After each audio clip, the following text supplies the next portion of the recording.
Do some Dragon Age today. Alright, let's go hit up our war table.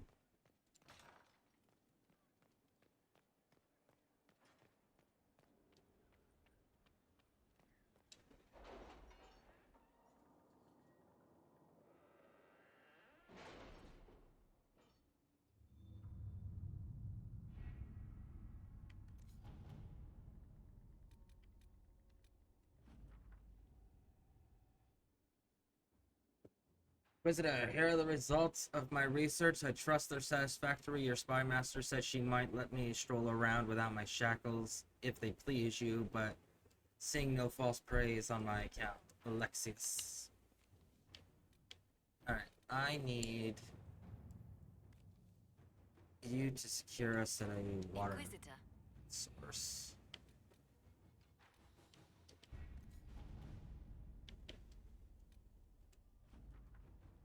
The demon was clever enough to impersonate everyone from Secret Pentagast to the chief. To even me at one point, but we caught it and put it down. There wasn't much left of a body after we killed the thing, but it had missives with useful information. Most of them confirmed what we already knew. The Elder One is planning to kill the Empress Celine, march an army of demons across LA. I'll pass it along to Sister Liliana regardless. The demon also held some items that the Inquisition might find handy. Hope they help.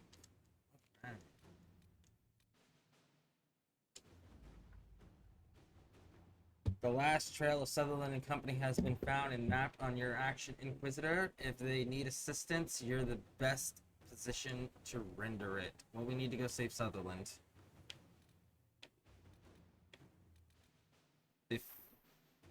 Before we go... Here we go. Diverting soldiers. Okay.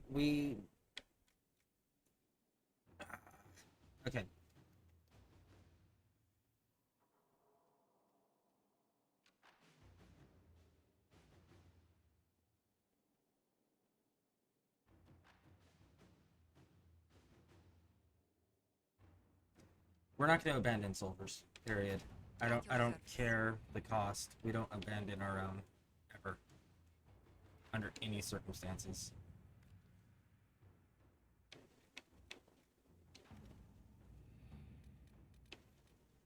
Alright, so we need to go and get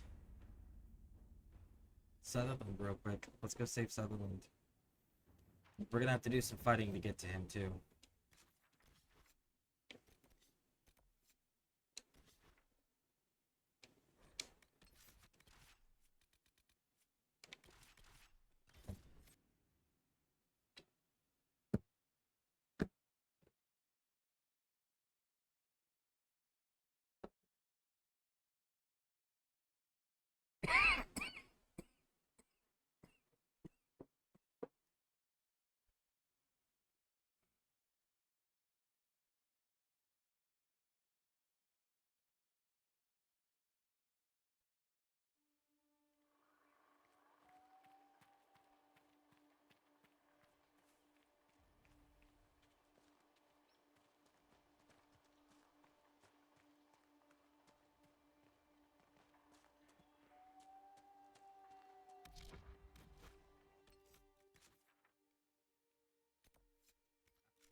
We'll be back for the shards because there's actually something we need to do here.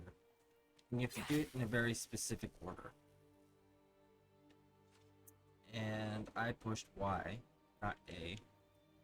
Because I'm in Elder Scrolls mode still. Sorry, Elder Ring. Elder Scrolls. Elden Ring.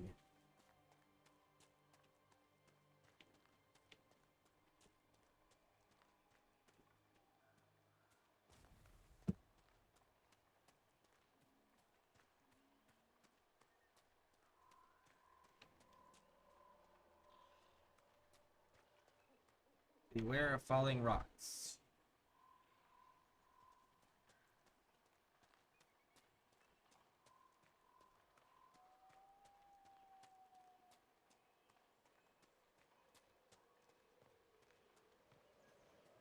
So we have soldiers that were taken, and we don't know what happened to them, but for anybody who's played before, we do know what we're gonna find here. But there is a specific way you have to do this. So you want to find your people first. Grab this shard real quick over here.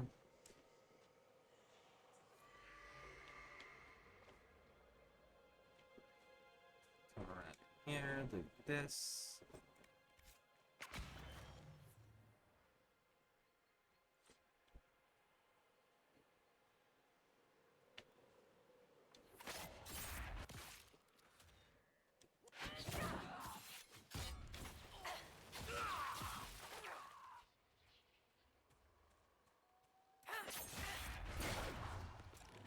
All right.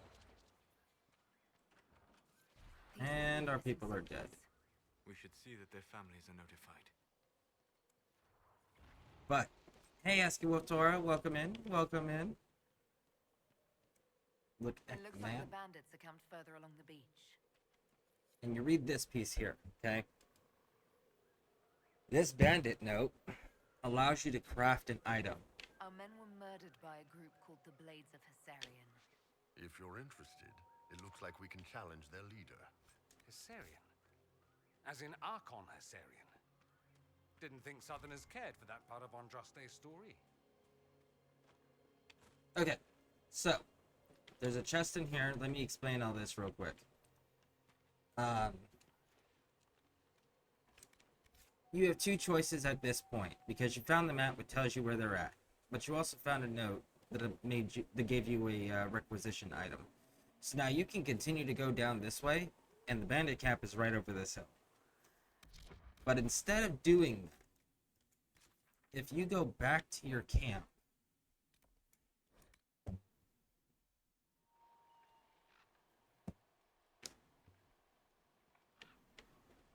you go over to requisitions and you make Mercy's Crest, okay? Now what you have to do is put Mercy's Crest on. It's a necklace.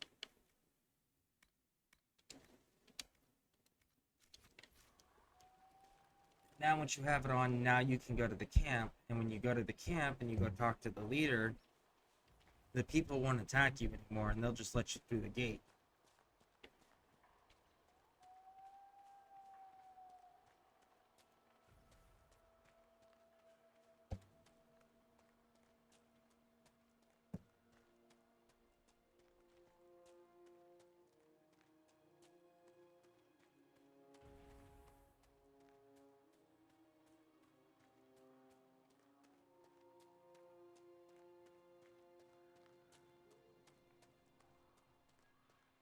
Going, return back up to where we were.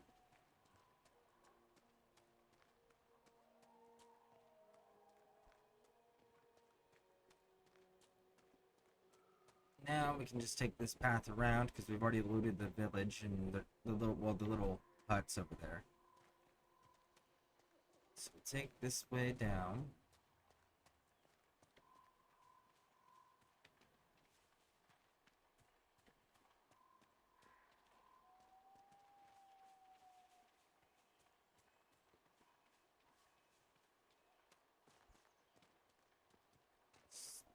Path.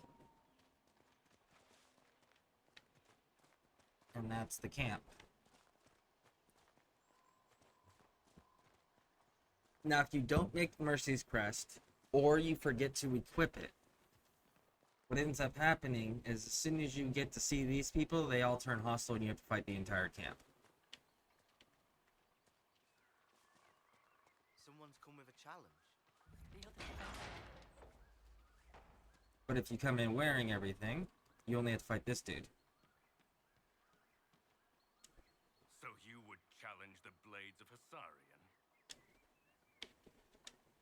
You killed soldiers of the Inquisition. We cannot let this stand. You want justice? Claim it.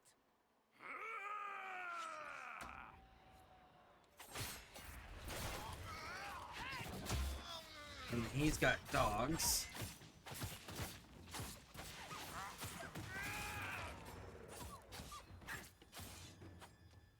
And once that's done,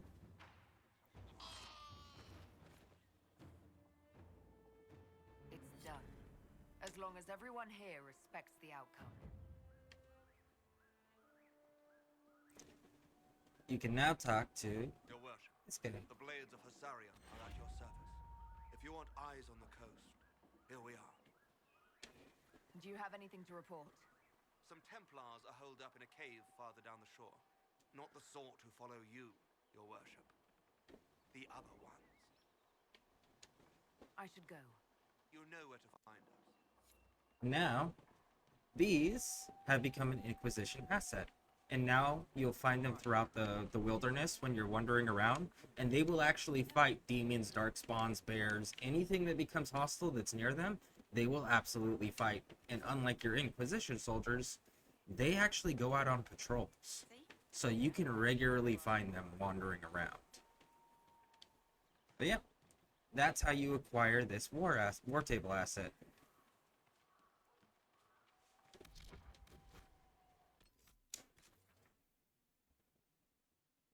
Most people end up going through and just going and getting their soldiers and getting the revenge because it's so close to where you find your soldiers. But if you take the time and you do it this way, you end up coming out stronger overall.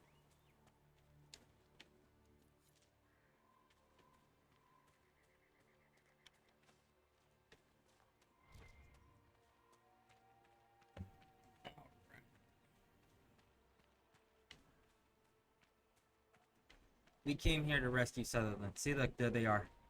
They're out patrolling.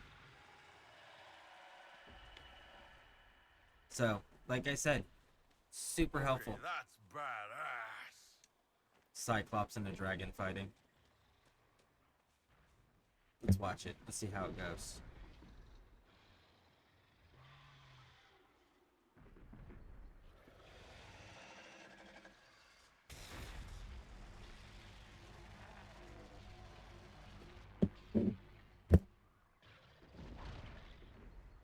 My money is on the dragon.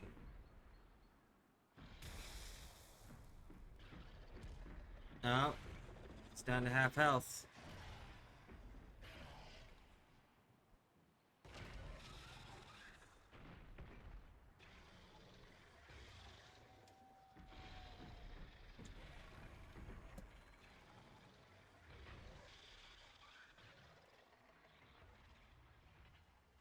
There he goes. Dragon's down. Dragon won. Oh, you're gonna fire and run? Oh, come on. Yeah, no, he's got actually a different area entirely that you have to go to fight him. Alright. There's a Fade Rift.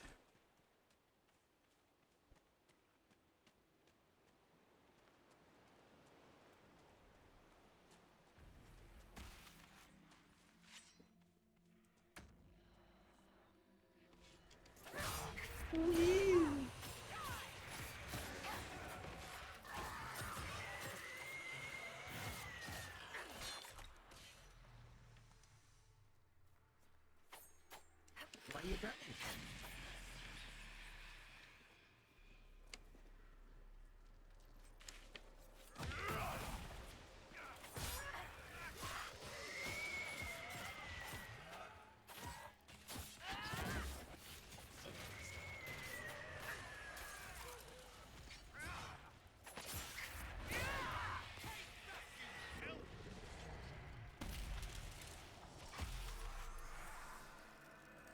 There we go.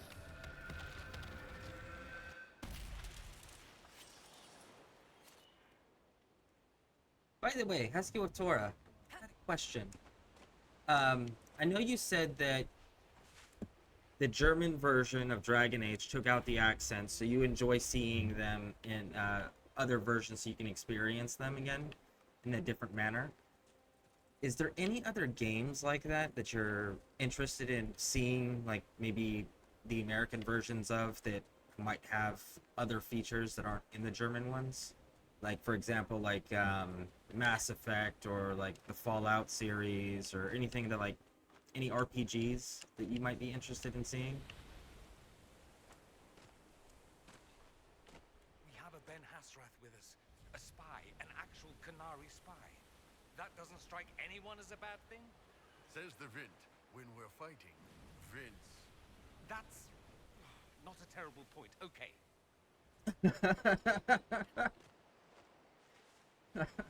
Says the Vent while we're fighting Vince. Oh, I may have to go around the other way. Nope. Almost forgot about this. Woo! More cheese. I don't know what it is with all of their cheese references, but they have so many in the Dragon Age series. Yeah, I gotta go around. There's one of these that you have to jump up, and there's a cave at the top of it.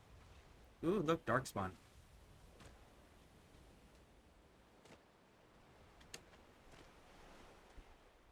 Thank you for the lurk. Greatly appreciate it.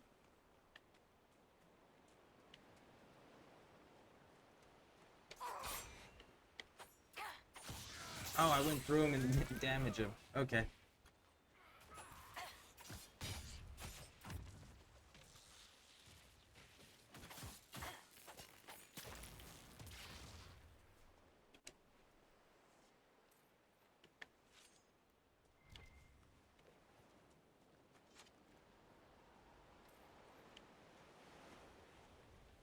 Loot. There's actually one point where you find some Darkspawn caves that you have to close up, and the Blades of Asarian are out there actually fighting them at their cave entrance. It's pretty cool. Alright, we'll go the back way, I guess.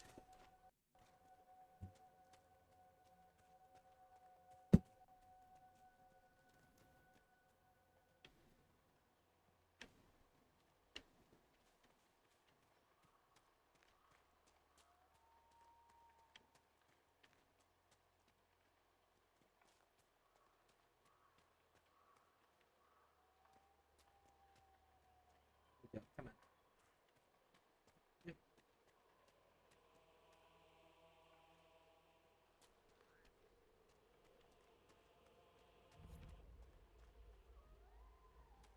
Up, all the way. There we go. I think we gotta come back to this place, if I'm not mistaken.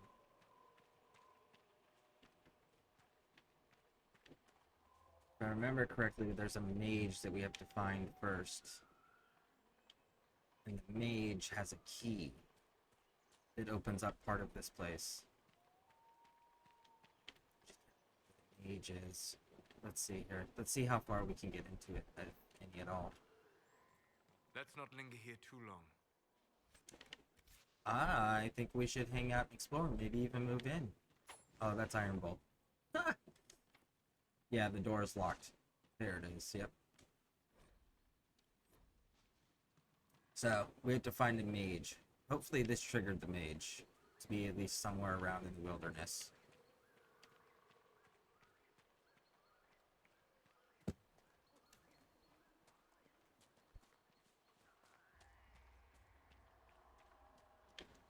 Oh. What do we have here? Oh, just Darkspawn.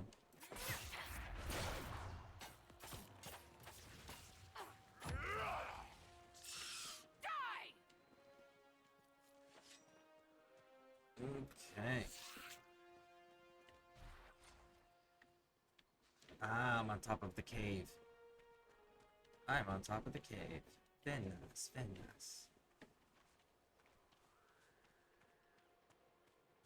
All the way out this way.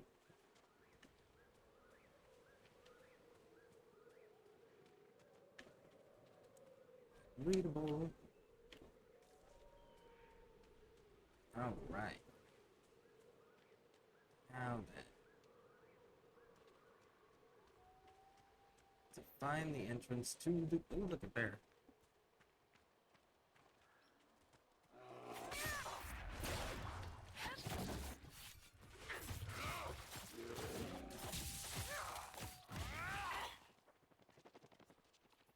Alright, let's see if we can get this cave entrance. Yeah, I would be interested because it's actually such a common thing.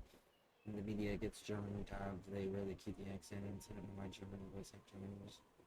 Alright, well, if you think of anything that you would like to see, let me know specifically, and then I'll see if I have the game, and maybe I can knock it out. I have a good array of games. Let's see. I have access to all the way to the top so I can get my number.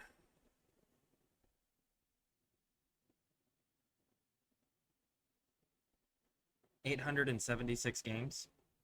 So I might have the game a game you're interested in. Oh, come on. Get out of combat. There you go. Clean.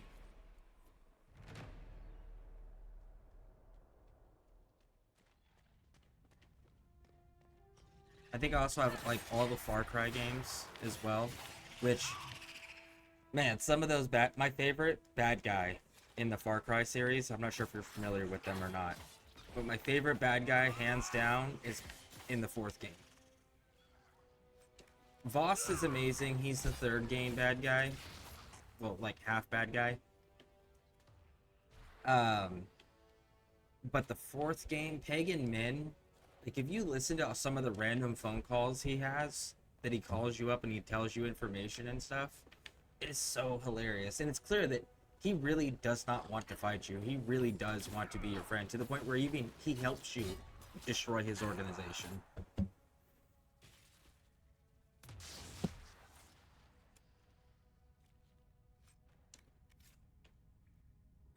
Well, thanks for asking. Yeah, of course. Yeah, nice collection. Yeah, I've been collecting for quite a few years. I can't remember how long I had it, but I had Xbox Gold for like back on 360 days, when they were still giving you 2 free games a month, and then when they switched over to Xbox One, they kept that. And it became 4 free games, because then you got 2 Xbox 360 games and you got 2 Xbox One games. So I ended up racking up a large portion of my collection just by the free games they were giving away, and some of them were really good titles. Like, especially in the beginning, a lot. Of them Does were really internet good porn titles. know you're cheating on it? Ah, thank you for that subscription. Really appreciate it. Thank you, thank you, thank you. But yeah, some of those games they gave you at the beginning of Gold were really, really good games.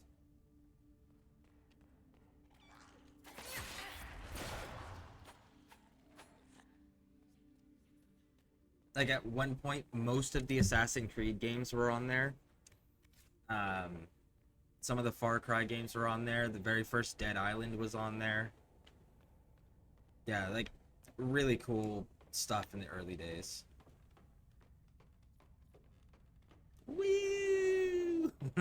Thank you, thank you, thank you. I really do appreciate that.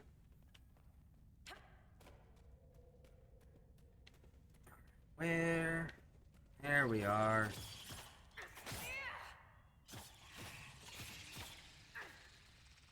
Now that this place is cleared out. Oh, no. More deep stalkers. Is this the inside cave that I wanted? Yes, it is indeed.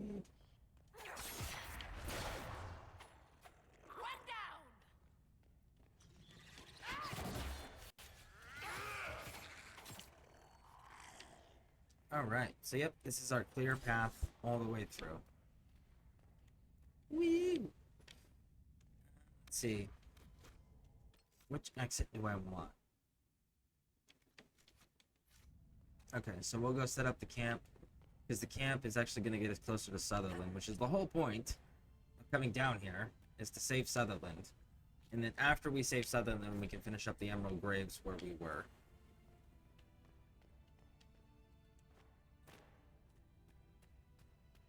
Actually, we have everything opened up here. We can actually go directly to the dragon, too. Let's fight the dragon here, too. There we go. Let's try it. This dragon's the dragon I struggle the most with in the game.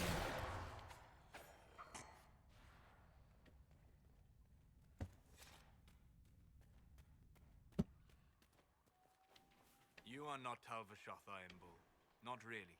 Well, that's a fucking relief. You're a man who made a choice.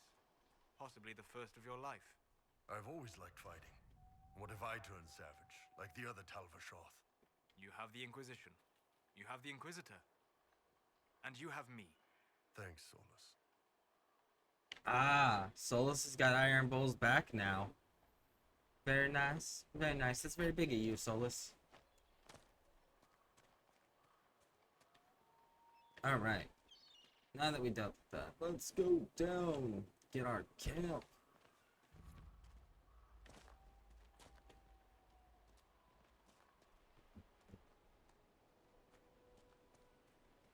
So what kind of games are you typically into?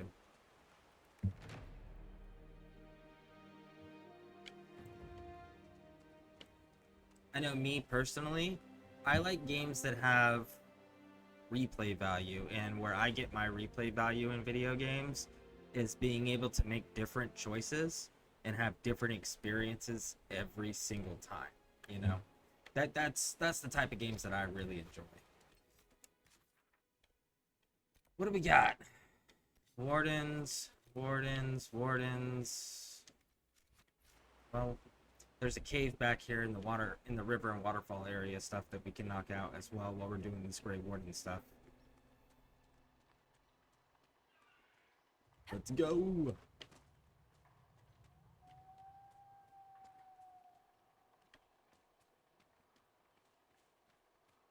Alright, all that Grey Warden stuff is on that hill. Cave that we want is back there.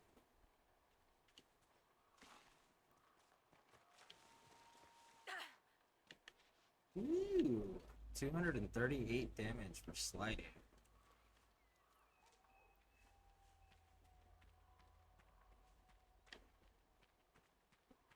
They've been super talkative in here so far. I'm digging it.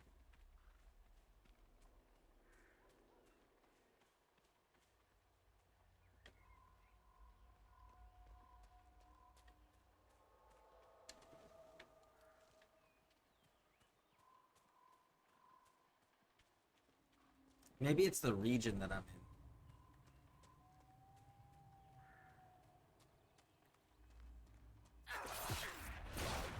in. There it is. There's the mage.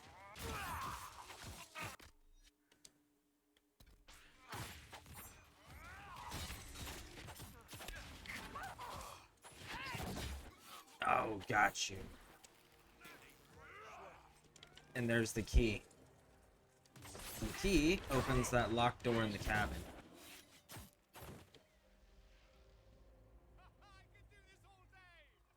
How much combat did we get dragged into, guys? Ah. Dogs.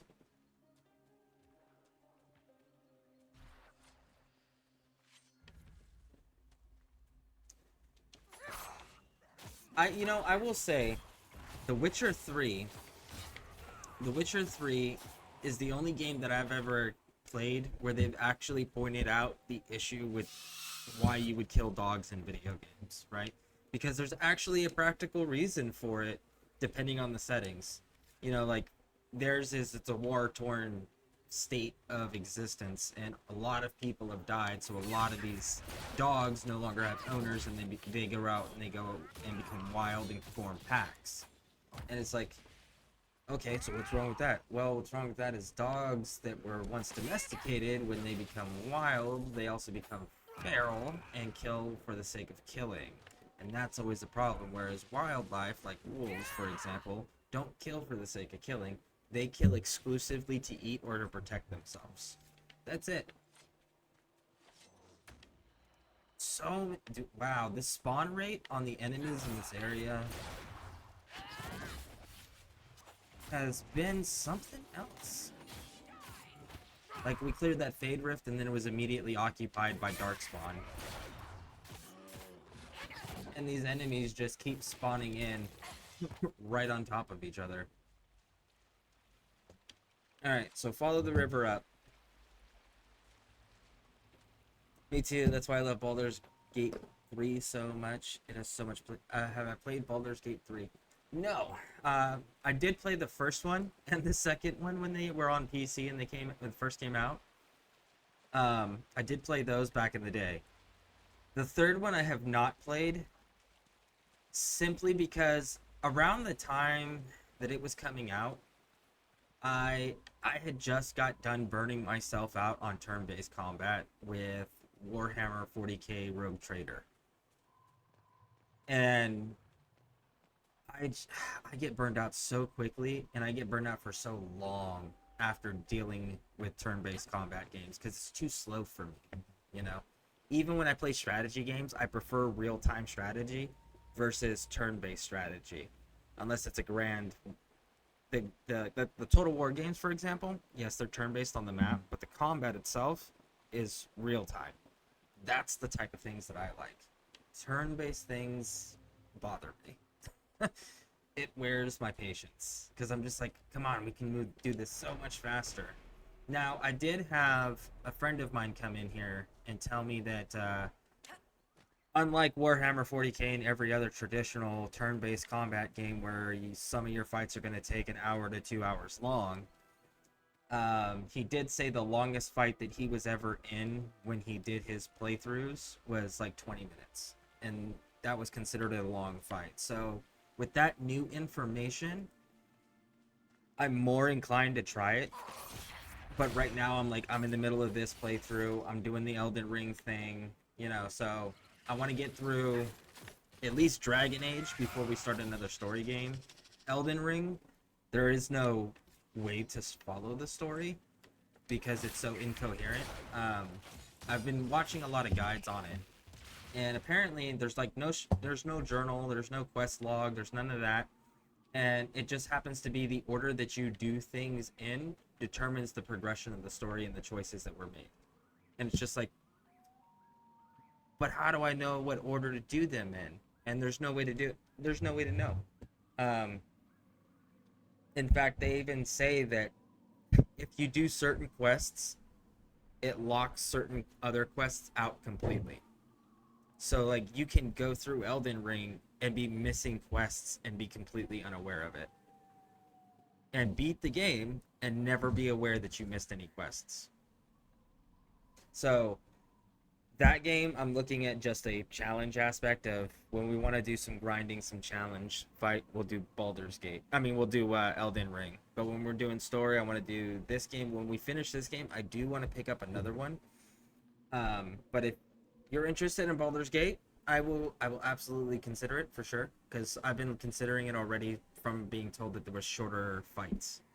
Because, man, 40k Rogue Trader, some of those fights that I would get into, I think the longest fight that I was in, and this is with like solid builds, right? This isn't going in blind, not knowing how to build these characters. I'm a huge fan of the Warhammer universe, so I knew most everything on how it all worked together already from the books and the tabletop. And I was still taking 2-3 hours to do about half of my fights, and I think the longest one took me 4 hours. And it's just like, that is entirely too long. And when you're playing a game where there's maybe 3 hours of story and the rest is just how long combat is taking, it's like, man, I need something that goes significantly faster. But yeah, I will definitely check out Baldur's Gate 3. I'll have to see if I can't get, I'll have to look and see if you need to play the first 2 Baldur's Gates, so like how many references, how heavily the references are from the first 2 games. Because if there are super heavy references, then we may end up I may have to get first and second one again, so that way we can do refreshers. Because I like doing lore refreshers, especially in story games. They handled it.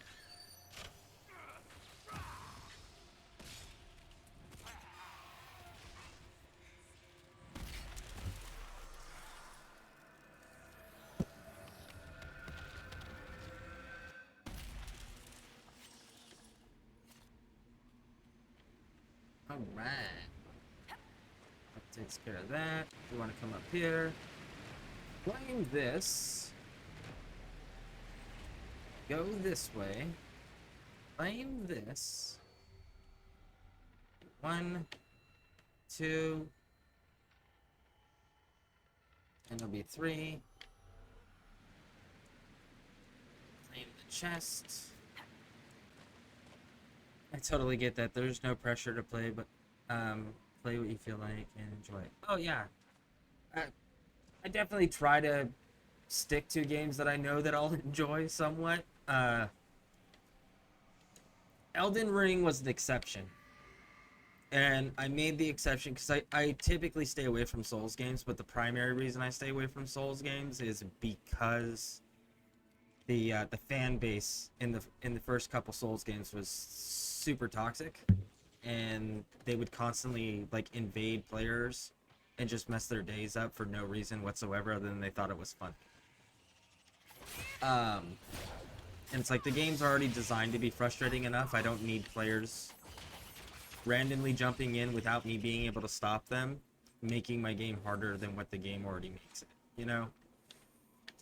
So that the Souls game is the exception there, as doing Elden Ring. But other than that, I typically keep them limited to the games that I know I'll enjoy.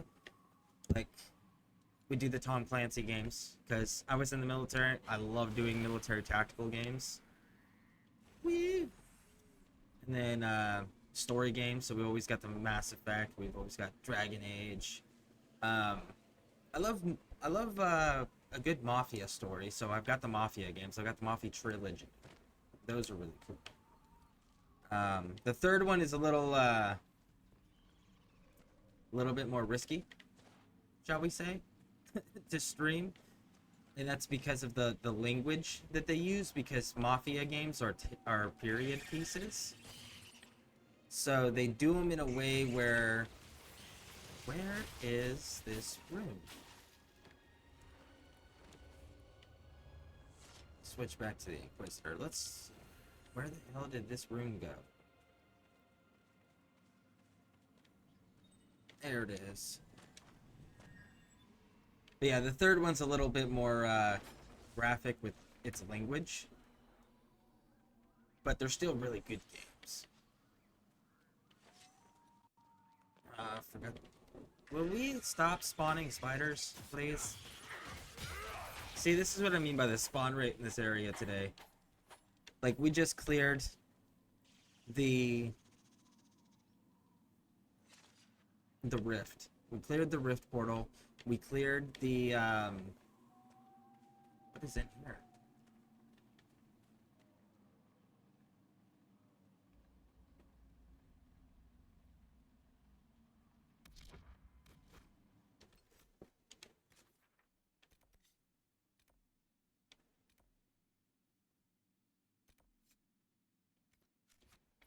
I've never seen that entrance before. If that's a weird entrance. I've never...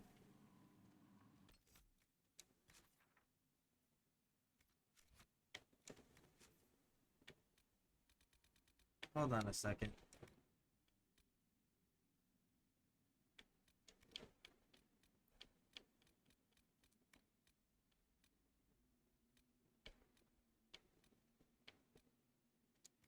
That must be a DLC side entrance. That's weird. Because the entrance is actually like a big production deal. And then there's Scout Harding. It's wild.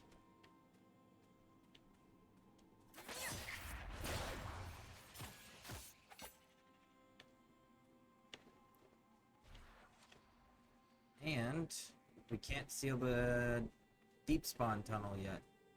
The dark spawn tunnel yet. Weird. Anyways, yeah, the Mafia games are really cool, and they're all connected too. Like, I will say, if you like the Mafia 2 or 3 game, and you haven't experienced the first one, do not experience the console version. The console version I spent It's- little time on the sea hold in on. my travels. The dreams are never worth the effort. The console version's trash. The console version, what it did was it just gives you a very linear storyline, and then that's it. And then there's the free roam where you have access to the entire city. The PC version, what it used to do was you were in an open world area, and just portions of the city were under construction, so you couldn't access them. And that was it. That was how they restricted your movement. And then as you progressed in the game, in between missions, you could go and explore the world, and there was like shops to interact with, things like that. And like you could ride the subway, you could do all sorts of cool things. And then as you progress in the storyline, like construction would finish in certain access areas, so then you can access more of the map. I gave you something new to go and explore while you were out doing your missions, in between missions, and then you could find like new cars and bring them back and have them added to your garage, and you could stumble across missions unintentionally. That was also pretty cool. But yeah, so like if you're gonna experience the first game, do it on PC. Don't do it on console. And then the second game on second and third game on PC and console are the same, so you can do either or. I like them on console personally. The second game though has a DLC that you need to get, and it's you have a best friend in the game. His name's Joe, and Joe has a DLC where he like goes on vacation and then comes back, and there's a little tiny bit of dialogue in the beginning of that talks about how he went down south to a place called like New Bordeaux or something like that, and he was talking about all the women that he had been with, because that's the type of character he is. And that's actually the little tidbit to let you know that Joe's actually the father of the character you play in the third game, and the character you played in the second game you get to recruit as a captain. And then in the second game, you get a job when you join the mafia to go kill a snitch that ratted on another mafia family. And that character you kill is actually the character you played in the first game. So that's how they tie them all together.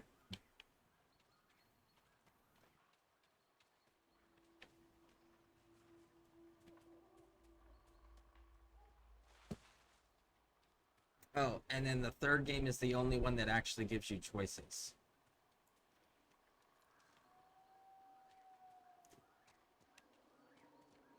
That was the first time they experimented with that. But again, if Mafia games are the thing, just remember they are time pieces. They're time period pieces, so they really try to capture the way that it felt to live in that time period. First two you're playing, like first one you're an Italian taxi cab driver who gets caught up in the life. Take a look.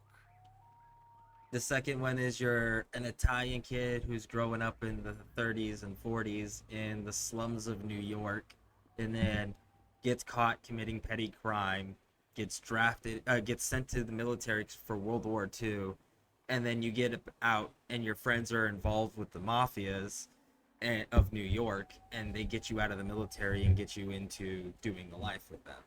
And then the third one is you're a Vietnam veteran who's a you're an African American in the 60s and 70s who's a special forces Vietnam veteran who's coming home, and your home is New Bordeaux. It's modeled after New Orleans in the south of Louisiana of the United States in the 60s and 70s when racism was at its height.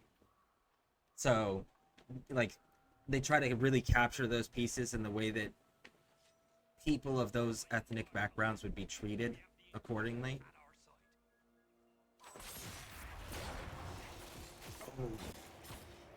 And see, look at that. The Blades of Harrison helping us. Woo! You beautiful. Oh, wait, no, this is Sutherland. Good one. Sutherland! We found you, my friend. Rat's a good runner. We saved a caravan but lost the fight. They saw your flag and were hoping we were good for a ransom. Once they learned we were nobody, we were as good as dead. But here you are. Nobody. Of course I'm here. You're an adventuring company of the Inquisition. You hear that? Did everyone hear that? We heard it, you fool. Inquisitor, we'll return to the hold, and we'll be back out in no time. Thank you. Oh, right. So that was the whole point of coming here. Was to save Sutherland. And we did it. Woo! We saved our adventuring company. Oh, and of course there's a bear. Why wouldn't there be? I'm so glad I upgraded my daggers.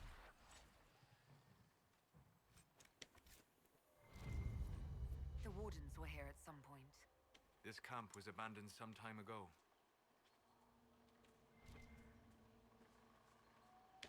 So much elf fruit. Alright, so let's see, where are we? We're right next to a camp. Let's hit this camp, and then what we'll do is we'll hit back to Skyhold. Because we gotta send all of our people back out on the war table. You know, I also have Red Dead Redemption 2, and I have not ever finished the storyline. I got a little bit into the storyline, but never finished it. And then every time I've tried to do the online, I made a point one time because I was like, hey, well, let's try this online play while we're streaming.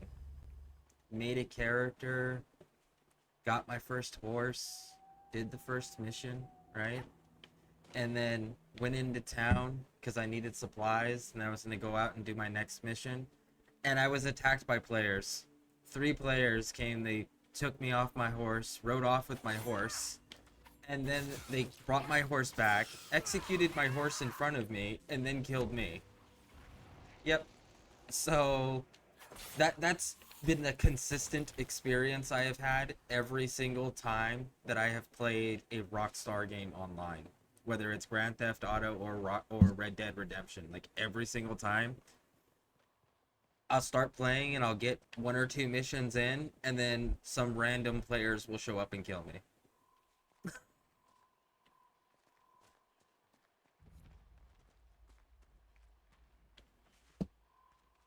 But the single player part, I have not finished. I've not completed that, so that would be a new experience too.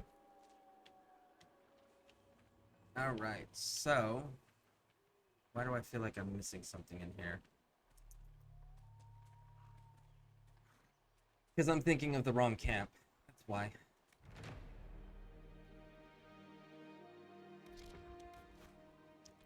I'm still pushing Elden Ring buttons. That's the deep roads. Memories of the Gray, Memories of the Gray. Where is...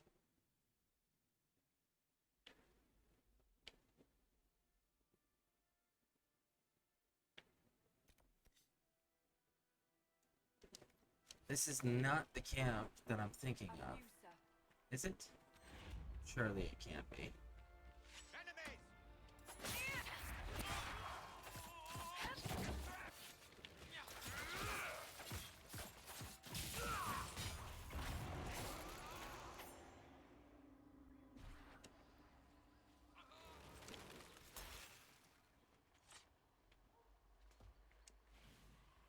Nope, it is the camp I'm thinking of.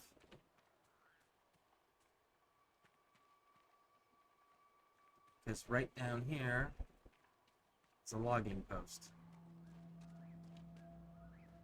Yep, it's the one I'm thinking of.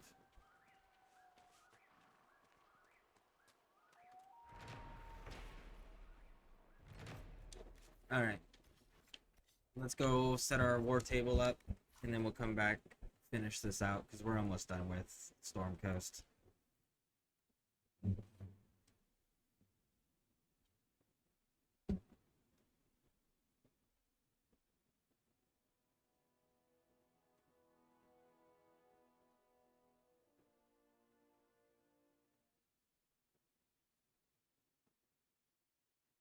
Now, Andromeda, Mass Effect Andromeda, I do have that, but I will say that that's probably one of the biggest disappointments that I've seen in a video game in a long time.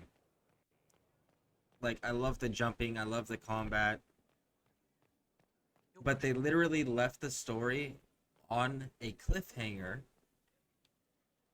and then they turned around and immediately announced that there was not going to be any DLCs at all for the game, and they were only going to support the multiplayer. It was just like, wow, you took one of the greatest story-driven video game series ever made, and then just completely spit all over it. Like that game is so insulting on so many levels for those reasons.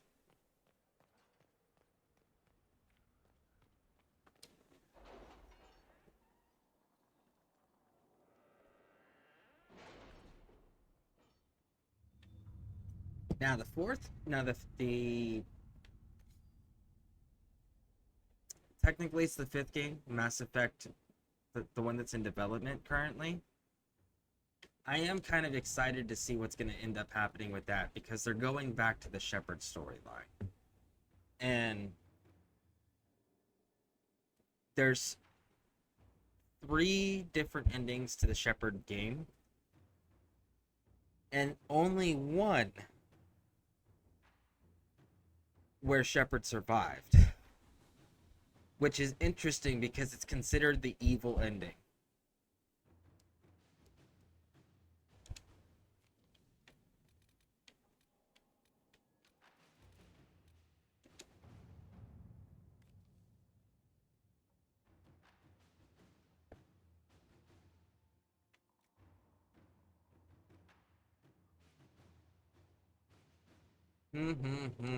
I want to investigate this, because this is important. We're gonna send you to deal with this. Send you to deal with this. To work? And she's busy. She's busy. Alright. Company of Heroes. Ah, we forgot to go do that one. We'll do that one later. Woo! Let's clean up our inventory and then head back to the Storm Coast and wrap that place up, because we're almost done with it. Whereas Emerald Graves, we still have a ton to do.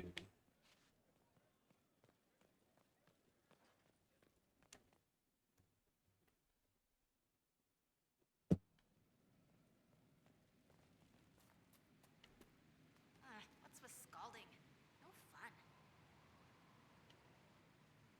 Stores right here. Where's my hammer?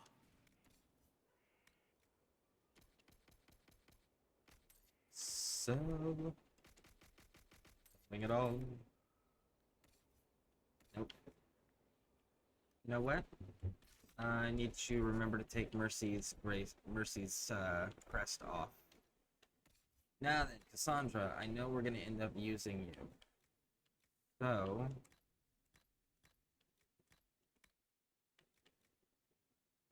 probably.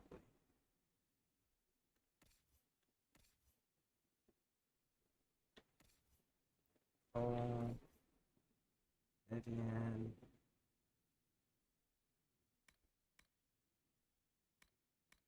Yeah. Everyone else is good. So, alright, and it looks like somebody was ready to turn in their quest right when we, let's go double check that war table. I think it might be Josephine.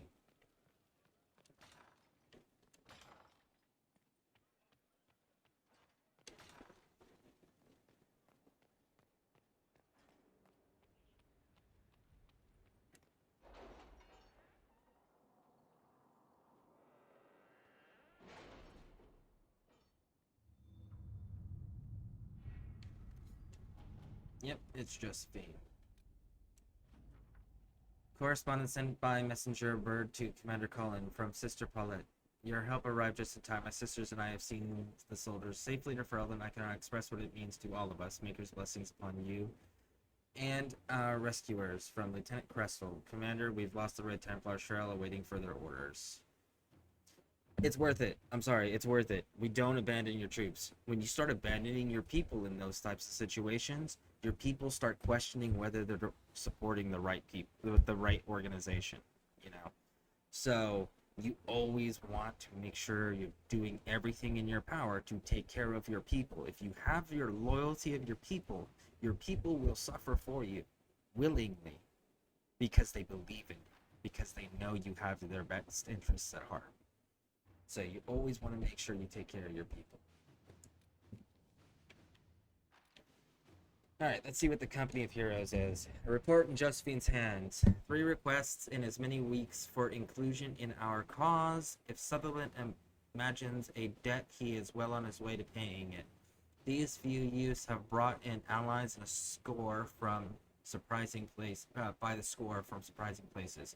We need only to extend our influence in their wake. I expect our diplomats to jog to at least make it seem like they work. Work. Liliana, the primary work is done. I shall begin with the neighbors. Cullen, I suggest a retinue to welcome the new territories. Simple matter.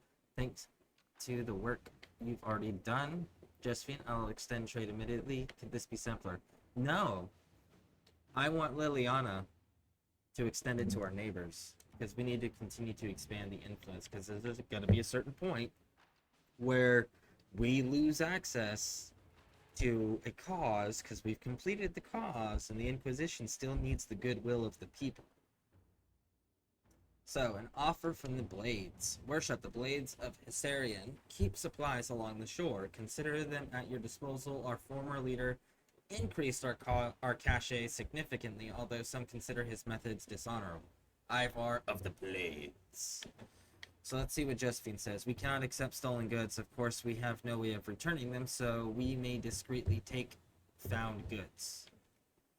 Liliana, they work for you. Let them keep their supplies. We know little of this group. Perhaps instead they have knowledge worth sharing. We could use the resources. Our soldiers can deliver them. We're going to let them keep them. That's their stuff, and we want, again, you know, you want to take care of your people, so let them keep their supplies. That way they remain well stocked. Herbs, Crestwood. Thanks from Sister Judge. Okay, Inquisitor. Inquisitor Llewellyn, you may not remember me. I stayed at Skyhold for a short time and accompanied some injured soldiers from Ferelden. Our journey was more perilous than expected, and I only lived to write this thanks to the aid of the Inquisition. I have little to offer you, but if I may help the Inquisition in a small way, you have only to ask. Sister Paulette. Okay, Sister Paulette showed bravery and kindness in staying with the injured soldiers. She has already done more than she was asked. Let her remain with her fellow sisters in peace. Some soldiers in Crestwood wish to establish a place of prayer at the keep. Sister Paulette could assist. I could arrange to transfer Sister Paulette to the Chantry in Denerim. Having a reliable ally in the capital Chantry could prove valuable. Ooh, you know what? Yes. At your service. That is a good one for Josephine. We can always use the new app. Helen, 30 minutes, okay. Using an ally is always good. The more friends you have, you know, it comes down to that, it's that old saying, right? It's not what you know, it's who you know. Right? So, having people in the right places does make the Inquisition look significantly more influential. Alright, so let's back up here. Let's go get this one. And then we'll fast travel back up so we don't have to run through everything again.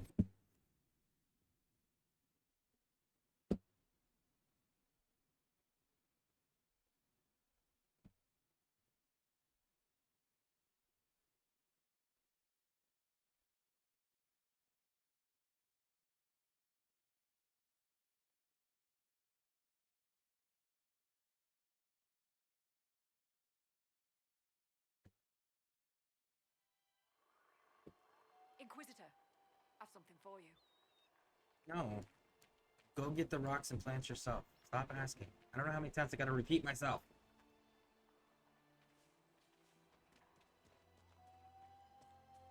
Alright. We're gonna come down here and get this shard real quick. And actually, there's a cave. I haven't explored the cave yet either. We should go do that too. Can we get away from the water? I'm feeling seasick already. Hey guys, how's it going?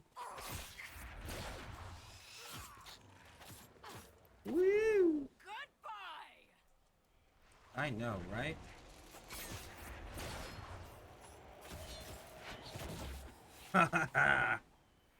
I love it when the hidden blades pop like that. That is so nice. All right, let's grab the shard.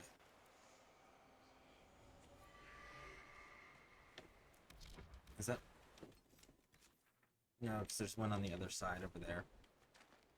All right, so there's a cave back here that I forgot to go through and loot. Can't leave any loot laying around. Let's go do it.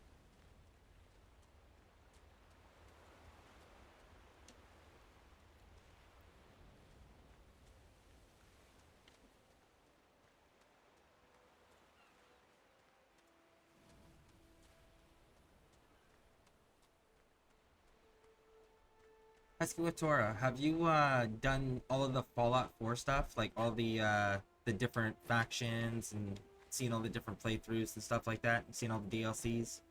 Out of curiosity? Woo! Deep Stalkers. I miss how I miss how squishy Deep Stalkers used to be, man. In the first game, like you could walk in and there'd be like 10 of them. And you could do like 1 or 2 attacks and just the entire room would be dead. That was so cool. I think every game needs one fresh enemy that they just throw stupid amounts of them at you that your character, no matter what their level is, can easily overcome. Just to like boost your player's confidence every so often. Like, yeah, make them work on the bosses. You know, make them have to, you know, learn the mechanics or whatnot, you know, make it a little bit of a struggle or a challenge. But every now and then you need to give your players a bone, so to speak, and let them have just this one enemy that they can just devastate large numbers of in very short periods of time. Just to give that little, okay, so maybe it's not so bad, you know? Because that vibe is always nice to have, to just, like, restore a little bit of the confidence that those boss fights chisel away, you know. All right, so we took care of that. We need to actually wrap around real quick. Oh, sorry. Can you repeat that? I only had heard my name. Oh, okay. Yeah. What I was asking was the Fallout games. Have you, the Fallout 4 game, have you seen all the different playthroughs and, all, like, the way that all the different factions can end the game, like, all various different endings, all the DLCs, you know, that sort of thing? And then have you seen New Vegas as well? And 3. I have all the DLC for 3 as well. Have you seen all of the stuff for all the Fallout games? And if so, is there any? If not, is there any you're interested in?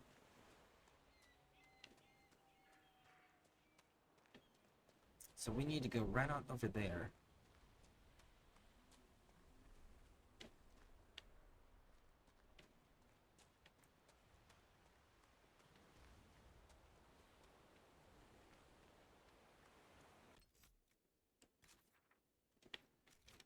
Let's see if I don't think we can jump this. We're gonna try it. I don't think we can. Yeah, no, we can't get over that. Okay. Let's go up and over then? Ah, there we go. We can go through.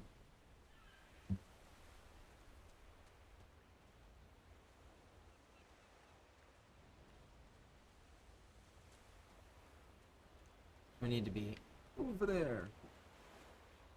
Black Lotus.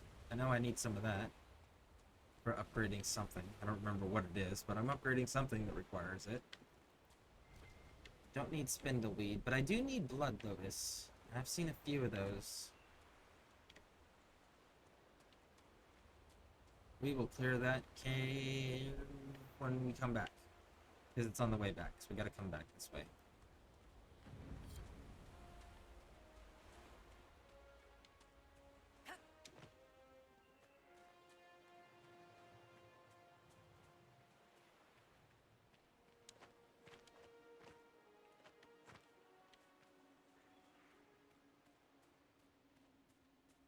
There they are.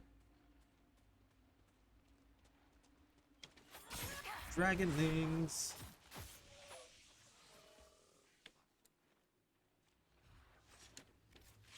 I saw this funny meme. In fact, I posted a while, probably about a year now, maybe two, in the meme section of the Discord. I can repost it if anyone wants to see it again. But there was a meme about playing Skyrim, and then you kill a dragon, and you're like, yeah, I'm the Dovahkiin, right? And then you go and you play Dragon Age Inquisition, you go to the hinterlands, and you find the first dragon. And then it has the ... Tries again, ... Turns around and never comes back. Oh, I thought that was so funny. Because it's like the dragon difficulty between Skyrim and between Dragon Age Inquisition is insane. Of course, then you throw the Elden Ring dragons in and you're like, oh, you can get harder. Oh, come on, get up.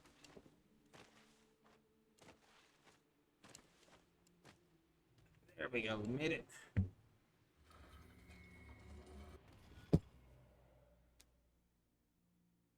Oh yeah, we're using a guide for that one.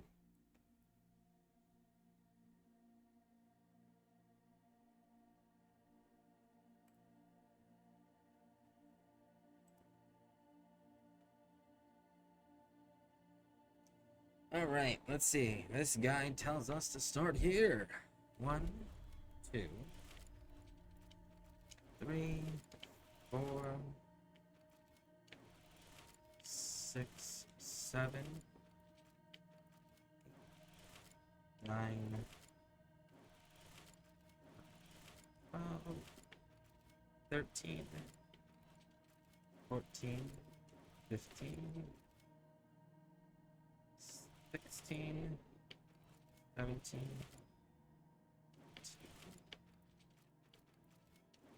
19, 20, 21. Here we go.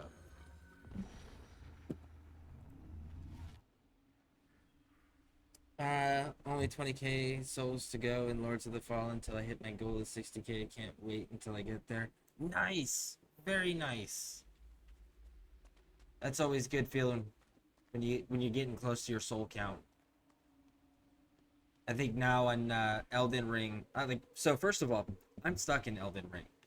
I was grinding some levels, and I ran into an enemy who they look like an Iron Maiden on wheels.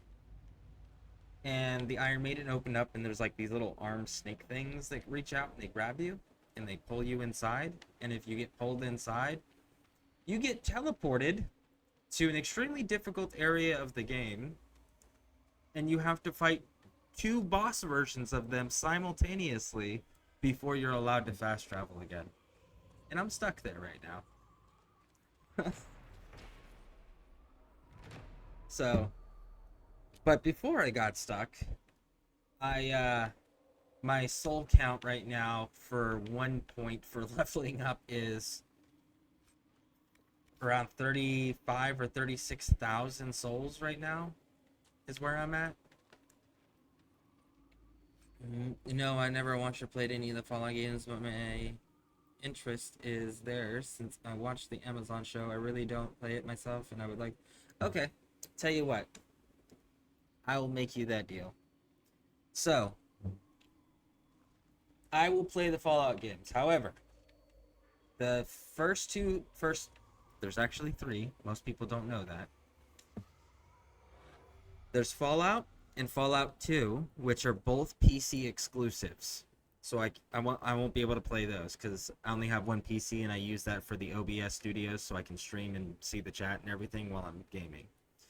But I know those games thoroughly and I can talk about their lore while we're doing the third game. Now, there is another Fallout game in between Fallout 2 and Fallout 3 that is canon, it is storyline, but because it's not called Fallout and a number, they don't count it among the series. It's called Fallout Brotherhood of Steel Tactics. And Fallout 1 and 2 were turn-based bird's eye view games. Fallout Brotherhood of Steel Tactics started out with you in this Brotherhood of Steel group. You were an initiate, and you went through and you were doing missions for them on squad levels. It was the first time they gave you squad command, and you got vehicles to do combat with. It was really cool. And then as you progressed through the game, you earned rank within the Brotherhood of Steel, and it gave you access to better recruits to take on missions with you. It was a really cool game. But again, PC exclusives, sadly. But the third game, I do have all of the DLC for. So we can do that. And then Fallout New Vegas is arguably, from a Fallout fan perspective, it's arguably the best Fallout game out there. And that is simply because it continued the lore from Fallout 1 and 2. It continued the storyline because the stories were always connected. The first game, you were a vault dweller, your water purification chip broke, so you had to leave the vault to find a replacement chip.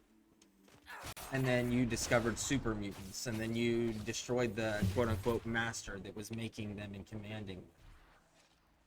And then at that point, you were too famous to go home, so they kick you out of the vault.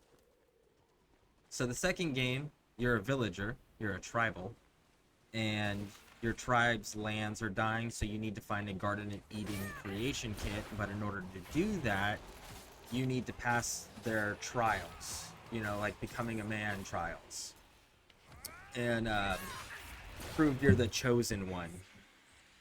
That's the title of that character, is the chosen one.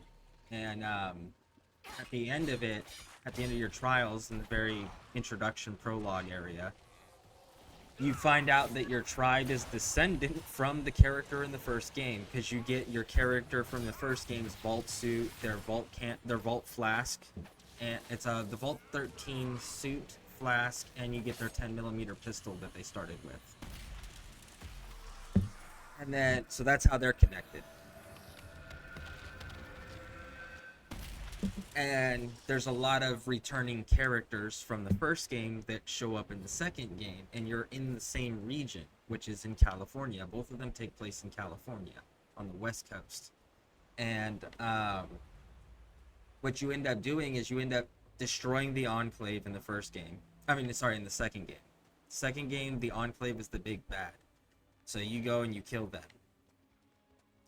And then you blow up. They're on an oil rig off the coast of California with an actual human president and everything, and you blow the oil rig up, you kill everybody, and then woohoo, you win. And the very first town you ran into in the first game is called Shady Sands, and there was a village elder there, and the village elder, his daughter Tandy, she got kidnapped by some raiders, and it's one of the first missions you get in the first game. You have to go and rescue her.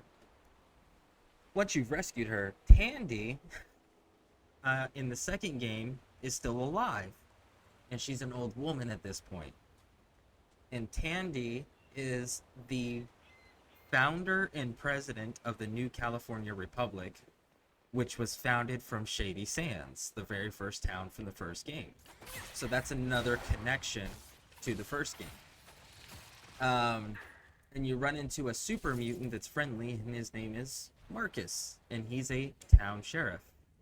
No Kunari would accept a Tevinter Hold on. mage so easily, unless it was a ruse. When should I expect Listen. a knife in the back? You ever use that fancy magic of yours to burn down a dormitory full of kids? Not today.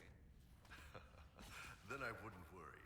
A lot of other people need a knife in the back first. See? He's got standards. Alright, so,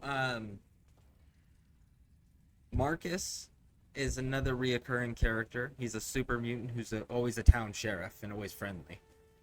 And Dogmeat, the dog is always Dogmeat, right? And there's a ghoul, and his name's Harold. And Harold talks to you all the time. And Harold's got a tree that's growing out of his head, like a little twig. And his name's Herbert, but Harold likes to make fun of him and call him Bob because it makes him mad. It's just this little twig, right? In the second game, you get to find Harold again, and the tree is a little bit bigger this time, right? So he's another reoccurring character. So there's a lot of reoccurring people because you're in the same regions. And then you go to... Oh, hold on, I gotta get cut off in chat. I noticed I watched the VOD and the game looks like a grind and a half. Isn't Flintlocks out today or is it tomorrow? Flintlocks come out on the 18th. On the 18th, I will definitely be doing that. I joined your Discord. All right, outstanding. Thank you, thank you, thank you. You watched the VOD. That game looked. Are you talking about Elden Ring, Steven Ledger? The Elden Ring VOD?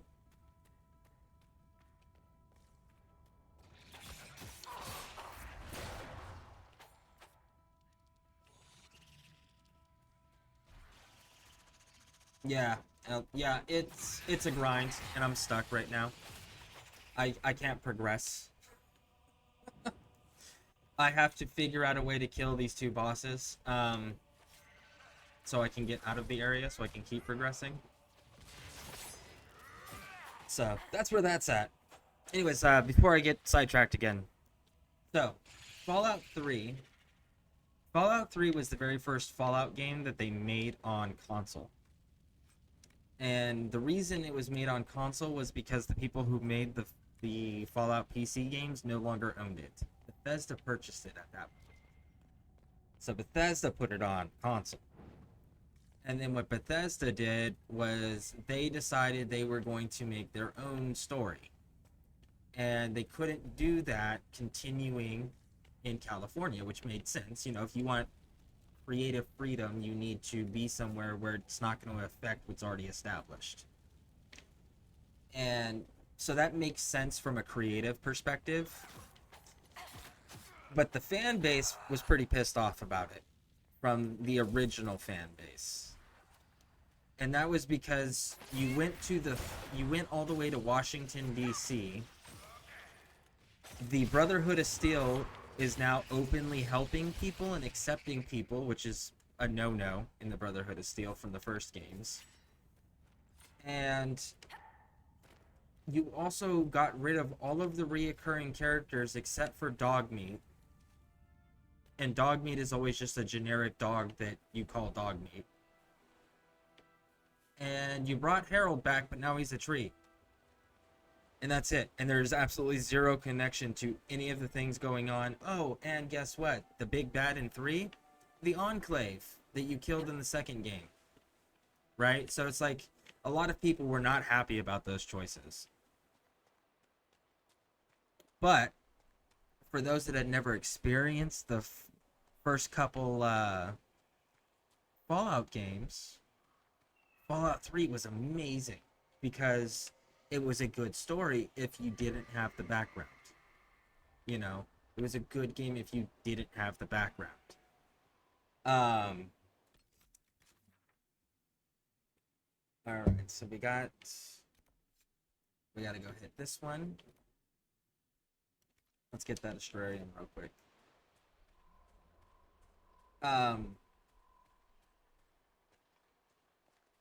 And then what Bethesda did was they realized that mistake, right? They realized, wait a second. the actual fan base that we were hoping to profit from is mad at us for this decision. We need to fix this. So they went ahead and they decided they were going to do New Vegas, but they didn't want to do New Vegas themselves, so they outsourced it. And they outsourced it to Obsidian, and Obsidian was a much smaller studio than Bethesda, and Obsidian also was given a time crunch. So they had to do a game in a very short window and get it out with far less funding and capabilities than a bigger studio like Bethesda had. And they came out with New Vegas. Now, New Vegas continues the storyline from Fallout 1 and 2. And that bought a lot of good faith from the Fallout fan base for Bethesda by getting that game out. Because it was like, okay, so you do remember the original stuff and you're not ignoring it and you're not dismissing it and rewriting it. Okay, cool. We have confidence again. Let's see what you can do now. And in New Vegas, you're playing a courier. And you're in New Vegas, and one of the main factions that you encounter constantly is the NCR. And the NCR is the faction that Tandy from Shady Sands in the very first game, it's her faction that she founded. And then you go into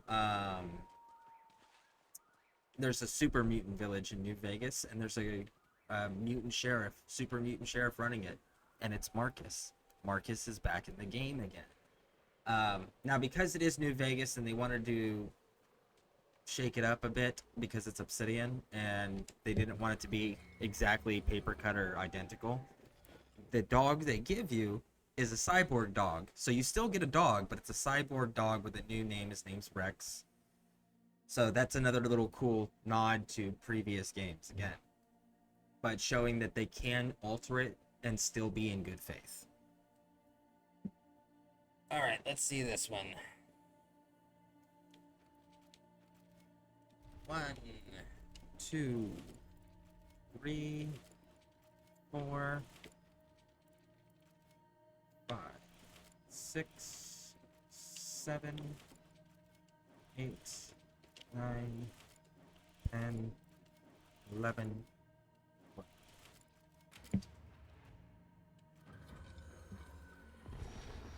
All right.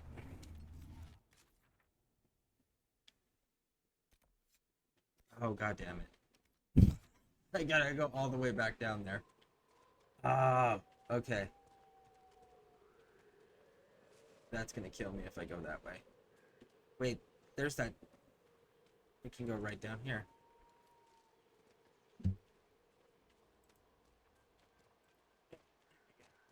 Now, so yeah, New Vegas bought a lot of goodwill. It progressed that side of the storyline.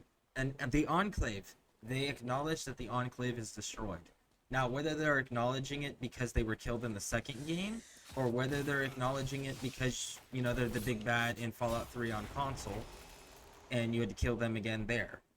I'm not sure which one, or if it's both. But there's a way through a companion quest line to get Enclave remnants to actually side with you and fight with you. It's pretty cool. So yeah, Vegas, story-wise, great game. Now, problem with Vegas, because there is cons to Vegas. Vegas, because of all of the lack of funding and the time crunch and everything else, Vegas is very glitchy. Vegas is very buggy, and it will crash constantly. So, and it's just never been fixed, and it's not going to. So when you're playing New Vegas, you have to make sure you save frequently. If you don't, you will lose considerable progress and have to do a lot of things over and over and over again.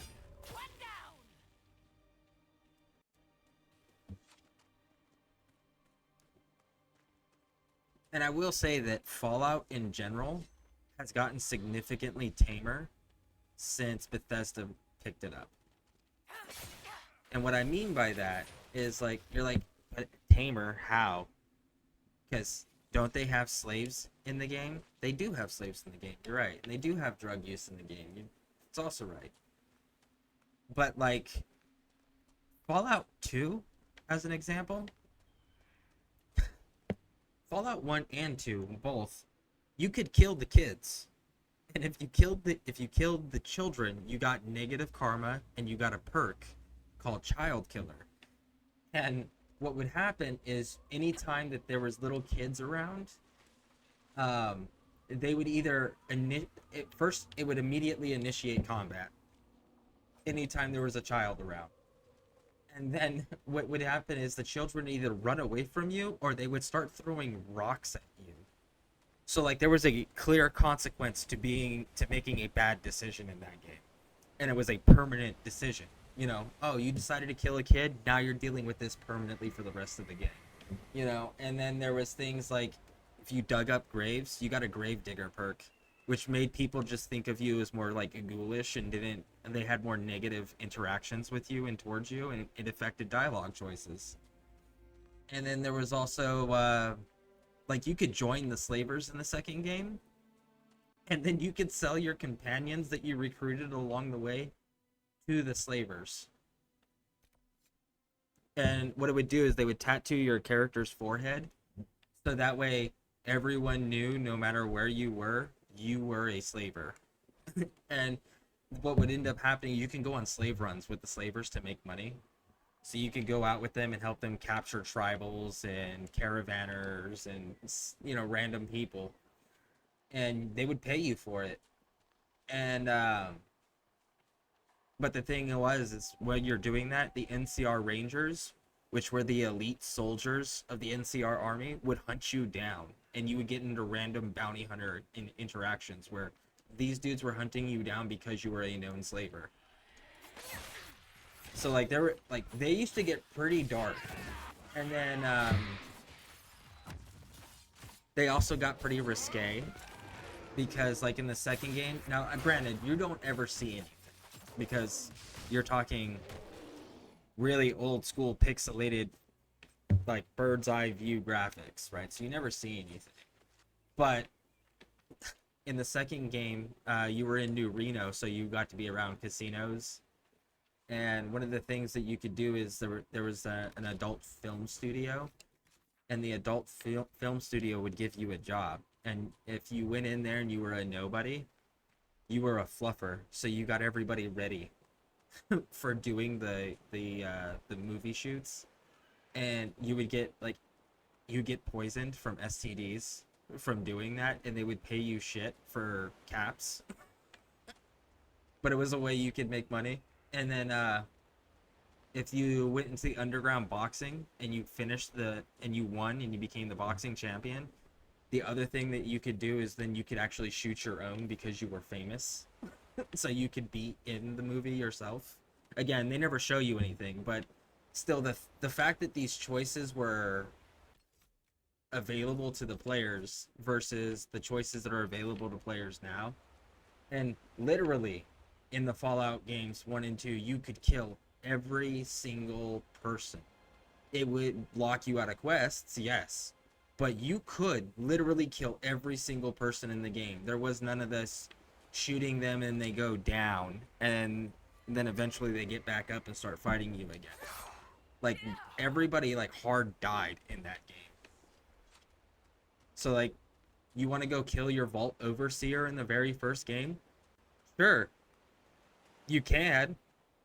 But understand like important characters like him are harder than any. Hold on. Dirty. Shouting you Ooh. fast, I meant your weapon. There's another flirt between them. But yeah, like the quest givers, they let the player have the option to kill them. However, the quest givers were always significantly harder to fight than the hardest bosses in the game. And that was because they really wanted to discourage you from doing that, but they weren't going to stop you from doing it either. Is it on the... I think I gotta go... Is this one of the one? Is this the one I gotta go up and then go down? I think this is the one I gotta go up and then go down.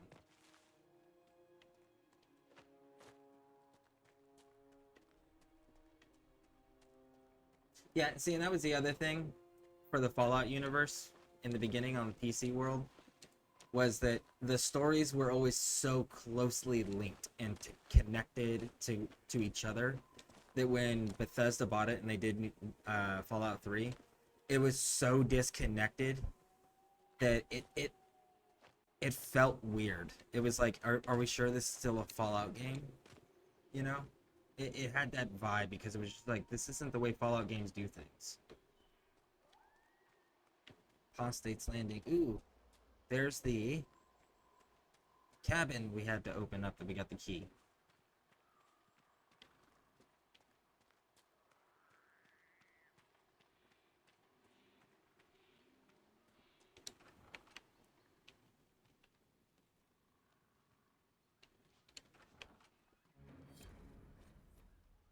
All right.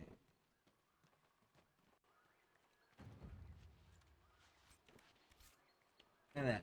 Murdering This place people. is creepy.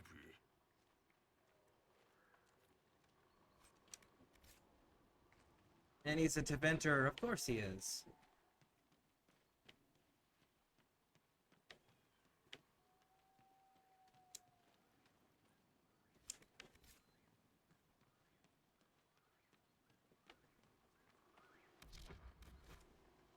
Let's see here.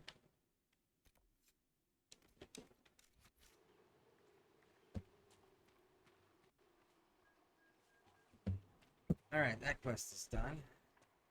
By the way, when we get to the Emerald Grove, or Emerald Graves, or whatever it's called, after we finish Storm Coast here, there's a brazier puzzle where you gotta light different fire braziers. And the fire braziers are supposed to unlock a secret. And most people pass it by because it's an unmarked quest. And it's such a pain in the ass. But I'm gonna go ahead and just show you guys the answer without having to figure out where all the codexes and shit are, because it's literally all over the entire map and you gotta do a lot of backtracking because you have to do it in a specific order. Or you can just have the answer and just do the answer. So that we're gonna just do the answer.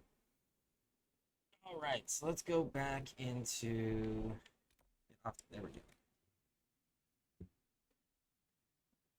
But the other thing is, I don't know if you guys noticed, but I'm wearing gloves tonight. They're menthol cooled activate. The menthol is activated, This might interest you, sir. and they're for cooling for through motion. So if I move them, it makes the menthol activate and help cool. And then they're compression gloves. I was doing some yard work earlier today, and I had this palm tree that was all overgrown, and I went through and I was pulling a majority of the stuff off with my hands, and I ended up hurting my hands today. So they're not in a condition for things like Elden Ring right now. But as soon as my hands get better, we'll start bringing Elden Ring back in. I do want to do Flintlock. Hopefully my hands are good for Flintlock. But we'll have to see. But until my hands are better, we're for sure doing this. And again, I'm not going to leave this story uncompleted. We are going to complete this story. Just everybody needs to see the things. Which, again, at any point, if you guys ever see me playing Elden Ring, and you guys have an Xbox, and you have Elden Ring, please, please, please, please, feel free to join me. I would welcome it. Alright, we're gonna take some fall damage. 97. That's doable. And if you guys ever want to try the multiplayer on this, let me know. There must be something here.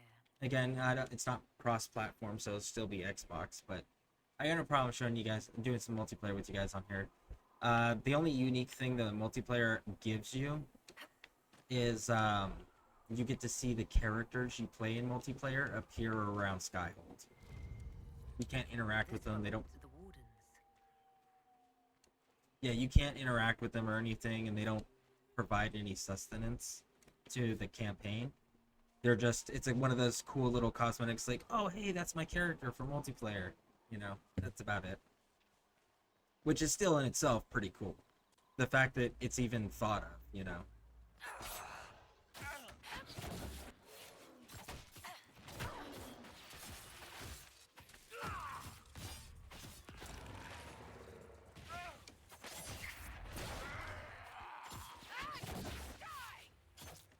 All right. We really got to deal with these Red Templars. Of course, I do like that Red Therium.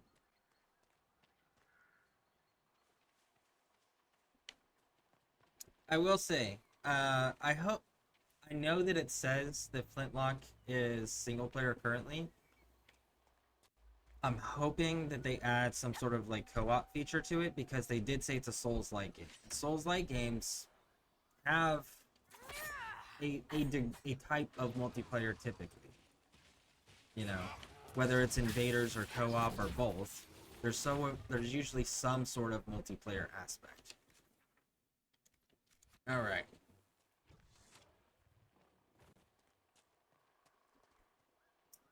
Now, has anyone here heard of the game Greedfall or played it?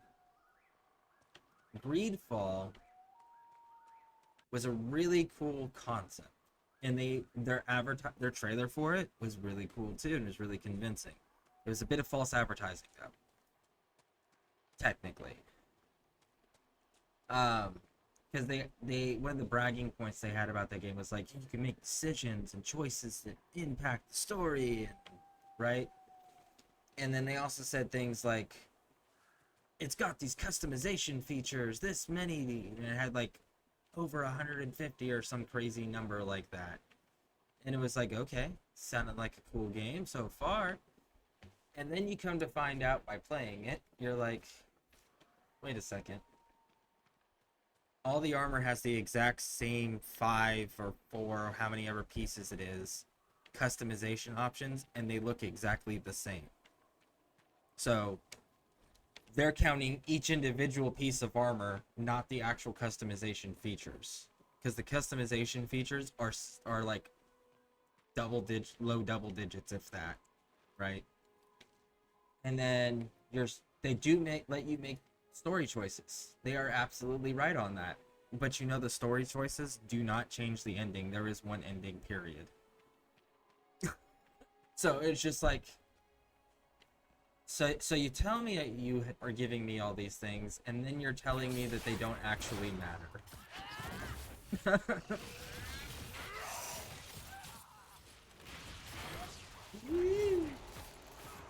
Yes, Greedfall was the pirate game, or am I remembering that wrong? I got Flintlock down. Nice. There's a couple pirate games. It gave pirate vibes for sure, because you know it was the Flintlock pistol days and the duelist days and sailing across the sea to discover new land. So that's the vibe that it is for sure. And you are going to a quote unquote new land. And there is a pirate faction. Well, hold on. I'm being attacked.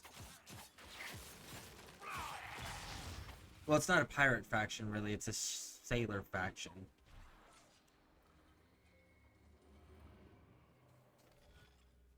But yeah, no, it was a cool concept for sure. It was just poorly executed the way they advertised it, you know? That was my only complaint with that game. But they're coming out with the second one. So I'm hoping that what the second one does is it does better on keeping the advertised promises from the first game, right? Give us, I don't care if you even just give us 2 endings, right? But give us more than 1 ending, even if it's just 2.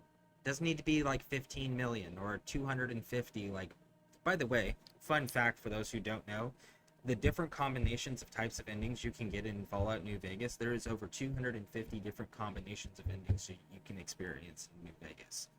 That is a ridiculous amount. But that being said,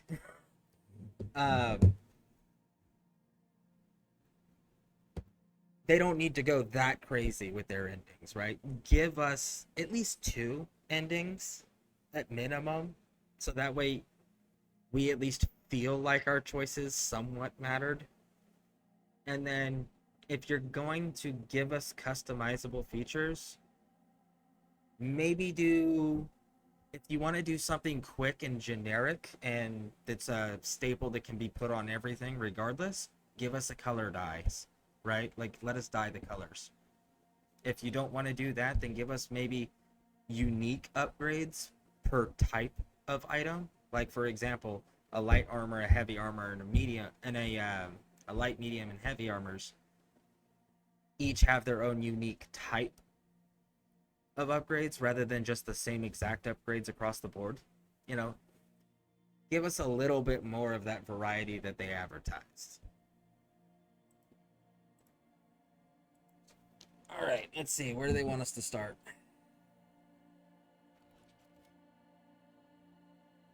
This one? This one? This one? 6, 7, 8.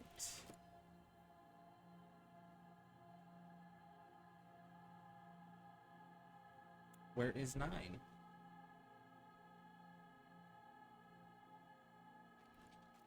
9, 10, 11,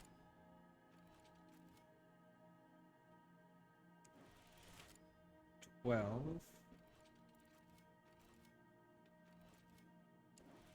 13, 14, 15, 16, 17, 18, 19, 20, 2, 3, 24, 5, 6, 7, 8, 9. All right. And that opens the cave right next to us. Woo, more dogs.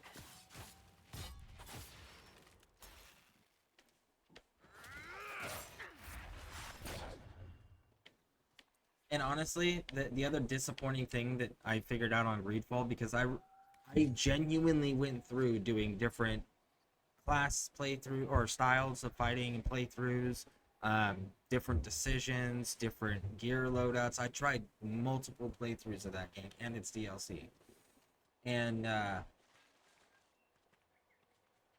I found consistently that if you just get guns, you can kill everything.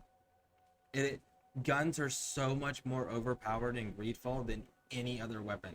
It doesn't matter what it is you're using. A gun will outclass it in every fight, which is surprising.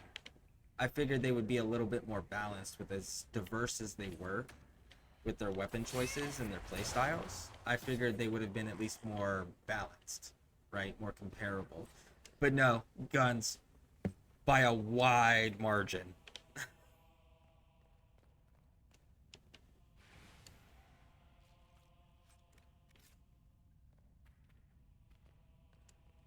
All right. Here we go. Got you, bud. Now we can do looty loot loot.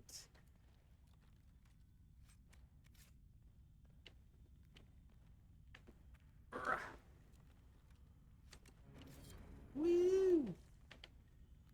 Sure there's no more. All right. Good to go. Speaking of pirate games, you know what pirate game I haven't played in a while that was really good? Assassin's Creed Black Flag. I still are, and yes, I did play Sid Meier's Pirates. So, when I am comparing pirate games, I do know the great Sid Meier's Pirates is on that list. But I gotta say, I think Black Flag was probably one of my favorite, if not my favorite, pirate game that I've ever played. Because like the ship combat was really nice in that. The different fighting styles you could do. Problem is, Dorian. I Oh. have only the one? You see a Ooh. man who's burned out, who left his people and entire life behind. And for what? You're not suggesting we're similar. How's that mirror treating you? Pretty picture, isn't it? I may vomit. Wait. I'll flex a little for you.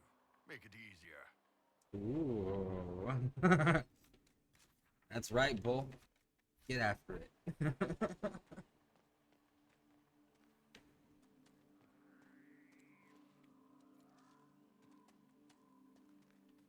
Here's the Grey Warden camp.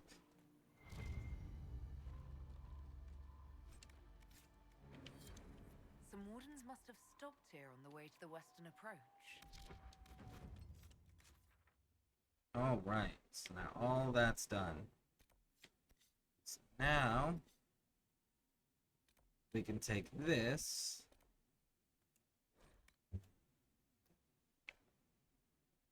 I wanted to try Skull and Bones, but watching it on YouTube, it doesn't look great. So I did try Skull and Bones because I have Xbox Ultimate, and they do free play days on various different games, and they had some free play days for Skull and Bones. So I did get to try a bit of it without having to purchase it. And the free play days, by the way, it's like it's usually like a weekend, so you get like 3 days, and you can play as much as the game as you can play in those 3 days, right? There's no limits. It's not a partial access. It's you have full access to the game for those days. And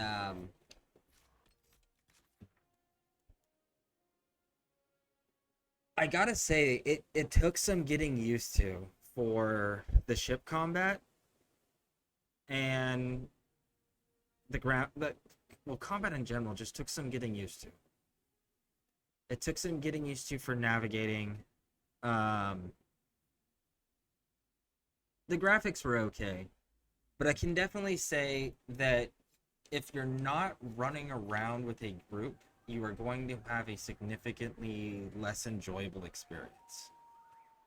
Because you'll run into areas where it's like, okay, how do I get there without fighting 20 million things along the way that are going to kill me? And then, are we sure that that's the direction I'm supposed to go in? You know, so they definitely made it a group playing activity versus a single player experience. I can say that for certain. I can say that if you had a group of players, you'd probably still want to go and play, what's that other one? Not Skull and Bones, Sea Pirates. You'd probably just want to go play Sea Pirates anyways, because the ships are at least suited for multiplayers. And it's more fleshed out of a game. So, that's what I would say. It's in its current state, Skull and Bones is a very disappointing release.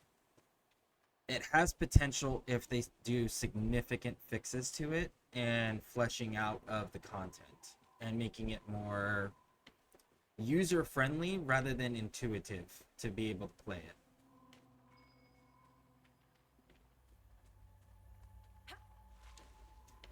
And I will say, if you like the combat of Black Flag, you're going to be very disappointed in the combat of Skull and Bones as far as like ship combat goes. Alright, so we got that one. That's the entrance to the Deep Roads. Alright, so now it's the Lyrium Caves.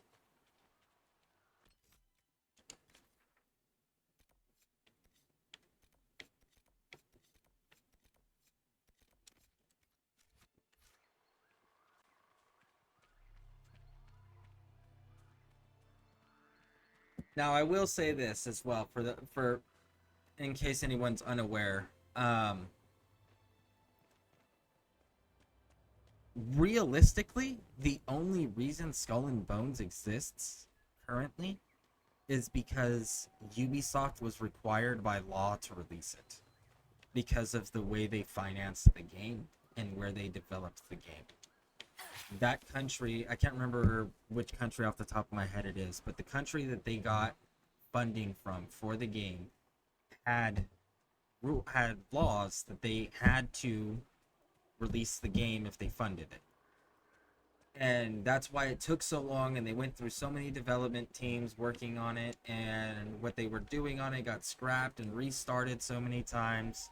So honestly, if it wasn't for them being required by law to release the game, Ubisoft honestly probably would have just scrapped the project. So like, that's the other thing to keep in mind with Skull and Bones, is that they put themselves in a position where they didn't have a choice but to release it, regardless of how good or bad it was.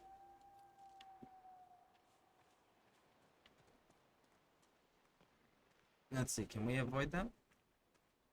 We can. Good. And you're stuck in the ground. Inquisitor.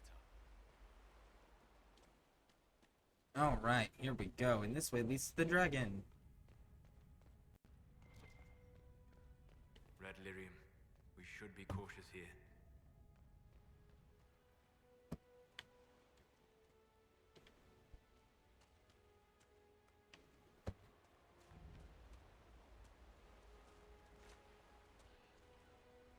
Something randomly just died. Let's see, what was it? It was a Red Templar.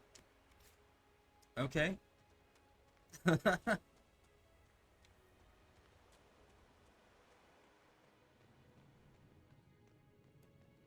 Red Templars have dug in here. All right, let's do it.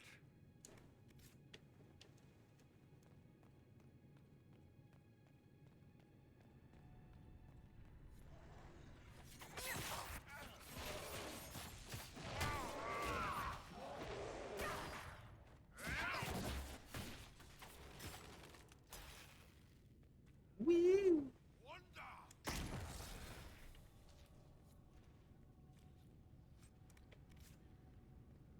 Alright. Plane.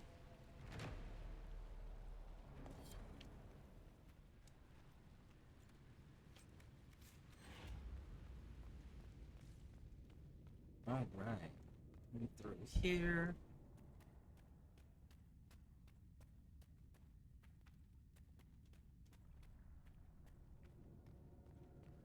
There's some bad guys up here and downstairs. Take the guys upstairs first.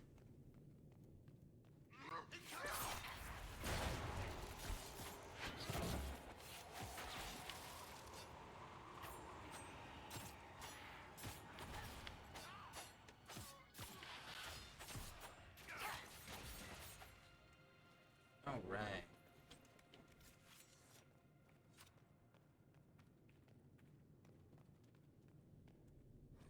Poor Templars had enough to deal with before this Red Lyrium crap.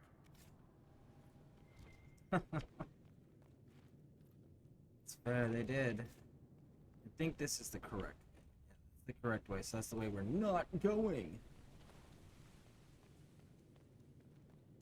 We're gonna go back here. There's some more rooms we want to loot.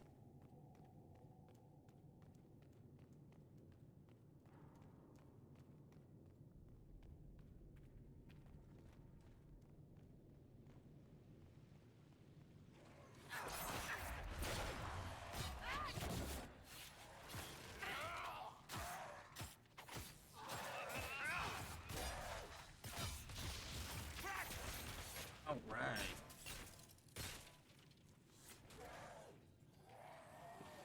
Looty loot loot.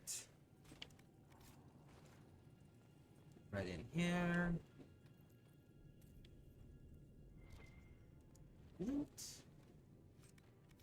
There's the Dwarven Banner Crown, which is... Nope, that's a Red Templar one. Oh, they don't have one on display.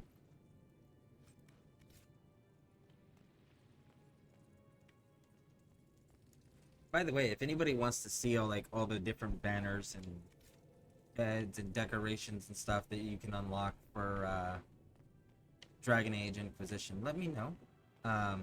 We'd have to advance one more main quest in the story. By the way, the Red Templar key we picked up opens this.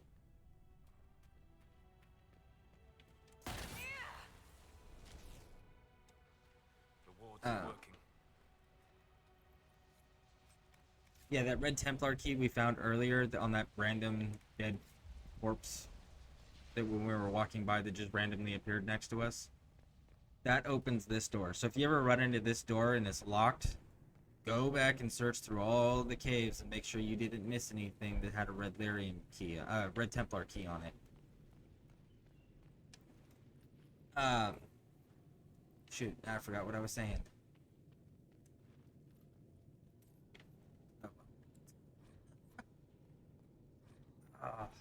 Okay. Oh, I remember. The decorations. Yeah, if you guys want to see any of the decorations or beds or drapes, thrones, and Summerstone. But and the banners. Banners, that was the other one. If you want to see any of that stuff for the Inquisition, let me know. I can show you most of it now.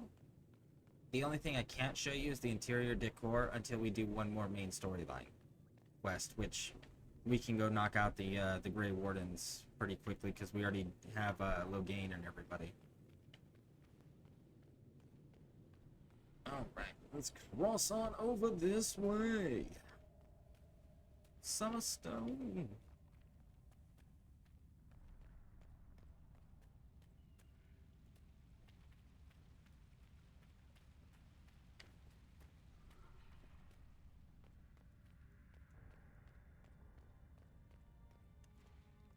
Loot, loot, loot, loot, loot, loot. More cheese. See on the pillow. He's standing on cheese. He's eating cheese.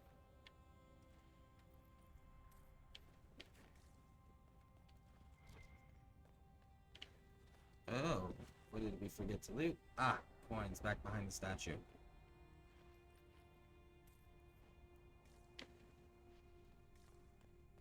Alright, now we can go.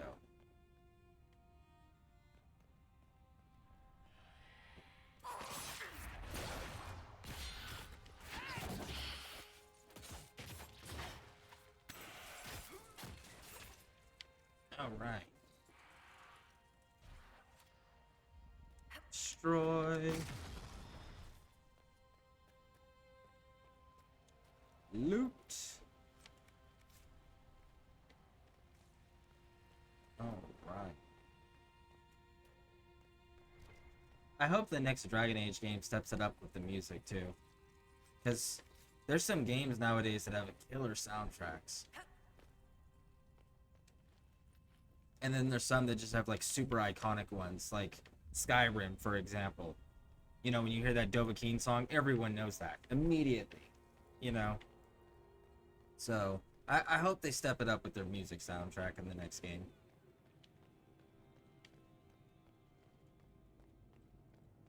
Oh, big guy. How's it going?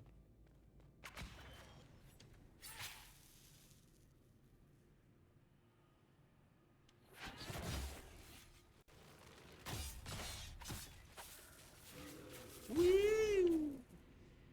Gotcha. I believe we've broken the Templars' hold here. Who knows what they might have accomplished had they remained?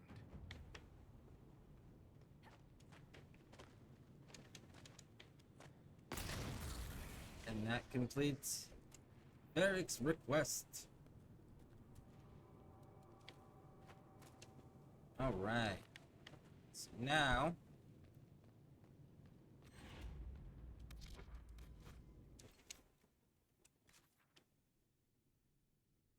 the Storm Coast is clear. Woo!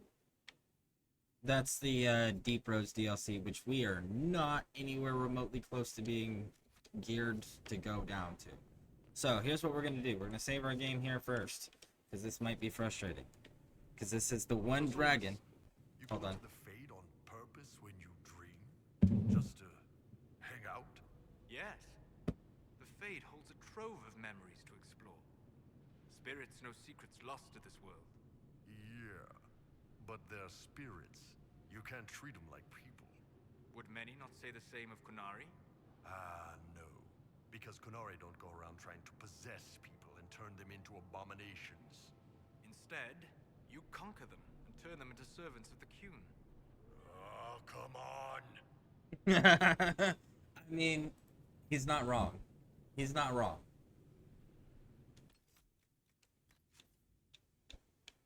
Alright, let's save that again. Alright, so now let's try this dragon. Now, I do struggle with this dragon typically. I usually come back to this dragon when I'm like ridiculously overpowered. He's usually like one of the last dragons I fight.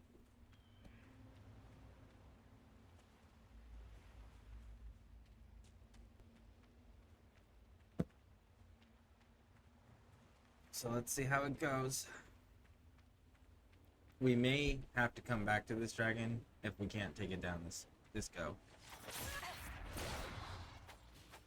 Because I know we can take down the dragon in Emlock Braves for sure.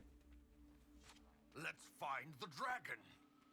You are far too pleased about this.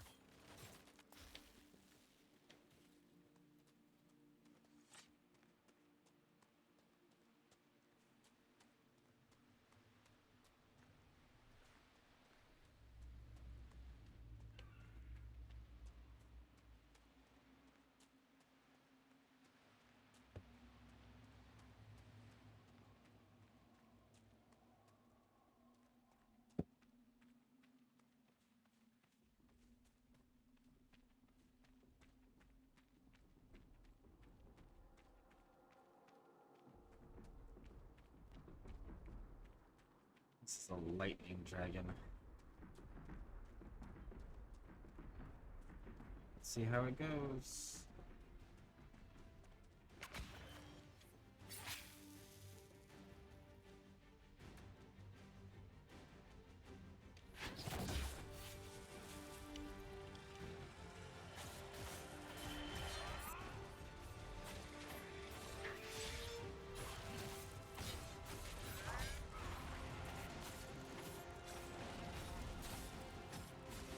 It's a level 19.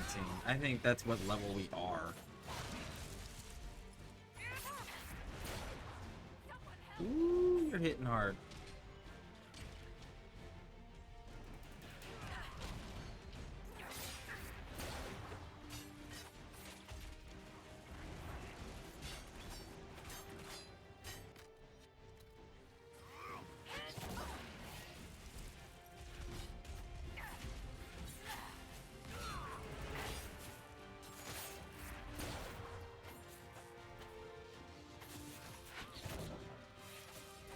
Ow.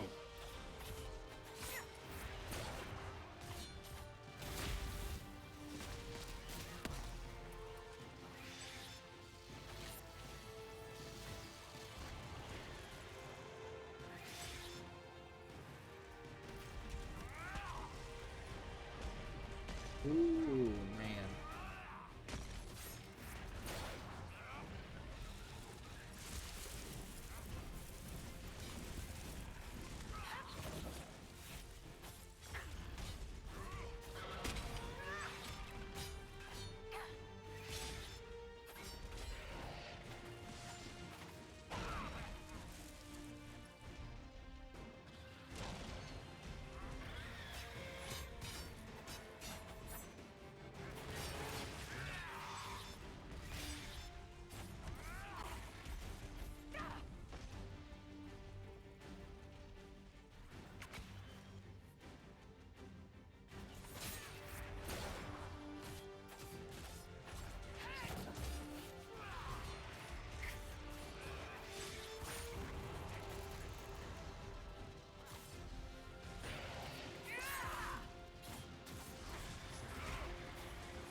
We might actually do this.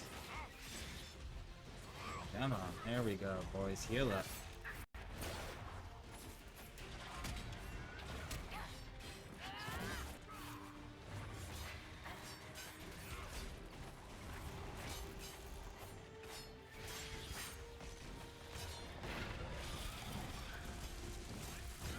Let's go, let's go.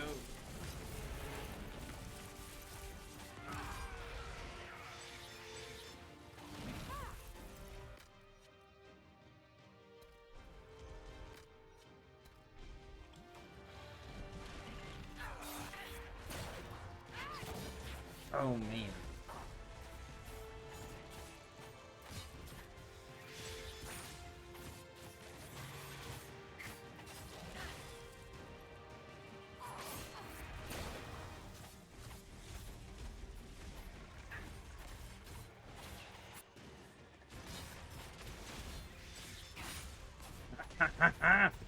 We're gonna do it.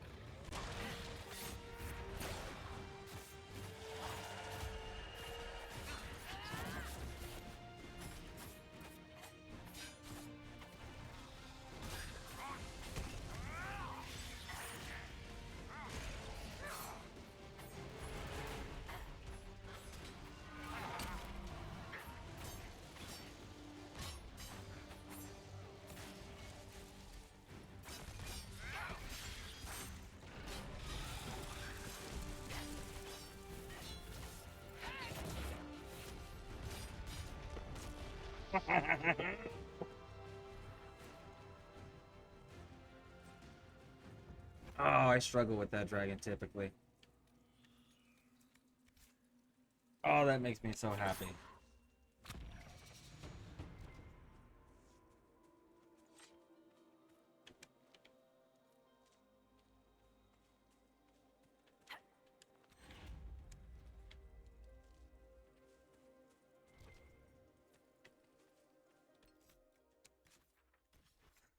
Storm Coast is officially complete other than the deep roads.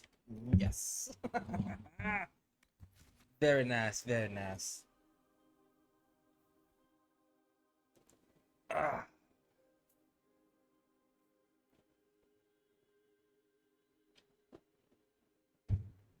Now there is one dragon in the Jaws of Harkin that it's not that he's difficult, it's that he's just a damn damage sponge. So there is that dragon we gotta go deal with. But again, his deal is that he just takes a ridiculous amount of damage.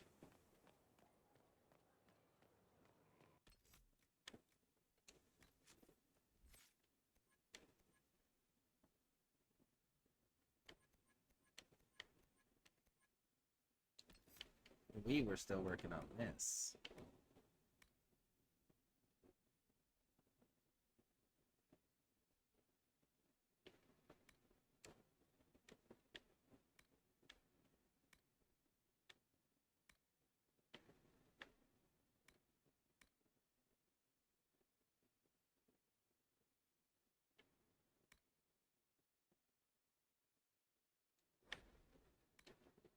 Let's take that one.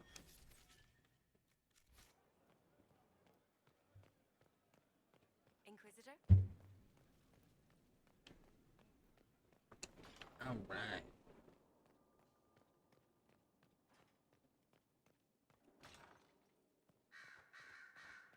Here is the request Harriet made. Should I wait for his reply?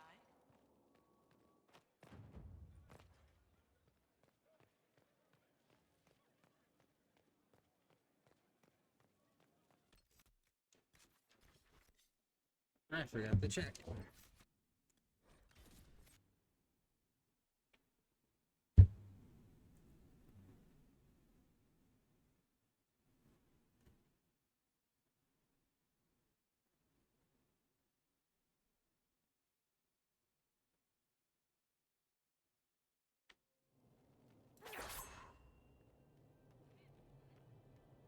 Help yourself to a suck from the basket. But only one! There we go.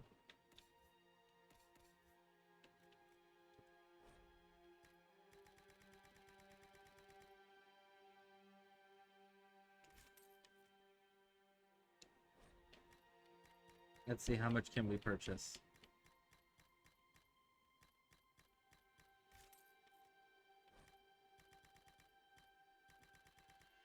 Oh, we can't. Oh, 4 more.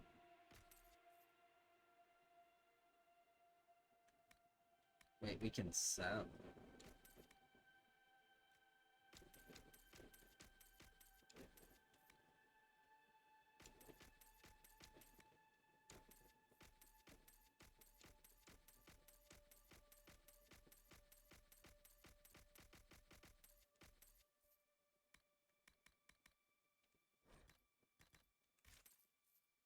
we go.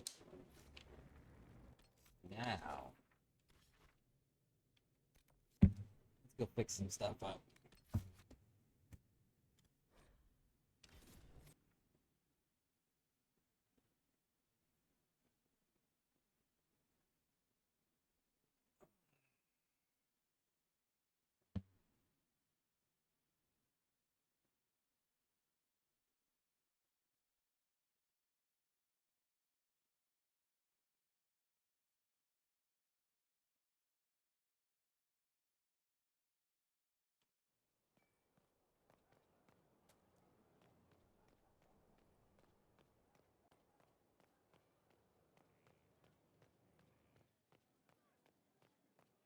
Inquisitor?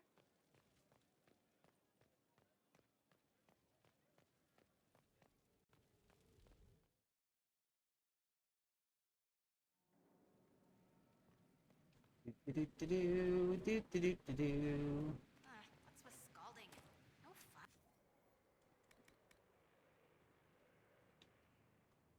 Nope. Craft this. Dragon scales.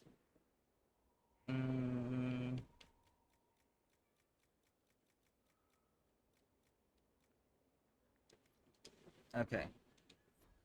Here's what we're gonna do. I really don't feel like losing these, and I don't feel like having useless equipment.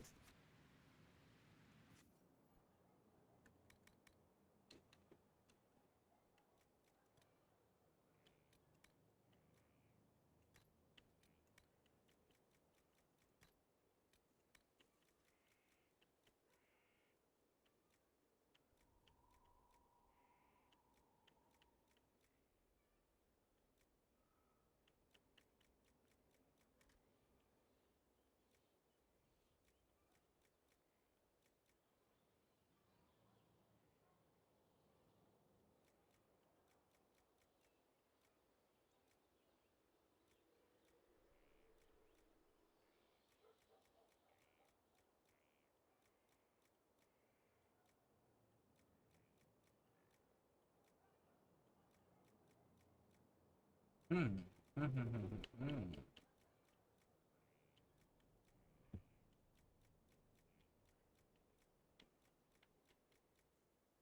guess it's supposed to be this one, huh?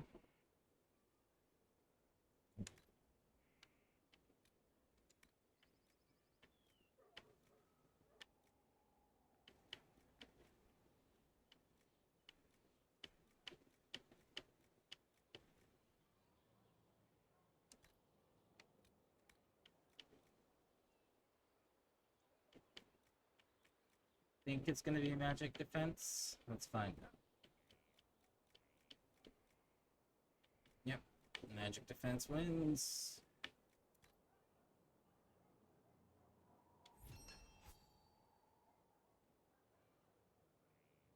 Master success. All right.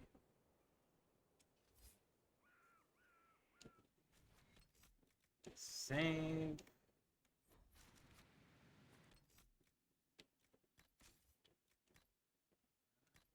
That on. Hold. That.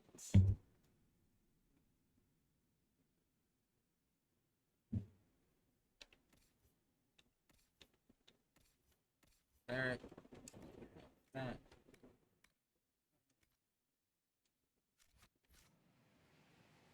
All right. Save again. And we're working with limited resources.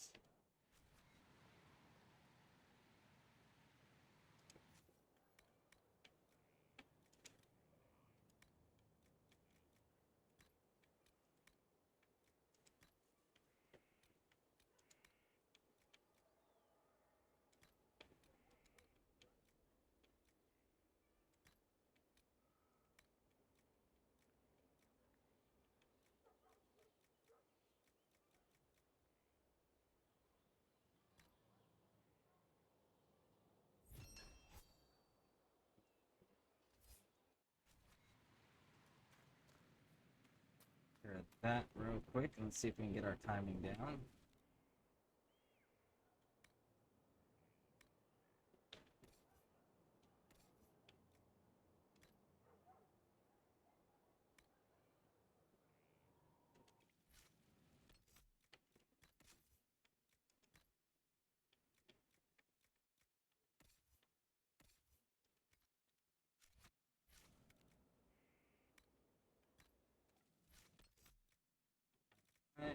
Nope, not character record. Not character record. Inventory.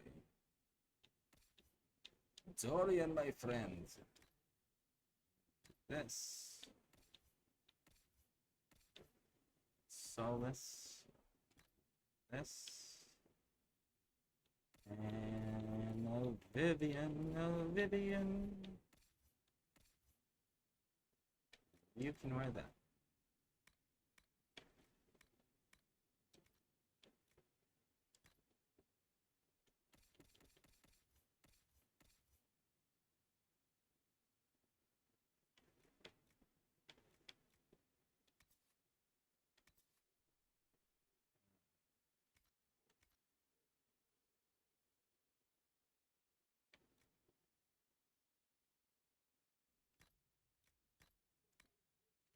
Let's see how that plays.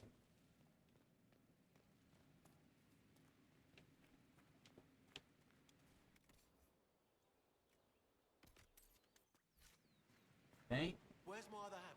Right there. Now then, let's take a look at.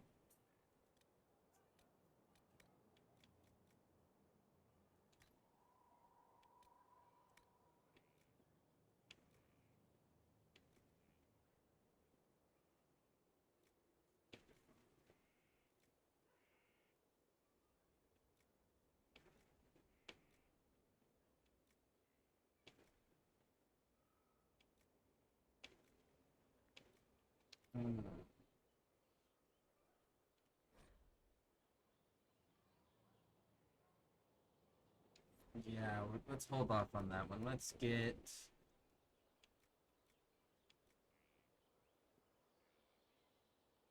I think this is the one I'm using. 292. No, this is the one I'm using.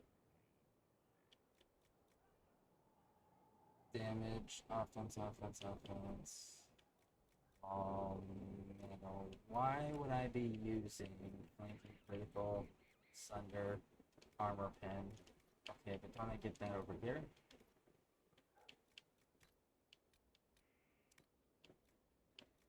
I do get it over here. Okay.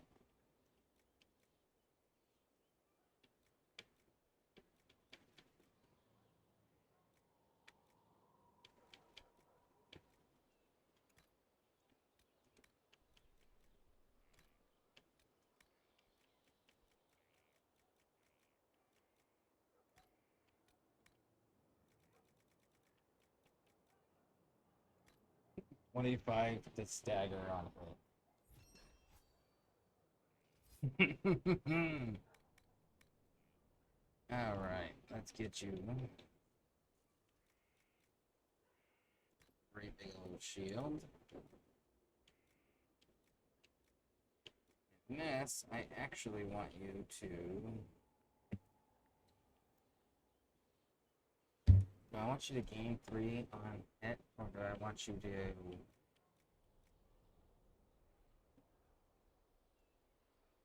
No, I want you to gain on hit.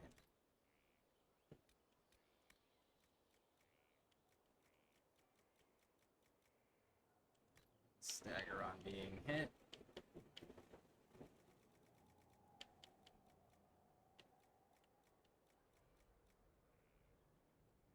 Sunder when hit.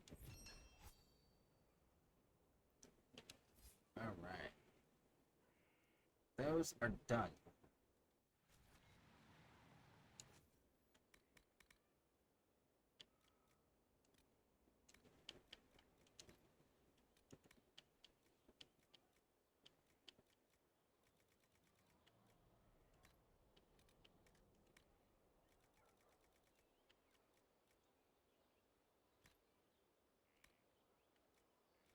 Oh. 8 and 8 versus. Yeah, I'll take that trade.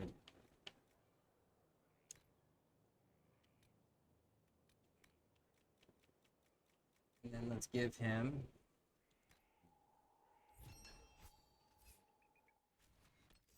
Alright. Iron Bull.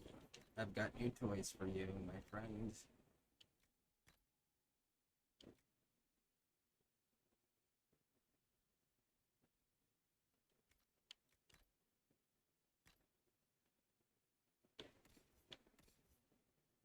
Sandra, you can have that.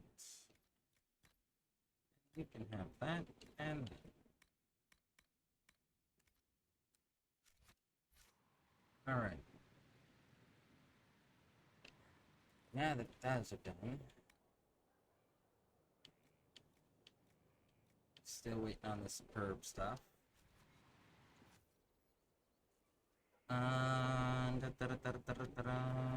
What else did I need? Ah, yes. Iron Bowl. And me. Helmets.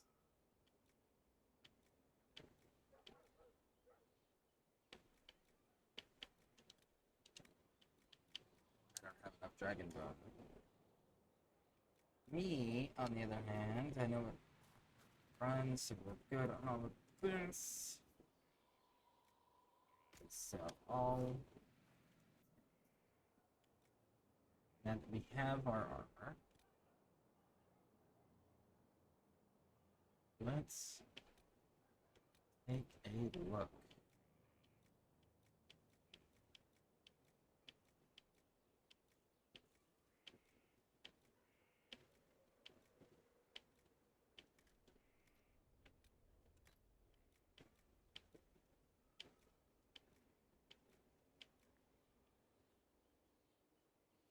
That's alright. That's alright. There we go.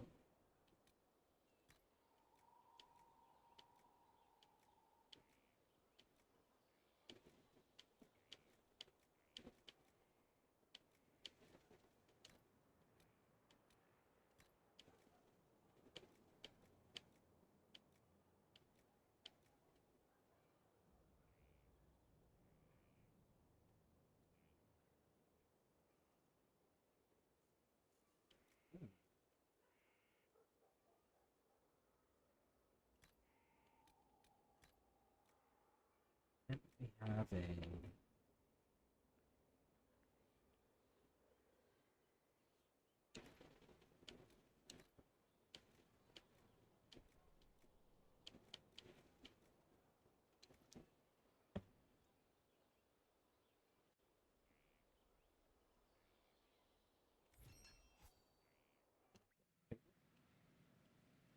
alright.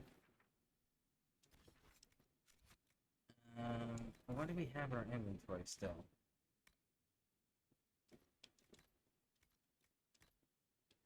Oh, the item. Yeah, yep. Alright, good to go. Check the war table and then head on back out.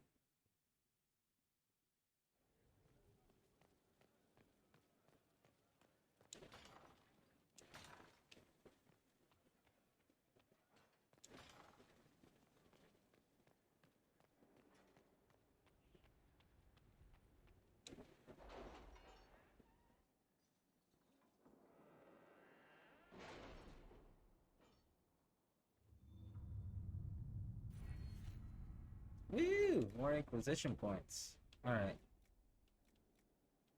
I do want advanced focus, but let's make sure we're not missing anything else. Enhanced studies will help me level up faster. This will give me discounts. Do I really need it though?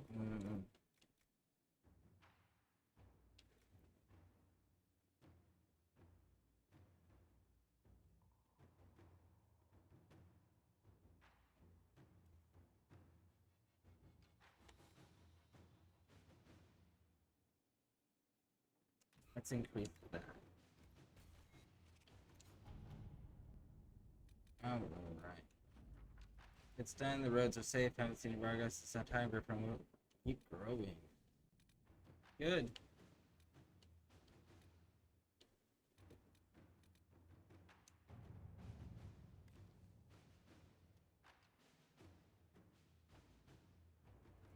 Letter delivered to Skyhold. First, allow me to compliment the Inquisition's many victories on behalf of Frosthea family. While Southern Thedas has seen the worst of it, we recognize that recent tragedies concern us all. Your Inquisitor's work in sealing the rifts and stabilizing the South has lessened troubles here as well. The Forsytha House will lend its support to the Inquisition We would be happy to meet with your representatives and make it official. Tyrion Veneto, on behalf of Her Grace, Duchess Amelia. A missive from Josephine follows the letter. The Frosithias are one of the great noble houses in Navarra, while other noble families are divided between those who support the Pentagast line and those who would see new blood on the throne. The Forsythias have remained politically neutral. I doubt Forsythia's offer is entirely altruistic. There are advantages to aligning with a powerful, far-reaching Inquisition. Nevertheless, accepting their support gives us allies in Navarra without making significant political statement. Let's see. Forsythias might be more generous if they knew we had certain information on them. Let's keep the visit friendly. A few representatives we can discuss the form their support will take. Approach from a position of strength. Summon a personal guard with a representative. Let's find out. Start it friendly and then go from there. That we need Liliana for. I know that for sure. Resources.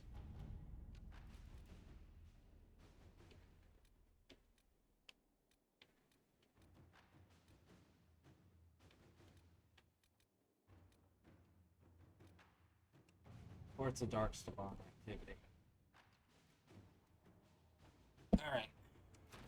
Do it, bud. Alright.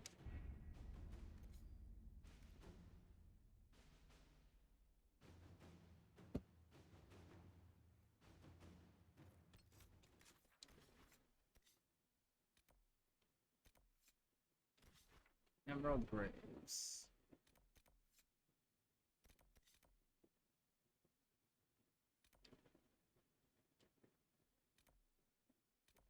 That's the villa.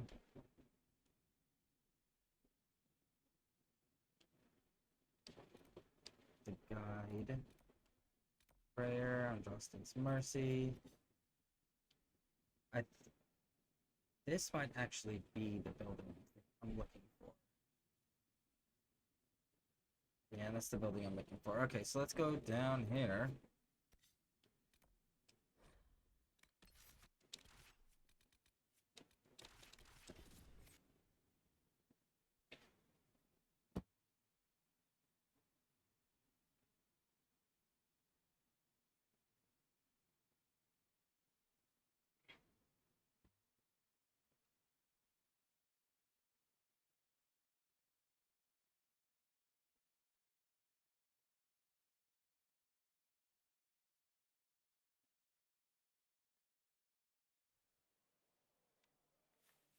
Alright, so before we talk to Fairbanks.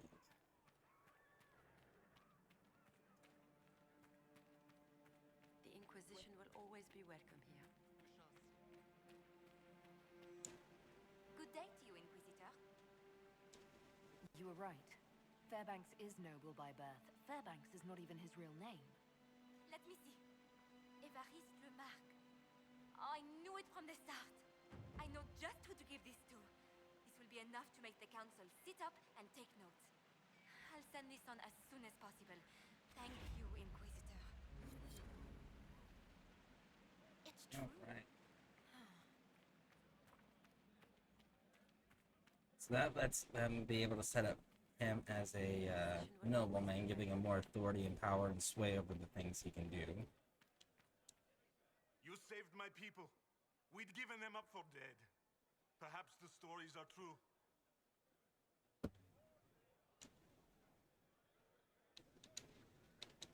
I need to be going. Be safe. Any news, Inquisitor? The Freemen have been defeated. They hurt so many of my people. Now it's finally over. Thank you. Perhaps with the Freemen gone, we can find a proper home. Algon's lodge was always well situated. Inquisitor, I need to be going. be safe. That takes care of all of that. Now we can hit this.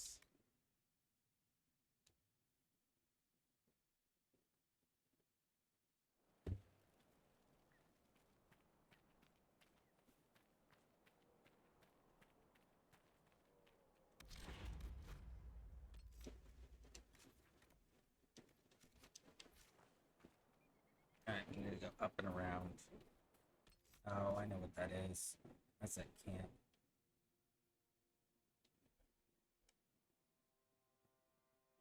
Well, there's still a marker over here that we need to grab, so let's go grab it.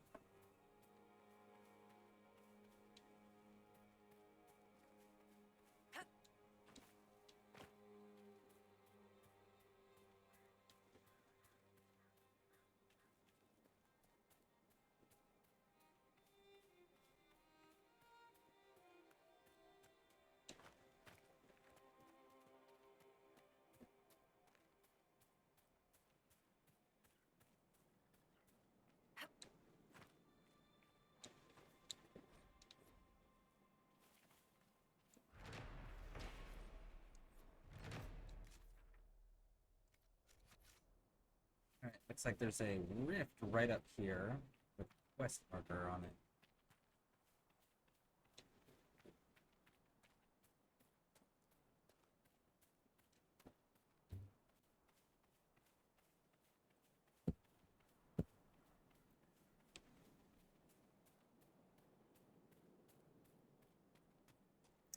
Once we get through this, what we'll do is we'll start up, well, once we get through Dragon Age Inquisition entirely, I think we'll kick off with Fallout 3.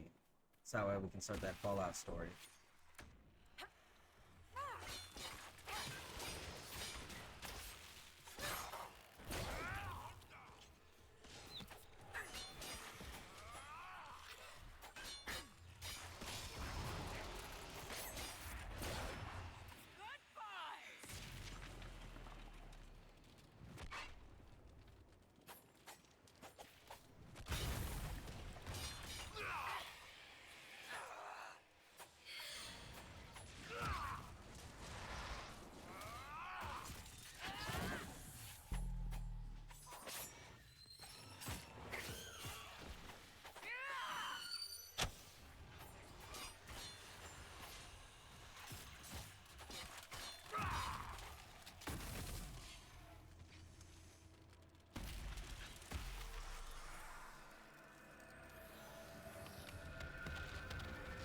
A lot of green on the screen. Whee! And there we go.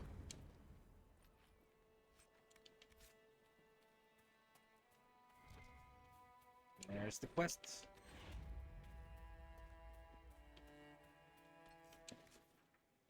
All right. Now, let's go light this quest here, this candle.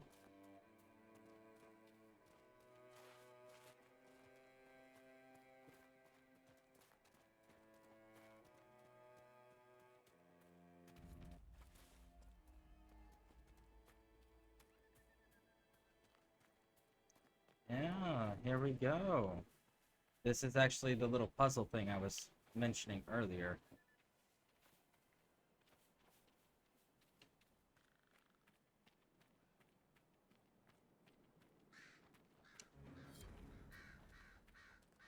So right up here,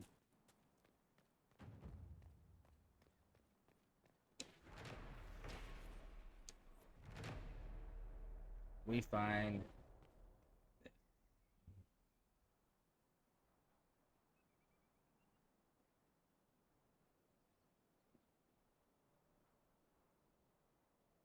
okay.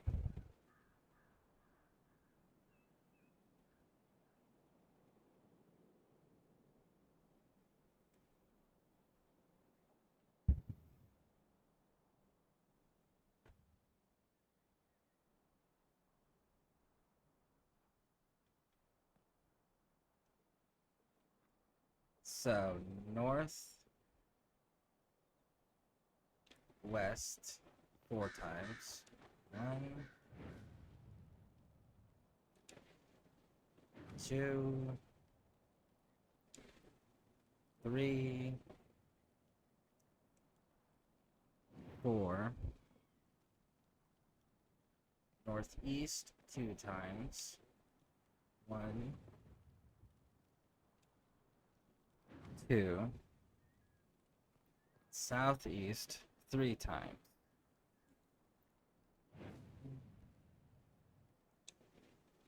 2.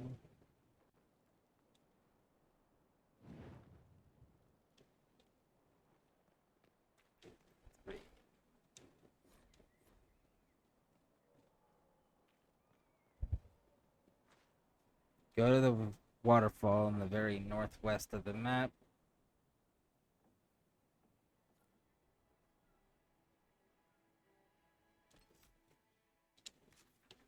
Alright, so we need to keep pushing up this way now for the rest of it. So let's go here. And we gotta go to the waterfall for the next section.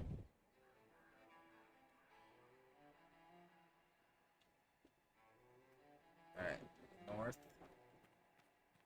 Inquisitor, I've something for you. Yeah, I know you do.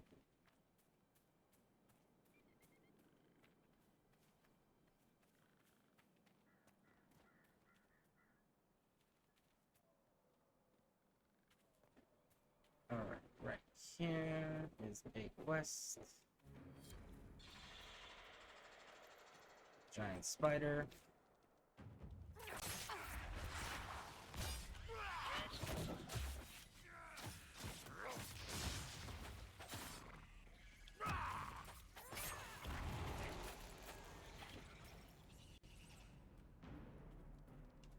Alright.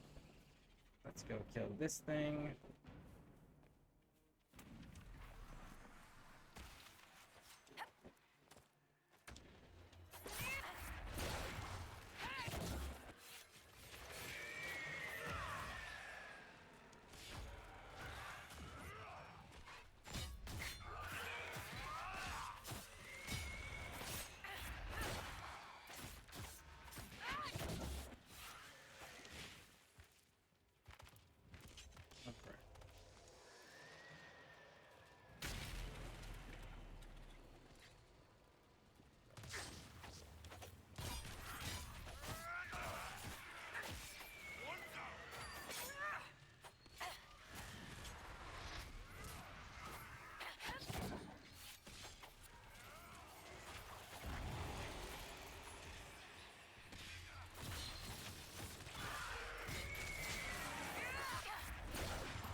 Alright, Pride Demon down.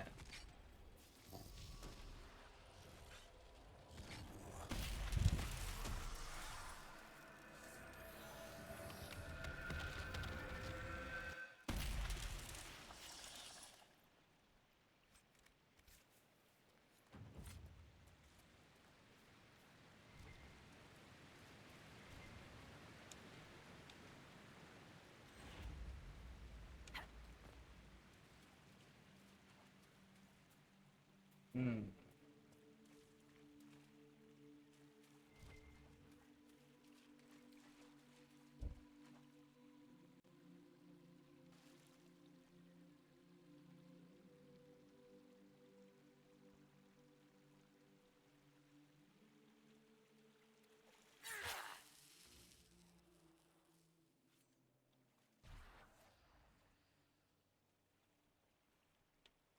Hey.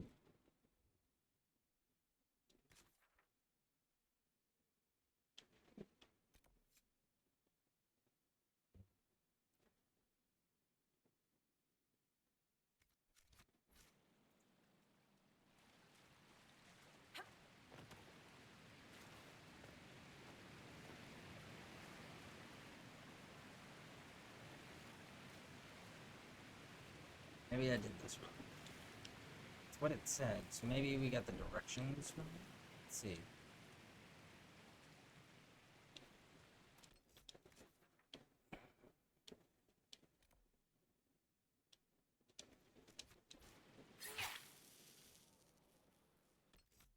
Is there something on the other side of that waterfall? Oh, I know which one that is. That's in giant territory. We will get there. But first we have to complete this.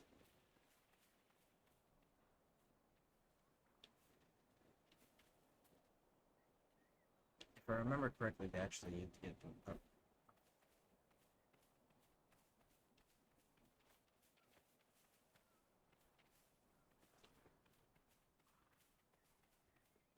Yeah, it's right here. You have to get up this way.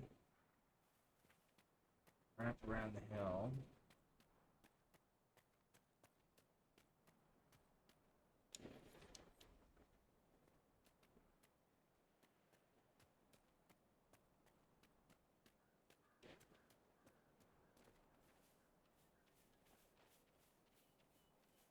Back down this way, and let's see if maybe we gotta do this differently. You've got an odd style, Solus. Your spells are a bit different from the Circle Mages, or the Vince. That comes from being self-taught. I discovered most magic on my own, or learned it from my journeys in the Fade. I've seen self-taught warriors. Even the good ones have something awkward in their style. Something that clunks. I don't get that from you. Maybe magic is different. Or, without magical training, you cannot notice the parts of my magic that clunk. That's a valid argument.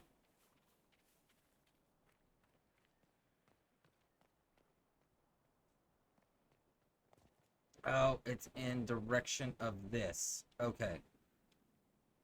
1, 2, 3, 4. 1, 2, 1, 2, 3.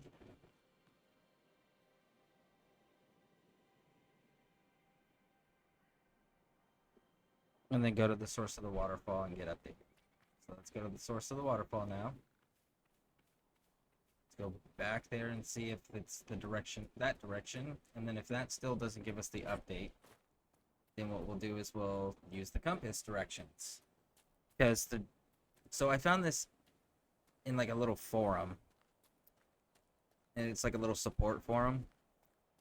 And it says that you have to light it northwest 4 times, move to the northeast light 2 times, and move to the southeast light 3 times. Now the thing is I found it, if you read further down in that same forum section, it says that it's in relative to the direction of the statue, not your compass. So I've tried 2 different directions for the statue. We're gonna go see if this second direction works, and if it doesn't, then we'll try the compass directions.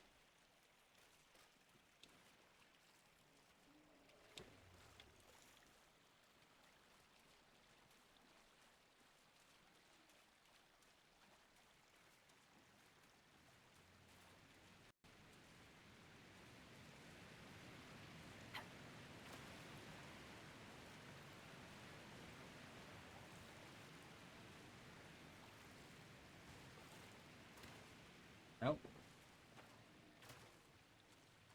Nothing.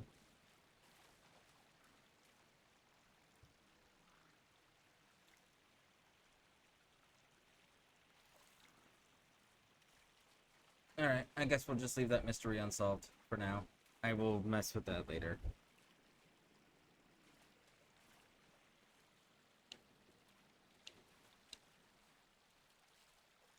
Alright, so we'll wrap around this way.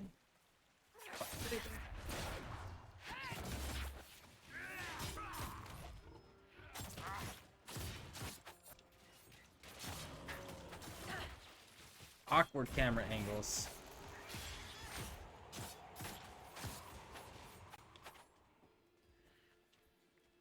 Listen, I am all for tough enemies, but damage sponges are not fun.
confused.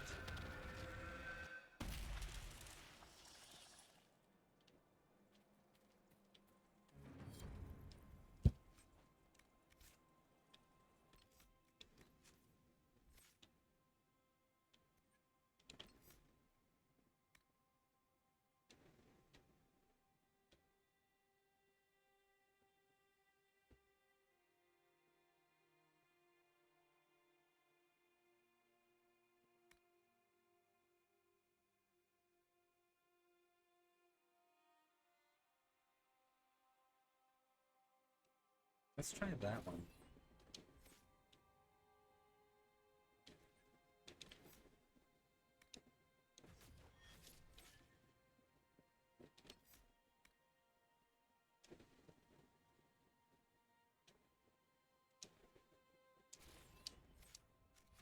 All right.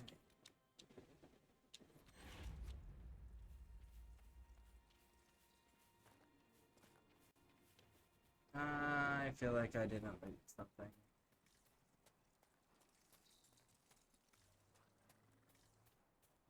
No, I guess I got it all.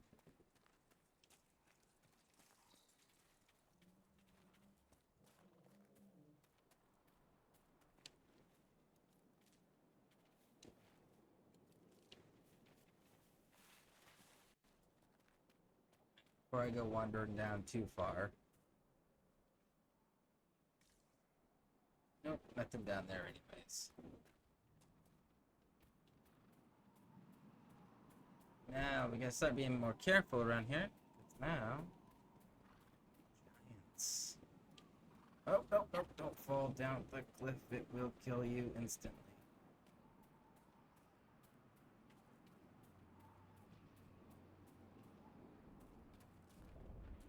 Guess we're fighting some giants.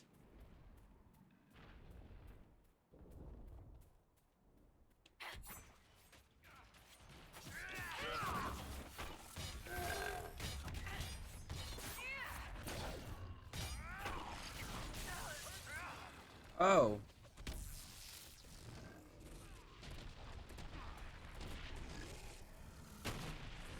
I somehow instantly died.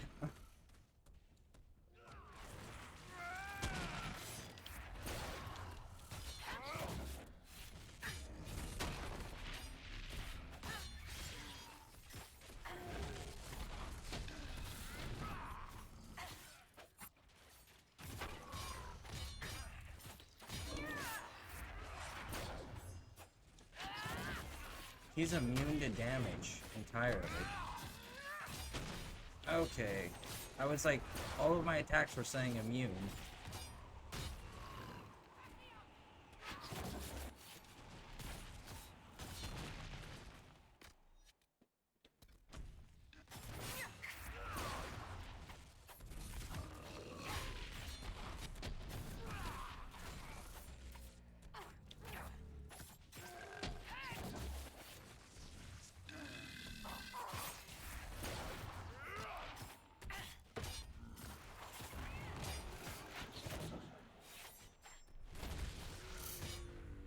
Right.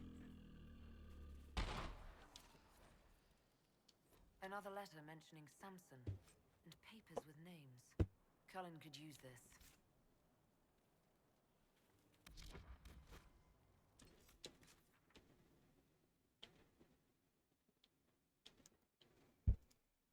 Ooh. I used a bit more than I would have liked to have used.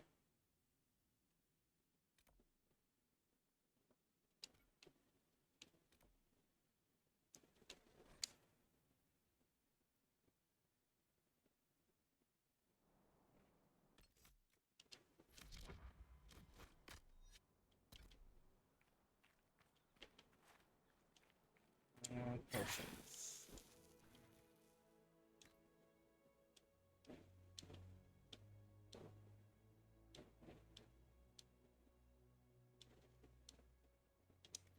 All right.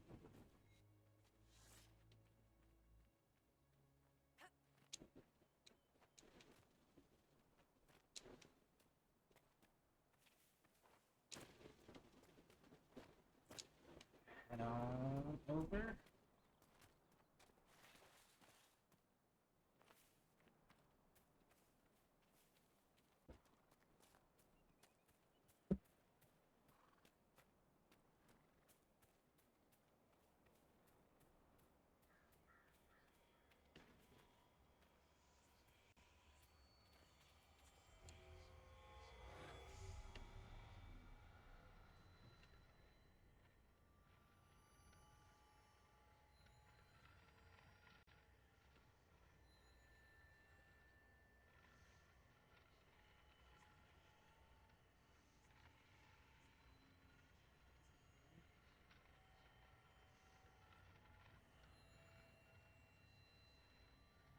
5. Alright,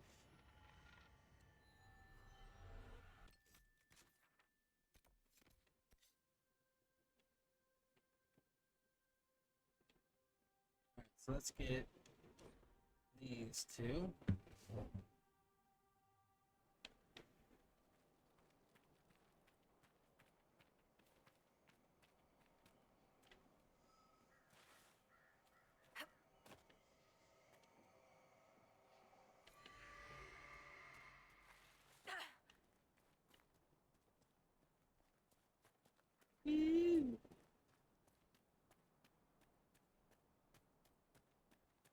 Nope. I think I went into a dead end. Yep. I'm in a dead end.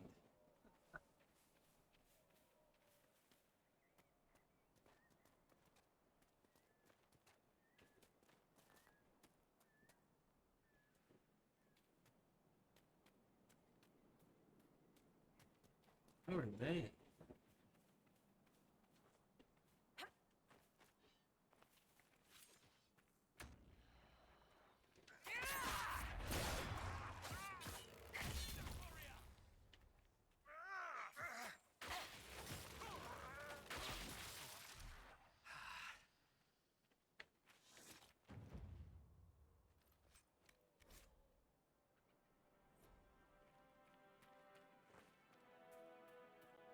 Shantakafas, don't you ever bathe? Sometimes. You want to watch, don't you? I'd rather stand upwind. Human sweat smells like pork that's been sitting in the sun. Just saying. Ooh.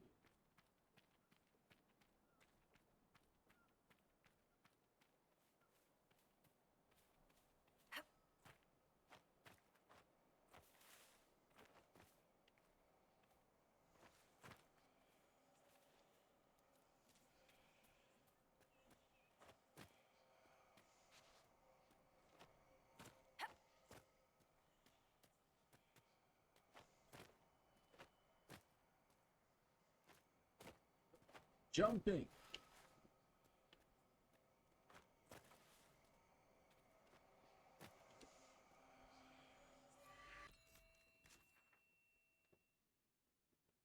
Now.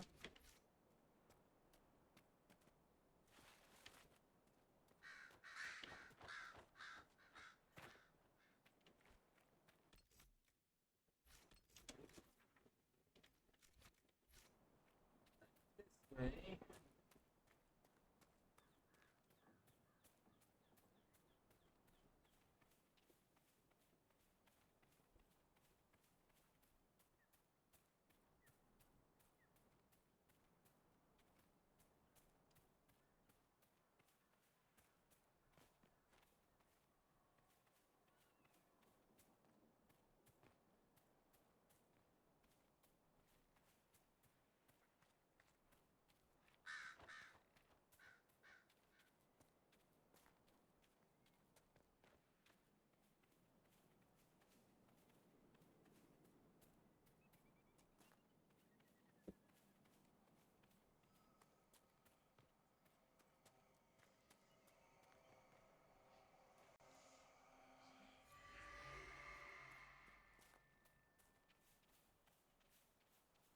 While we're here,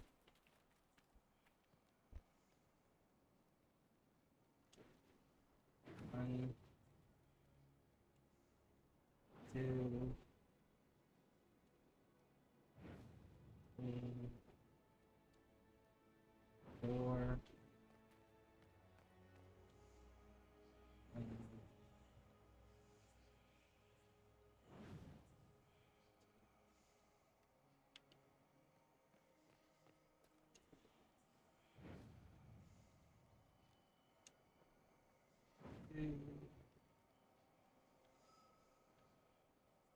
There we go. So it's the direction of the compass, not the statue.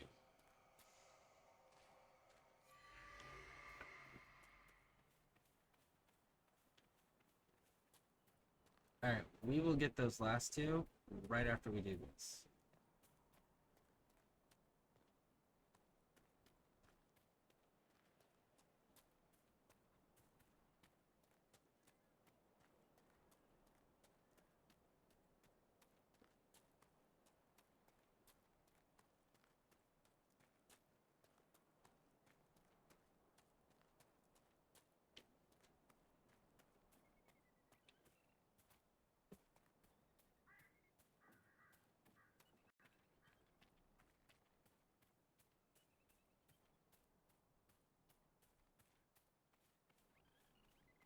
Go to the water.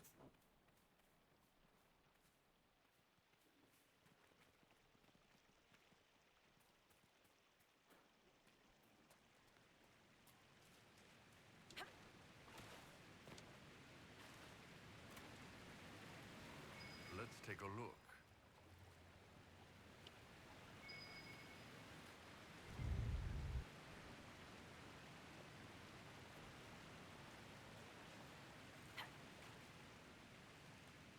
All right, we got another cube.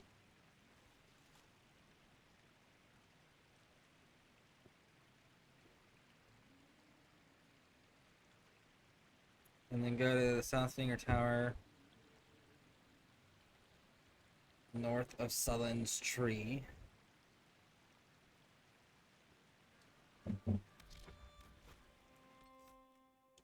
I don't think I have those places.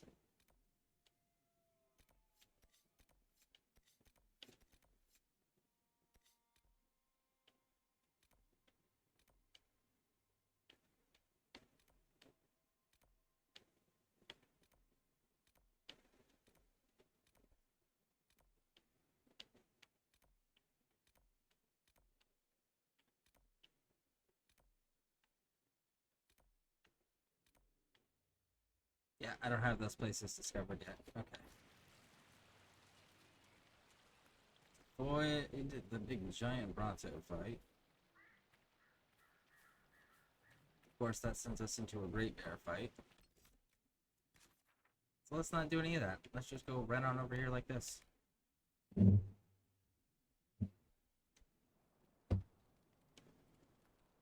go get these 2 shards. And that'll complete the shards for this region.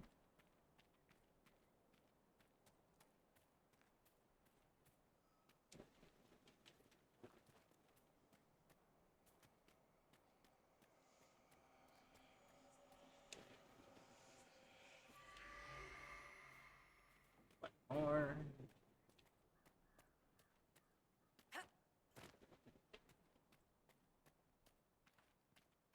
This one, if I remember correctly, you have to go up and around to get to it.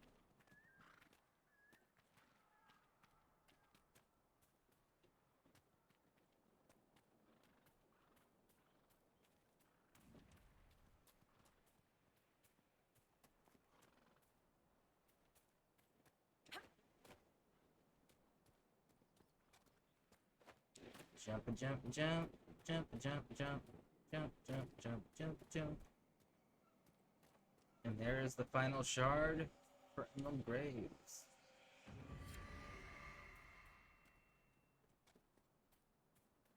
Stadium.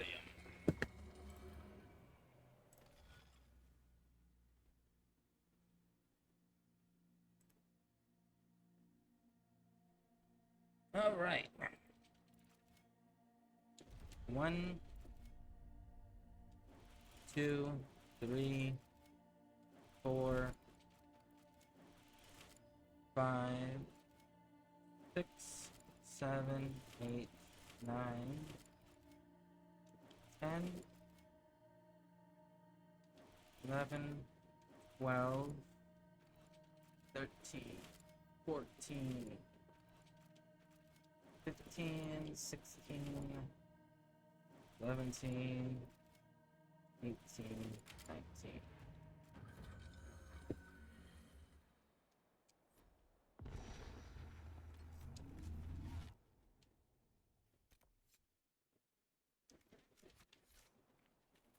All right.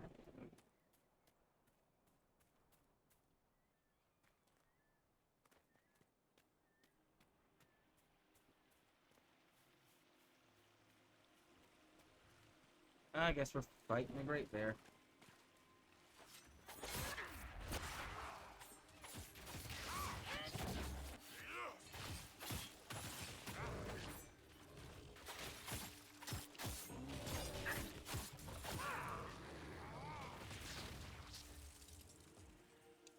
All right.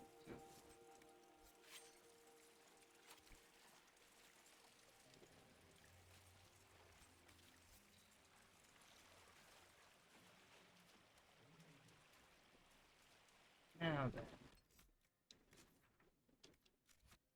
This way.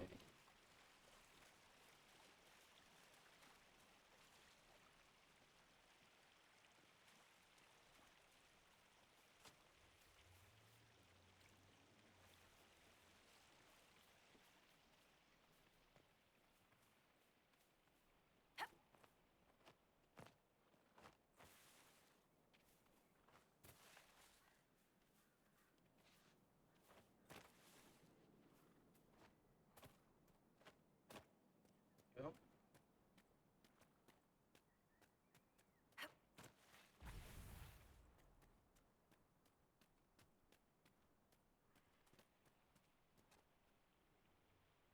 So where is the camp?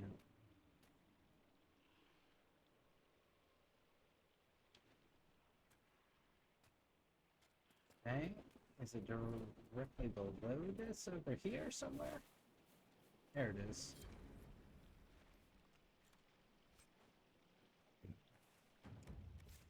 Alright, that coast is done. Let's go take care of this rift.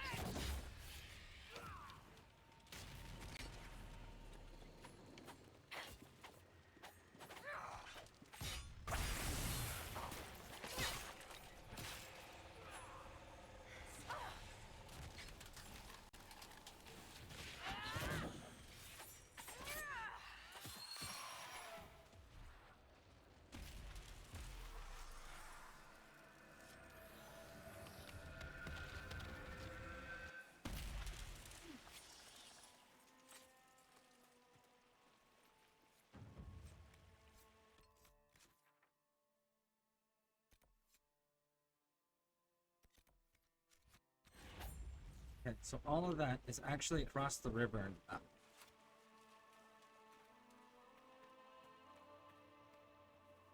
Actually, there is...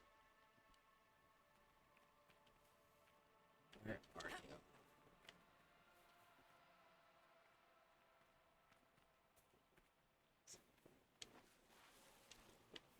This one? Not this one.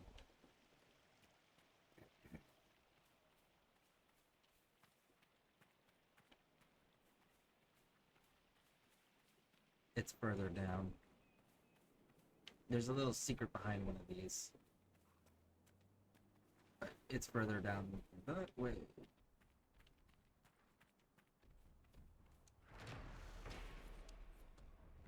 We're fighting giants.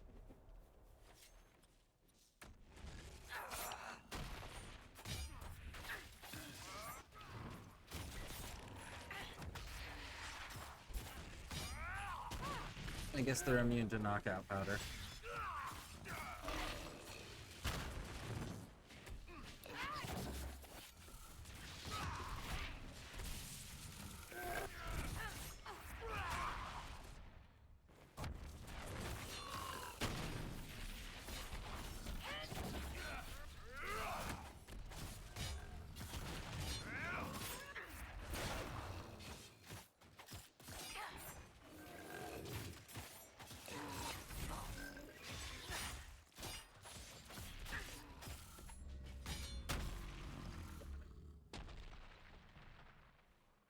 Each one of these little things is a landmark, so there's quite a few.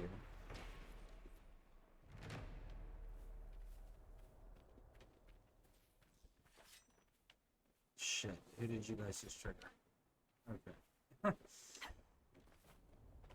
on, claim it.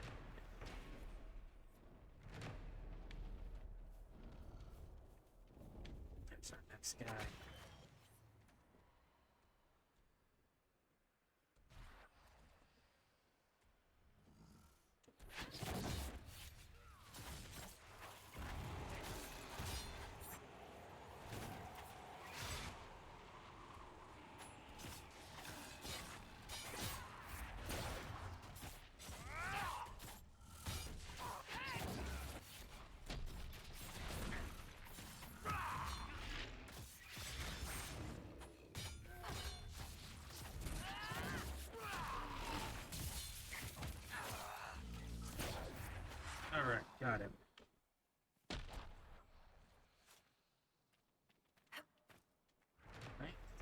this one. Something wrong. A man in the last village. Something in his manner troubles me. The baker with the squint and the red nose? Yeah, spy. Probably Venatori. Why do you say that? He watched all of us. A normal guy would focus on you because staff, or me because horns. He had a dagger up his sleeve, which no baker needs, and the knot on his apron was tied to Vinta style. I sent a message to Red. She'll investigate. You are more observant than you appear. The good spies usually are. We're gonna let them duke that out because we want to save our health potions right now to go deal with the more fun problem. Fun problem, you say? I do say. You Southerners will just build things anywhere, won't you? We will, as a matter of fact. Oh, I think I gotta go down to the ruins. Want to... Can I go around this way? Let's see. Nope, I have to go through the ruins. Okay.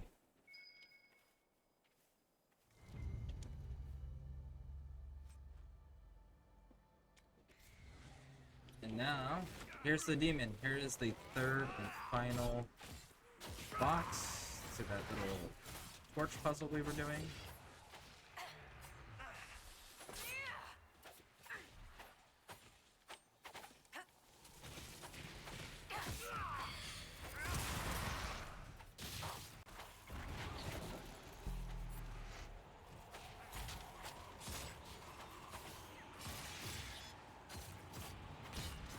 It's a big demon.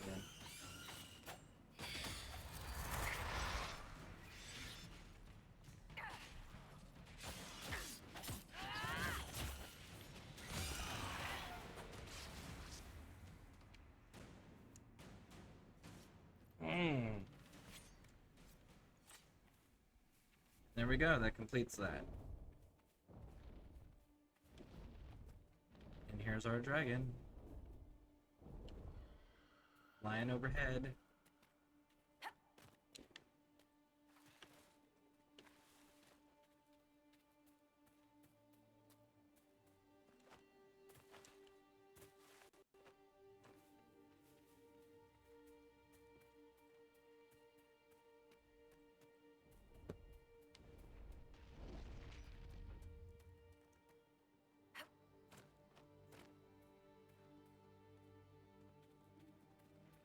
Going to try to avoid the Templars for now.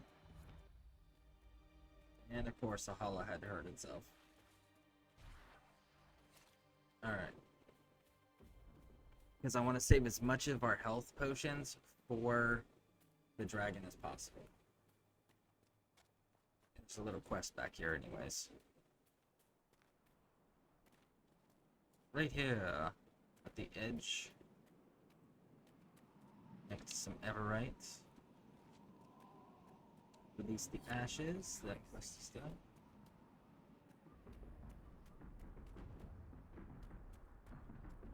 Alright, let's go fight us a dragon.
Alright, now it's gonna fly. So now we run.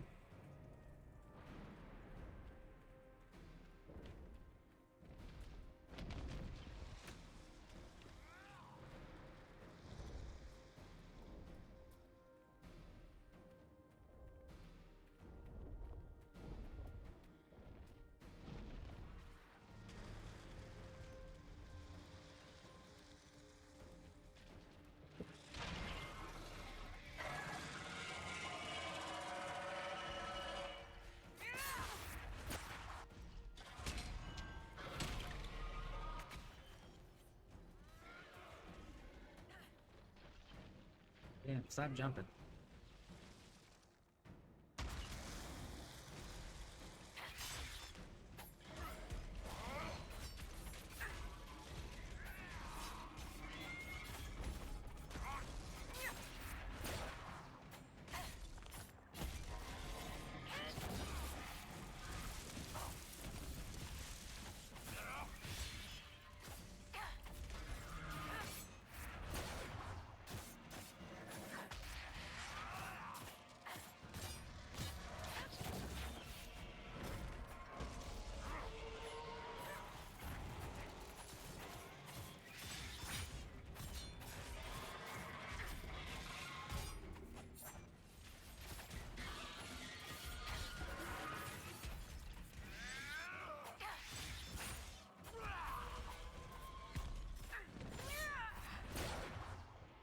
Alright, run! Run away! Oh, come on, don't get stuck on the bones.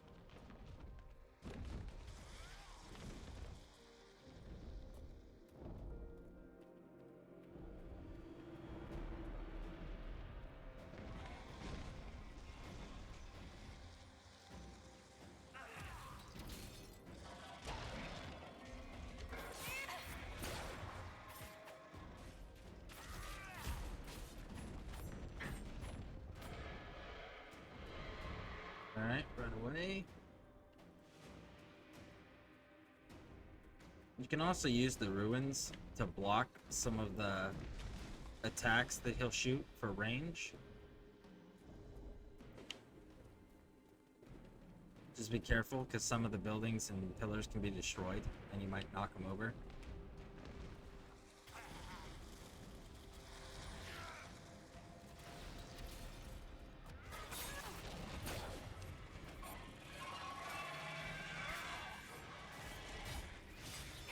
Got him.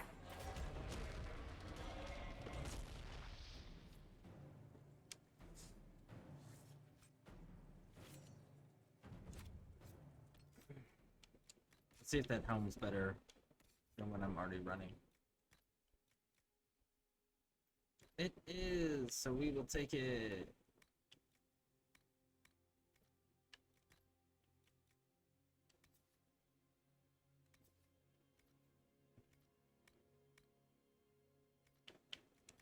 Accessory. Trash, trash, trash, trash. Alright, one more dragon down. So now once you've completed killing this dragon, come on back here to the statue.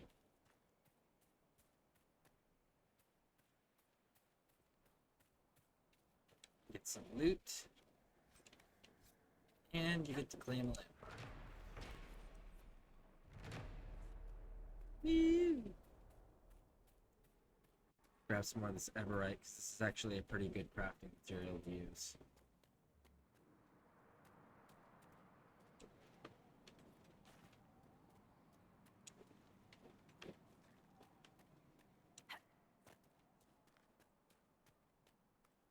Alright, dragon is dealt with.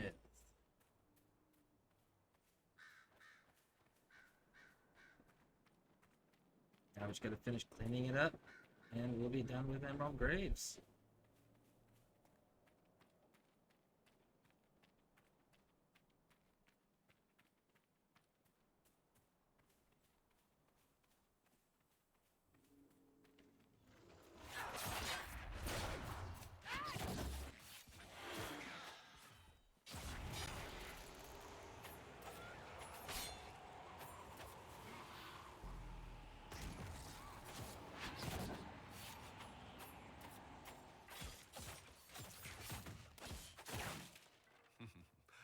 Behind your gristle, the Elder One is some crazy fit asshole, huh? I'm not thrilled to discover we should take those old legends at face value. Guess he thinks the modern Imperium is a real letdown, too. Why wouldn't he? Tevinter once covered all Thedas, its glory only matched by its depravity. It'd be like Koslan showing up and learning the Qunari didn't conquer the world after all. Yes. Priesthood's been trying to explain that one for centuries.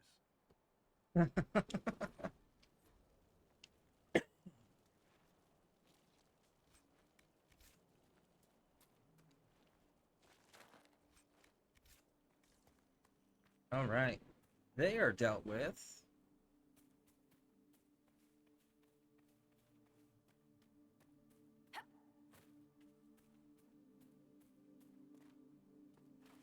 Let's go down into these ruins.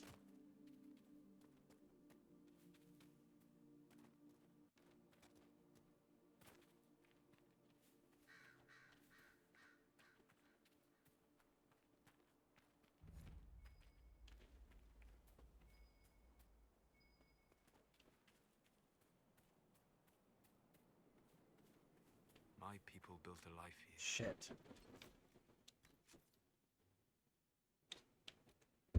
This one has a rough enemy in it. It must have been something to see. Where are you at?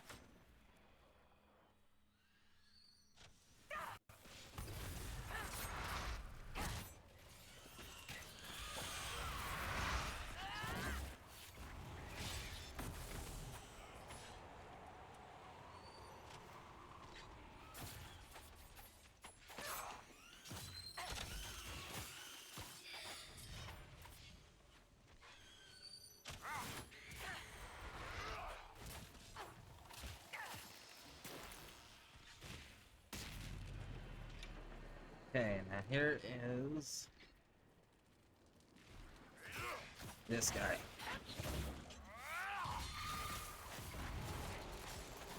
Must be killed first.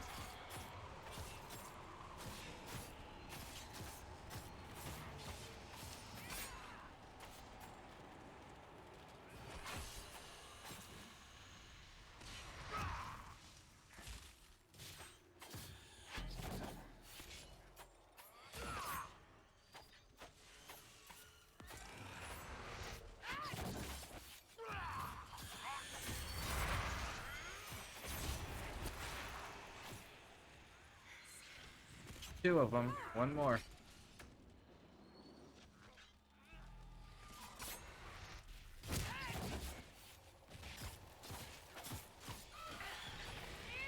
Got it.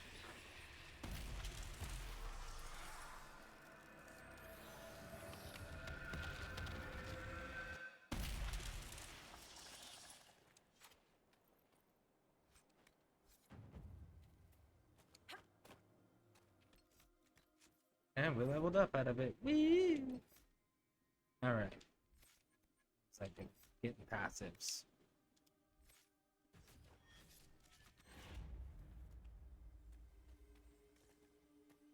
Make sure none of these other weird monsters or anything drop. Nope, nope, nope. Alright, good to go.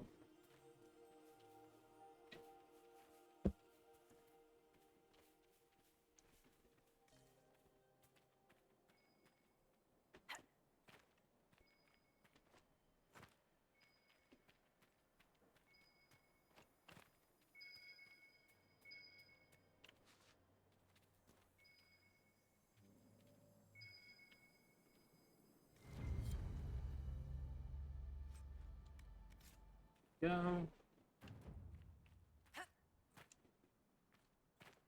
Jump down here. Actually, go. Let's look at this place. And Keep your distance, strangers. Andaran Atishan, stranger. Inquisition, right? We'd heard you were in the area. I'm Taven. Forgive my friend's caution. We weren't expecting anyone. You're Taven. I've met Keeper Howen. Yes, I imagine he didn't have a kind word for me. Perhaps he will change his opinion upon my return. What are you doing here? Just looking. Would you keep the secrets of this place from one of your own? No, I just haven't actually found anything. Yet. There's a tomb, sealed since the Second Age. I believe I can find a way through. What do you hope to find? The truth. Elven accounts of the Old Kingdom or the Exalted March. Do you know what that could mean? So much of our history's been lost. To regain knowledge that hasn't been distorted by the Chantry, I should stop talking. If the chamber turns out to be empty, I'll look like an idiot. If you intend to explore the ruins, perhaps I can help. Our initial work will be tedious, and my party's more than capable of searching the ruins. Perhaps I could send word if we find something. Doreth Shirar. Alright. Now, if you're not a Dalish elf, he's more guarded, and he does the whole, like, oh, we don't need outsiders. We don't need outsiders polluting our people's history already. You know, we're stealing more from us. Like, he's very anti-you helping. If you're a Dalish elf, you get unique dialogue, and he's more friendly, shall we say. Or better yet, leave. Supplies, monsieur. Except for it's empty. Do better.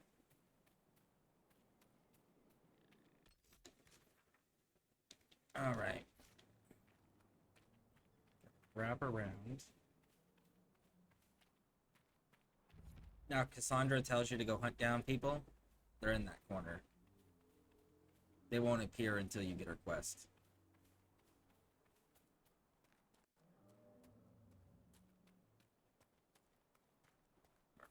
Almost done with this place. Claim a few more landmarks. Claim the reward from the Astrariums. And there's a building we gotta clear. Let's try to avoid as many giant fights as we can, because they are just not all that useful. And they load us down with garbage for rewards. Let's see where he's going.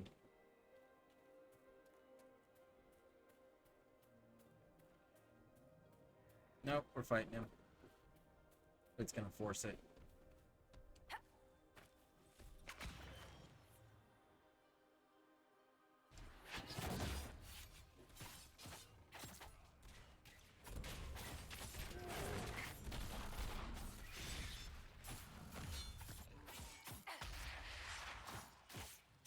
Immune to sleep powder. Oh no, he is sleeping.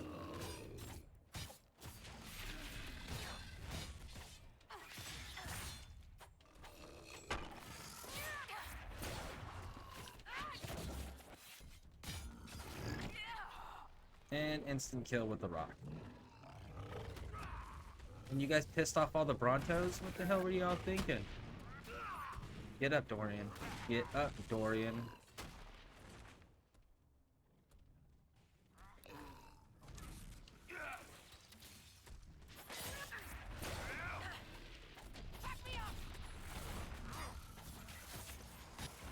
All right.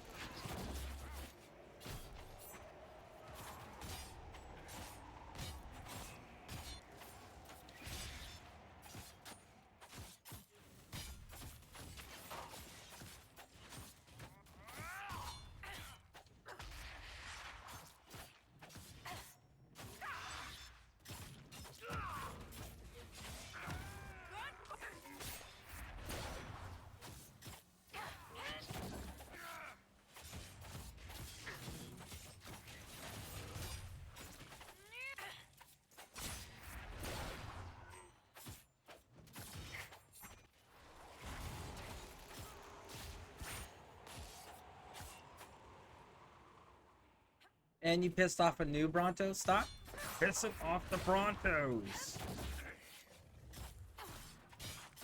I just want the landmark, man.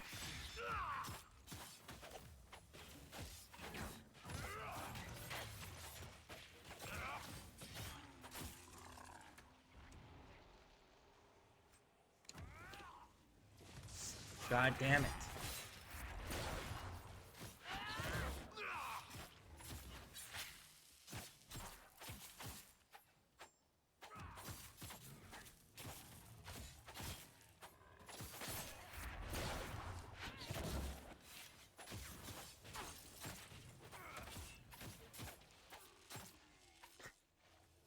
Alright, are we done fighting Brontos, guys? Yeah? Done picking fights? Okay, good.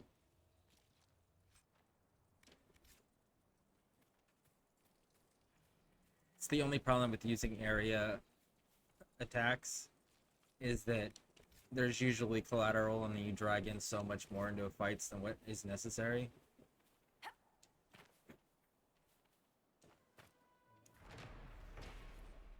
Alright, one more landmark. I know exactly where it's at.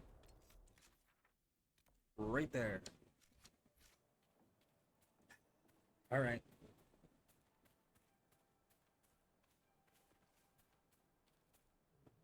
See, what do I have to contend with? We need another artifact. Well, I hate to break it to you, Souls. Right now, that's irrelevant. We have to fight 3 freaking giants.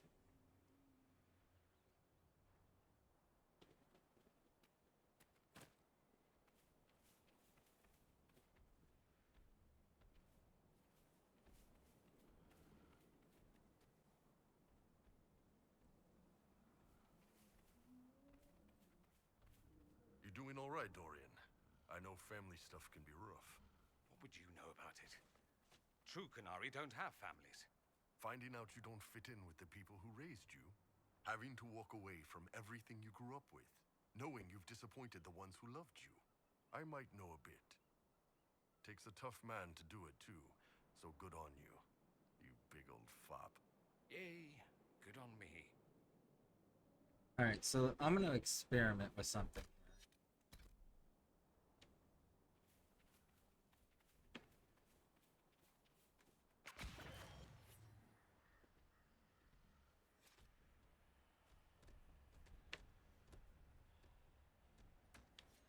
Nope.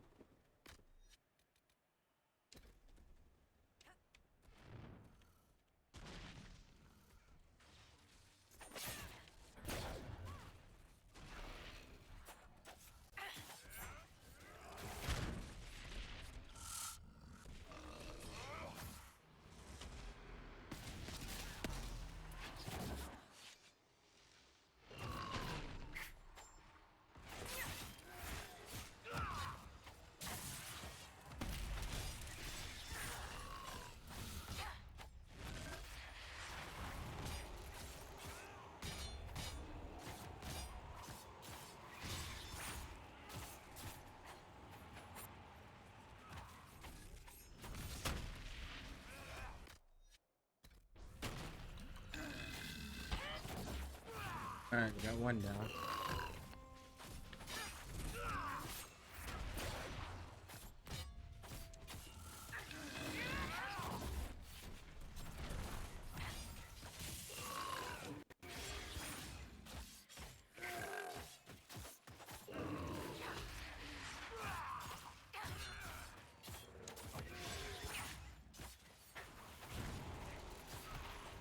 Alright, there we go.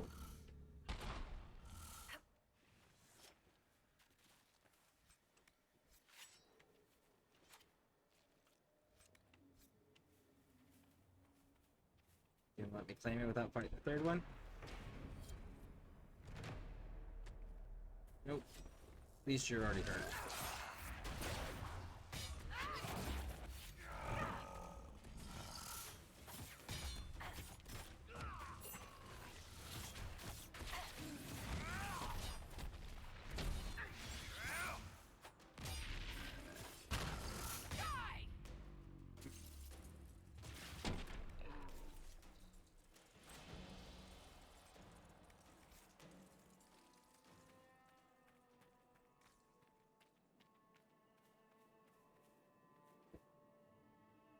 Actually, got all the landmarks too now. So now we just gotta take these 2 areas, and there's a building over here too. Level up, spinning nice, spinning nice. Dorian, I think you're good on your stuff over there, bud. I'm gonna give you some more electricity though.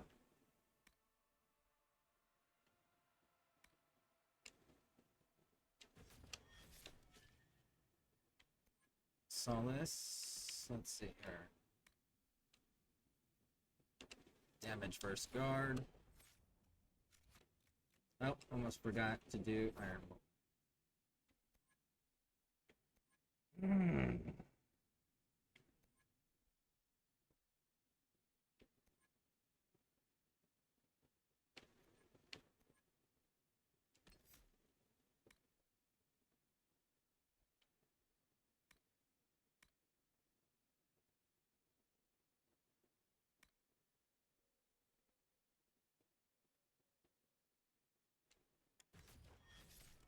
Do that. All right. Good to see you, Your Worship. At least you didn't lie to me. I'll take that. Let's see if we can get around with it. No, we're fighting this dude. He's in the way.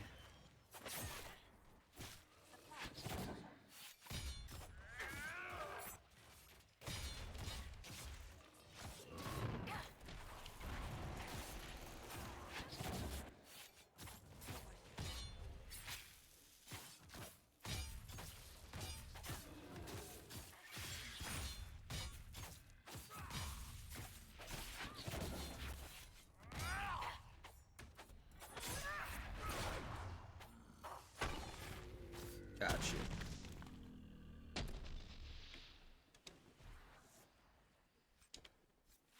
Alright, now that that's dealt with, let's come on over here. There's a cave.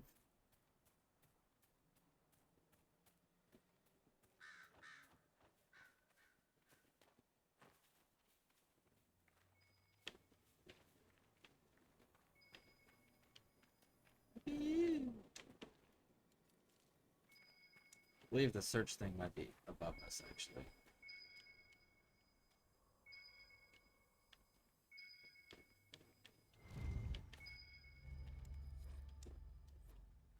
I think there's something above us, though. Stormheart! Let's see, what was it that's above this? How do we get up there again?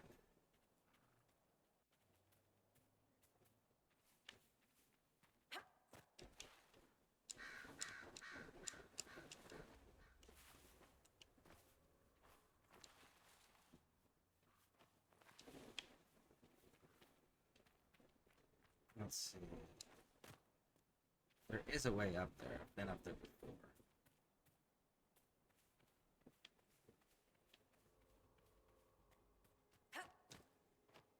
There it is. What was it that was up here?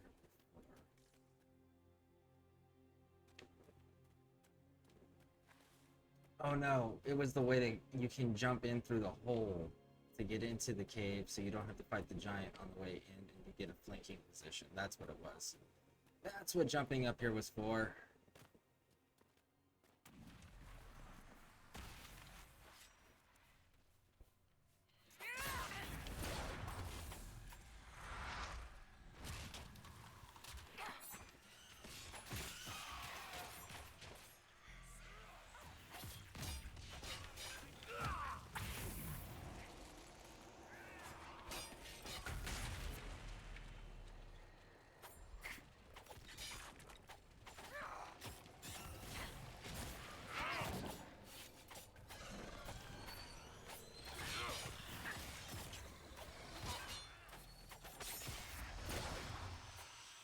Got you.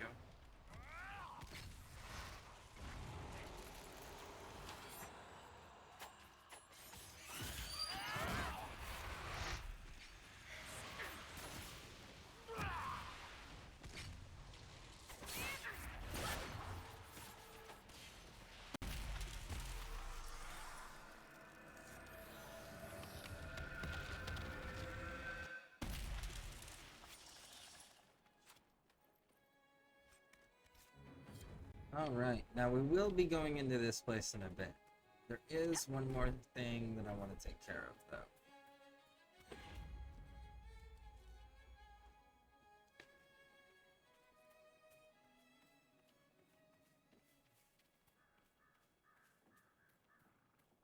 So right here, grab these, do the read, grab the loot, and then come over here and grab the crystal grace.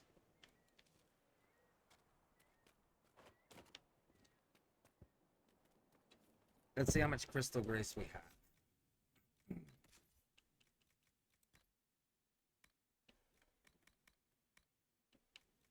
Crystal grace, we have 12. I think we only need 10. Let's go find out.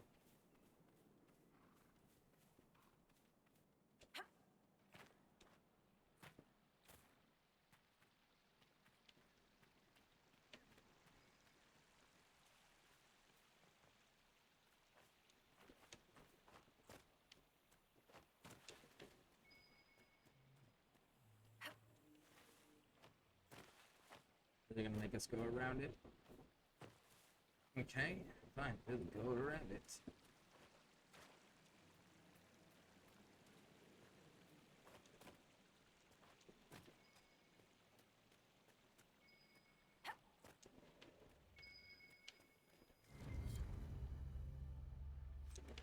It's that.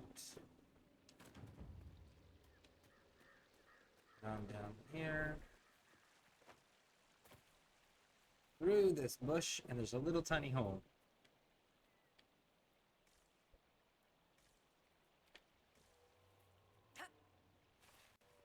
And if you go and you jump on it, you gotta jump on it a lot.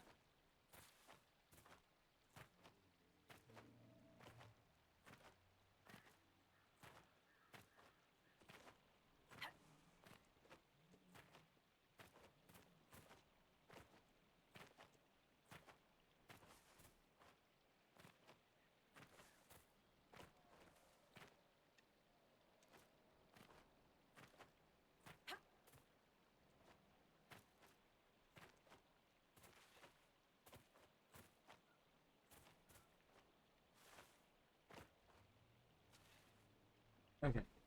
Iron Bull, you're getting in the way, dude.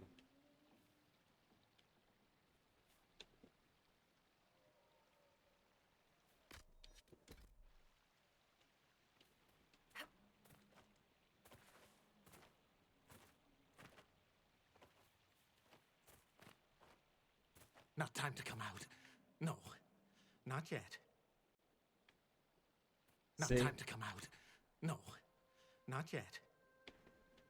Not time to come out. No, not yet.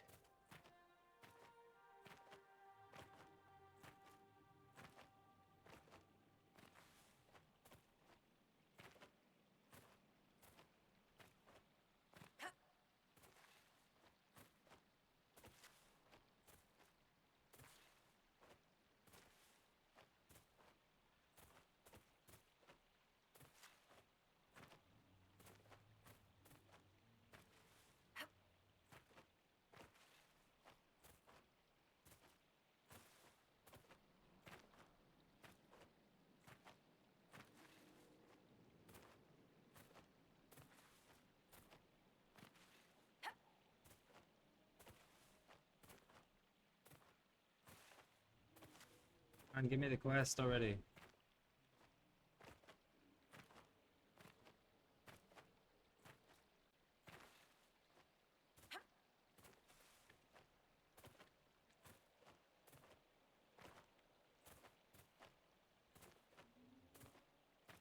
Not gonna give me the quest right now.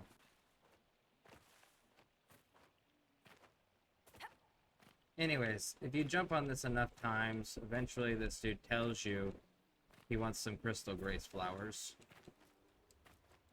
And then you have to bring him like 10 crystal grace flowers.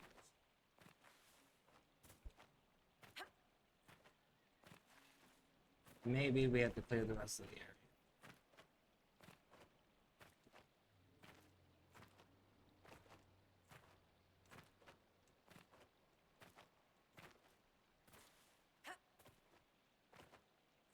Yep, I think we gotta clear the rest of the area first. Alright. Oh, the Flower Crown quest. I just recently learned that quest, another streamer playthrough. Yeah! Yeah, it's a cool little unique item, and it's actually pretty good. Honestly, whenever I usually romance Cassandra, I usually have her wear that for the most part, just because it is a decent crown. It is a decent armor piece, surprisingly.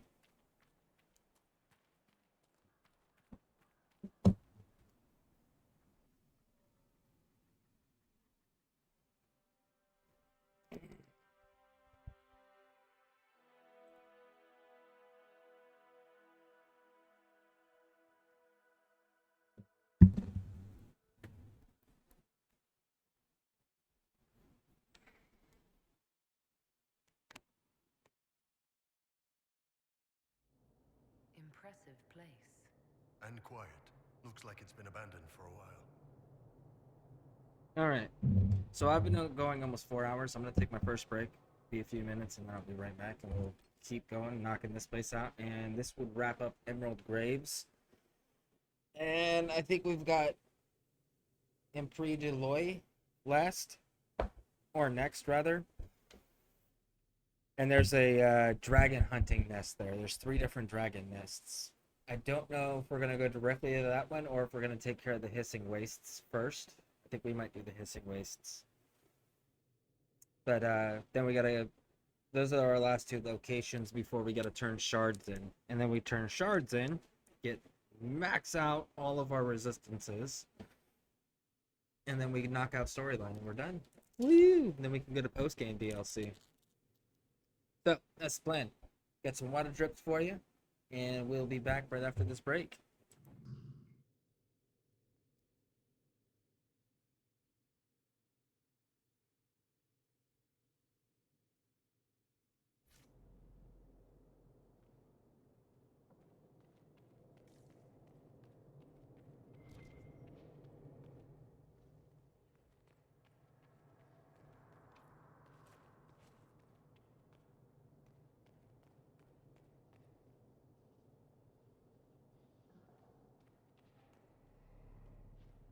More light.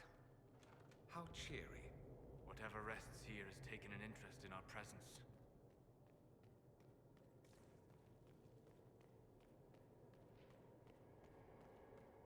Well, I'm trying to think over the Fallout games right now that are on console. So Fallout New Vegas, by most, is considered to be the best Fallout game. Which, Fallout New Vegas is going to be a focal point for Season 2 of Fallout.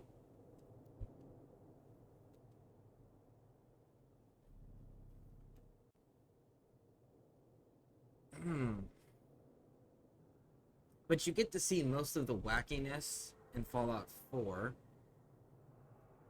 And Fallout 3... Really, all you need from Fallout 3 is the references for Fallout 4. And that's it. 3 is almost irrelevant. And New Vegas, if it wasn't for the show, New Vegas would be irrelevant for the direction that Bethesda's moving in, because Bethesda's continuing with their Eastern Expanse.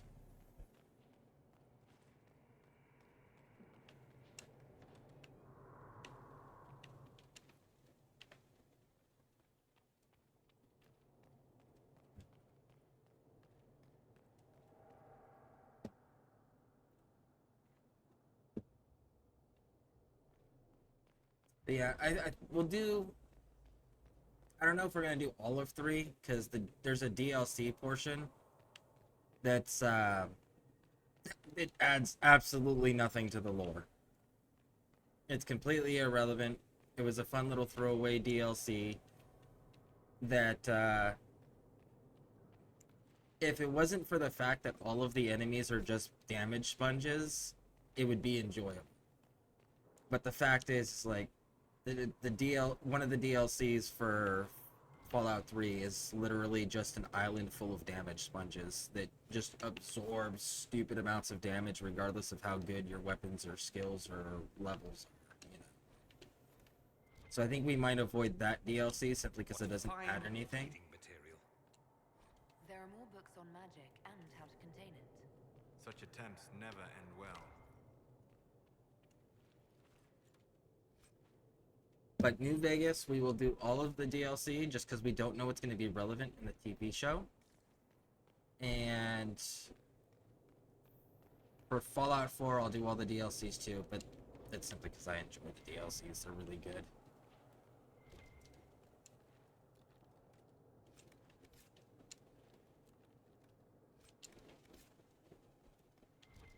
Same with New Vegas. New Vegas has got some really cool DLCs. Now, New Vegas, there is two viable builds. Now, the first build is the build that I typically run, which is a sniper rifle pistol build.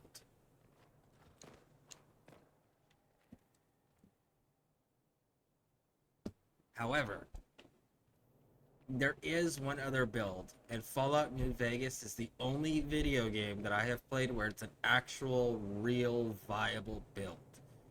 And it's playing as a shotgun build. Now, I'll explain this. So,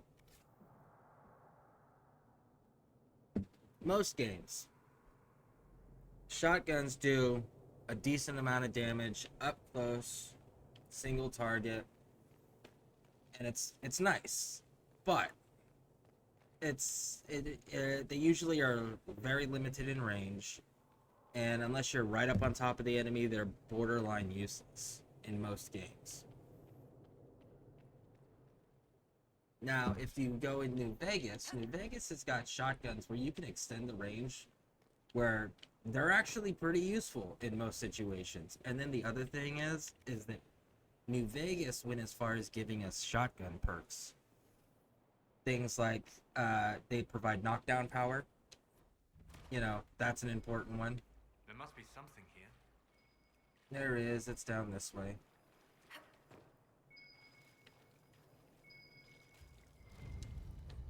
Did you hear that?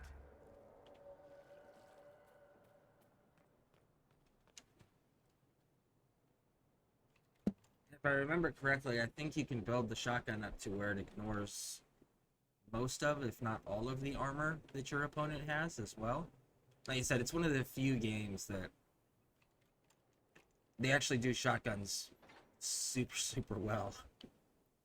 And there's a really long, hidden, pain-in-the-ass quest line that you can go through in New Vegas that allows you to get a unique hunting shotgun called Dinner Bell.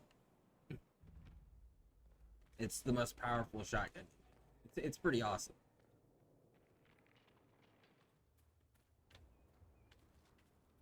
Alright.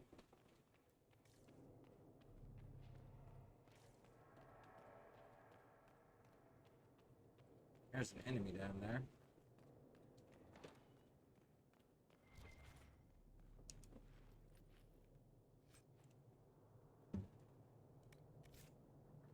You can do all sorts of fun things though in New Vegas, because New Vegas, one of my favorite aspects that they did, and I wish that more video games would do it, is there's faction armor in the game. You can actually wear the armor of a different faction and they will treat you like you're actually a member of that faction. It's pretty awesome. So you can use it to like sneak into factions camps that you might have already pissed off and be at war with, and you can still like go in and loot and not have to worry about initiating combat. Whereas if you're not wearing the faction armor and you've pissed them off, it's an attack on sight deal.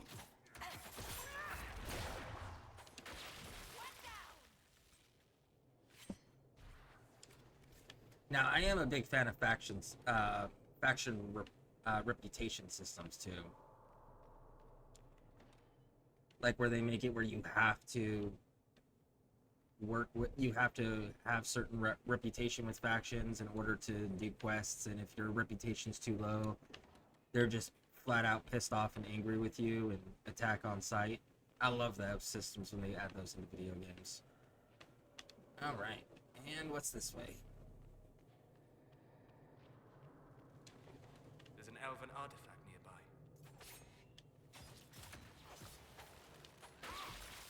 Ah, that's the downstairs. We need the upstairs.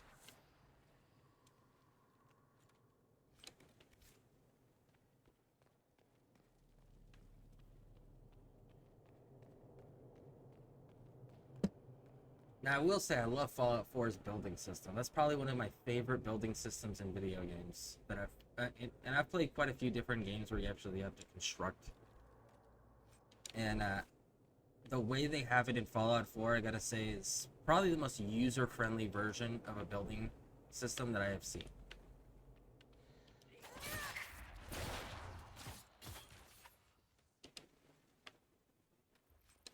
All right. And then it's... Oh, I guess we don't have the clue yet.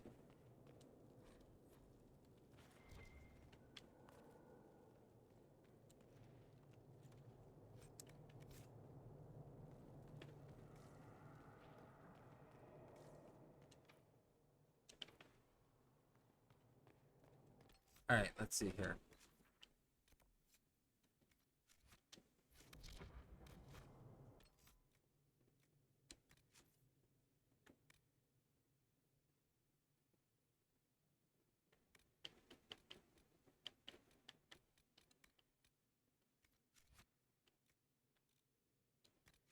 I thought that I...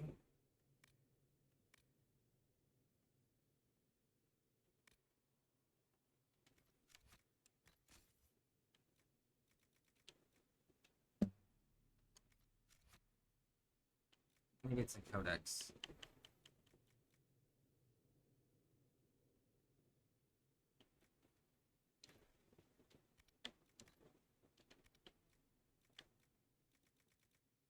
Nope. Oh, where did it go?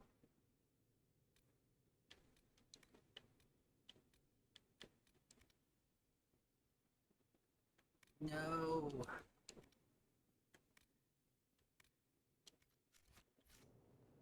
There's a thing to open this dragon. Maybe we have to get it from fighting whatever's down there. Let's keep going, because there is a way, there's a little thing you gotta interact with that dragon.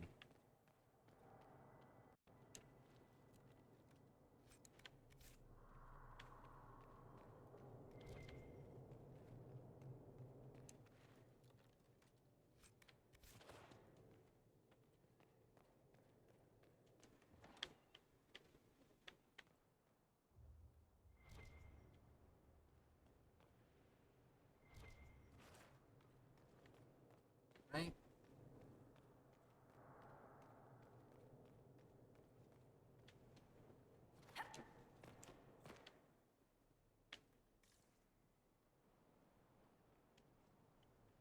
Nope. Okay.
My demons that I'm supposed to be fighting.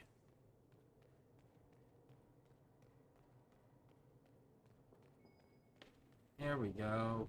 We are starting.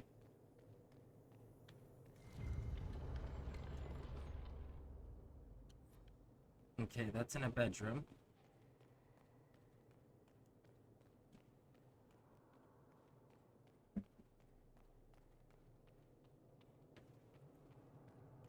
It's down here, if I remember correctly. In one of these two rooms. Not this one. This one? Yep, this one.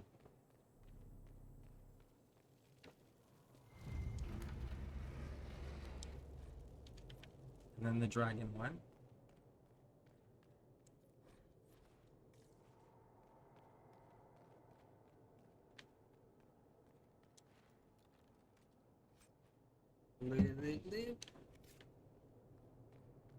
Actually, there's a okay, so I don't know if you're still here, Husky Wolf Tora, but there's a I almost forgot to include in the timeline the Fallout 76 game. So the Fallout 76 game is another love-hate game. Like, we love it because it's the first time Fallout has ever become multiplayer. That is fantastic. That is one of the things that we've always wanted. Now, that being said, the other issue, though, that comes into play is the fact that it predates all of the Fallout games. And because it predates all of the Fallout games, it's rewriting lore. It's adding things to the lore that aren't in the lore currently. And it's too short of a time frame for them to be able to do that and it not be something that's appearing in other games. I'll give you an example. They introduced a new power armor. The power armor is the Secret Service power armor. Now, the Secret Service power armor does not appear in any of the other games. However, you can readily purchase it, and it's for sale in the Appalachians. Now, that game takes place 20 or 30 years after the bombs drop, if I remember correctly. And then Fallout 4 takes place 200 years after the bombs drop, right? So, in that 170 to 150 year window there, that Secret Service armor would definitely have been discovered by the Brotherhood of Steel, who reoccupied the Appalachians. And they would have absolutely taken that with them and spread that into other locations that they occupied. And then gold bullion is a new currency they introduced. Like, that would be another thing that would still exist, obviously.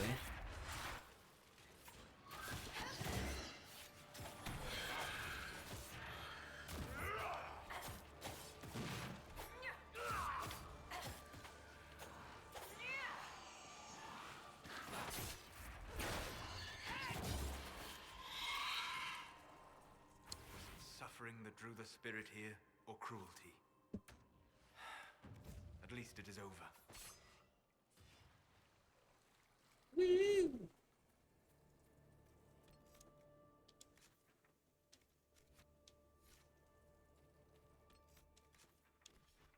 Alright, that knocks out that entire area. Now what's left is this. But, so that's the problem with Fallout 76. Yes, it's great because you get to play with your friends. But they're adding a bunch of stuff that doesn't exist in the current games. And then the other thing is about the Fallout 76 is, yes, you can play it with your friends, which is nice. But they borderline force you to have their subscription. And what I mean by that is they have weight limits to everything. And crafting materials have a weight. And because they have a weight, they take up space in your inventory, and your camp also has a storage chest, which is fantastic. Every game should have a storage chest for your stuff to keep it safe at your base. But your storage chest at your base also has a weight limit. And the game requires heavy crafting. So it's one of those, like, if you want to get access to the crafting storage chest, you have to have the subscription. So if you're going to do any type of real crafting work, you need to have it. And then the other, but I will say the cool aspect that they did give you as a bonus, other than trying to force you to have the subscription, is if you do get the subscription, you also get your own private world to go play with your friends.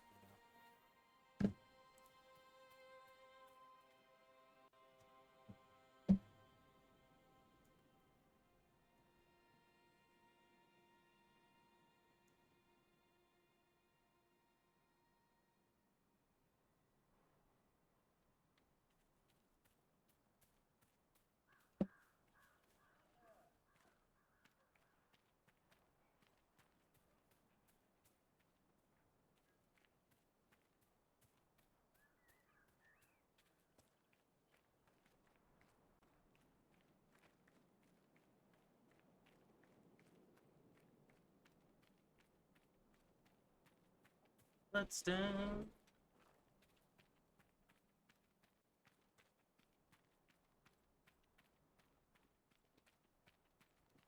Go get our little rewards here.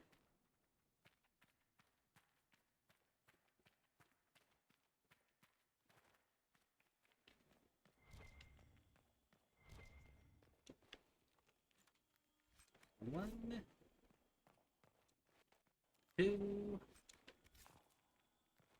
and three. Oh, four. All right. And that knocks out Emerald Graves. Got a Cullen, and then we'll knock out this place. Ooh, what's this? The Lost Temple. We may have to go investigate that too.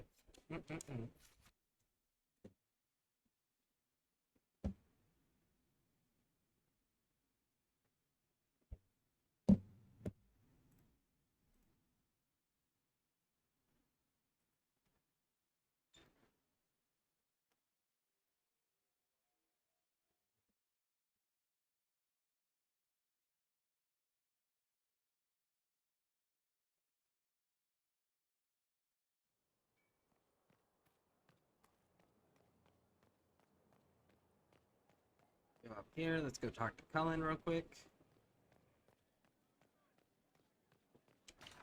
Looks like Varric's got something for us too.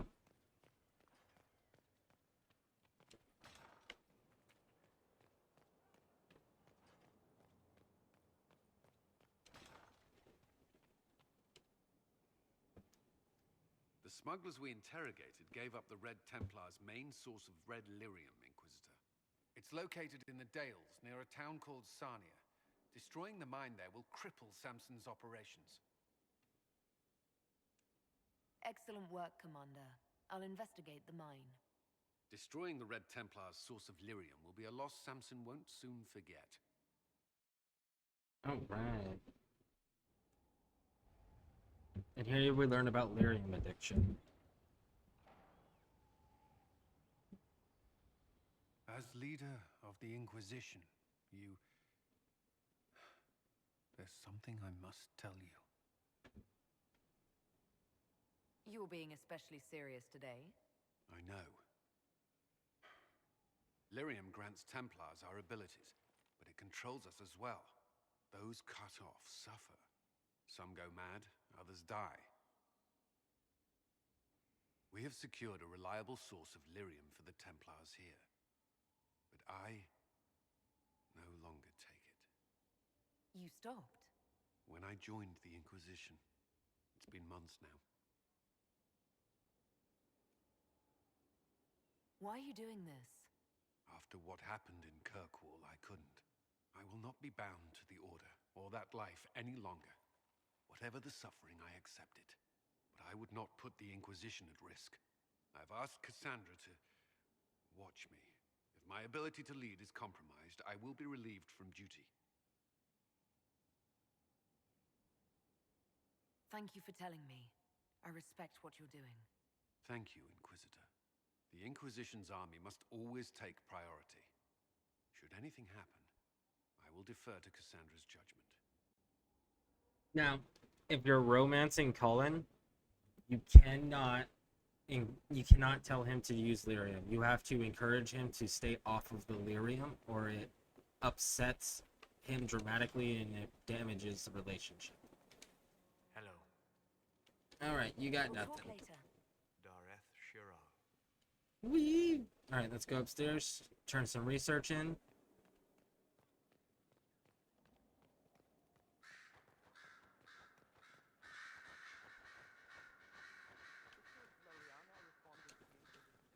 Wee.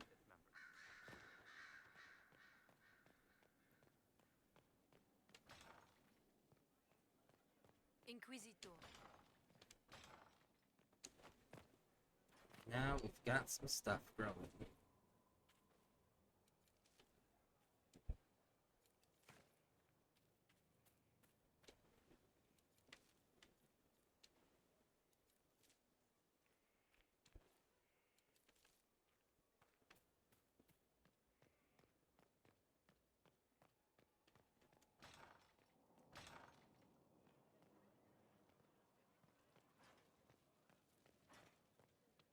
Ooh, Josephine's ready to report in.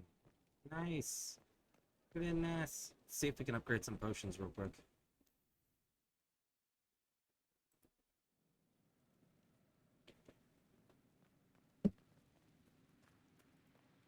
Where's my hammer? Not that one. Bought that.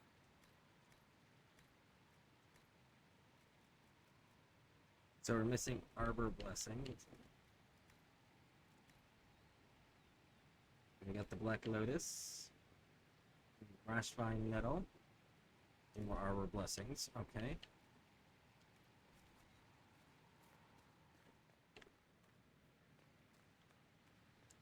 Check the sigils. Versus demons, we got the demon one.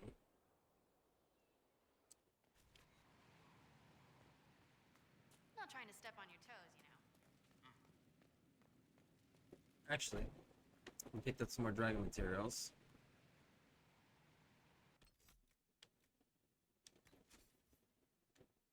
Bull.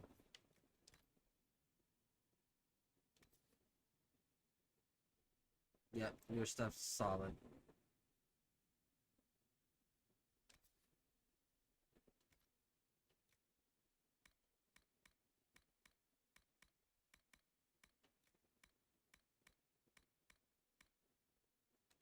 Just need to switch out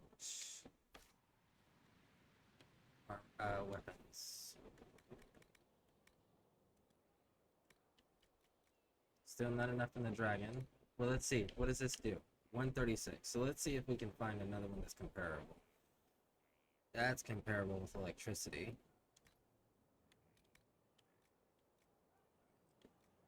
Heal increase on dying, on knocking hit.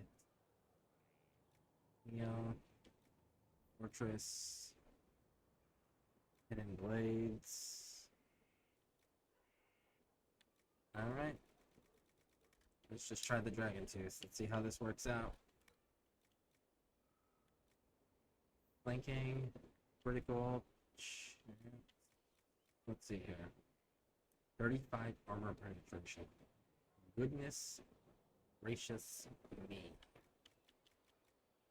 And thunder.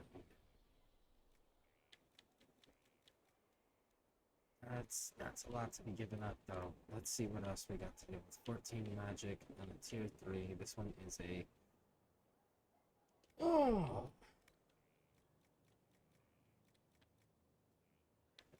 Okay. So we got barrier damage.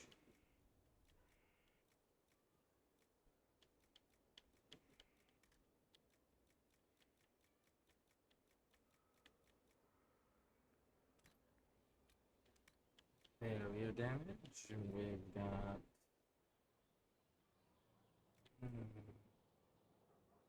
I want to go flat out magic for the power.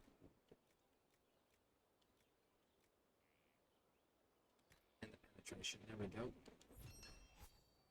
Nope, it did not succeed.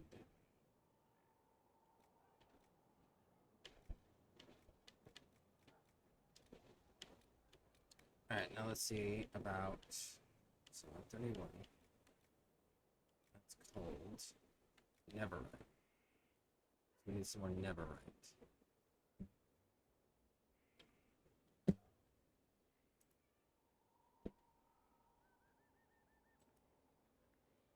Alright, so let's see what else we can do. Silverite will do it. Give me my cold damage output that I want. That'll give us cold and electricity.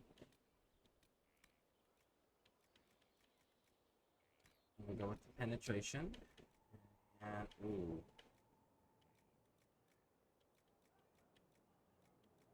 Is there another one that'll give us 14 magic? Or so, of course it will.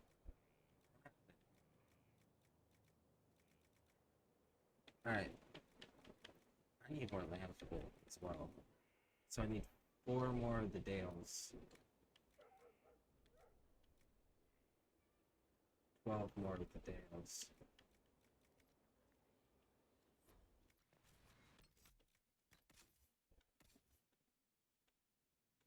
Dorian.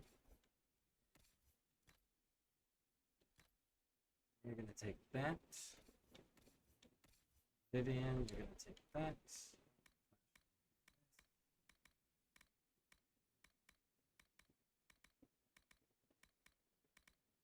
So much stuff.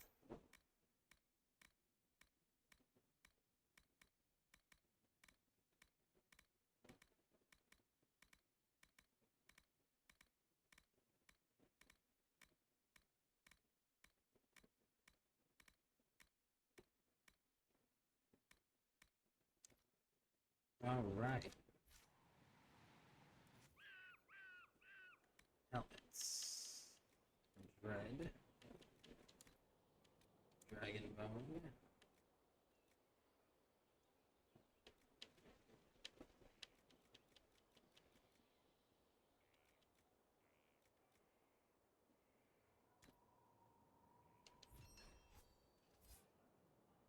And then Battle Mage Cowl.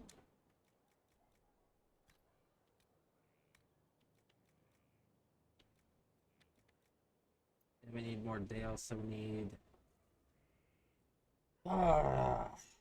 12 plus 10 and 10, so it's 20, so 32. We need 32.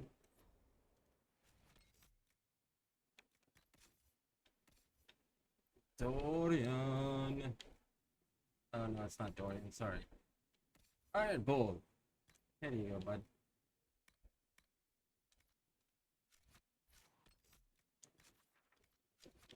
We have a war table thing to go take care of real quick.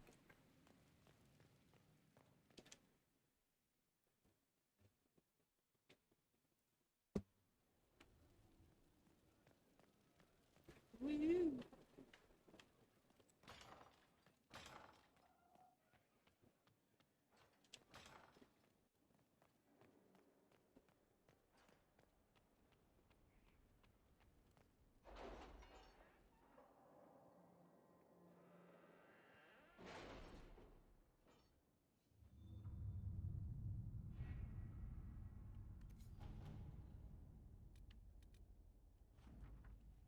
All right, so now we got the. We'll deal with the dark spawn when we go to do the expansion.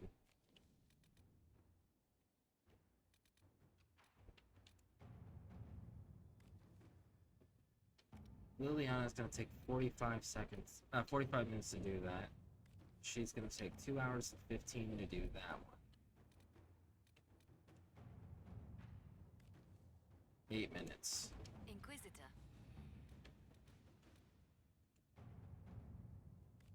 Restoring the port, we'll have the soldiers do that. To work?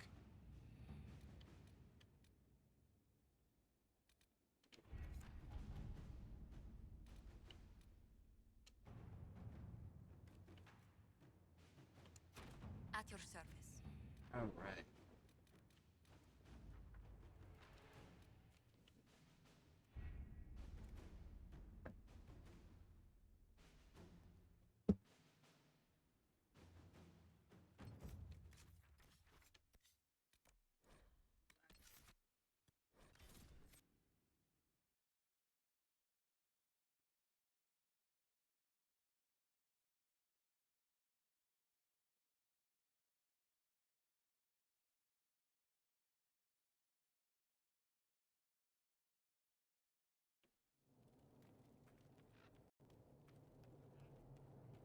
Where is the urchin?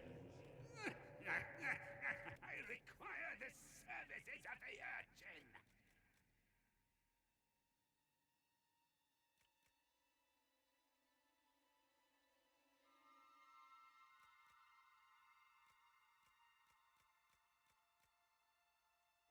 We need 32 of these.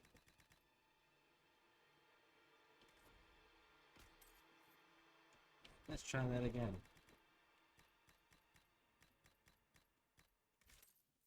$32.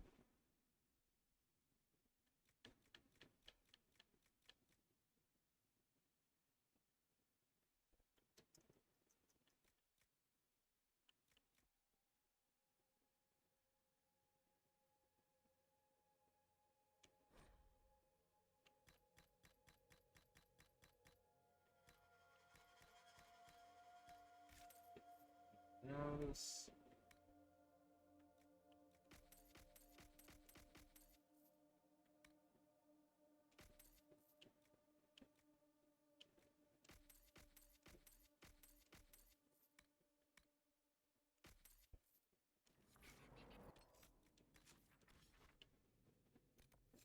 Here.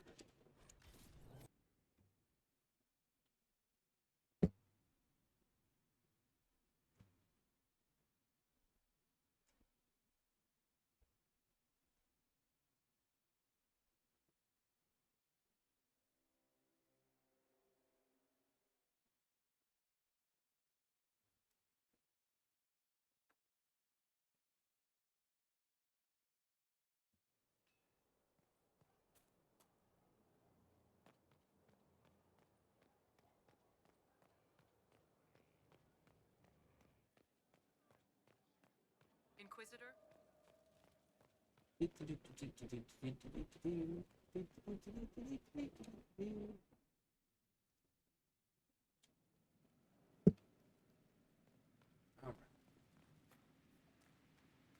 Flower motif, I think.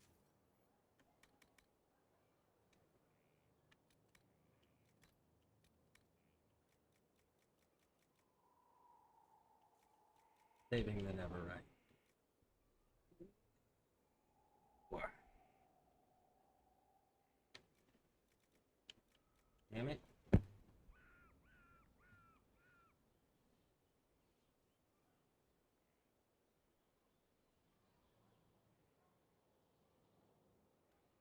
What do you think here?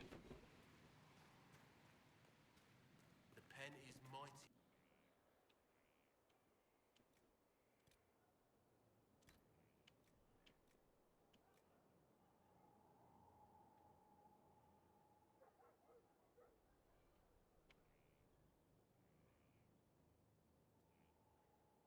That could work.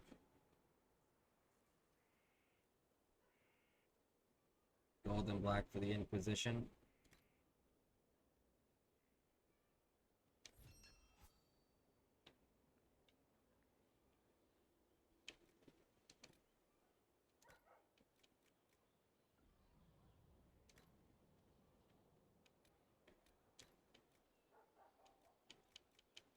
So we do need more lamb's wool then. Okay. We need...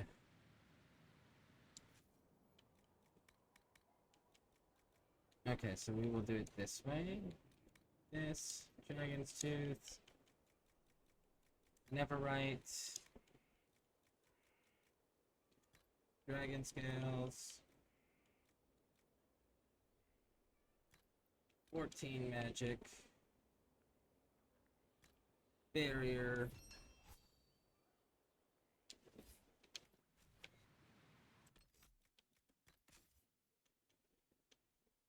Solace,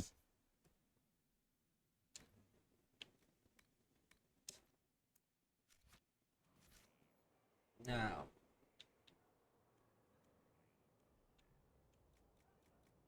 Battle Mage Cowl.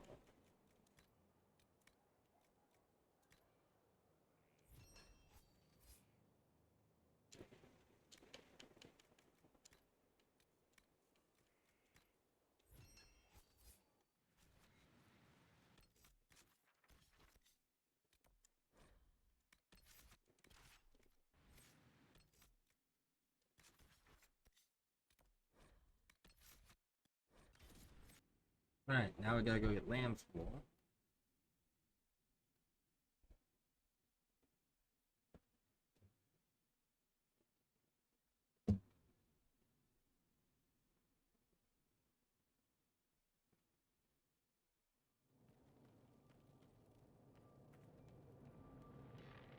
Watch your step.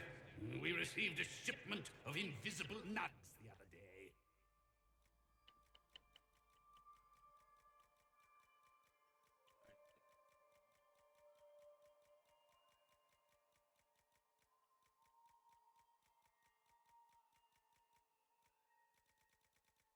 There it is.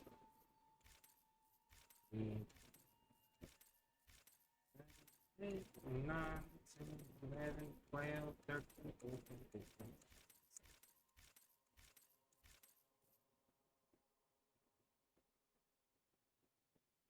And I think we're good on...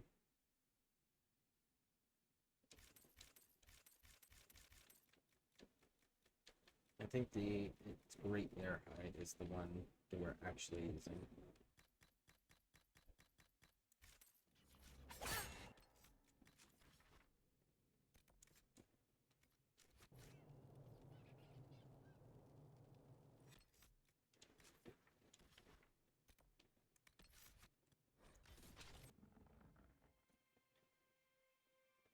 Alright. Now, it's uniform time.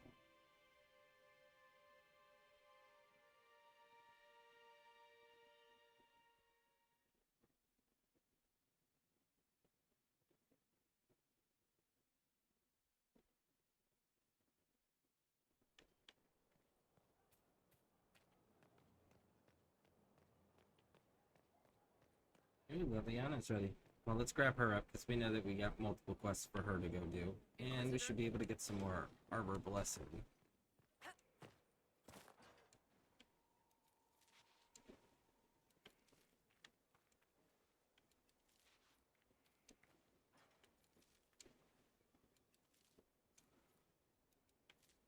And there we go.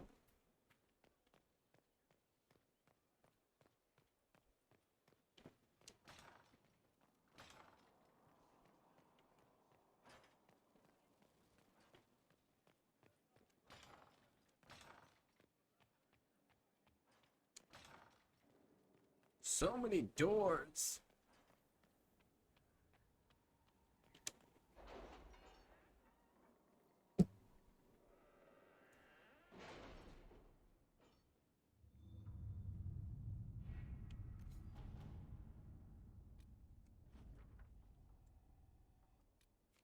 Alright, so now this one, we explored the fallow mire and cleared the place out, and I've stumbled upon an old road that leads west to the Frostbacks. It's cleaned up. You could use it to shave weeks off of I have not a asked journey. in a while. How goes the hunt for Samson? We're close. I know it. If I can help you any further. Thank you. I appreciate it. Alright. If it's cleaned up, you could use it to shave weeks off a journey through the mountains. I'd rather be wet than freezing. Scout Harding. And then we're gonna let Liliana. An unknown road. It would be perfect for our spies. If it remains a secret, I can have my people clear the way. Let's see what we have. Give yourselves every advantage you can.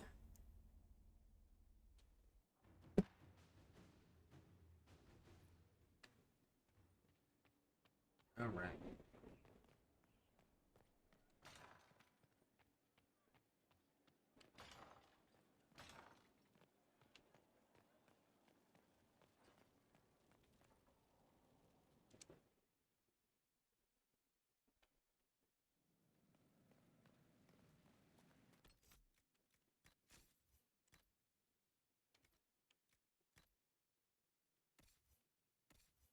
Dorian.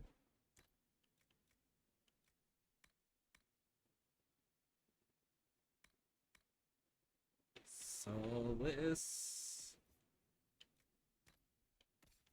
Vivian.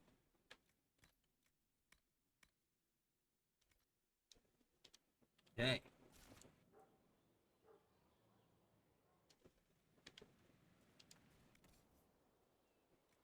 So. Alright.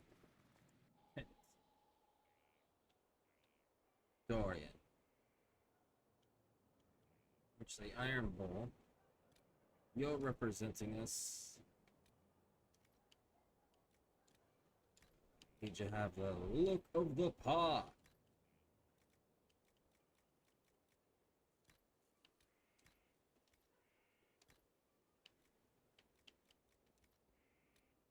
Actually, isn't there...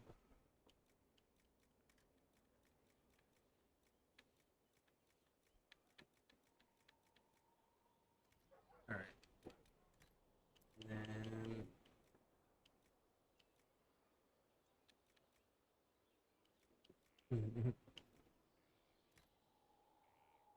There we go.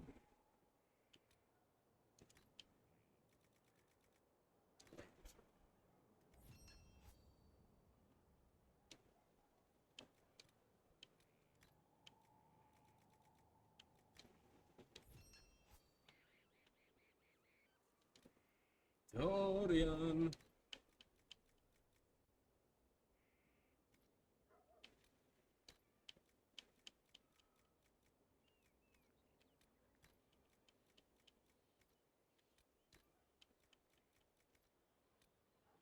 Okay, so we're gonna go with Lantoul.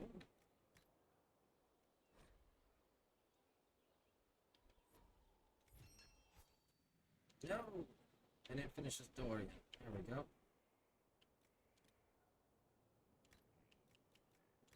Dragon Bone. Lamb's Wool. Lamb's Wool.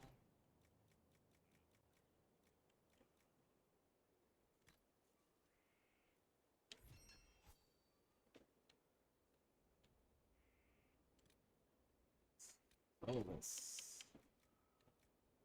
Oh.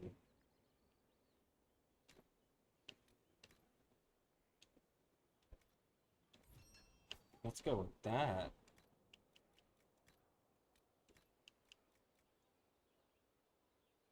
Ooh, I like that dark root sound like a lot better.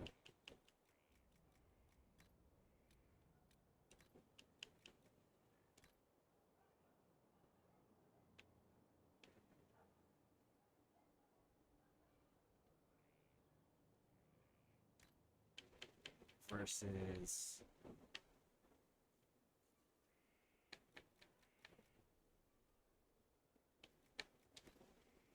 I like that dark Samite better. I think we're gonna go with that on everything.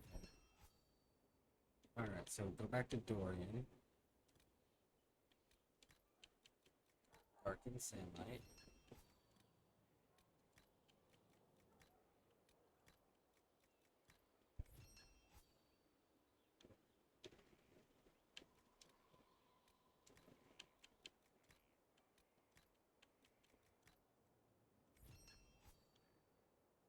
Bull.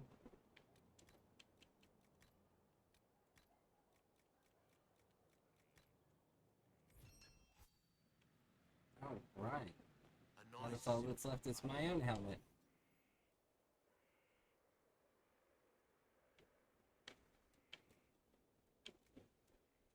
I know these masks are stronger. I cannot stand the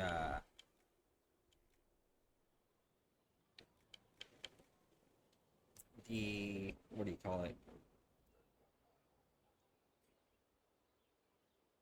There's cloth underneath the mask that goes around all the exposed face parts, and it changes color. I cannot stand that.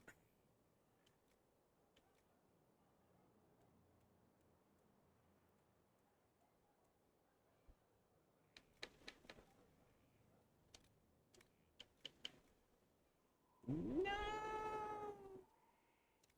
That's one more dragon. We got that. Alright, Iron Bull. I have new accessories for you. Give it that one.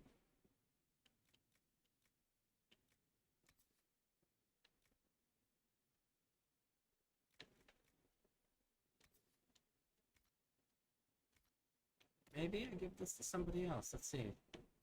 Dorian first. Yeah, let's give you this.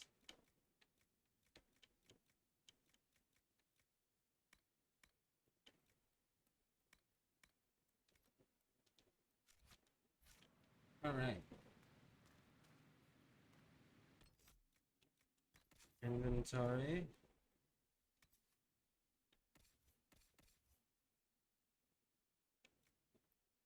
Half. Okay, so let's go take a look at halves.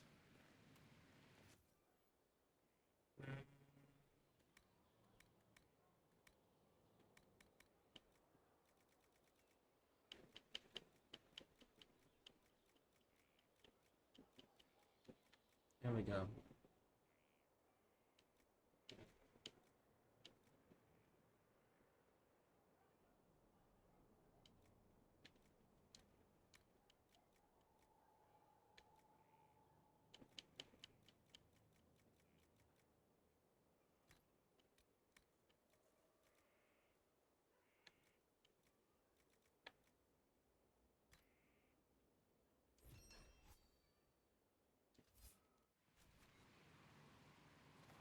So put that on.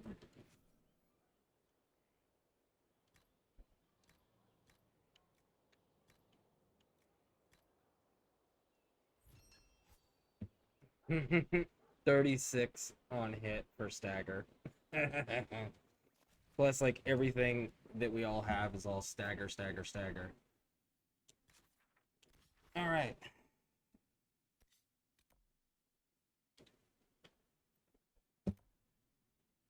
Let's go deal with...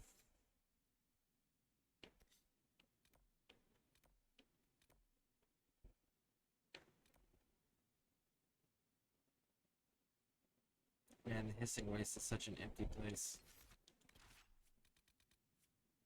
But there's a dragon down here.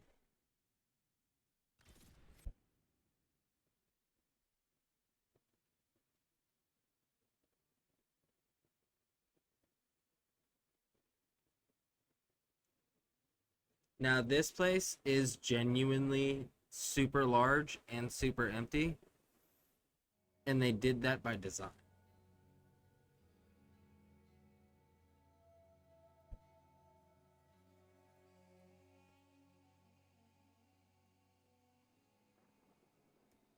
Any luck charting the area? I did what I could, Your Worship. This space has nothing but space. If there's nothing valuable here, I say let Corypheus have it. Corypheus wouldn't send out his followers unless it was worth it. I did find something for you. Old dwarven ruins on the surface. Impossible, but there you go. The Red Templars are digging them out, with Venatori supervision. Whatever they want, we must beat them to it. I just saw Red Templars heading northwest to here. They might be a good start. I found this map on a dead one. Maybe it shows where they're headed. Good luck.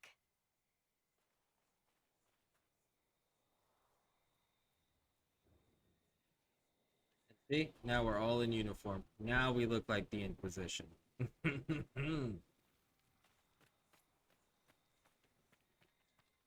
Alright, so this place is massive and empty. So we're going to be doing a lot of running around just because the dialogue between Iron Bull and Dorian haven't popped.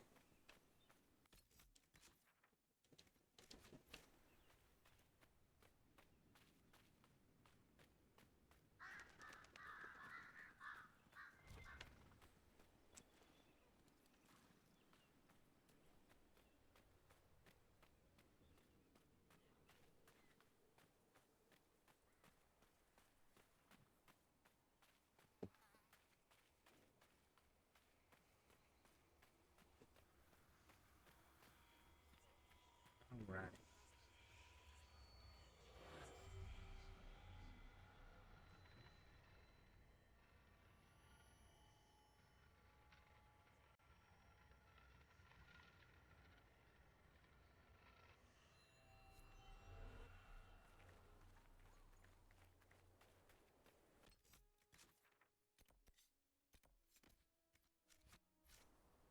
Alright, let's get these shards.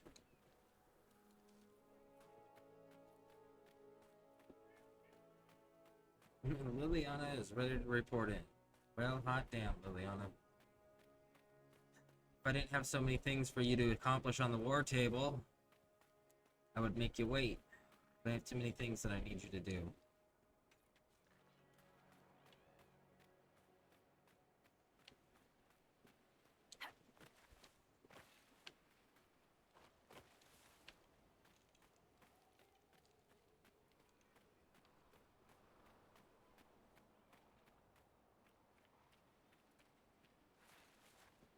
It's in the upper area.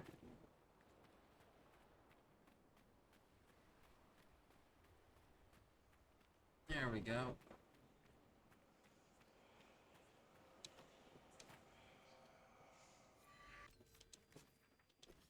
Guess we're gonna go deal with Liliana real quick. And that's only because, again, we got so many things on the war table that she has to deal with.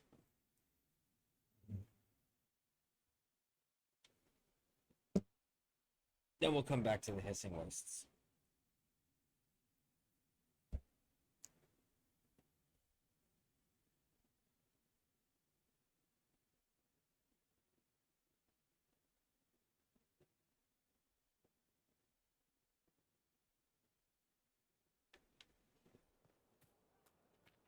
And when I think I'm gonna get to a certain. Damn it! I can't. Never mind.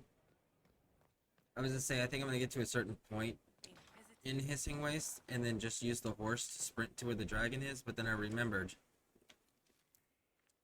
you have to go to the place where the dragon is after the fact, anyways.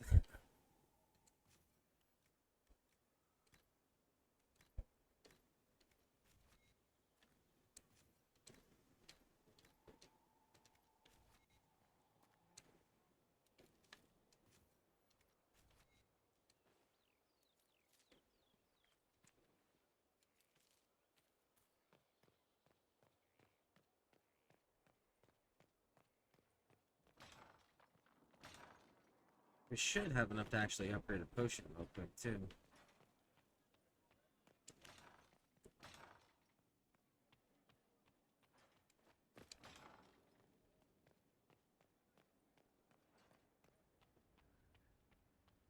We need to upgrade Barrack's weapons as well, now that I'm thinking on that.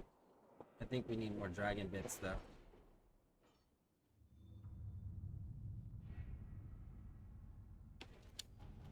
Liliana!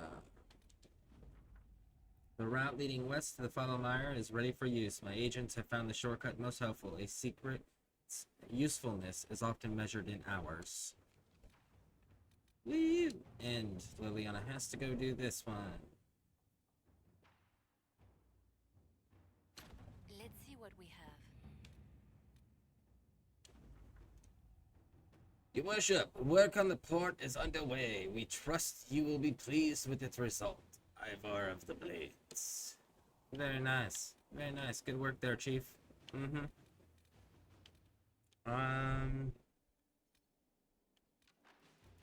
This one takes forever.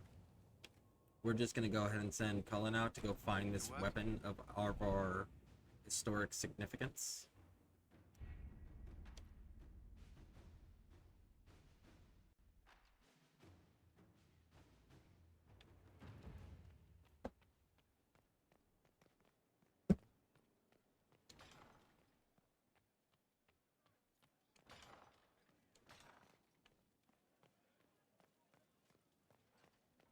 I think we can upgrade some potions.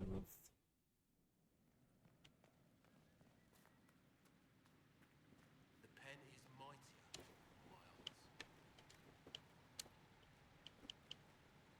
Oh, we only have 12.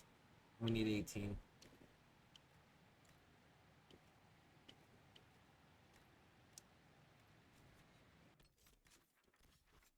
Alright, now back to the Hissing Wastes.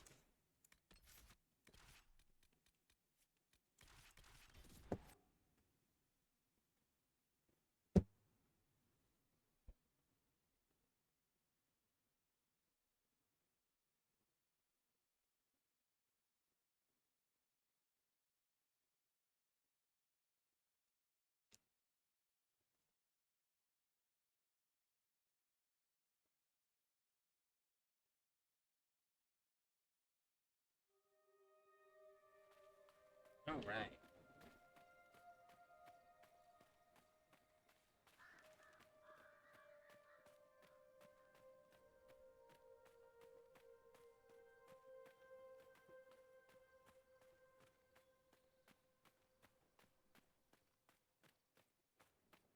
Who are you? What are you doing? It's a pleasure to see a new face. Watch out for those Tevinter mages. They aren't so kindly as Hunter Mag, which is me. Anything I should look out for? Watch out if you have to fill your water skins. There's more monsters than normal staking out the oasis. Do you know what the Venatori mages are doing here? arguing amongst themselves mostly. I think they're trying to find a way inside that tomb with the two statues. It's locked tight as far as I can tell. Why come out here for game? What do you hunt? Not game. I bring back fine furs and shiny teeth they cut and sew in Orlais. I'm not the only hunter here. Val Royal's always hungry for the best. You can make a fortune feeding that beast. Quillback spines, for example. All the fashion for men's hats last winter. That's fair. Farewell. Heed the winds.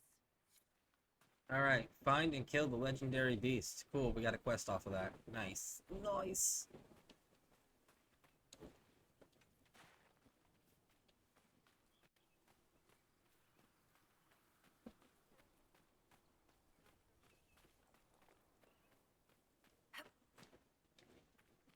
It's like we got a rift.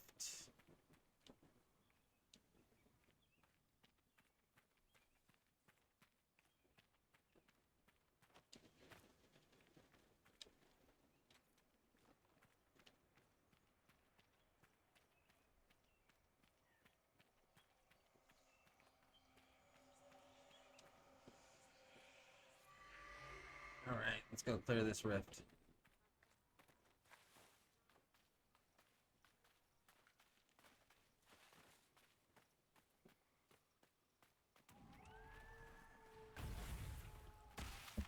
Well, it doesn't want for sand.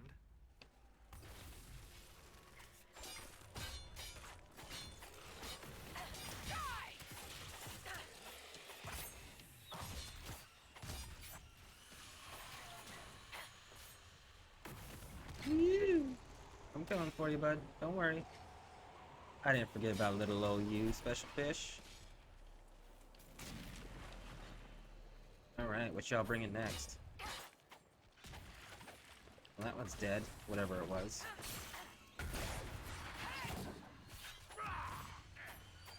One's gone. That one's definitely gone. That one got hit with the hidden blades from the weapons.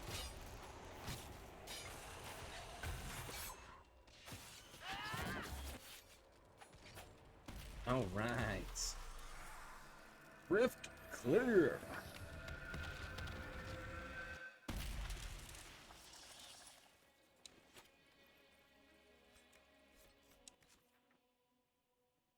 Looks like we got another one here. Which actually, this is the way we need to go anyways.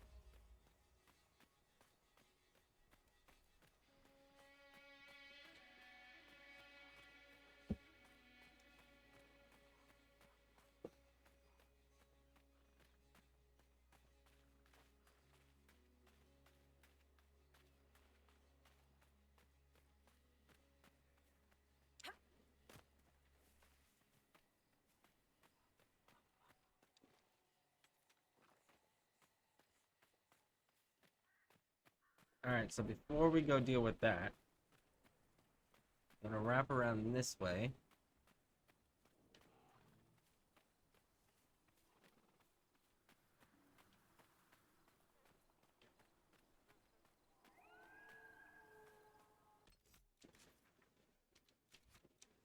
Okay, this mountain range right here.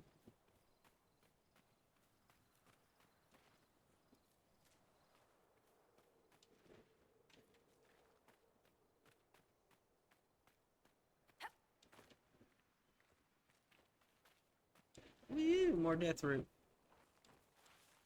Not that I need it anymore, but woo.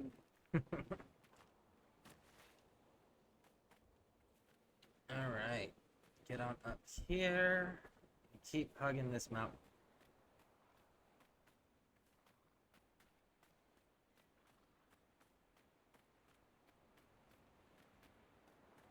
It's eventually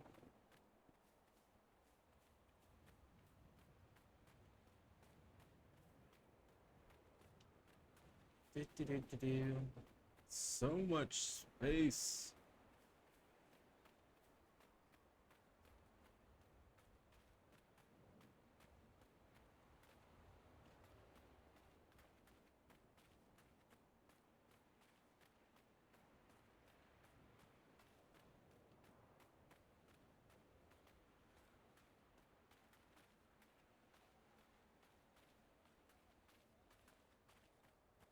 Ah, such a nice long walk through the sand.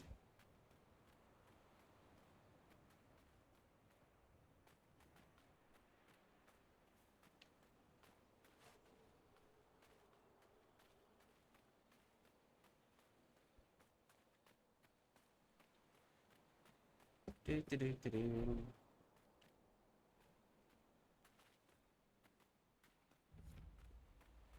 Eventually, you find this place.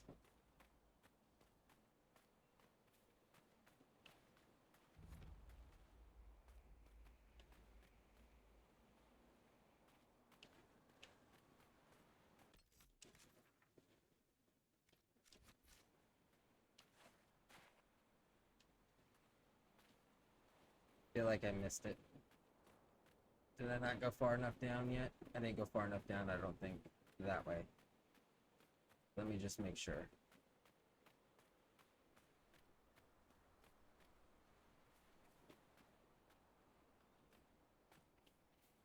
Nope, it's right here. Find this place. Boom!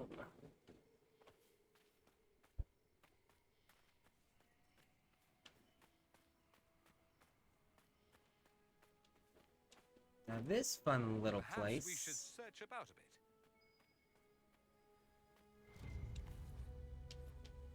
has got these stories.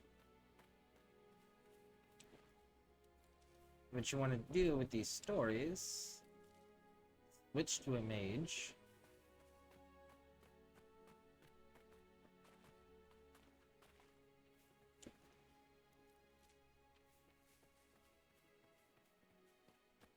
Looks like it's already lit. Cool, so we don't have to switch to the mage.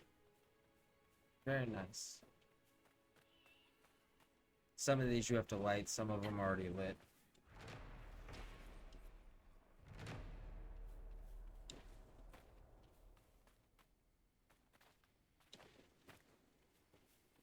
And you have to light these in order of the story.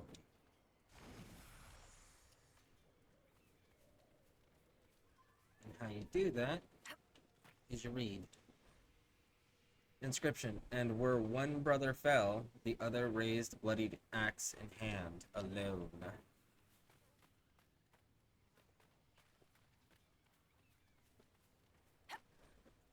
But each ruled differently. They argued, and heated words made the brothers duel.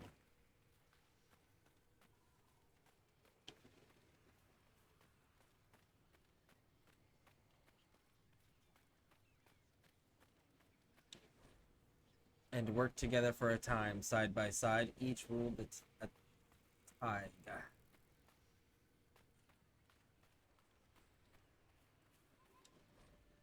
Pharaoh's son built monuments to their father, locking away his great works. Let's go with this one.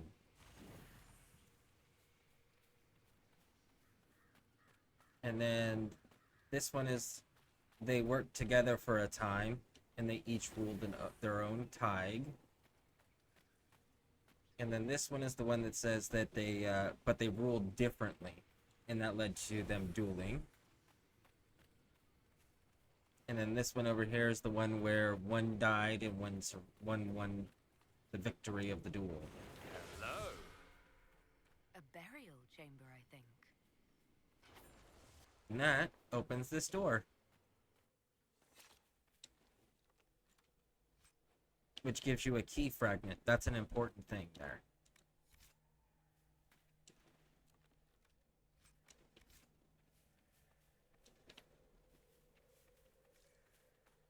And there we go. And that's how you find how you do each one of them, is you just read each of the plaques, figure out the way the story makes sense, the order it should go in, and then light the braziers accordingly. If you get it wrong, it will reset the braziers immediately and spawn demons to fight, and then it gives you a chance to try again. And you can rinse and repeat that as many times as it takes to figure it out. So there's not a way to lock yourself out of it, which is really nice. But again, if you want to avoid the unnecessary fighting, then you just make sure that the way you tell the story makes sense. Hey you, let's fight.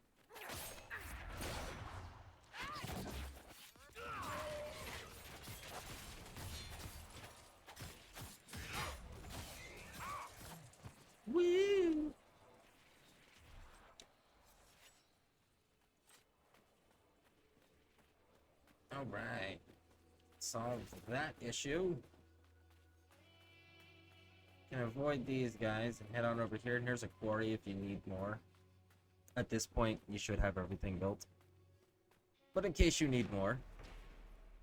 Oh wait, we didn't finish everything. We were waiting on Elfroot to do the courtyard. Ha! I totally forgot about the courtyard.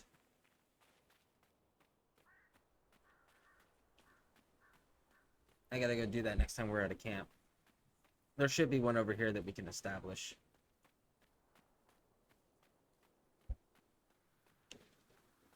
Alright, up, up. That's not Elden Ring controls. Alright, cool, we're going the correct way. Do do do do do do do. Do do do do do do do do. You know, guys, while we're out here wandering around the desert, it'd be okay if you guys started, you know, the banter that we're waiting on so we could get to use the horse again. Maybe? Maybe? No? No banter, guys? Okay.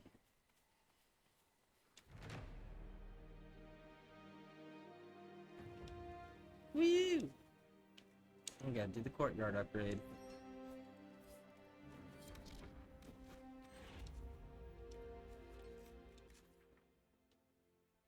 Alright. Let's keep going.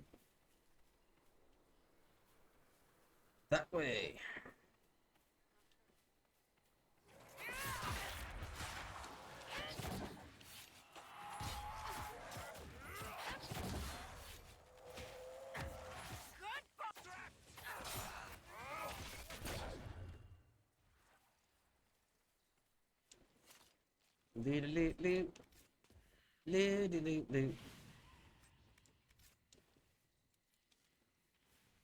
All right. To the camp.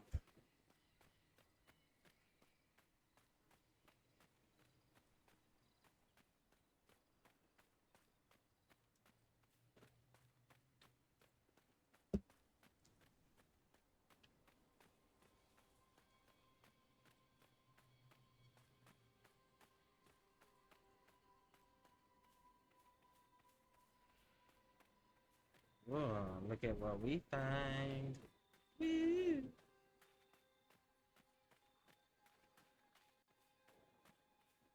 So they're the chargers and you're the bull. That's clever. Worked that out on your own, did you? You have to keep the name simple so the nobles get it. They pay us to fight, not to entertain at tea. That I'd like to see. It would be entertaining to see the chargers entertain nobles.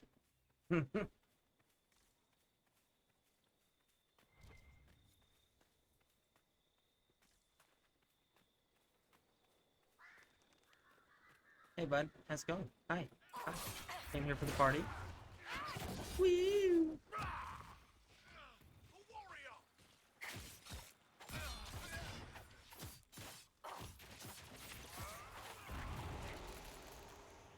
Got you guys.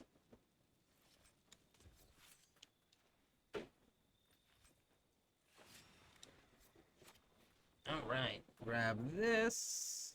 Woo!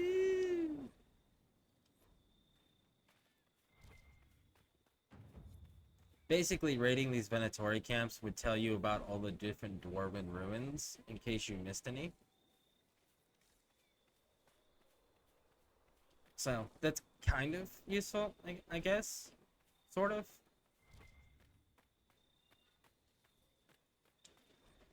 There's another one. Woo. Alright.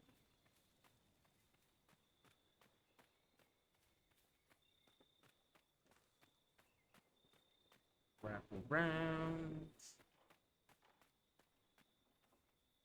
We don't need to go that direction. Do we need to go this direction? Yes, indeed we do. Here we go. This is the little down that we were looking for. Which, there's actually two different things down here.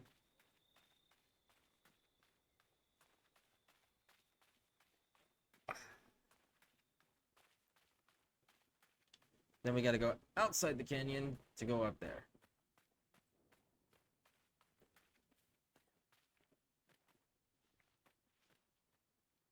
That's not creepy looking at all.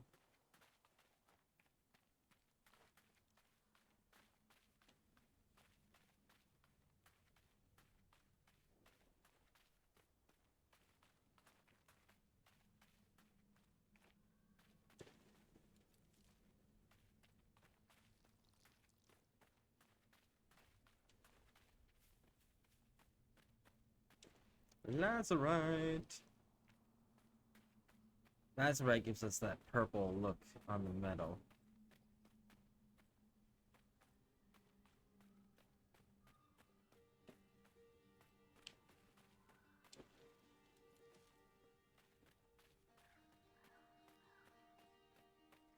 Alright, keep going, and right down here, there's a dog.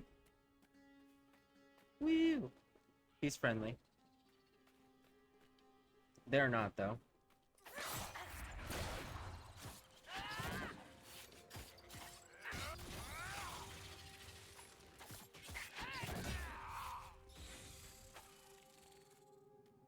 Alright.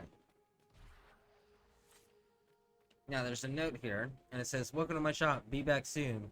Betrayer will make change for you," which that's the name of the dog.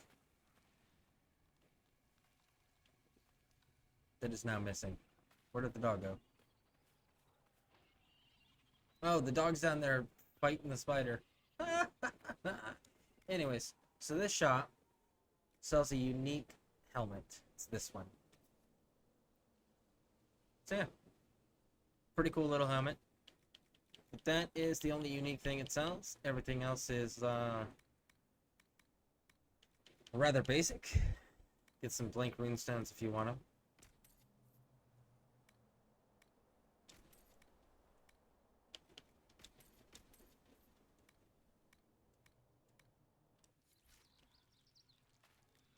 Alright. Now the other thing we needed was down here.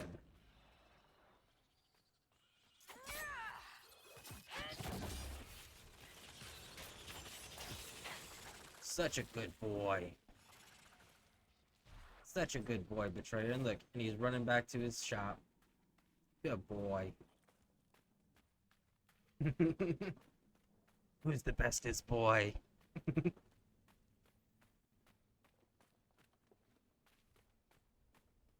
Alright, now here's another dwarven ruin with another one of those fire puzzles. But there is enemies to fight inside.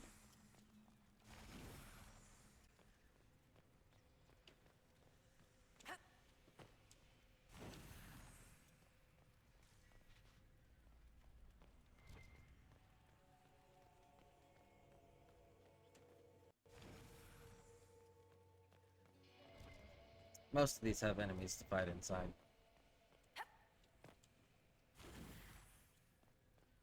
Oh wait, no, he pulled out all the spiders. This place is usually full of spiders. He pulled them all out for us.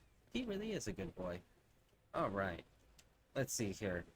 After many years, Farrell, the Farrell, greatest of the Paragons, could not bear life's burdens. And the brothers swore and mourned when their father returned to the stone. He bade each son swear he would take care of his brother. And with the burden growing, he called his sons behind his side. Okay, so it's this one here, right? After many years, Farrell, the greatest of Paragons, could not bear life's burden.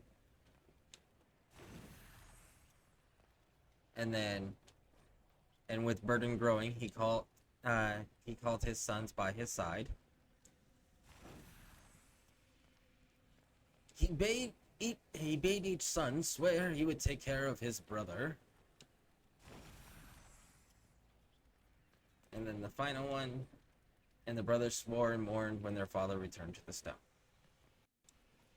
There's the door. This stonework is old. And I don't just a couple ages old. We're talking old. How can you tell?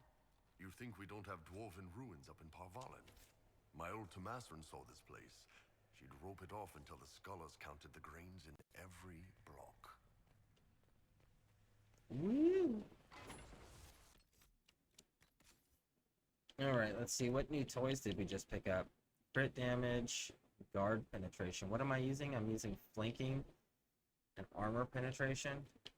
Let's change out flanking for guard penetration.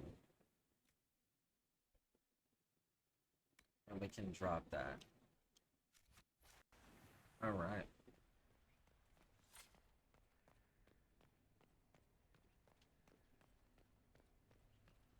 Man, I wish we could go, like, give Betrayer, like, a dog treat or something, or a belly rub or something, you know? He's such a good boy. He pulled all those spiders out for us.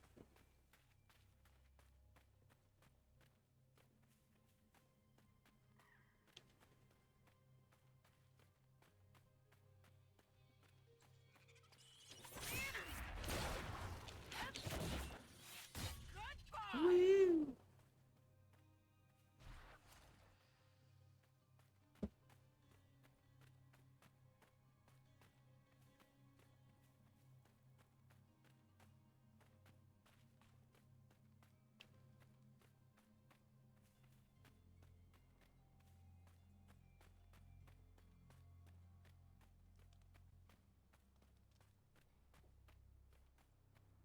Round. And now you gotta walk the entire canyon again, but on the surface. Yay! They did such a good job of making this place feel so vast and empty. And having it make sense, right? It's not just empty for the sake of empty. It's empty because if you've ever been in a desert like this, they are legitimately this empty. There is stuff. It's just that spread out.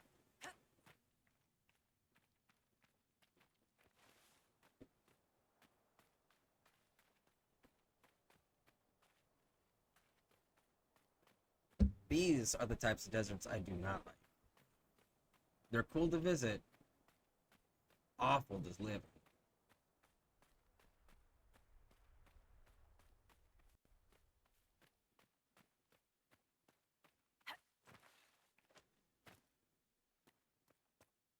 We're still at the canyon. Woo!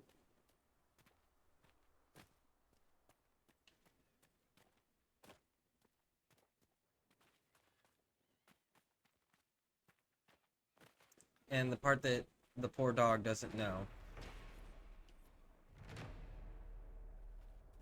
is that looks an awful lot like his owner.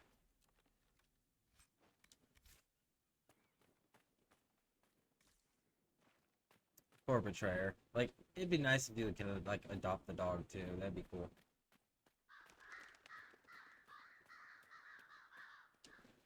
Alright, get the vase. Now all the way around. Because, you know, they couldn't make it convenient. Too convenient for the player, because, you know, that would be easy. It makes sense. White, some more loot.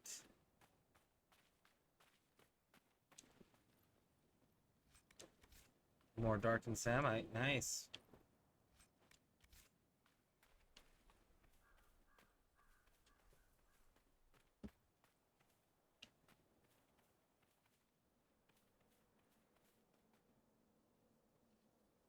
Well, we just have to go look at that now. Oh, hey, guy.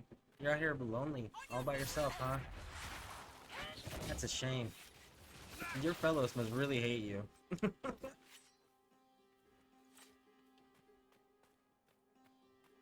They're like, where'd Jerry go? I don't know. Jerry's always wandering off. He never stays where he's supposed to.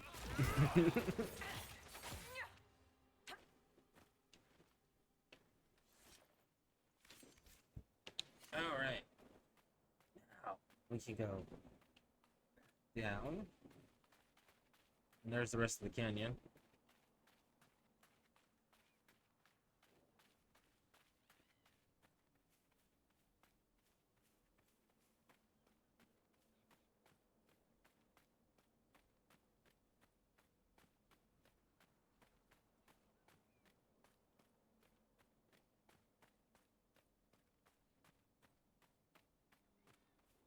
We made it. We made it.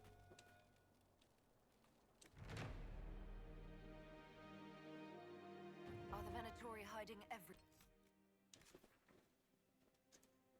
Like, it doesn't even seem like it's that far apart on the map, but you just saw how far apart that actually is.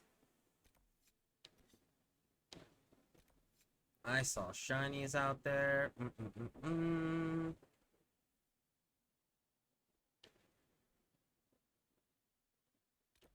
Let's not get distracted, and let's not get tempted. Look, you had to walk all the way around. Back up, and then around. Looks like we will just head this way. It's the correct direction, right?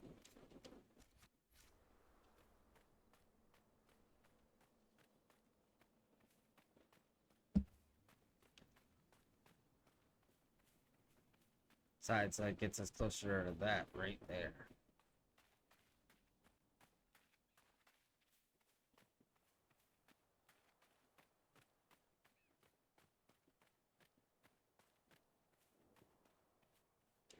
Woo!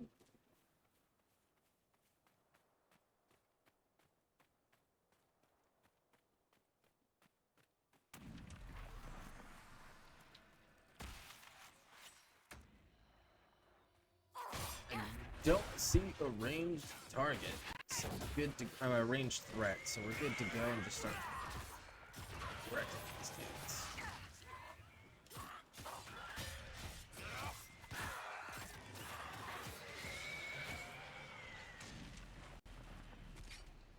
Woo!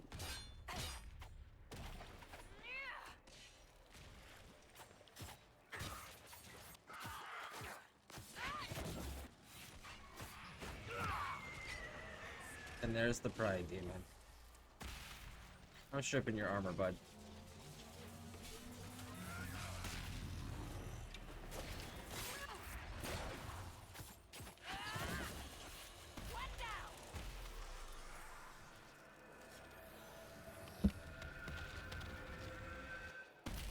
Boom!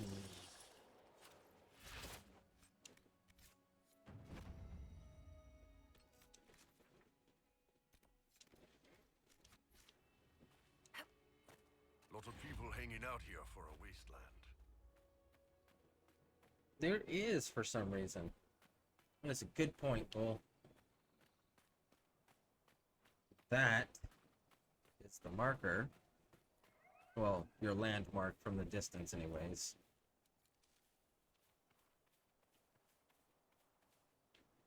It leads into this area.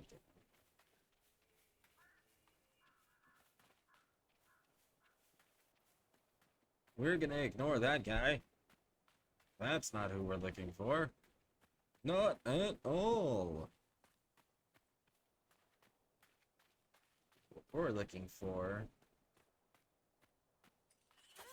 is beyond the hill. So keep going this way. And deal with what you have to.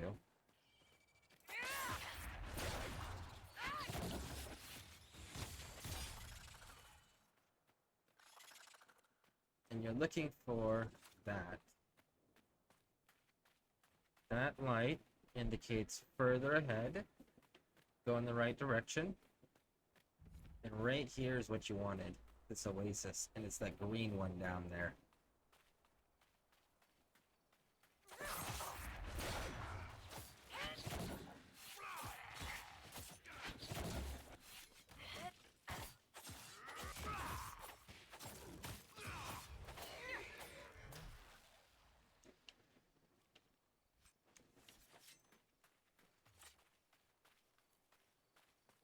That's the guy.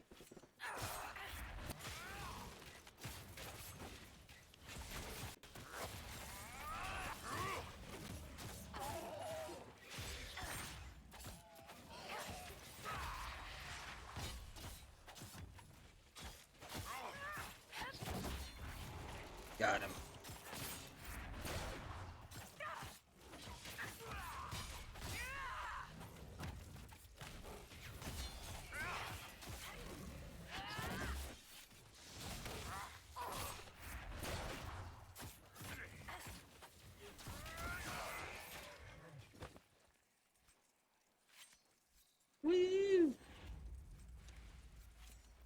We got the legendary creature. Very nice, very nice. Playing this. Fight these.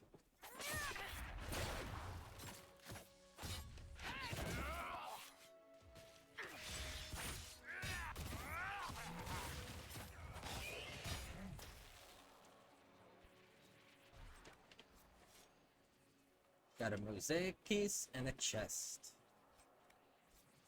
And then you go this way, and there's a searchable.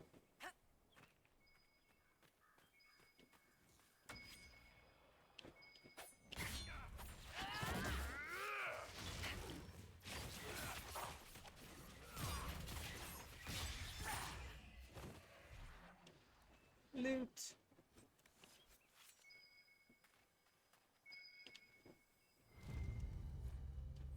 And there we go.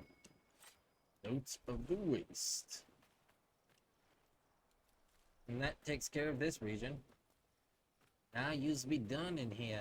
Unless you want to hunt wyverns for some reason. Now...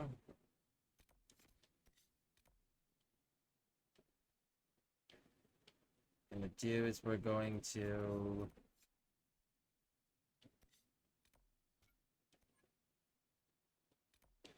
come on, give me the camp. There we go. Go here and move forward. And get this closest one. And then hit the other place. Hey, look, logging stand. Not that you need it. Because again, at this point, we've got everything done. I wish that, like, the extra quarries and logging stands you ran into equated to, like, extra resources. Whether it's... oh, Ahala hurt itself. Whether it's, like, crafting ingredients or just here's some extra gold because we sold the excess resources. You know, something to that effect. That would be kind of nice.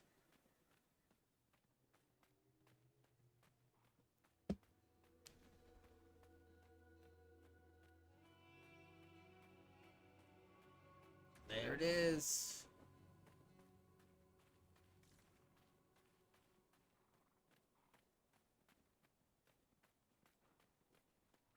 Man, that Hala really wants something, huh?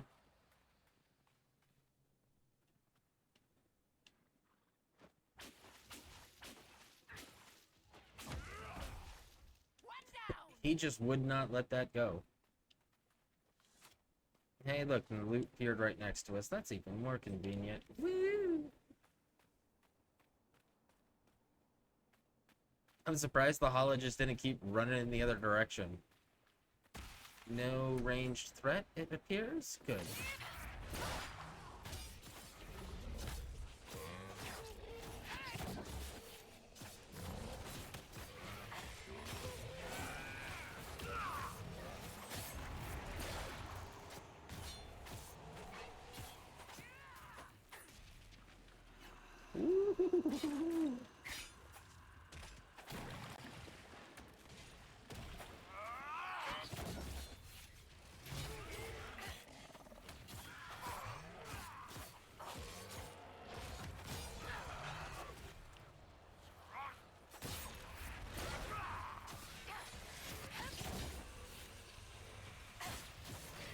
Alright, got him.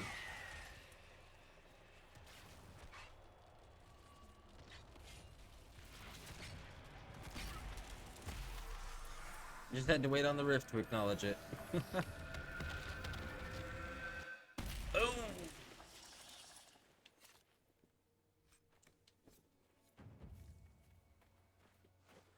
Alright, now then.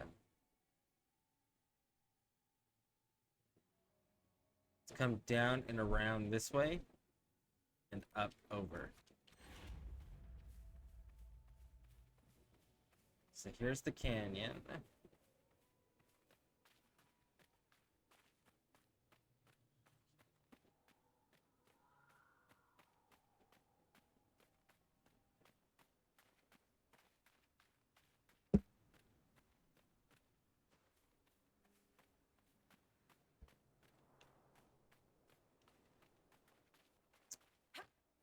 Unnecessary jumping. Dun dun dun dun dun. You don't have to take this, you can literally just walk down the dune.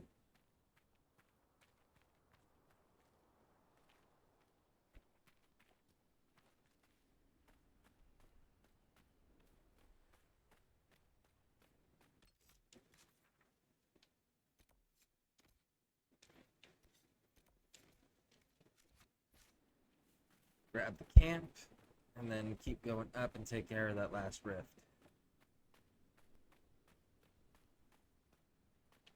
Hey, look! You guys actually have something, because I haven't looted your stuff before. Woo! And now they'll never have anything again. Sadness. Oh, it's so tempting. Screw it, we're fighting it first. But it's further away. I know. But it's brighter. It's shinier.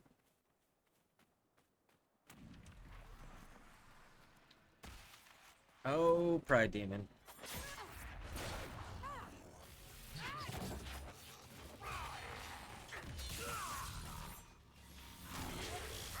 Goodbye, Pride Demon.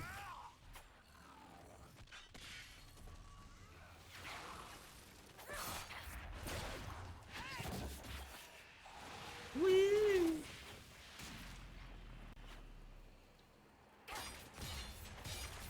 That one's down. That one's down. That one's down. That one's down. Nice.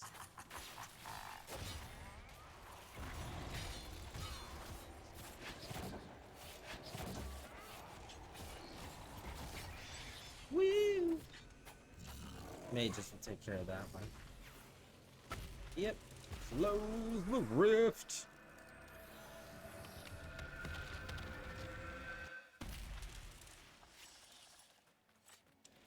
There we go.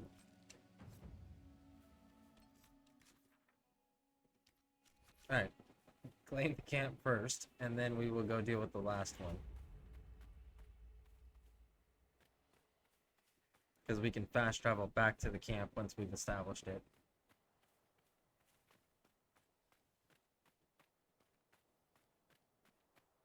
Nope.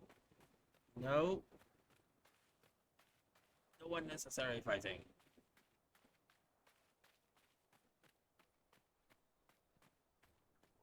And there it is. Next to some bad guys. How very convenient.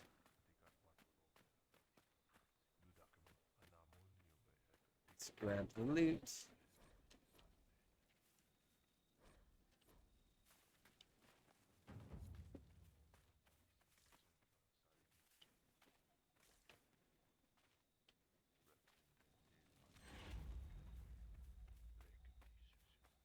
And they've wandered off enough. Good, good, good.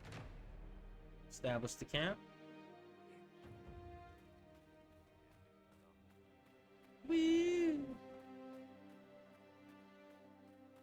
Claim. And this is another dwarven ruin, so let's go check it out.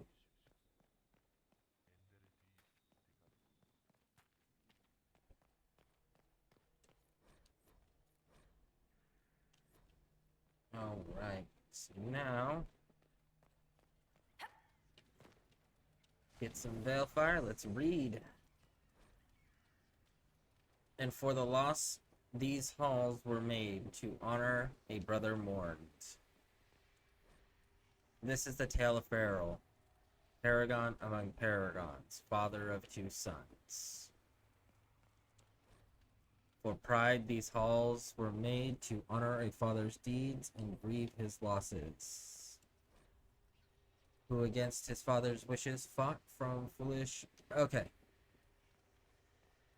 So this is the tale. Let's see, what is this one? And for loss, these halls were made to honor a brother mourned. Who against their father's wishes fought from a foolish words of pride. For pride, these halls were made to honor a father's deeds and grieve his loss.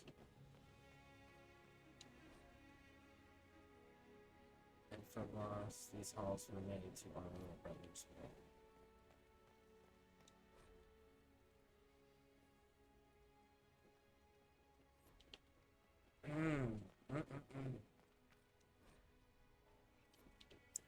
It's this one. It's they who fought against. Yep. And pride and loss. There we go. Why are the Venatori the first ones out here? Corypheus must have put them on the scent.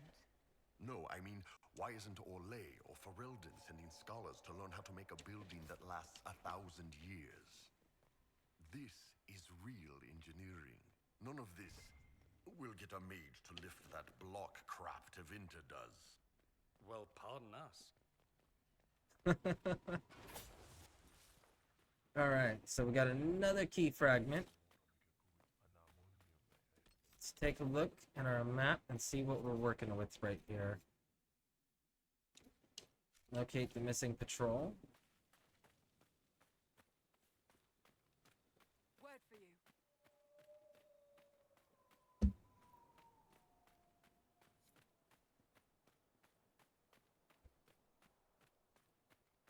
Two more key fragments is what we need.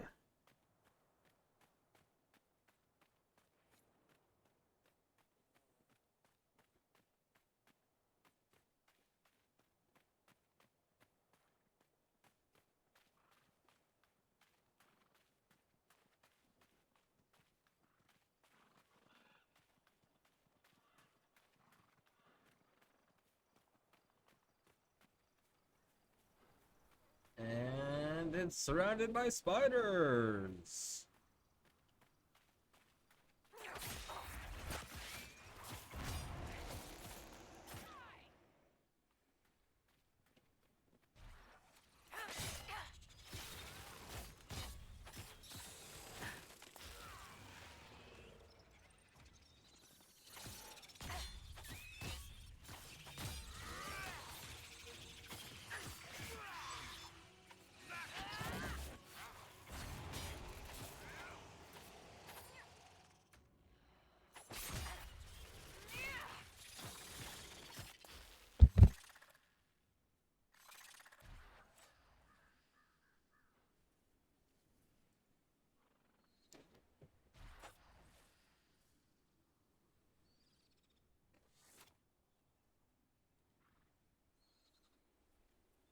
How do you feel, Ironborn? Do you need a distraction to focus your mind? Well, this area's low on dancing girls. Sadly. King's Pawn to Hold on, my You're shitting me. headphones are not We don't even acting have right. a board. Too complicated for a savage Talvashoth? Smug little asshole. Pawn to E5. Pawn to F4. King's Gambit. Accepted. Pawn takes pawn. Give me a bit to get the pieces set in my head. Then we'll see what you've got. Ooh. They're playing chess without the board. That is so awesome.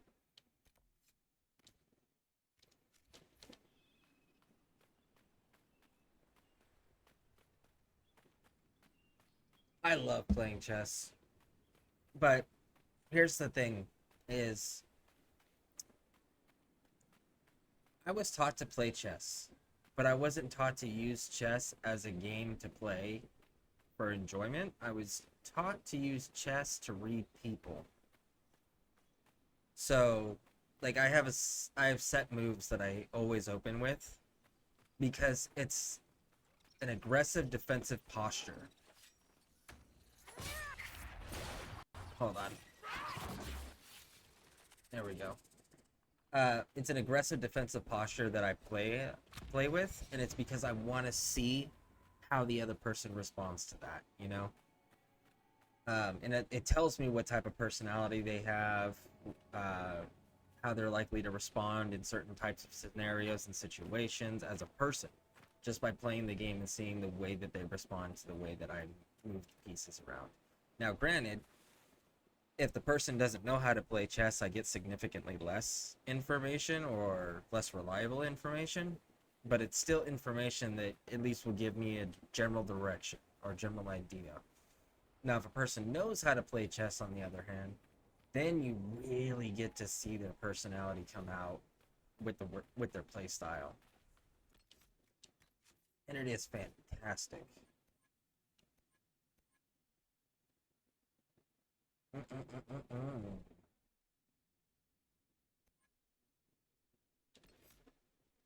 I want to do.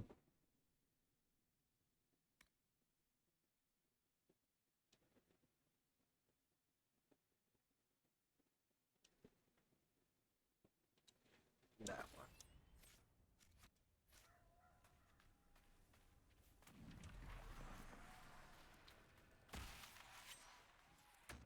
Oh, hey, bud.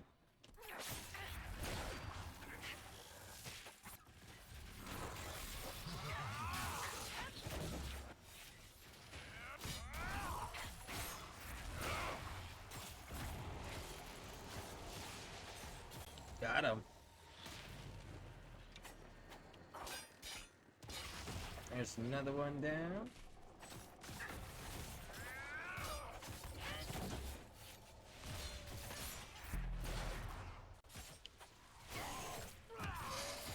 That one's down. That one's down.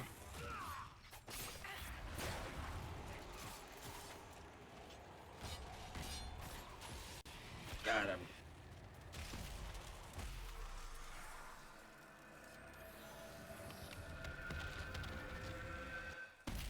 Ooh.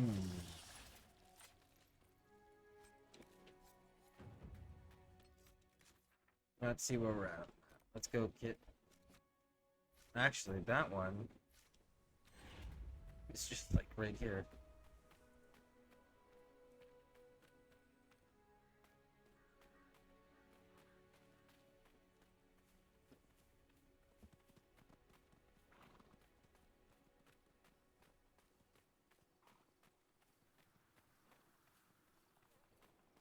Do do do do do do do do.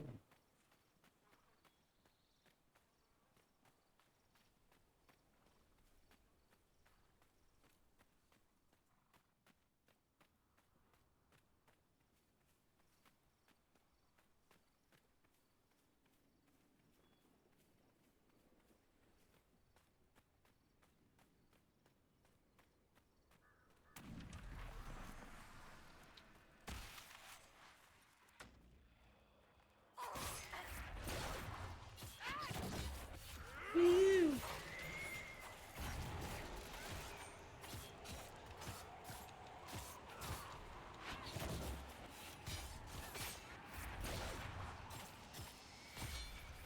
Got you.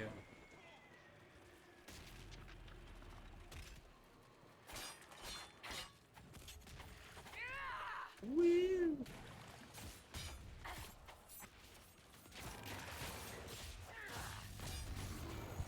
Got him before he got his guard off.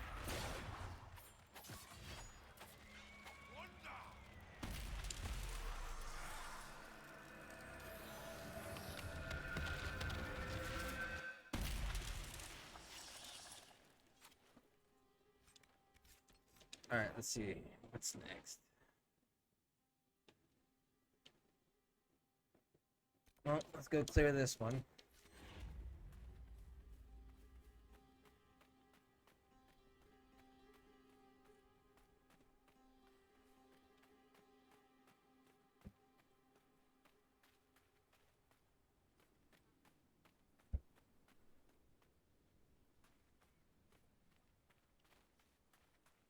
Do, do, do, do, do, do, do, do, do.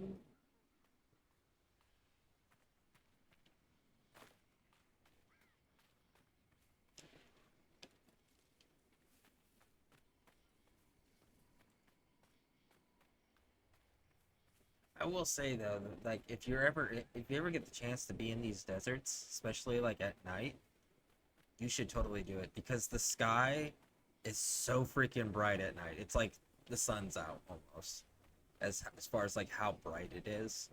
And then there's a cool effect that takes place as well, which is the the way that the winds howl and whistle through the rocks and through the open wastes, what ends up happening is it creates like a whisper effect where it sounds like the winds are whispering words. It's such a cool, surreal experience. Like, if you guys ever get the opportunity to just go check it out for like an evening, I would highly recommend it at least once.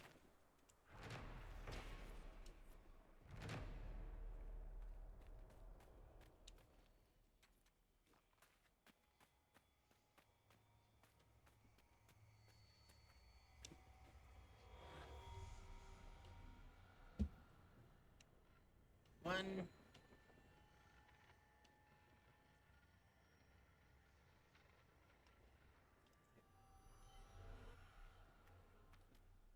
Kill the rift.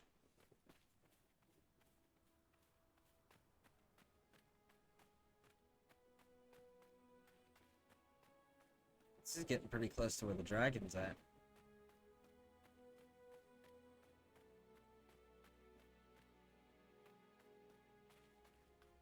I mean, screw it. Let's go fight the dragon while we're here.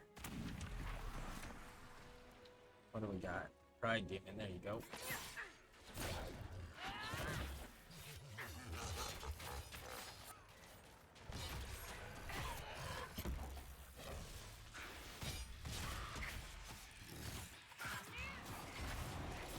Alright. You guys got him? Good stuff. What's next?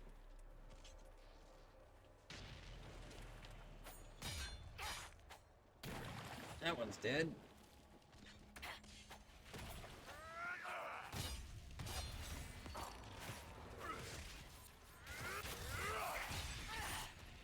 Got it.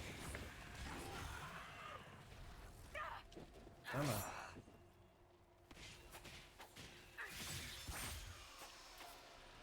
There we go. And those guys go down relatively easy. Very nice, very nice.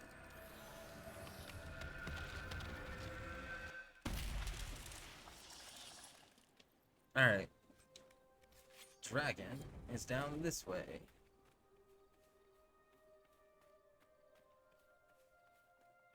Gotta fight through some of these things.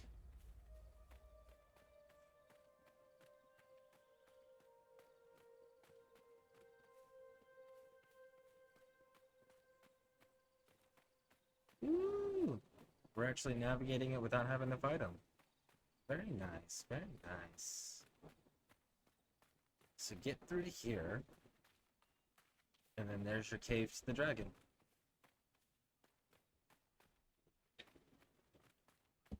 Which we're gonna have to come back over here anyways. I just want to kill the dragon.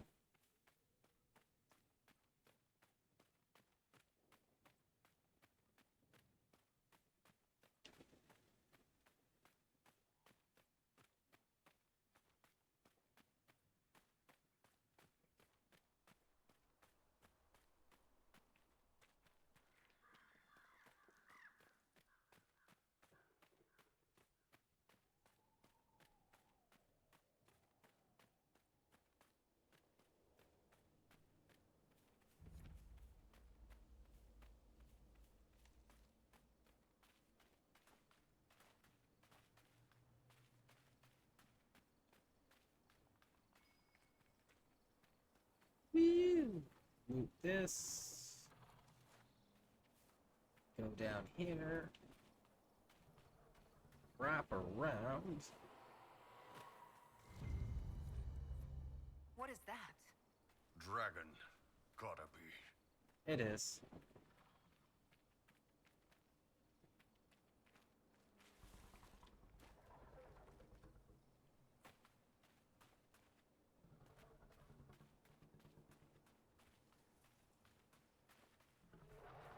There's our dragon.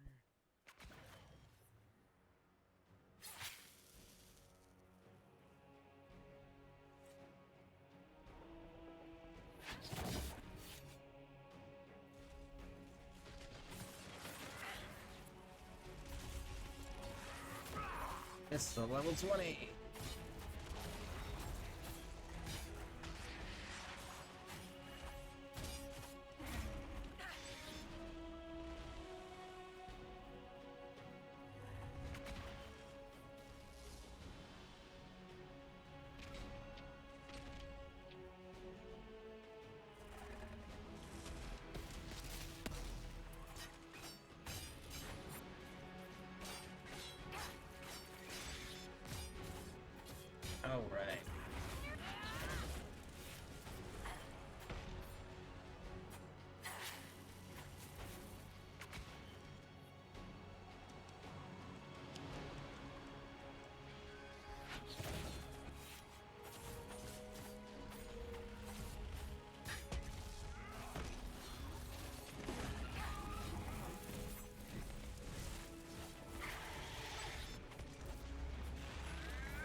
You're calling your little friends. Come on. Unstun.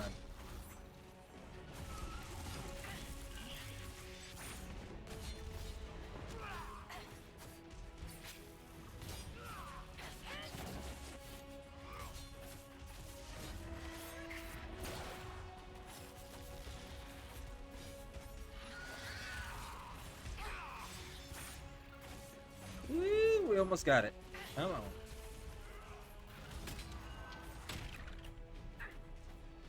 Well, that wasn't very nice. We'll just have to strip that away, won't we?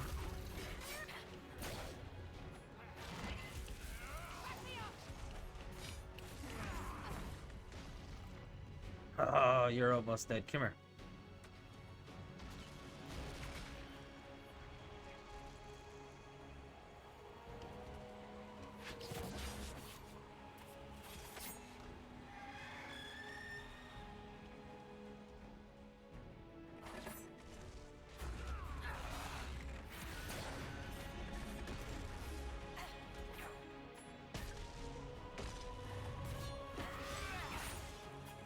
Got it.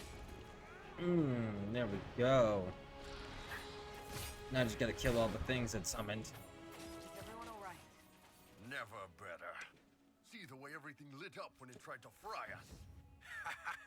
Now that is a fight. Woo! Alright. Yeah, this place is closed right now, but this place will open up later when we get all of the keys.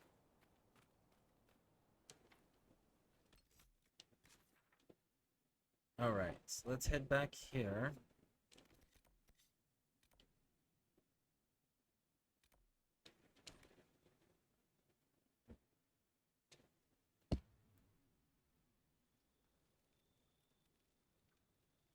Wow. Really?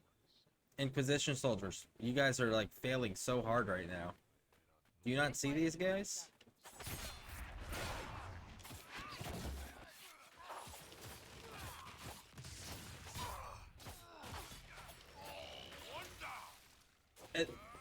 That was... Oh, man.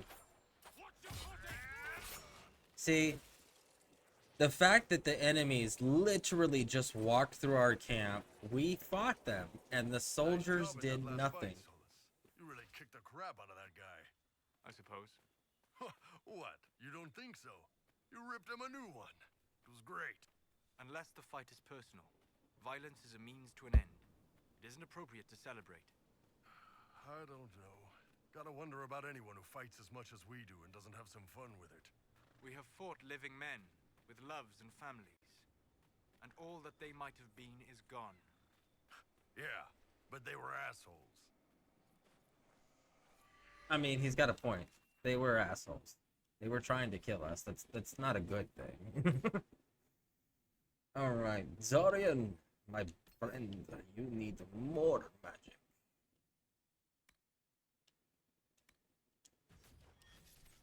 Solus, we got you good on the veil. Alright. Give you some more lightning. Iron bow. What were we working on with you? Ah, the livid thing.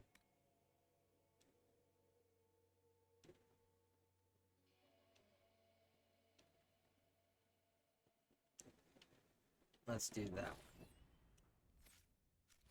Save.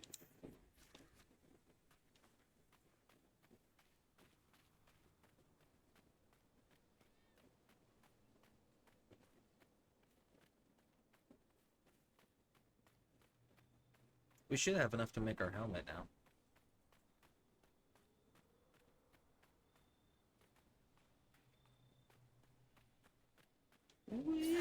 Oh, god damn it.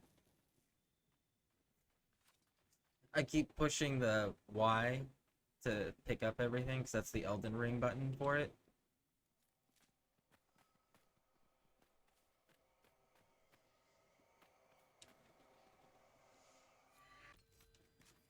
Alright, where are we at in relation to everything. So let's hit this one, come down, hit this one, and then hit the camp.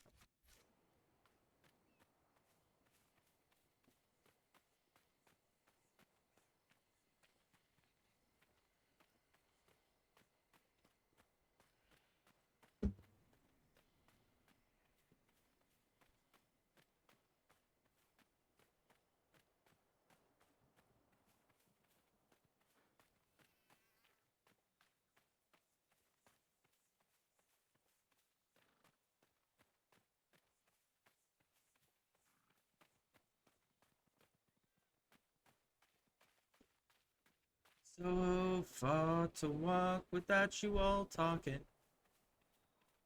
You should talk more. Yes, you should. Alright, let's get this last one.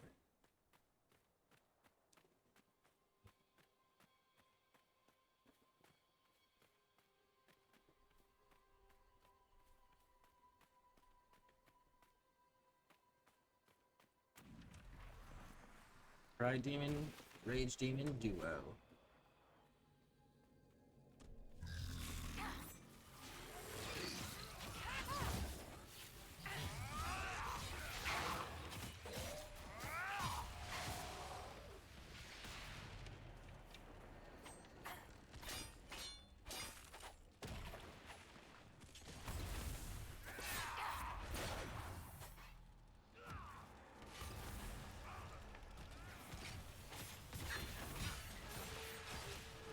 Whee!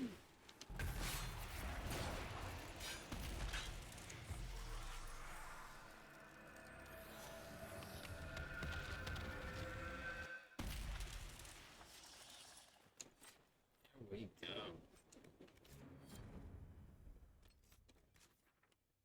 Wrap this back down here. Let's finish out this quest over here.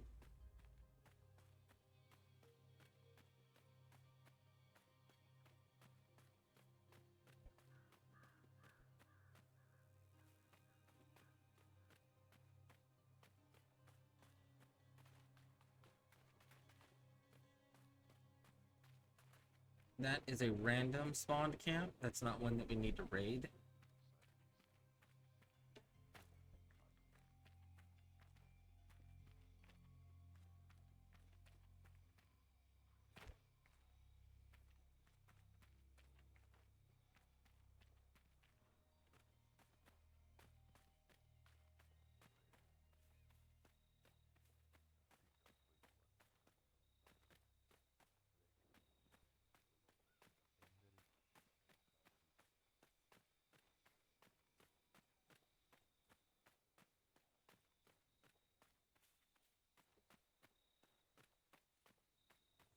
There she is, up on the hill.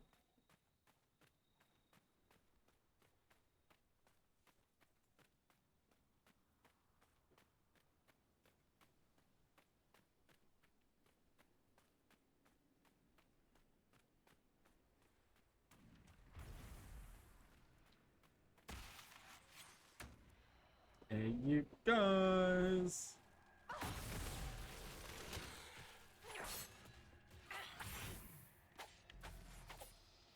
Ah!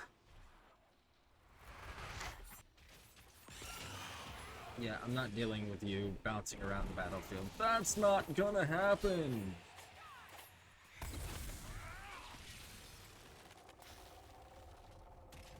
What's next?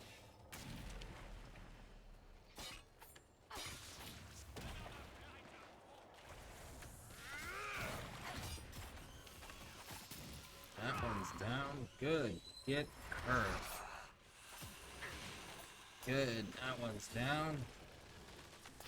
That one's down, and that only leaves her. Woo! There we go.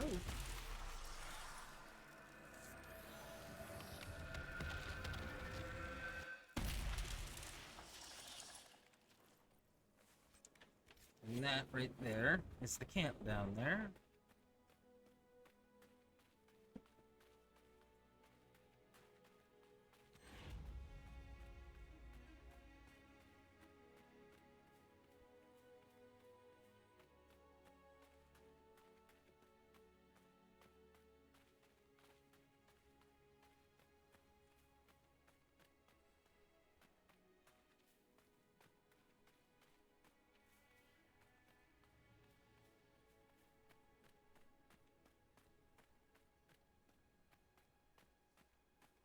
Woo!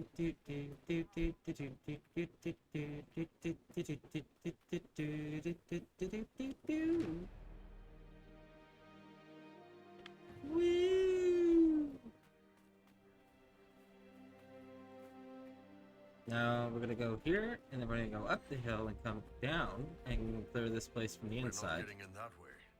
The Venatori want these tombs. Let's see if they found another way in. Yes, let us see. But first, let's make sure we can't claim the... Yep, gotta claim it. Loot, loot.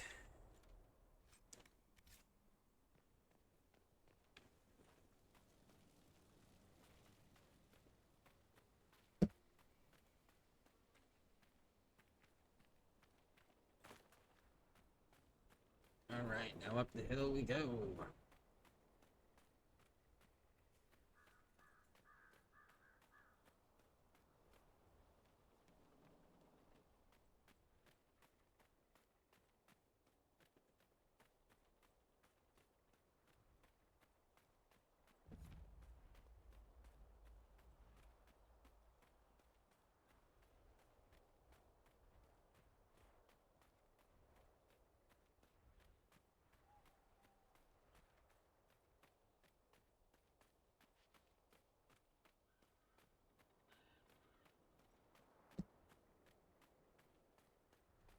Here's the camp.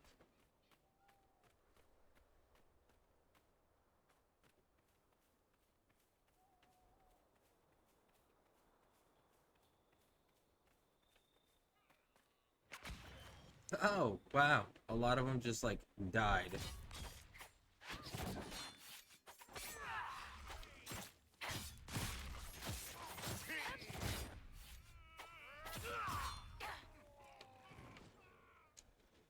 That was wild. We just showed up and, like, a bunch of them just dropped.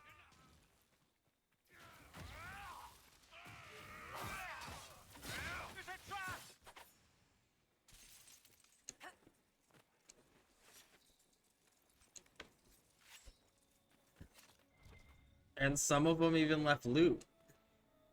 Ah. A lot of them left loot. That's wild. I will take that glitch.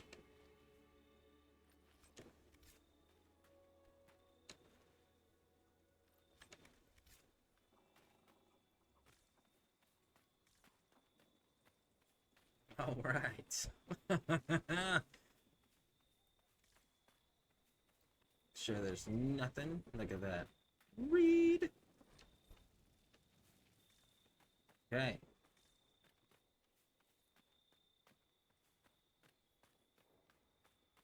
Hey, Solus, you ever do your fade thing and pretend you can fly? Just flap your arms and zip around in there, maybe bang some hot fade ladies? No. Such behavior attracts the attention of demons. Demons shit up everything. They do. I totally agree, Bull.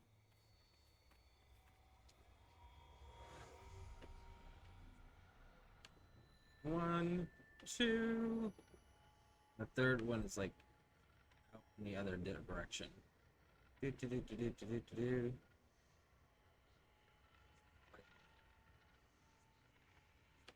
There it is.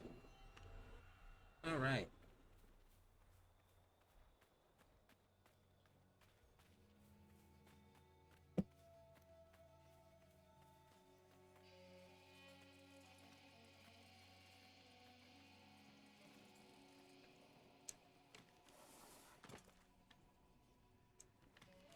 Whee!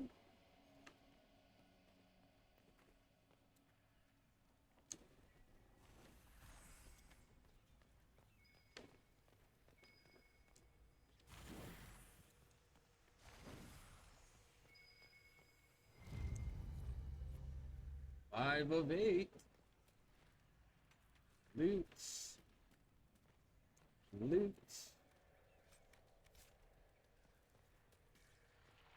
All right. Now.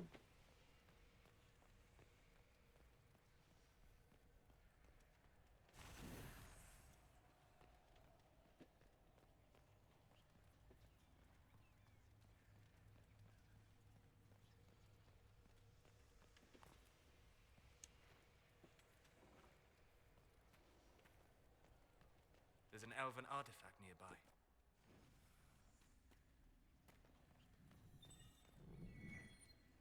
Woo! Superb fire rune schematic.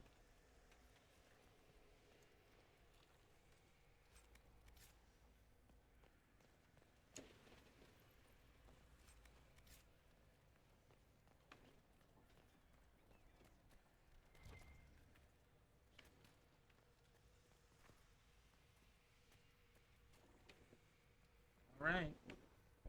Let's see.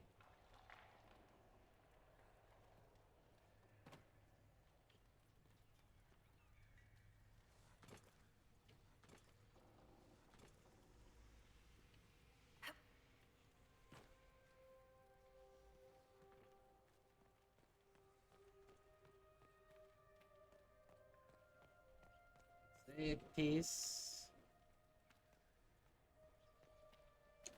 Mechanic. Solus bud. We'll have to check on the way out then, because I don't see.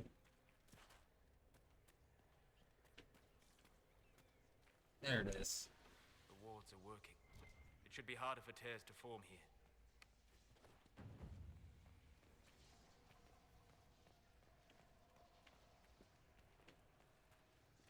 There's the room. I was like, I know there's a room in here somewhere. There's the room. We found it. All right. But in the sand was stone, strong and true. Farrell hewed the stone and built as great as any tide in the deep. The sun burned above oceans of sand, and with his son's help, he ensured the tide prospered and grew. The sun burned above oceans of sand. That's the first one. And then over here, but in the sand was stone, strong and true.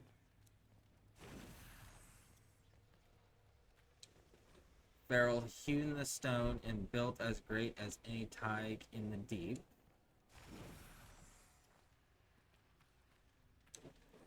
And with his son's help, he ensured the tide prospered and grew. There we go. Seriously, look at this place. Know why it lasted so long? Siege mentality. It may be above ground, but the old dwarves built this city like a mountain might fall on it. When did you study architecture? You learn a few things about walls after knocking enough of them down. Yeah, that's true.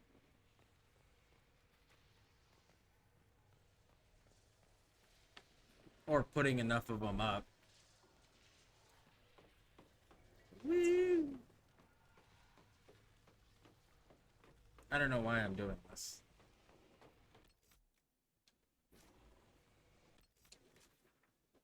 We need to go to the camp. Come on. Wait. Yes, we did loot. Okay. I second guessed myself there for a second. I'm still second guessing myself. I know we did. I know for a fact we did. But I'm gonna still double check.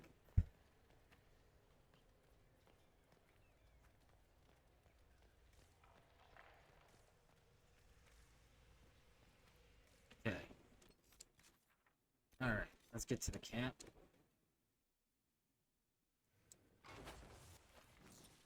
And then here, we can grab this shard.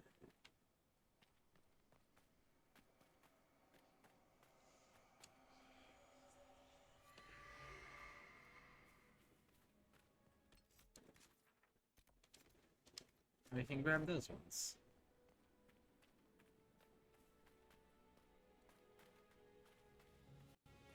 Word for you.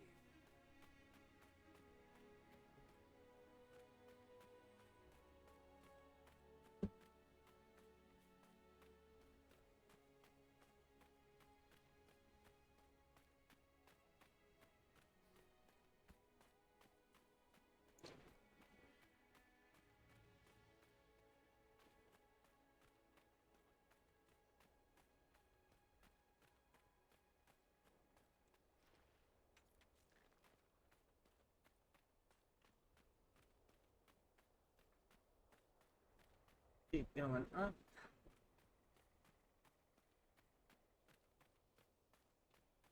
And then wrap around here.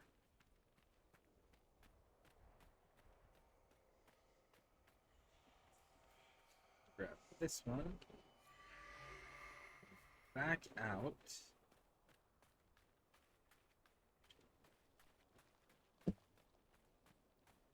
Around to the left.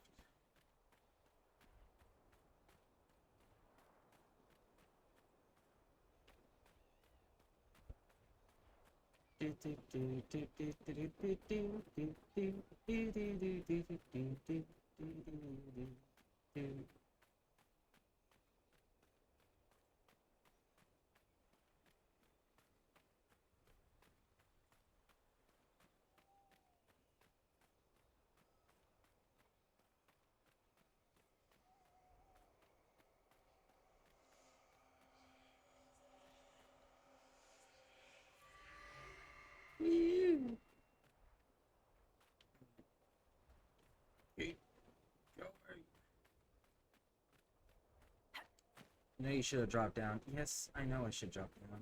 I know, but I want to do it at a very specific spot.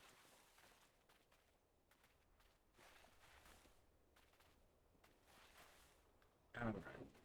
Keep going around here.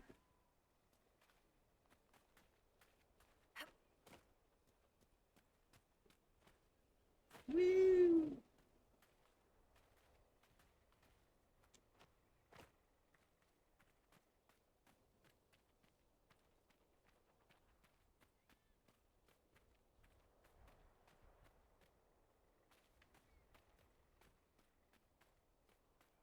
This way.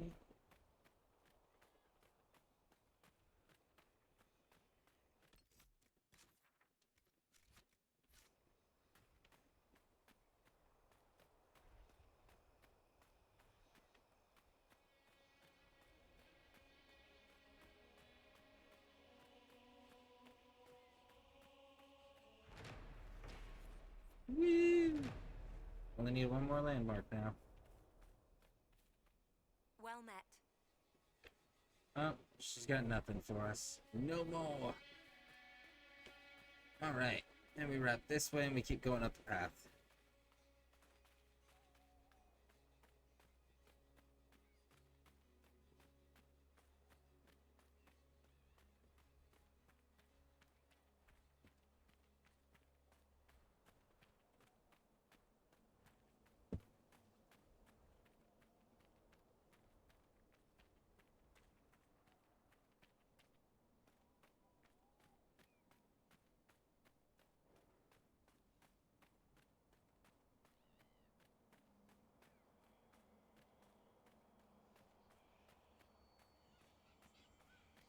Here, another mosaic piece, and we get to find our final piece, our final shard.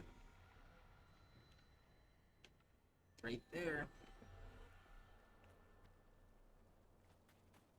But before we do all that, we've got some clearing to do around here.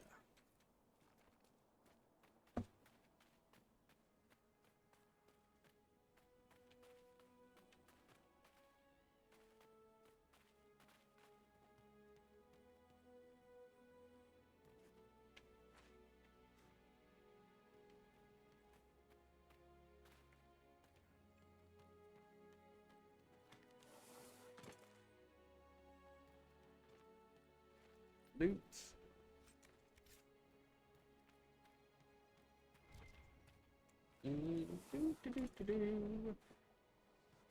Go down here and establish a camp.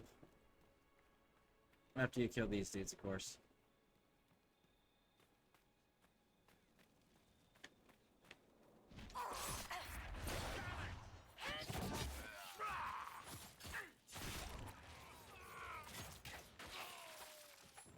Got you. Ah, more bad guys. Excuse me. The air strips the throat. Alright, establish the camp. That's the last of them here. These guys were lazy. Should have spotted us coming hours ago. The Inquisition could use this place then. Now then. We're gonna go this way first, and then fast travel here, and then come back this way.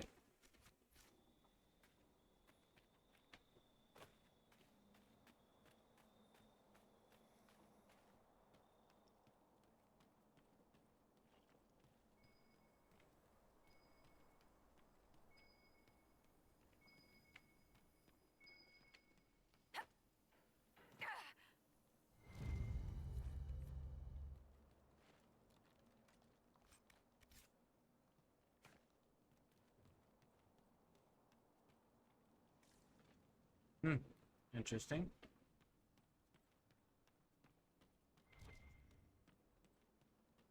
Loot.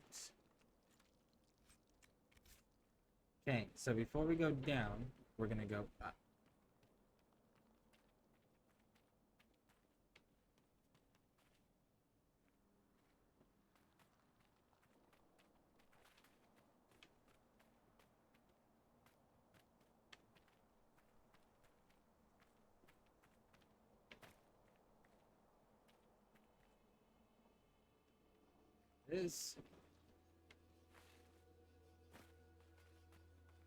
That's what I was looking for.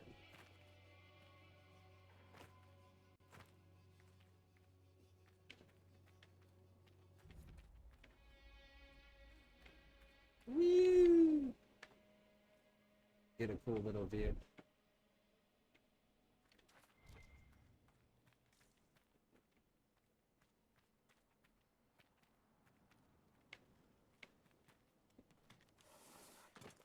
There's an elven artifact nearby.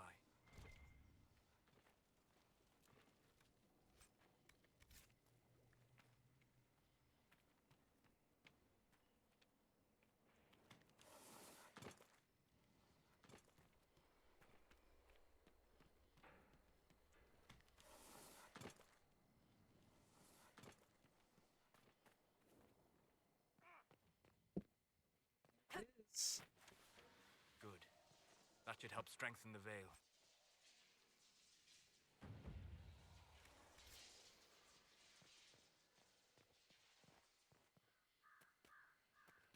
Alright, now that that's done, go out this way.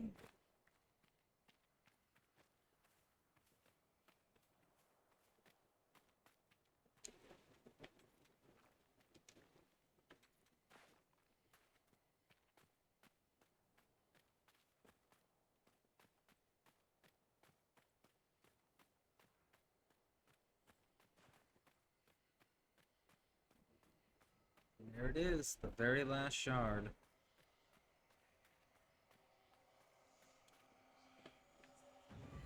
There we go. It's the last one for the Hissing Wastes. And there's a rift. Let's go clear that.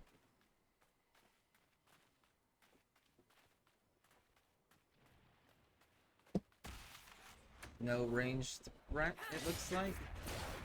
Good.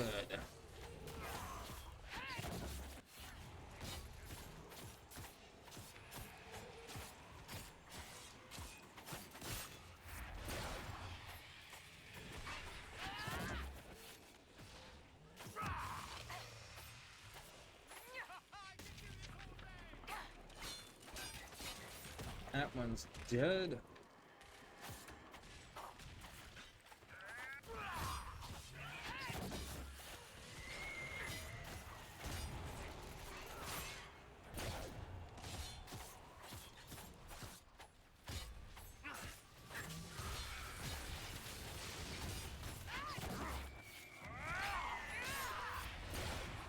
Woo!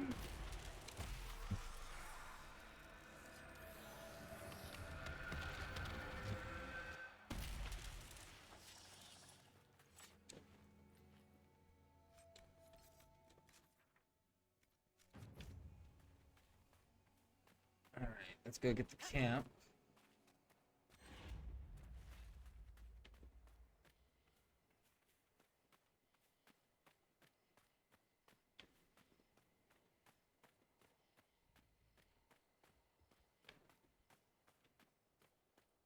Where is this camp at? You are right. There it is.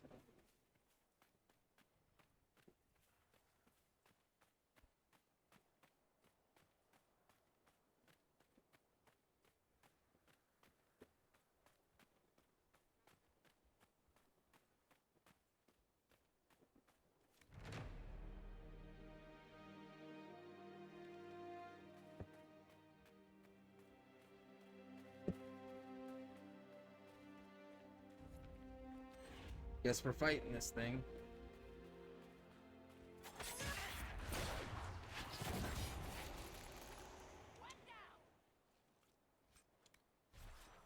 Woo!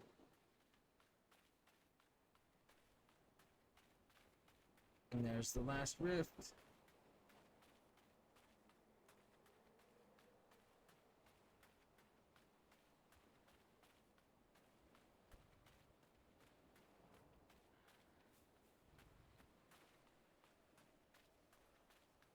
Wow, they actually let us pass the room.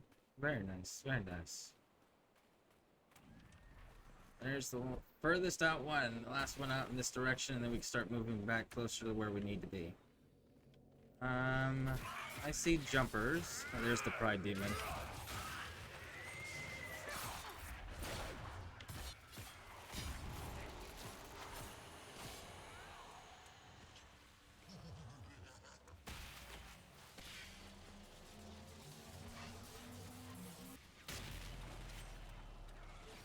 Yep.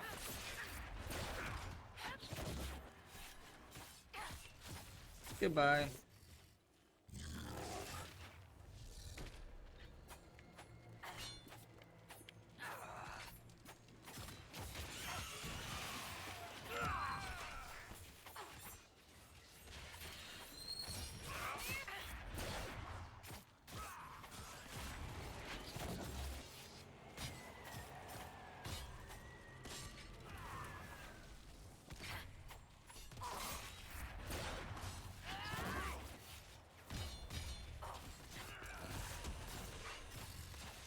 Woo! Got him.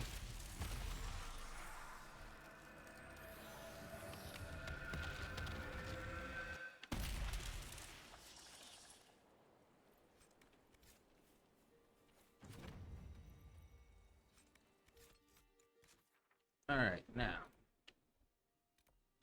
go back here. I gotta take care of the last one. Let's rest. Let's go.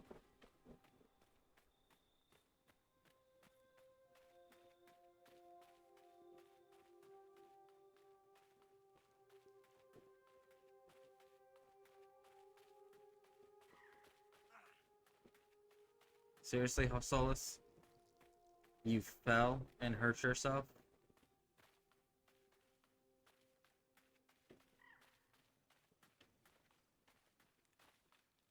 You too, Dorian. You both fell and hurt yourselves.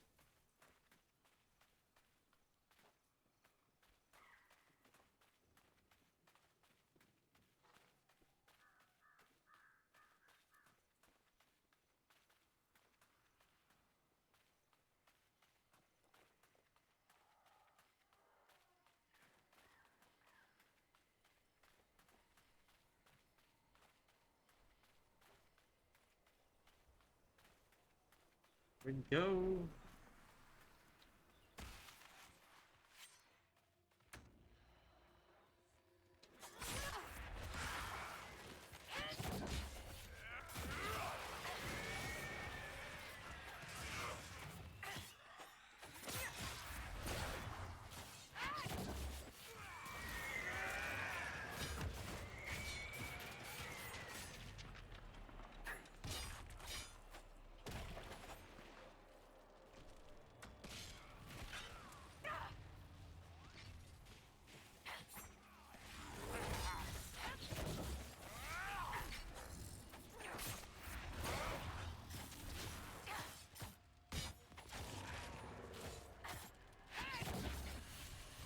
Got him.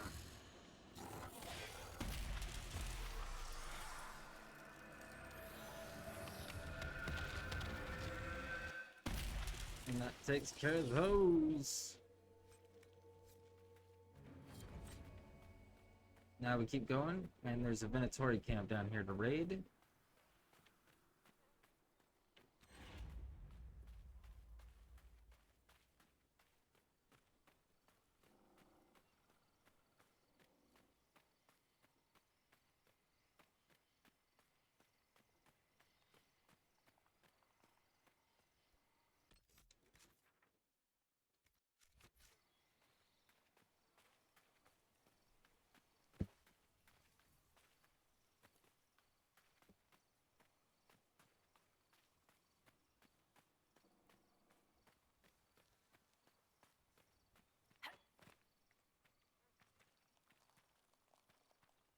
Weapons ready!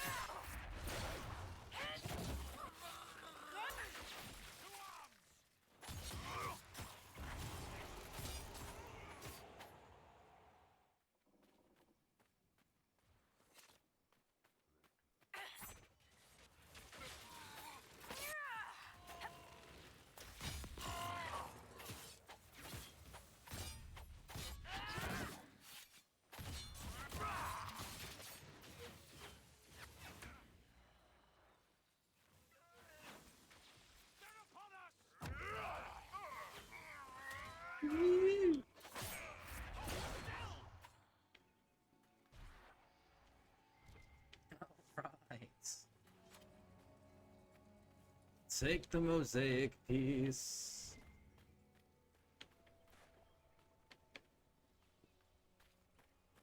Hey bud, you missed the party already. But I'll give you an encore.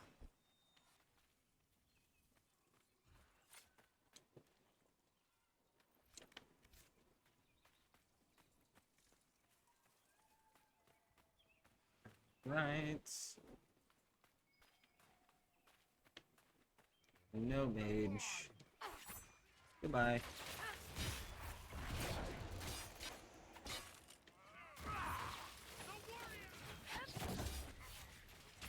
Stay back! It's trapped!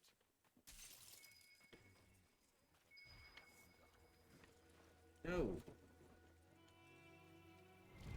There we go. Another bottle for the cellar.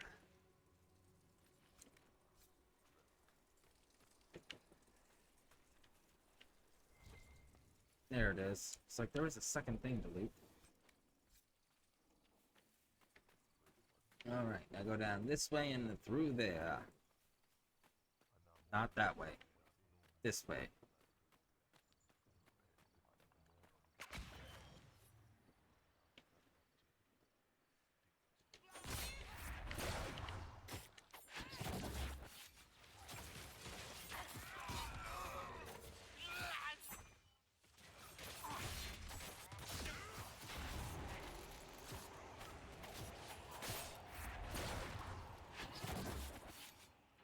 Woo! This must have been the Venatori's main camp. Come on, we should still find what they were after.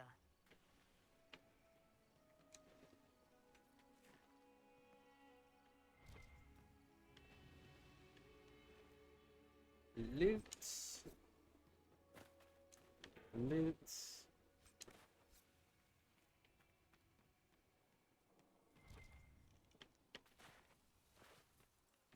There it is.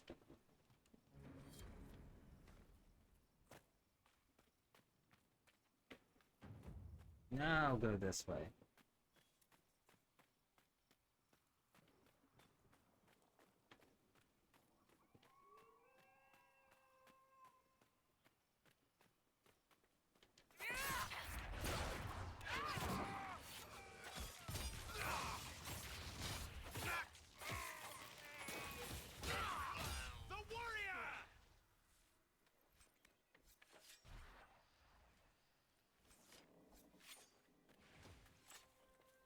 Alright, now once you're out here, turn left. Come down this way.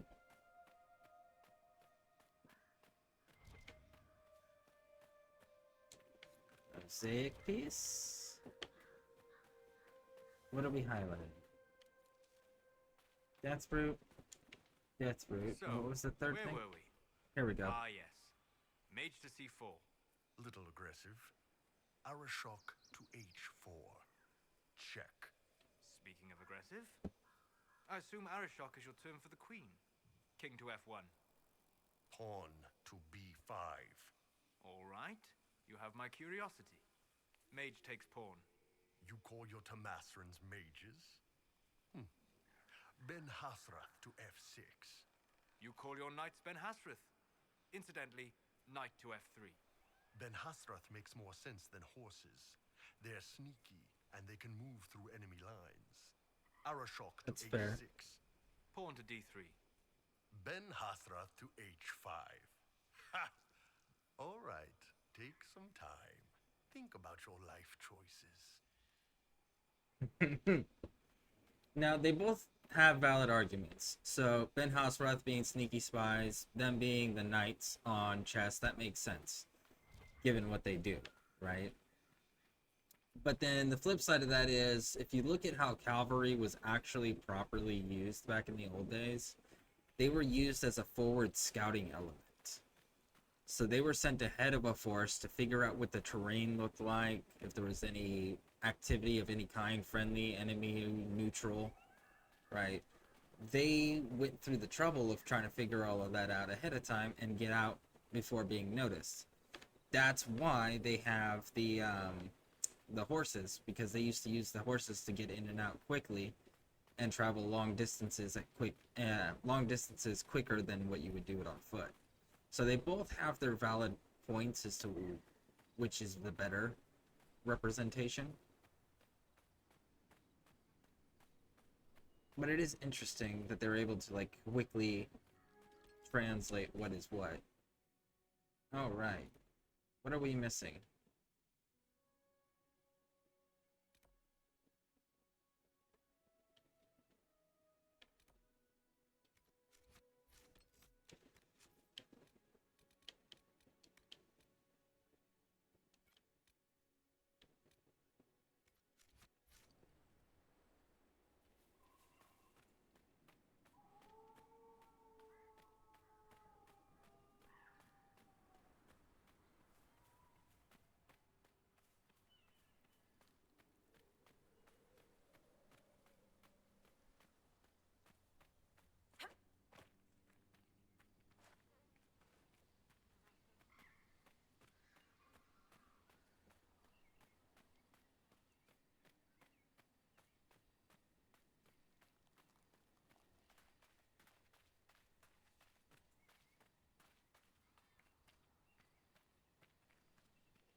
Honestly, it really doesn't matter, because we got what we came here for. Pages. From a diary. Not real curious about whoever did this, thanks. Yep, we're gonna call it. This one's good. Western approaches, because I don't feel like going and hunting down that last one. So we finished these, we finished this. That leaves this place, which we will hit after we go to Skyhold.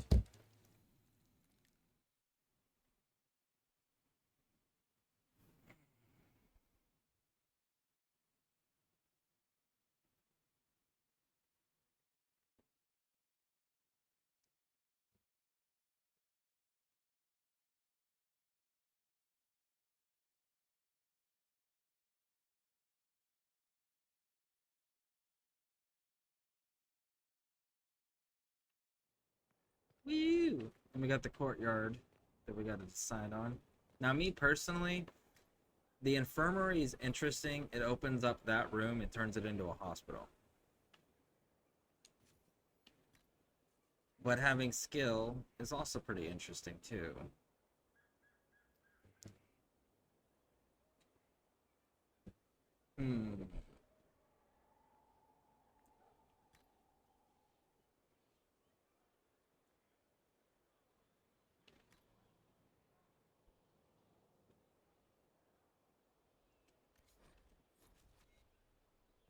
Because a gallon of sweat will save a pint of blood.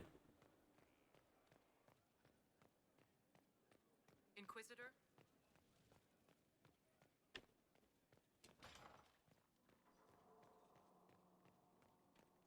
Hello, how's the game going? Oh, it's going great. How you doing, little gummy fox? Welcome in, welcome in. Have you played Dragon Age Inquisition before?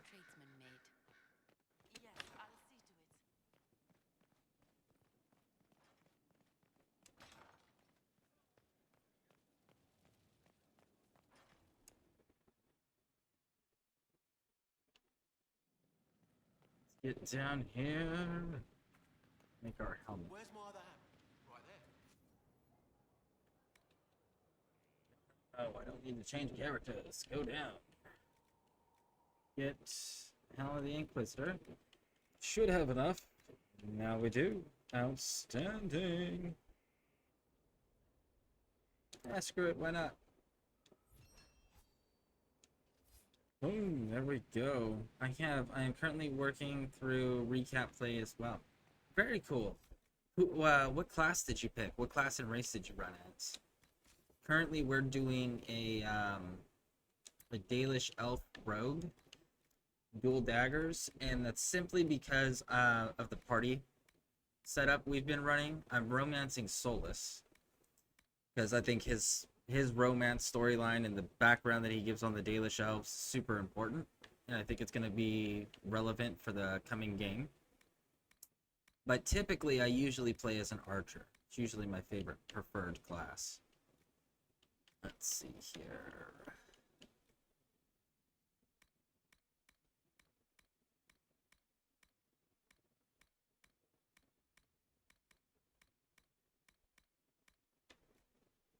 So what system are you playing on? Are you playing on console or are you playing on PC? Bull. Yeah, I want you to just have flat health, man. I'm actually going to give you this as well. And then give you this. Alright, and Dorian. We got a belt of health. Let's give you melee. Solus, what do you got? The Emperor's finest reporting. Ah! Thank you for the follow. Thank you, thank you, thank you. You play on PC? Same, like exactly. I also usually opt for the archer. Have you romanced him before? I have. I've actually I've done all the romances before. And his I think is the most relevant for lore, and I think it's the most important for lore. Cullen's is really cool because he's the first one where we actually get a wedding scene, you know. So that was really cool that they finally gave us a wedding scene for one of the romances. And then Cassandra's is a really well written story. So I really enjoy all of those.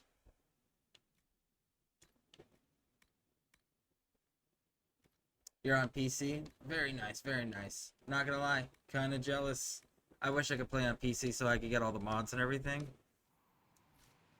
Some of those mods I've seen people use are really, really cool. Alright, so let's put our new helmet on. Did we? We did. Alright.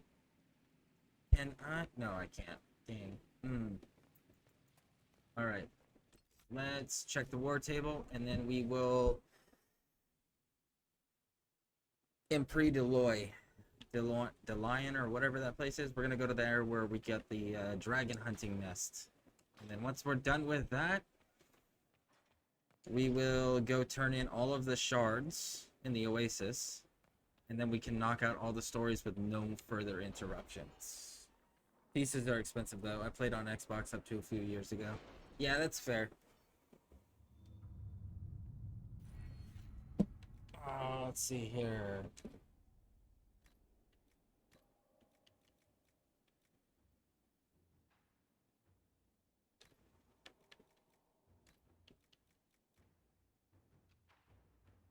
From 1 to 2.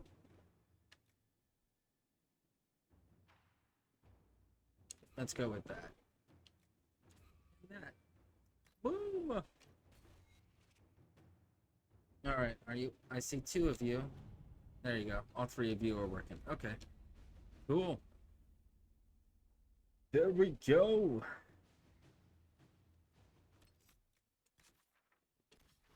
Now that that's done, here we go.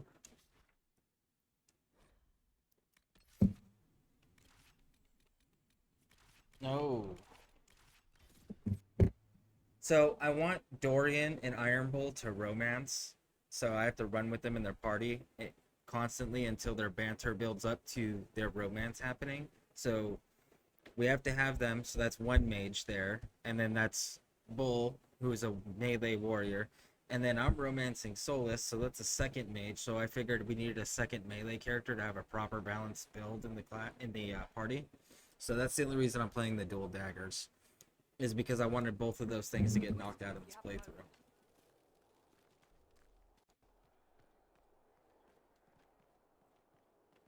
All right, and we're almost done too, because we have cleared these regions, all of their quests. This, we just have to go back for the Darkspawn tunnels, and we'll do that when we do the Deep Roads DLC. We cleared Emerald Grace, we cleared Exalted Plains, we cleared Western Approach. This only got the landmarks and the tomb left. And the tomb, I'm only missing 1 and I don't feel like digging for it. But we killed the dragon, we got all the shards, so we knocked all this out too. So once we finish this place, we're going to go here and turn in all of the shards, get all of the resistances. And then we're going to head into the Jaws of Harkin. Probably. I feel like my one complaint is how many mage options there are. Also, like, half of the streamers I've watched are also mages. Yeah, see, personally, my whole thing is there are many sections in the game where you don't have a rogue, or you can't have party members with you, but there's locked doors. So for me, it's one of those, I want to make sure that I have access to everything that I can possibly have access to all the time, you know, so I don't miss anything. So that's why it's always like I always have to play as a rogue, because there's always locked doors in places where you don't have parties or access to a rogue yet. And the reality is like an archer can be just as effective and deadly, if not more so, than a mage, because a mage, you can run into opponents that are just flat out immune to the magic damage element that you're using, whereas everything takes physical damage, and the archer can use different types of arrows or skills to have elemental effects added, you know. So to me, it's the archer, hands down, is the best class. Chantry burns their dead, right? Hard to get a fire going in this weather. It is hard to get a fire going in this weather. Oh, how could you have dropped it? Foolish, clumsy girl. Mama trusted the ring to you when she... Alright. Come, lad. I have dried beans and radishes. It's not much, but with last week's salt pork, it makes a meal. Thank you, madame. Ah, the Inquisition. That was generous of you. I do what I can. I am partly to blame for all this. The Red Templars are here because, fool that I am, I sold them my family's quarry. They've taken every worker. We haven't seen them in weeks. And it's not enough. They keep coming, taking more people. And there's nothing I can do to stop them. What do you mean the Red Templars take workers? People just disappear. First those who worked the quarry, then they took people from their homes. I don't know why. I just prayed they'd leave me and my family alone. How could you have sold land to the Red Templars? I didn't know. I swear by Andrastre's Spire, they looked like knights, chevaliers. Such pretty speeches. They said they would reopen the quarry, bring employment and trade back to Sanya. We'd been struggling since the war began. How could I refuse? It was good for a time. People went to work, they were paid. Then they stopped coming home. After that, the Red Templars stopped pretending. Hey. Read.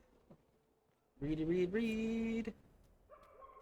So, what is your favorite romance to do whenever you do Dragon Age Inquisition playthroughs? Hey, bud, how's it going?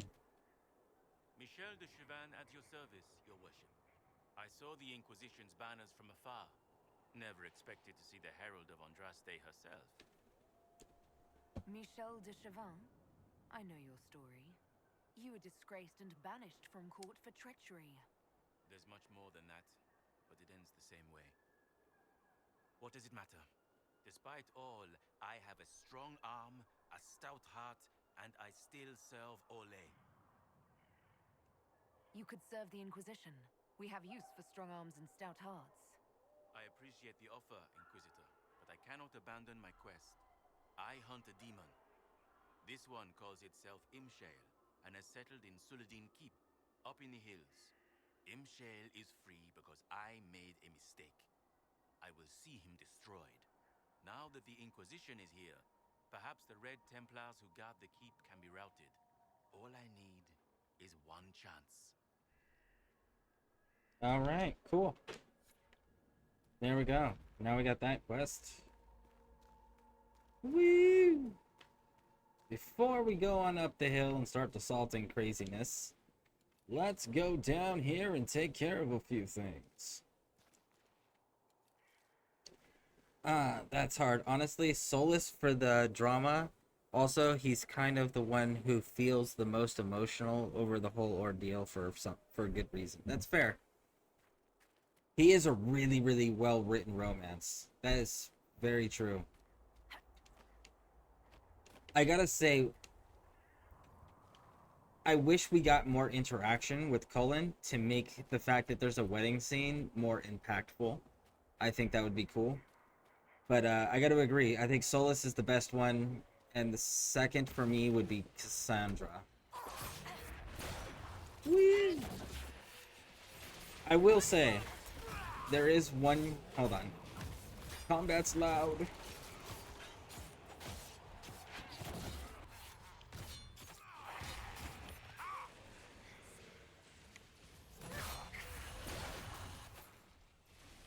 Alright. I will say, there is one character, though, that absolutely annoys the piss out of me, and I refuse to recruit her, and that's Sarah. I've done all of her storyline, I've romanced her, but oh man, she is so annoying.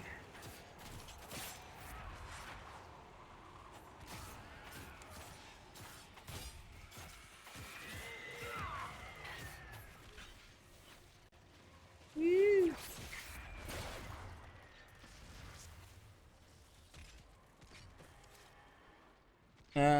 Let's see here. I agree, but it was nice getting him off Lyrium. Impromptu desk scene for the win. Oh, that's fair. That was that's a really good scene. LOL, mine's Viv. She rubs me the wrong way. Yeah. Sometimes I recruit her simply to get the quest to go look for her books, but I don't run with her either. She also, I agree, she rubs me the wrong way too. She wants everything to go back to exactly the way it was. It's like, but that's not how you solve problems. That's how you end up repeating the same mistakes.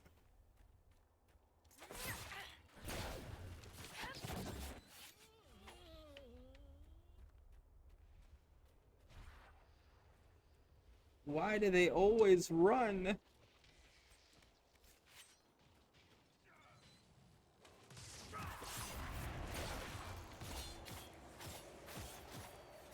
Woo! All right. Hello. Exactly. What's your opinion on Veilguard so far? Well, I can say that I have my very first right out the gate concern is the fact that they're lowering the party size from 4 to 3. That's my very first concern.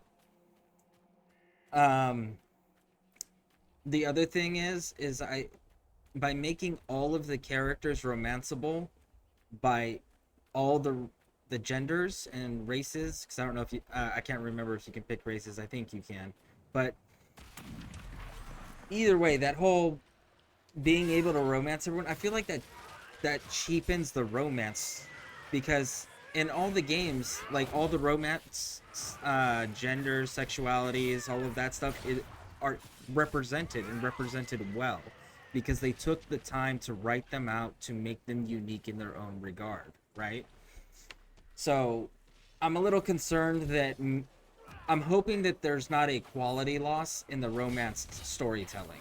That's really where that concern is, because all of the romances are so well done.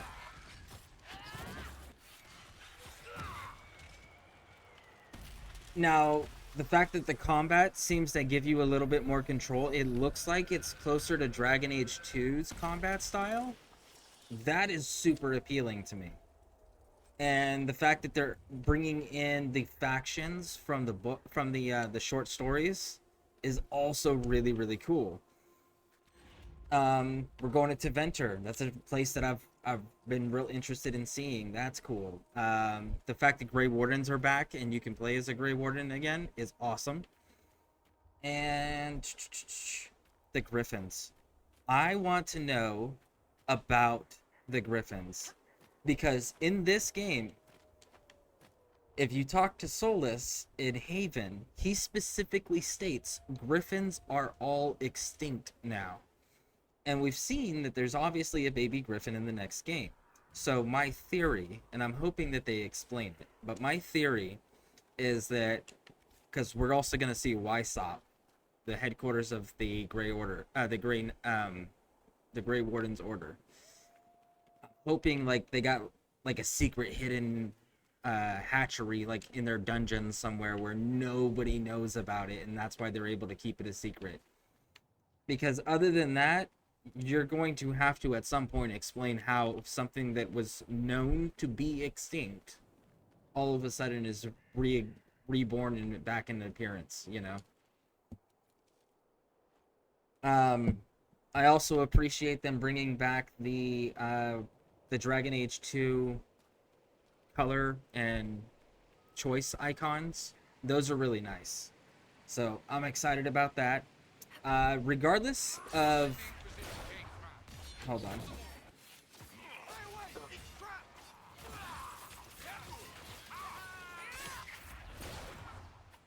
Alright.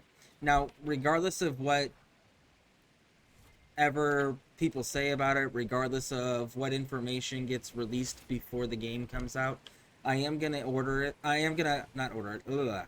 I am going to play it on day one release. As soon as it becomes available for pre-order, I will be grabbing it.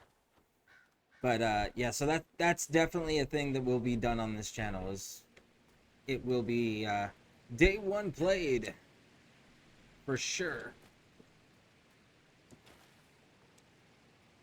And either way, at the end of the day, as a Dragon Age fan, I'm just excited that we're getting a new Dragon Age game. You know?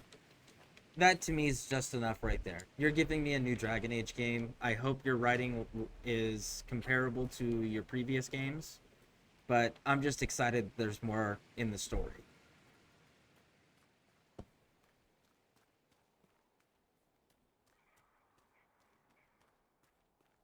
Oh.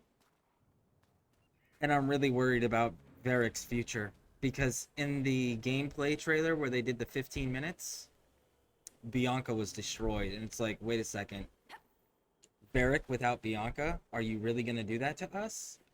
Are you killing Varric? Because that's a legitimate concern at that point. Or is he just gonna be on this like personal vendetta to wipe out Solus because he destroyed Bianca? And then the other question is why did they change Varric? Right? Varric's always been a redhead dwarf, and now he's got black hair and a beard. Oh, I can't get up that way. Let's see. Is it this way?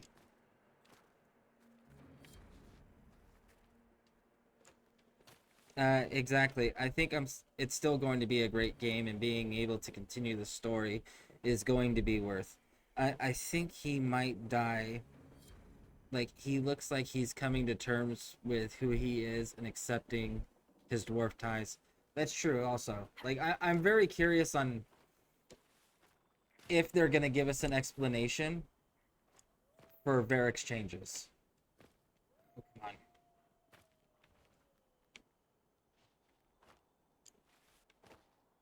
on. Oh, I can't remember how to get up there. Let's try this one.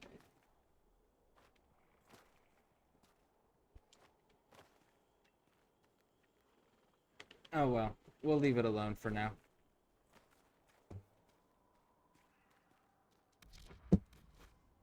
And besides, isn't Varric the Viscount now? And if Varric's the Viscount of Kirkwall, what the hell is he doing still adventuring? That's something I'm curious about.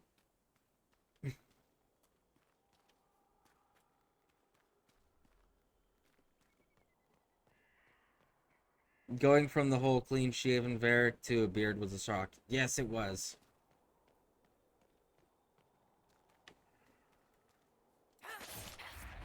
Goodbye, bud. Boom!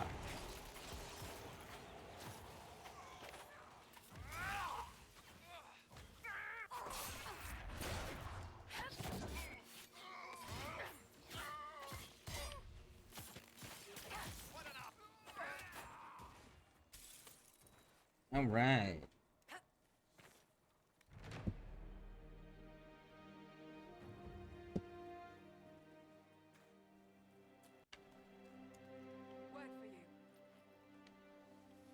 No, don't talk to me. I want to loot. All right. Loot. Let's go. Silverite. I'm also curious on how much Hold on. I'm also curious on how much customization they're gonna give us as far as like gear and equipment, because this one they started with the customizations of letting you tint the armor and do upgrades and stuff on them and do a crafting of your own gear and stuff. So I'm hoping they also expand on that in the next game.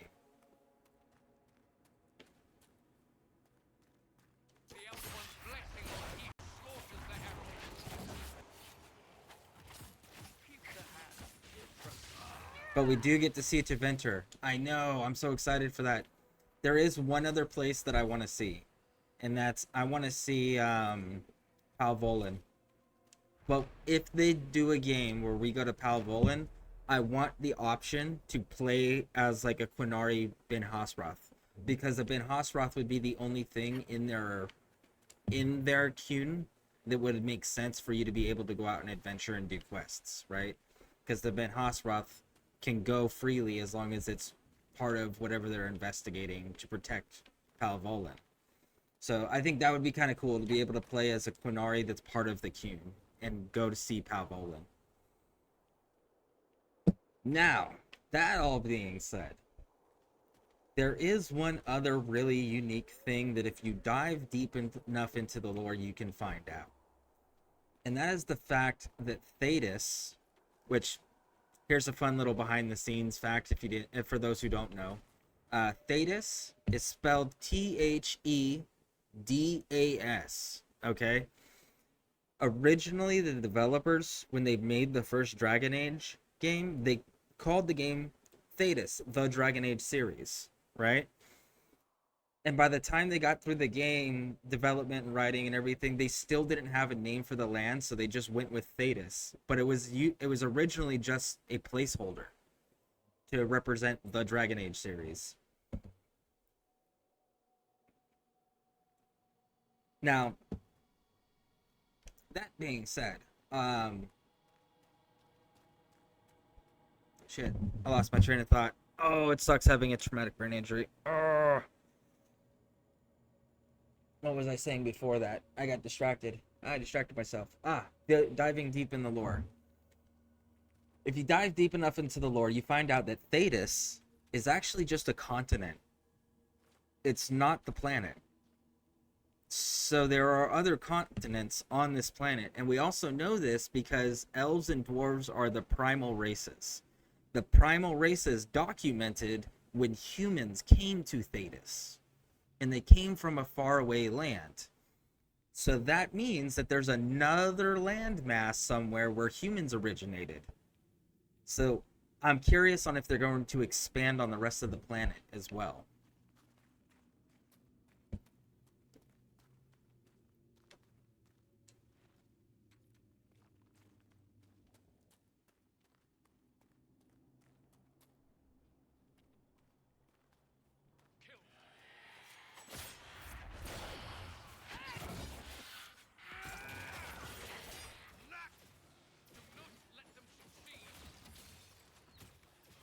Whee!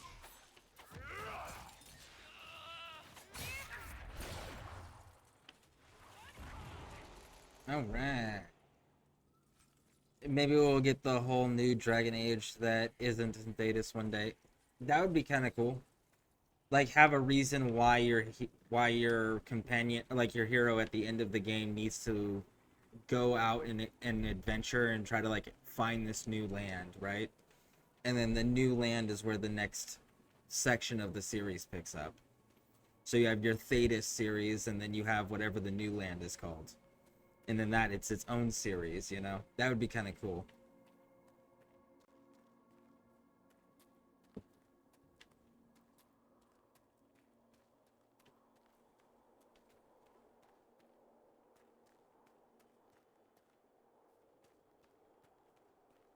And honestly, if they write enough of the history and the lore far enough back and they flesh it out enough, the other thing they can do is they can almost copy what the Elder Scrolls did, and they go far enough back in history where it won't affect anything that's in the current timeline. Like, go back to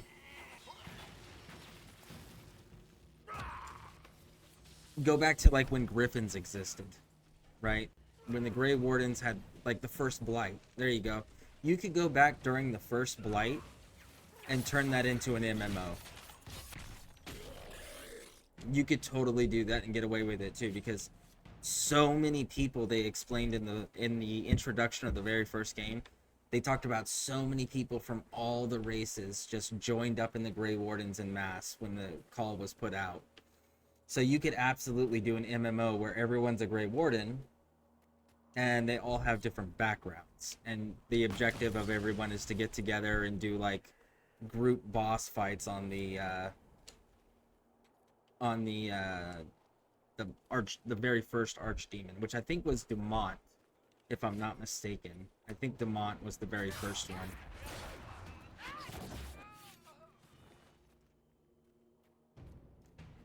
And actually, you could even extend it all the way up into the other blights that took place that are just documented. Because if I remember correctly, the first game is the fifth blight? Fourth or fifth blight? If I remember correctly. So you could turn those into like little season expansions or whatever.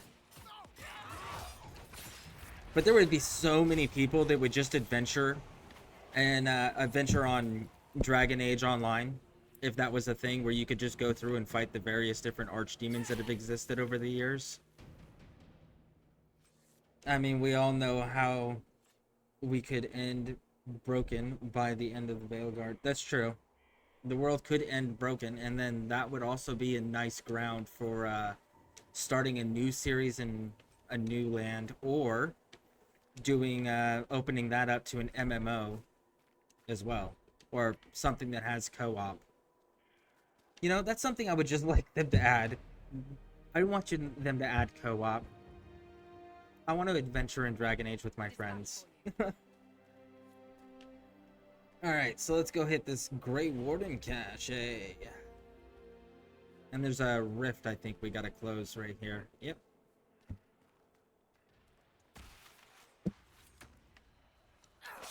And I almost forgot. There is one other thing that I'm a little... I still don't know how I feel about it. I'm gonna have to actually see the full system. But the way that they're incorporating previous gameplay decisions.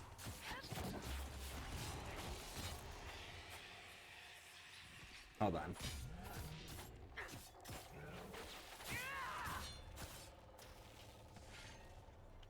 So the first game, sorry, the second game. The second game lets you just import your save file. Hold on. Woo!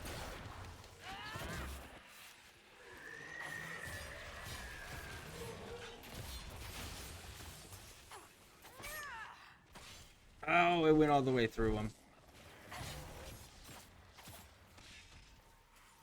Hold on 1 second here.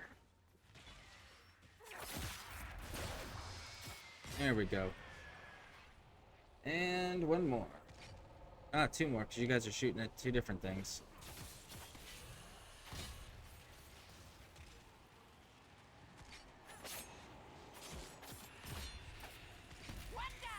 Alright. Okay, so the first game, you played through, you did your gameplay and all of that, and it was great. The second game, you imported that saved file. Then going from the second to the third game, we had to go to a website and use the website, the Dragon Age Keep. And now going from the third to the fourth game, all of that became irrelevant. And now they're just going to have a little thing that you go through when you start the game.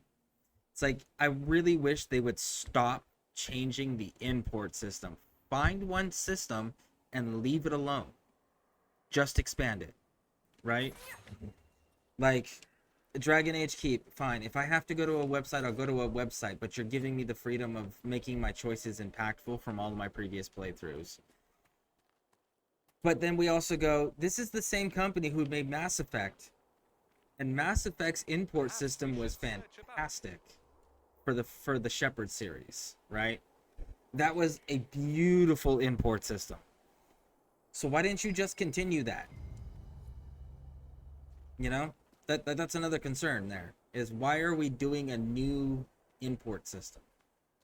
Again. I wonder how far this corruption has spread.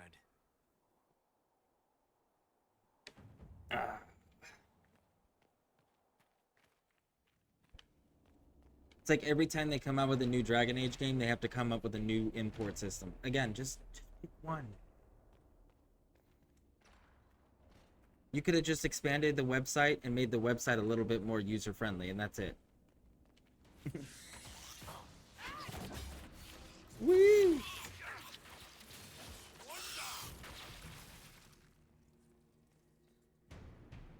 You guys are going to take care of that, then I will take care of this guy.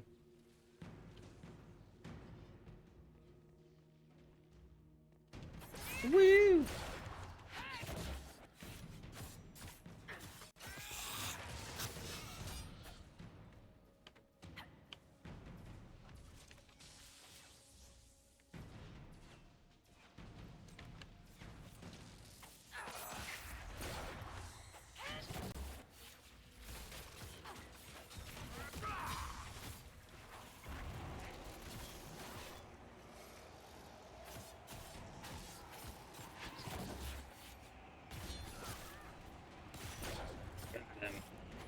There we go.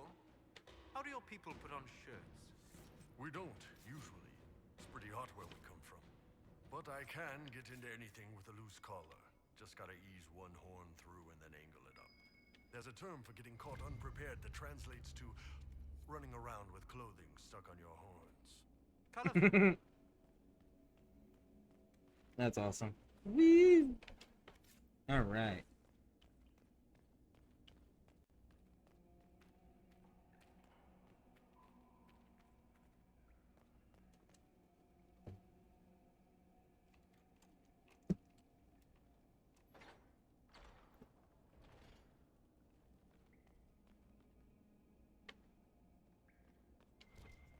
I will say that I am also disappointed they didn't expand on the fact that Alistair's mother was in this game, and that Alistair, you can make decisions in Dragon Age Keep that make it so Alistair and his mother are in the same room together, and it's still never discussed.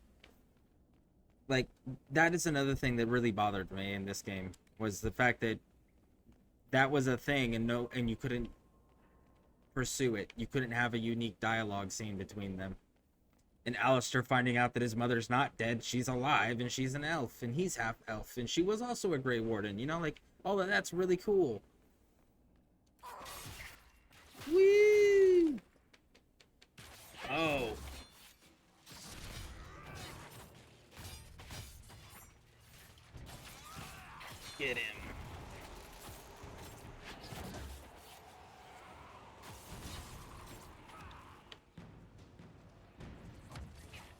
You.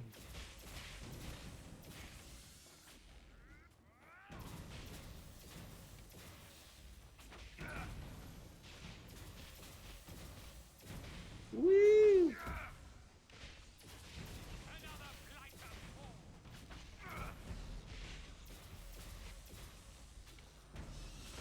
Got him.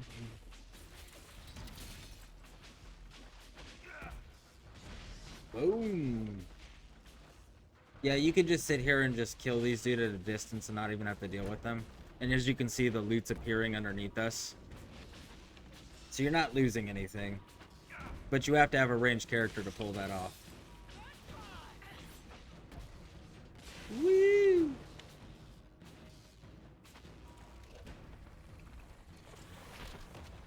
Boom.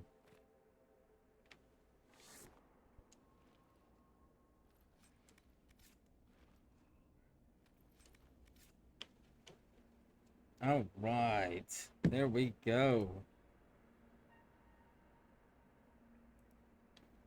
Woo! Oh, more loot.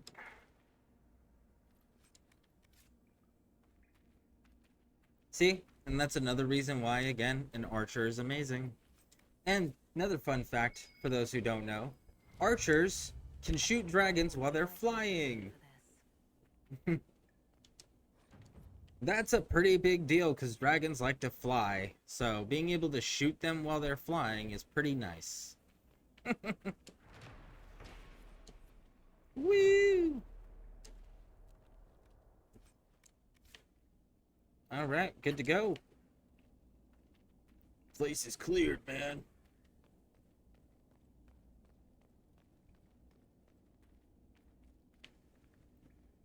Also, I really love the fact that Iron Bull and Solus are playing a chess match.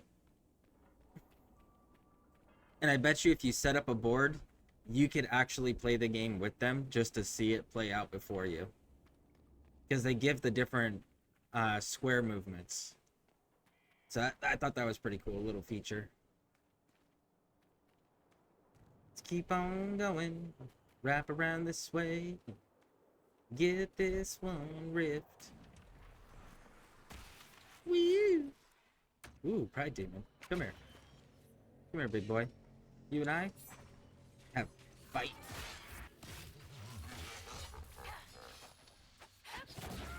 Woo! Got you.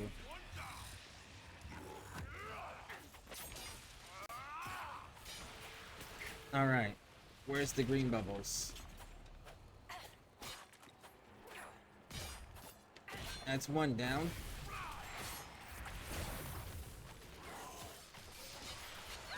Woo! But this fighting rifts is there's only one advantage to being a melee character versus a ranged character. It's being able to kill one to two of those demon bubbles before they hatch. So there is that one benefit to being melee.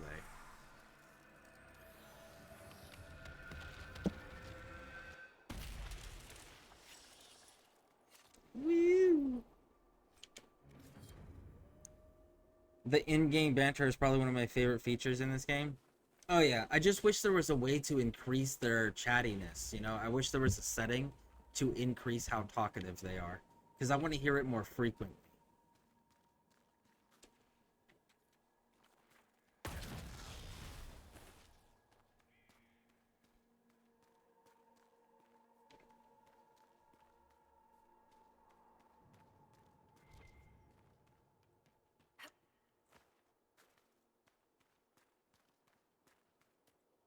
Feel another of the elven artifacts. Yep, I know. It's up there.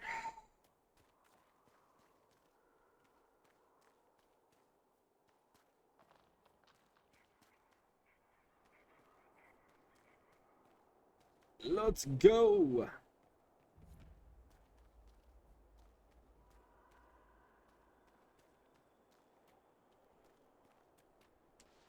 The wards are working. It should be harder for tears to form here. Alright. We need some more Arbor Blessing.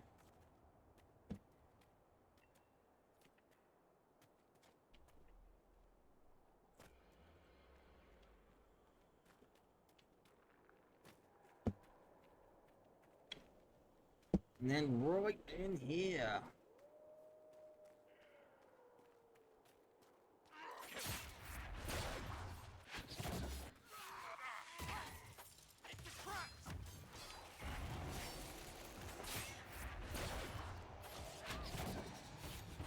Woo!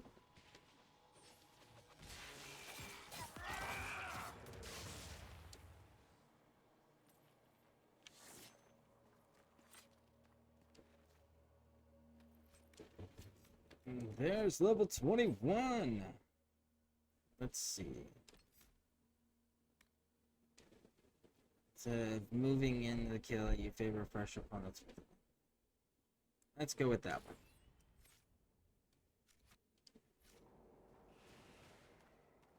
Alright. There's the dragon hunting grounds.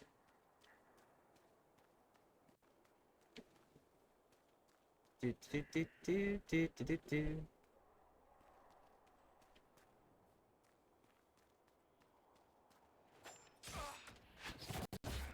Woo!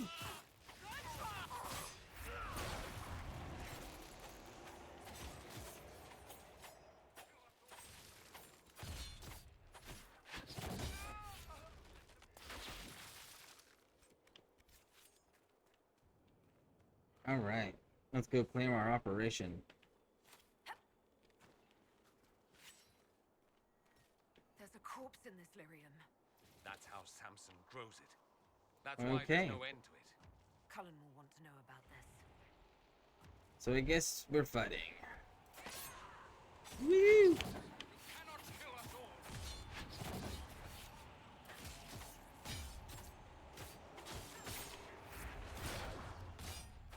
This place gives me a headache. Alright, now let's go down here and claim the operation and the landmark. Claim. Let's go, let's go, let's go. Get our operation going.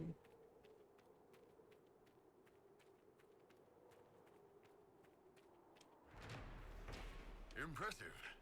We might be able to rebuild this. Oh, we're going to.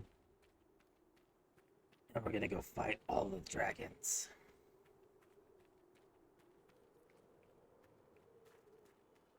Do do do do do do do do do. Do do do do do do do do do. Do do do do do. Do do do do. So, Linda Gummy Fox, what other games do you like? What other do you play other RPG games? And if so, which ones are you getting? Which ones are your favorites? Like me, I do a lot of RPGs. Gotta say though, the Mass Effect Shepard series, Dragon Age series are really good stories. And Fallout is definitely my favorite, though, because of... Keep watch. Anything that can survive here has earned it. the Fallout series, just because I've been playing that since the very first game. And I'm so well versed in that lore, and the level of choices that you can do on each individual playthrough is amazing.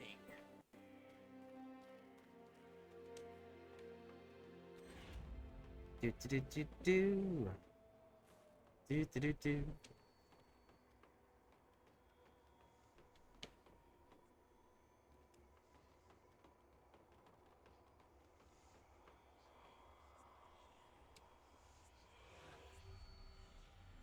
Let's see, what do we got? There's 1, 2, 3, 4,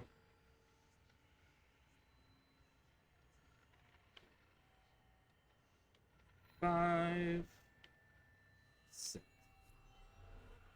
I'm all over the place. I like survival games the most, but we'll try anything once. Lady Pixie is actually playing a survival game right now. She's doing Medieval Dynasty is the game that she's been playing lately. She's been telling me all about it. It's pretty cool. I gotta look more into it because I'm curious. Because I know you can like start your own village and everything, and it's a medieval realistic survival game so far, from what I've seen. I am curious on if you can become king though, or queen, you know, depending on whatever you play as. Because if you can, I may just investigate that game myself. Alright, so let's go.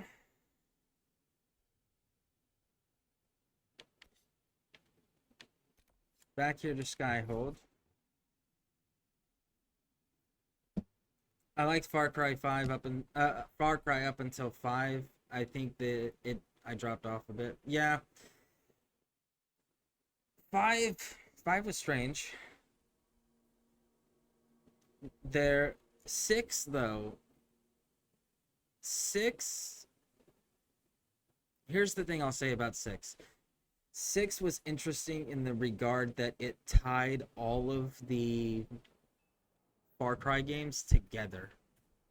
And it shows us that there's a larger conspiracy at work that all of these bad guys we've encountered have been part of. And I thought that was a really interesting concept. I'm curious to see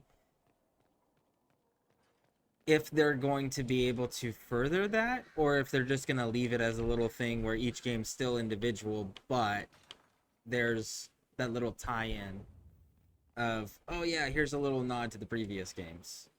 Because I would like to see them actually do something with it.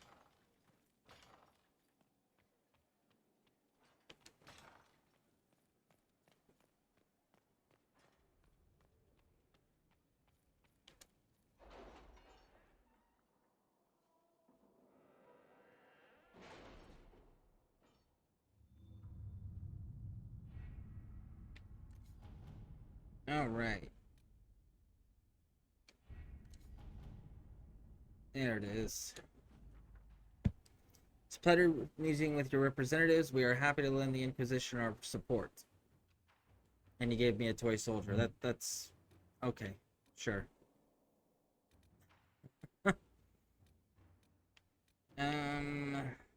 Draw out the lieutenant. Resources. I'll send you for now. Alright. Let's go fight these dragons.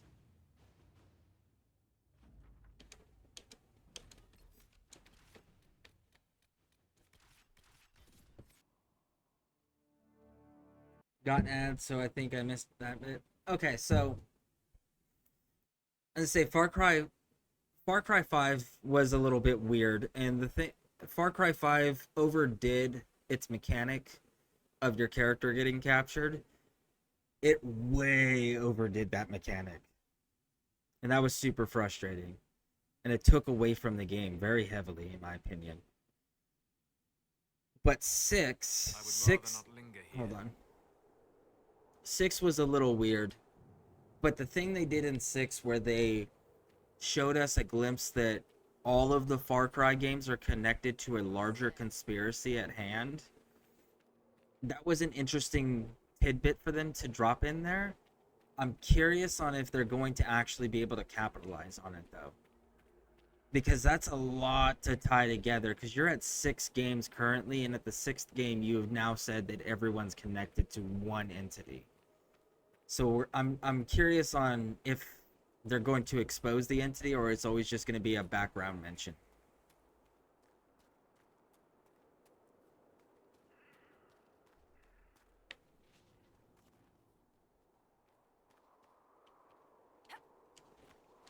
I need a lot of this stuff.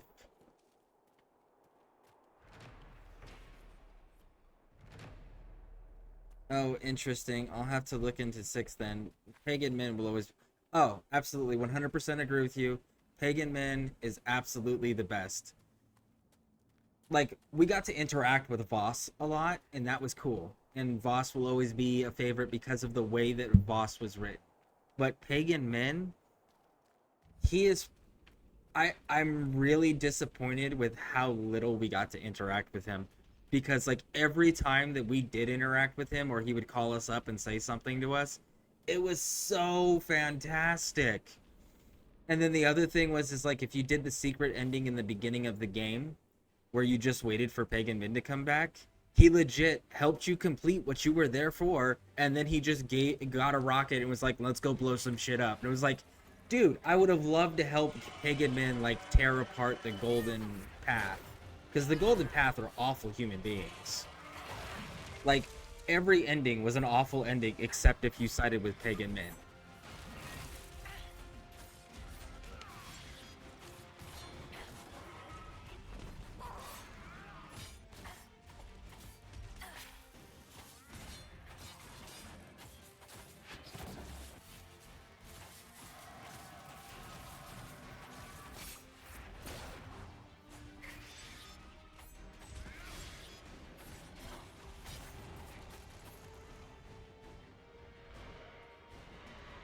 And 6, there's a if you do look into 6, the way you get the tie-in is there's a mission where you got to take down like their financial the guy financing everything, right? You got to take that dude down, and you have the choice to kill him or spare him. And if you spare him by not killing him and you just hang out around him, he'll eventually pick up the phone and he'll make a phone call. And that is a huge piece of the lore that ties all of the Far Cry games together, is letting that dude live long enough for that phone call to take place. And then there's a if you play the DLCs where you get to experience all the different you get to play as Pagan Min, you get to play as Voss, and you get to play as Joseph Seed. And it's basically like their origin stories.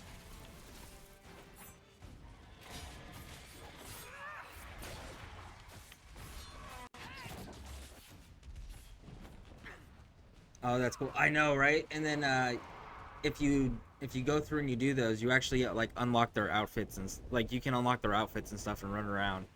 Now, I will say one other cool feature that they did add in Far Cry 6 that I wish they would make an actual gameplay mode was when you went into any like camp in Far Cry 6, it went into third person. And I would really like them to make a Far Cry game where you can choose to play either in third or first person. Just make it a toggle option, you know? I think that would be really cool.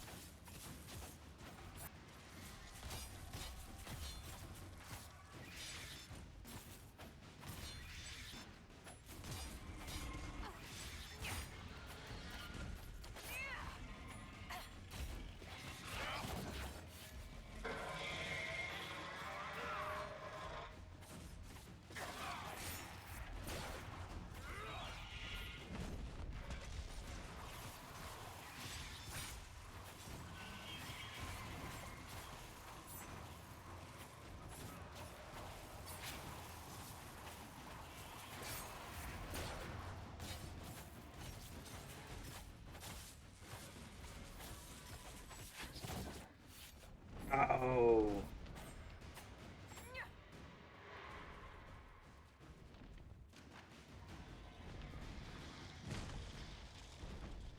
Come on, get down here. I wonder if I can. Let's see. Can I get him while he's in the air? Let's find out.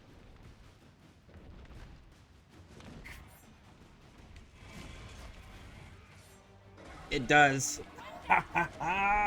Oh, that is so cool.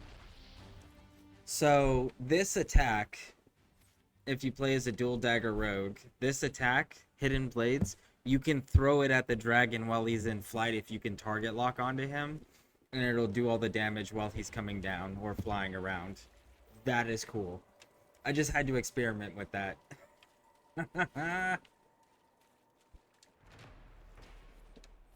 All right. Woo!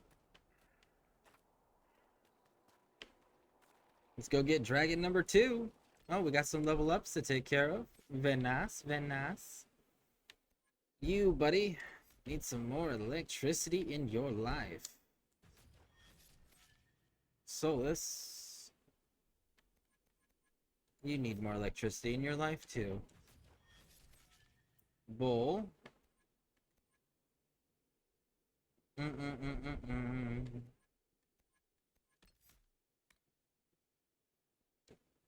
Yeah, let's do that for you. I think that's gonna be a fun little trick.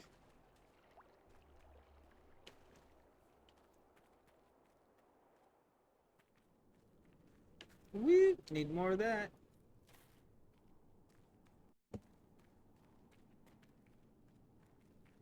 Oh, and there's a Danny Trejo. I don't know if you know who Danny Trejo is, but there's a Danny Trejo for his Trejo tacos. There's a DLC for that where you can run into Danny Trejo in the game. And they actually made a good representation of him, and he's voicing himself, and you're helping him establish his taco stand. It's pretty cool.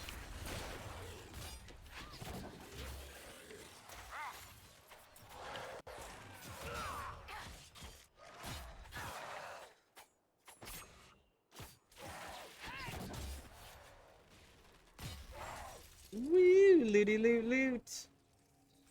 Here we go, intense red lyrium. Alright. Keep it pushing. Keep it pushing. There's... Is it this one? No, it's not this one. There's one of these little lake things, and I can't remember where exactly it's at, but there's a sword, there's an arm sticking out of it with a sword in the hand, and you can loot the sword.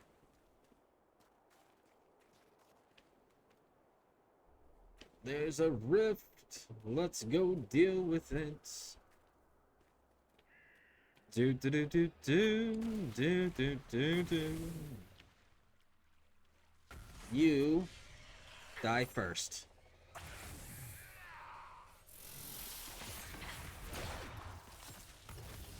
Got you.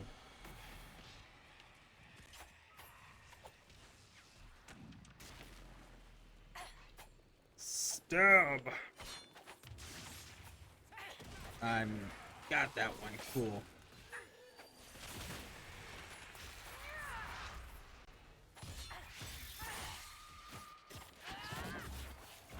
Boom. You die next.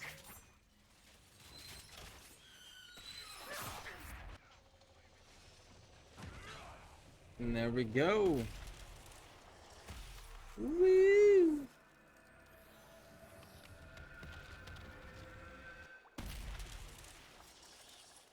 That one's down. Very nice, very nice. Head on back up. Alright. No! There we go.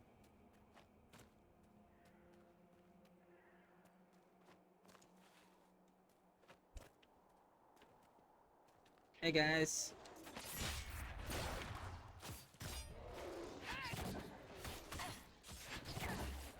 Woo!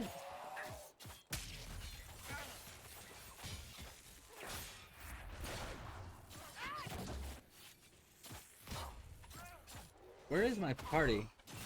Why am I fighting by myself? There you are. I was like, wait a second. I don't see electricity and ice flying everywhere. Alright. Back on up here. Dragon number 2.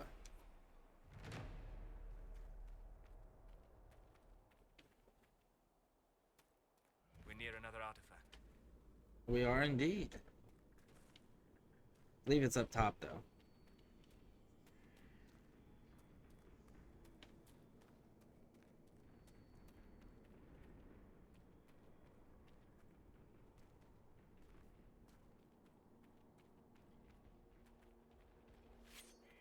Number 2.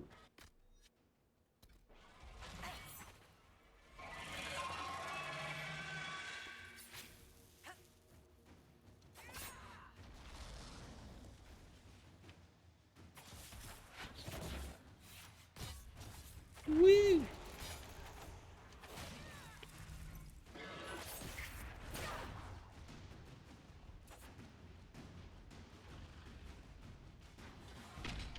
You're gonna be one of these dudes, huh? Okay.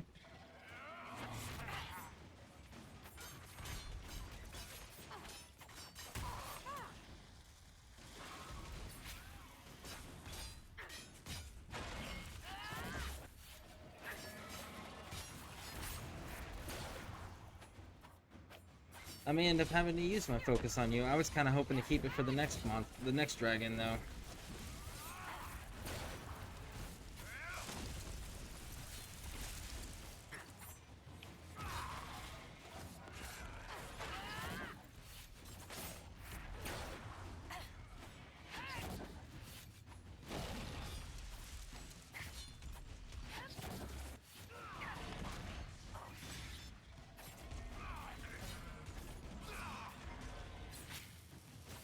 Woo!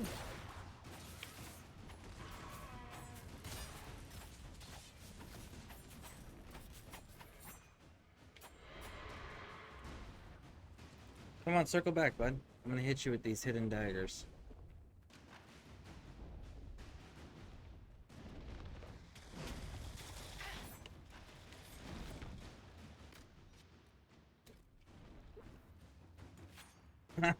He's stunned.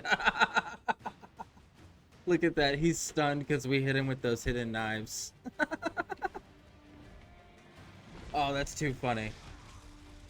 Oh, that's too funny.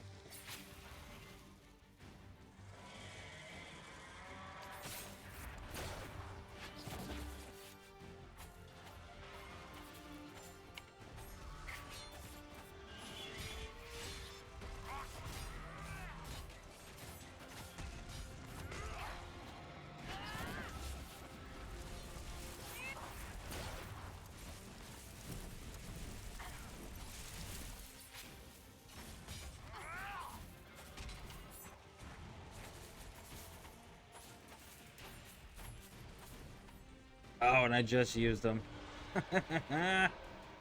That's so funny. It stunned him mid-flight.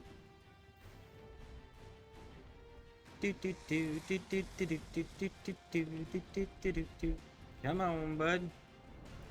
Let's go, let's go, let's go. Back this way.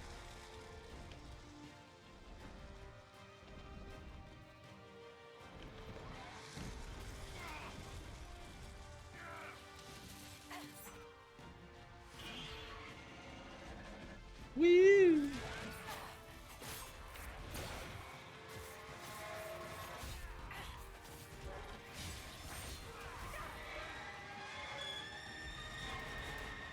At least you don't call for. Oh no, you do call friends. That's right.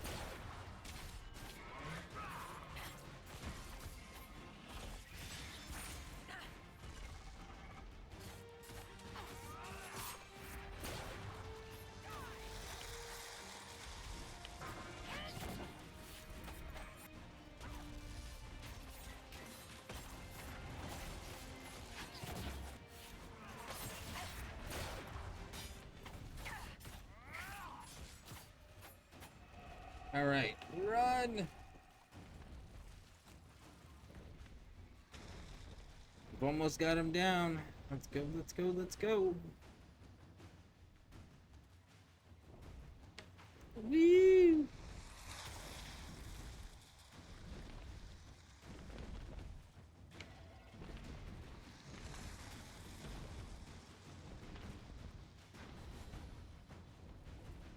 Come on back over here. I got a present for you.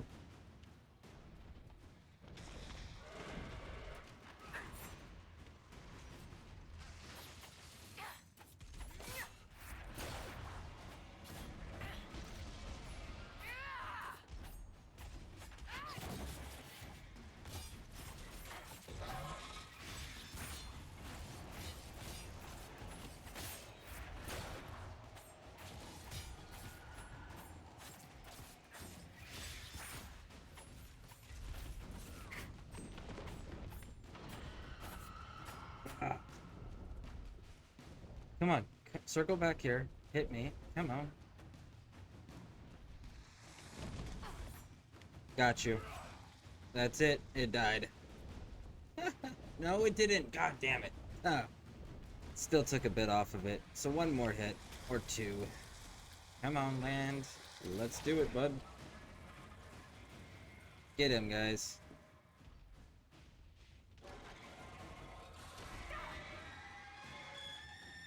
Go ahead, stay up there just a little bit longer.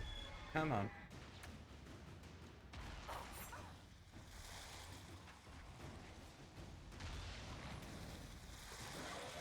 Got him.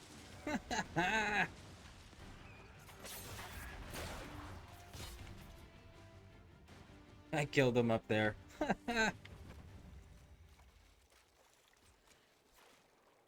Alright, those hidden knives. The fact that I know it's a ranged now, man, that is such a cool weapon. That's such a cool skill to have. That's almost essential at this point because of how much range fighting that takes place. Alright, so first things first.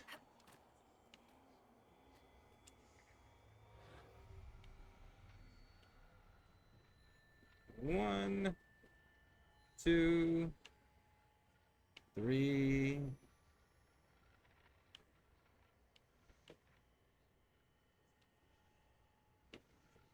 four, 5,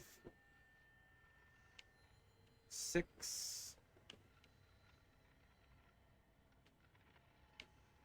7.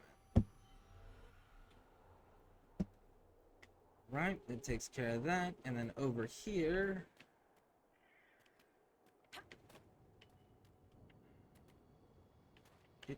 Do. Huh. Maybe I passed it downstairs. I thought it was upstairs.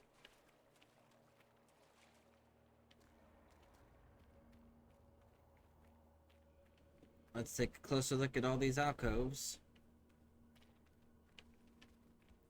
Whoa. Hey.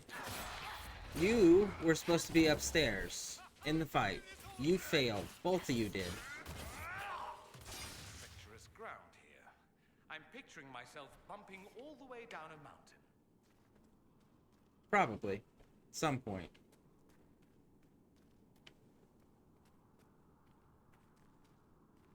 Where is it? I know it is here, because he mentions it.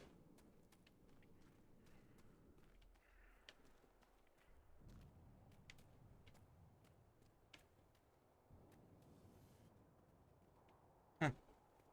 Oh well. Let's do it. Oh, hey.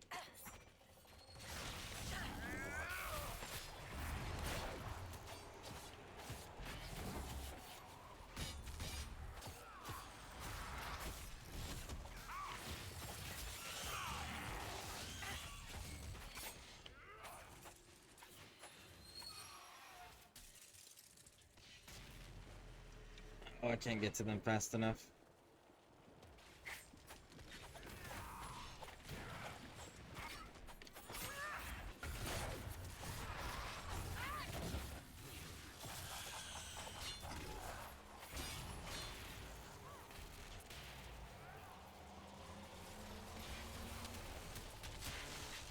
Ah, damn it.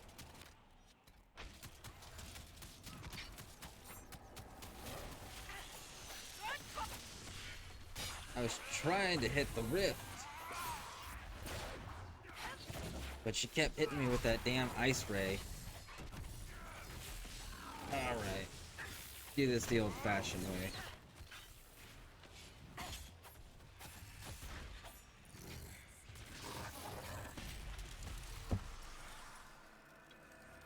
I actually got a clip of you landing the throw at the dragon. Oh, nice!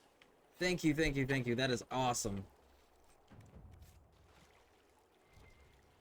Yeah, see, that was just like, I wanted to experiment, just to see if it would work. I was so happy to find out it did. Here's that sword. Loot. Pirate cutlass. A trash weapon, but it's a unique weapon. Woo!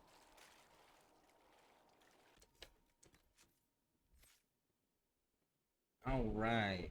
Let's see. What do we got for upgrades? Damage bonus.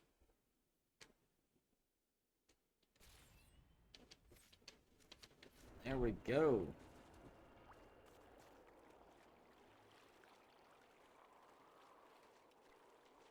Do do do do do do do do.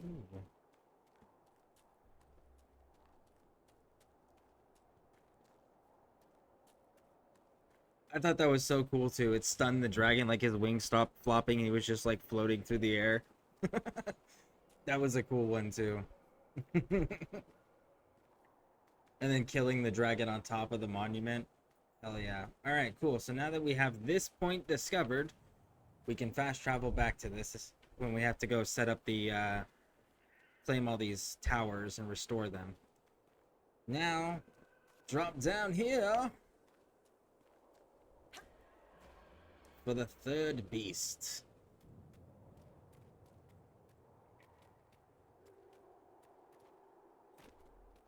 Yeah, it was a nice shot. It absolutely was. Thank you for saying so as well. That's very kind of you. Oh man, Dawnstone. Let's wrap it on down.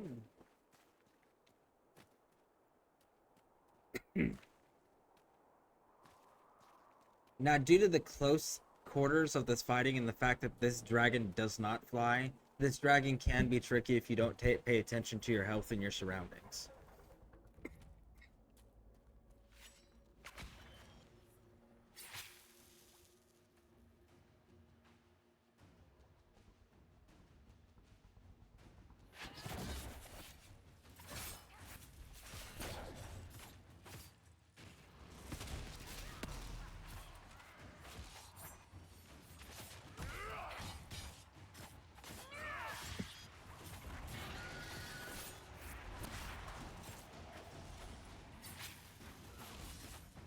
Well, we took a good bit of his health off before the time warp thing wore off. Let's get out of the fire.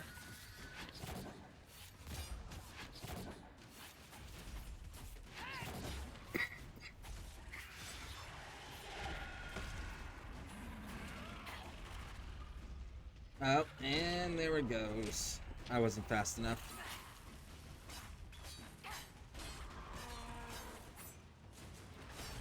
Rip that apart. Boom. Let's go.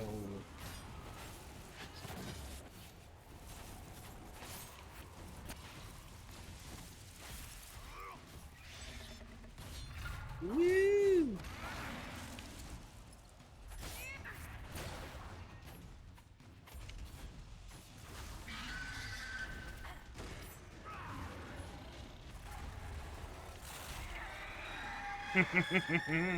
He's at half. And Liliana's ready. Nice.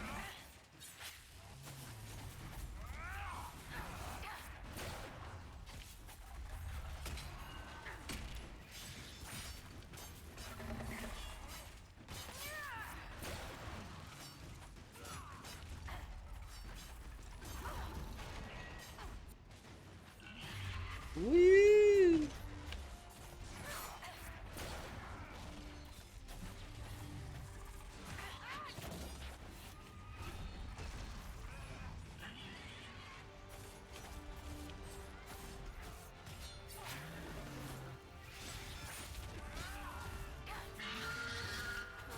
Get him, get him, get him, get him.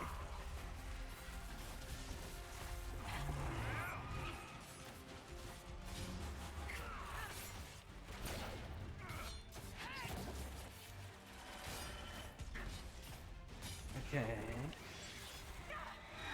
Oh, you stunned us. It's okay. I got you, bud.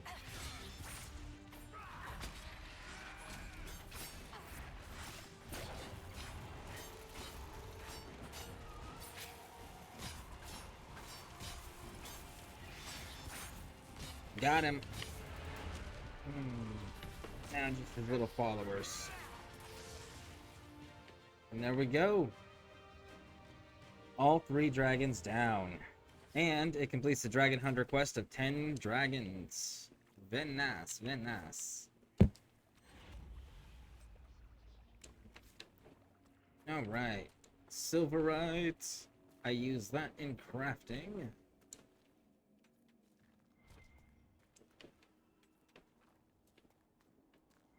And Silverite has a nice look if you want a nice, like, silver shiny armor for your metal pieces.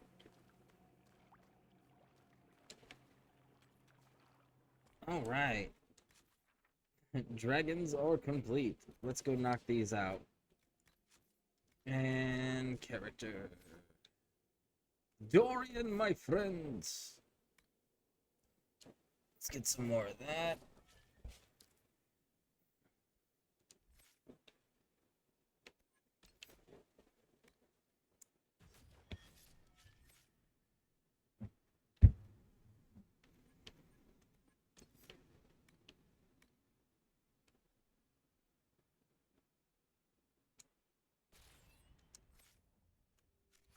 All right.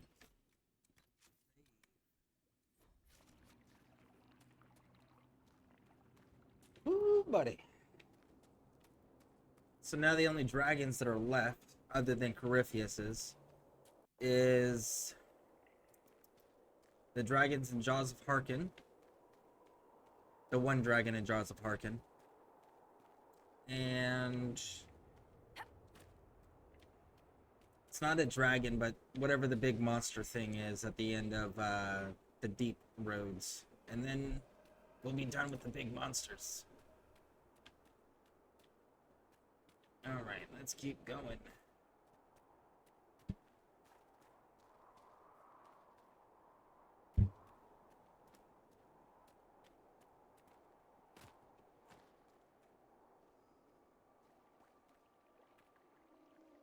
There it is.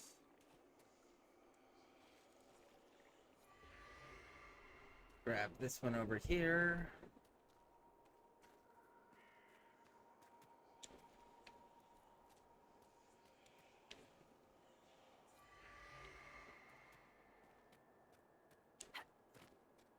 Do you stream full time? I do. Yep. So I'm a disabled veteran, and the VA has declared me unemployable. So I'm not allowed to be employed. So one of the things that I am allowed to do, though, is go into business for myself, and this is considered being in business for myself. So this is what I do.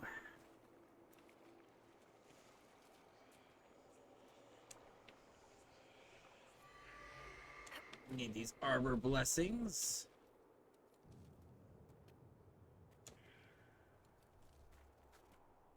And gotta remember how to wrap around there. Does internet porn know you're cheating on it? Ah, thank you for the subscription. I greatly appreciate that. Thank you. Archer calling you out like that.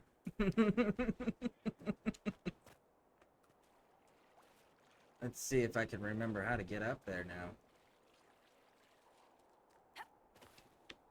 There we go.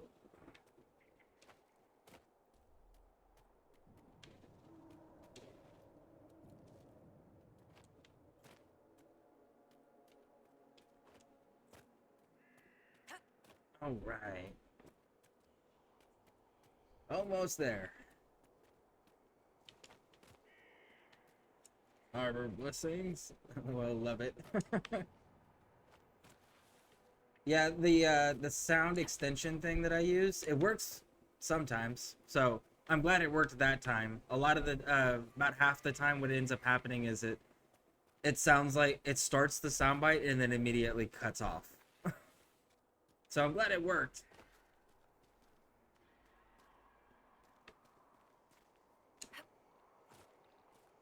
All right.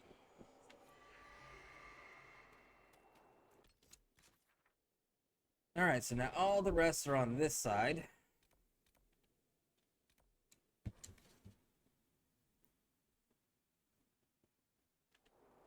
Let's go and get them. Ooh, reading.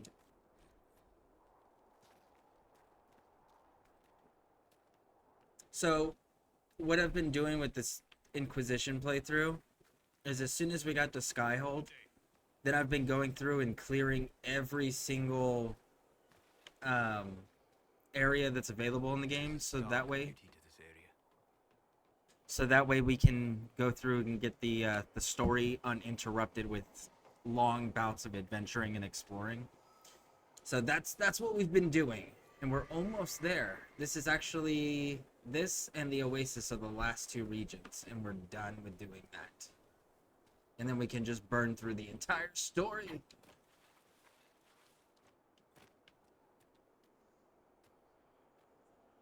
Oh, come on, go around the chain. Of a blessing. Everite, that's always a good crafting material. Good attributes and such. And I think it's a tier 3 as well, if I'm not mistaken.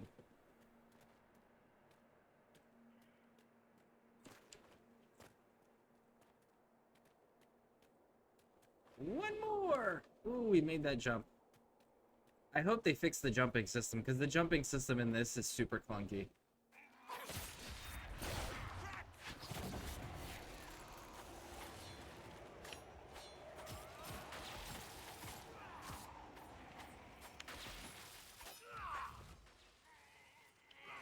Oh, he deflected it. Okay.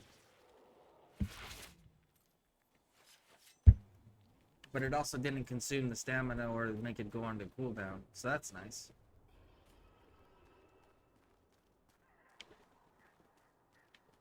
So, earlier, I don't know if they're still here or not, but we had a viewer that said that they had not seen the Fallout series playthroughs, and they'd never played the games, but they became interested because of the TV show series. So what I was thinking here, because I have Elden Ring that I do for when we just want grindy challenges and like big boss fights and things like that, and I want to have one story game constantly going as well to go back and forth between.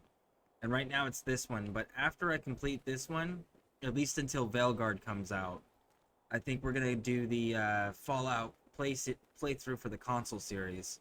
Now I started on the PC side of the house, so I've played the original ones that were made by the original developers before Bethesda bought it. Everything we're gonna see in the console is gonna be since Bethesda took over.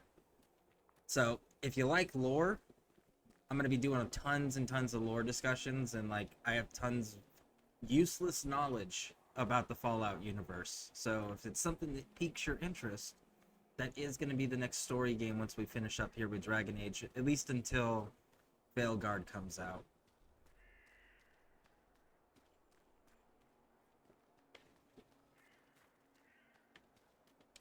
And again, we'll be sprinkling in some Elden Ring in there.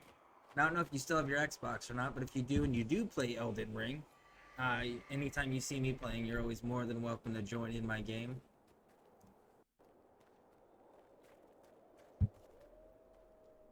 Alright. So that's the correct way. We're not doing it! Not yet. We're grabbing this first. And do I want to go and grab that?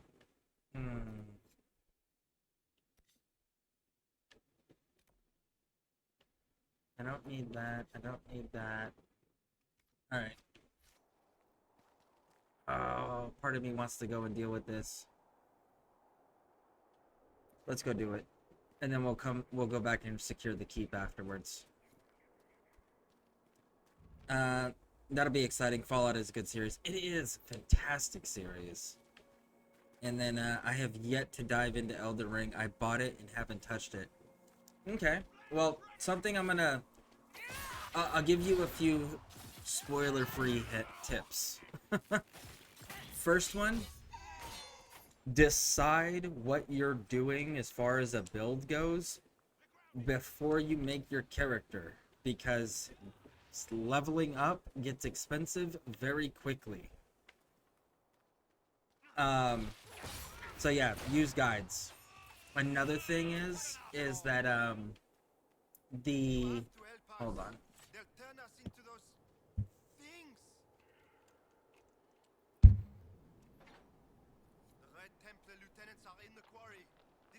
stop until they're dead. Make sure there's no more dialogue real quick. Okay, good. The other thing is look up a guide to find out where the lantern is, because there's 2 different locations to find the lantern that you can purchase it. And the lantern is going to let you go into all the creepy dark caves that Elden Ring is chock full of, and it's going to allow you to do so and be able to see the area and still use both of your hands for either weapons or shields or spell casting, whatever you decide. So definitely find the lantern as quickly as possible. And then you also want to, like I said, check out some guides to figure out what kind of build you want to do, because builds are super, super expensive. But yeah, if it's on Xbox, because it's not cross-platform, but if it is on Xbox, and you see me doing it, absolutely feel free to jump in, or if you need help doing something, I'll jump over to yours. And there is a very rich story there, but there's no way to track the story, and there's no way to track your quests. So if you want to track any of that, you're going to have to use online guides, because there's a ton of quests that your character will be completely oblivious to, unless you happen to accidentally stumble across it. And if you complete certain quests, it'll lock out other ones, so you'll never know that you missed them. So if you're wanting to do like a thorough playthrough, a guide is going to be super helpful, because there's no way to track any of that.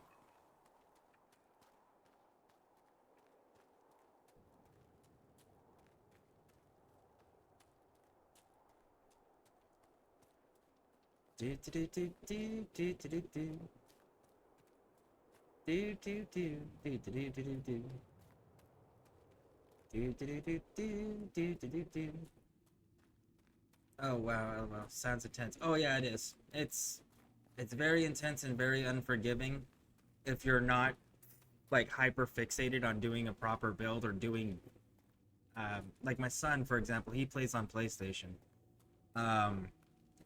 He has 2 different builds that he does simultaneously. Like he has 2 different weapon setups that he does. He's a YouTuber, so he does exclusively on YouTube, and he does videos and shorts. He doesn't do live streaming very often. When he does, it's like for a special occasion or something to that effect.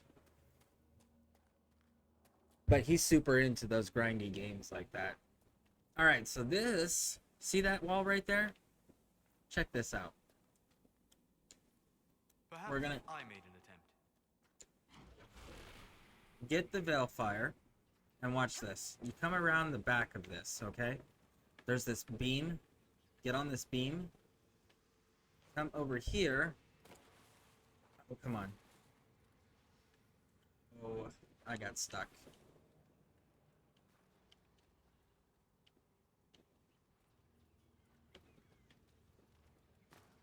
Nope. Come on. And if you get up here, you can walk through this wall. Yep. You can walk through the wall. Little secret. And then you get this really long, dark stairwell, which is why you want to grab a torch.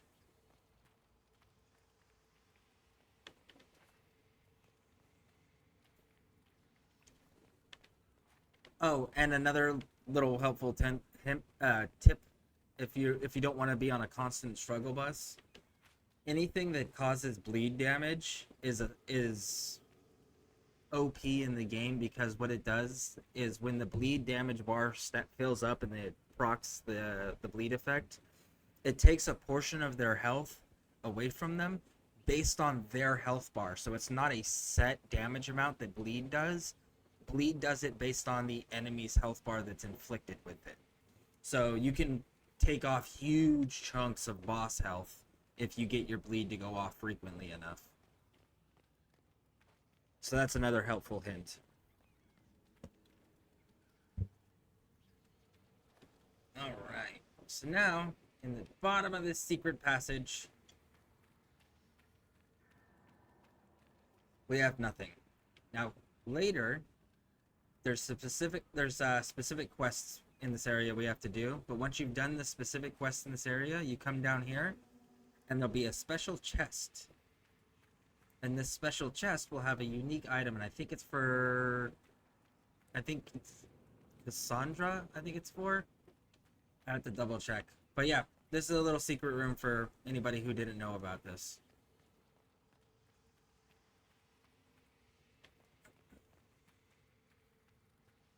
Yeah, so we'll finish the quests, get everything knocked out, and then we'll come on back. And the voice that's in this cave, when you do complete the quest and you come down to get the reward, is the same voice that's in the little small cave for the flower helmet, and then the crown of flowers, and then it's also the same voice from the hermit who lived in the stump in the very first game. It's the same mage.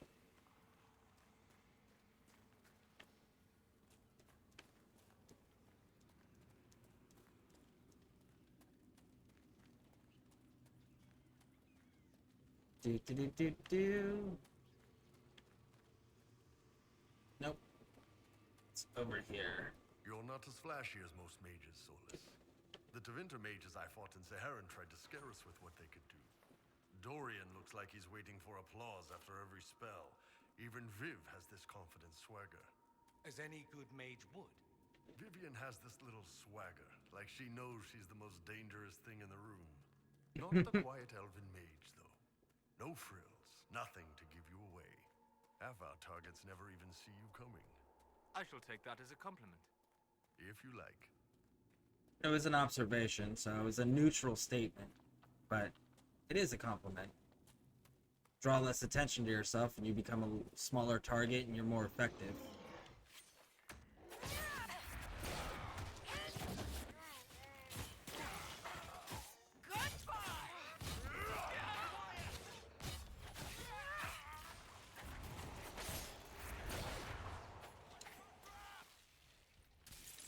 Alright, there we go.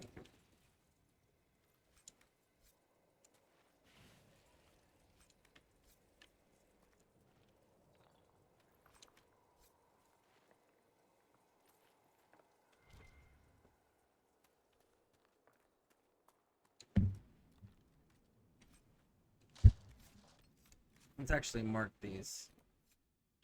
Villagers freed, villagers freed. Okay, so I guess we're just gonna do the villagers freed thing. There we go, and that'll get us to our locations.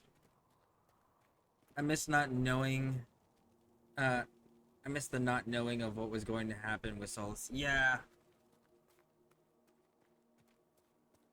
Yeah, the whole big, so I am gonna say this. There is certain things I'm gonna be careful about how I say, because there are people that are viewers of this channel that have not played Dragon Age Inquisition.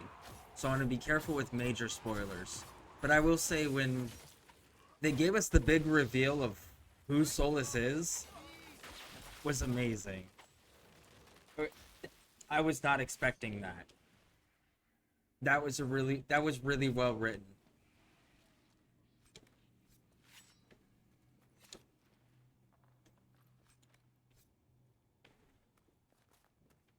Break the locks, please!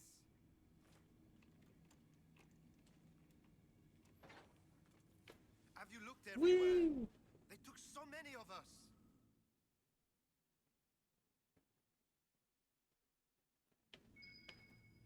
Alright, now we gotta go up.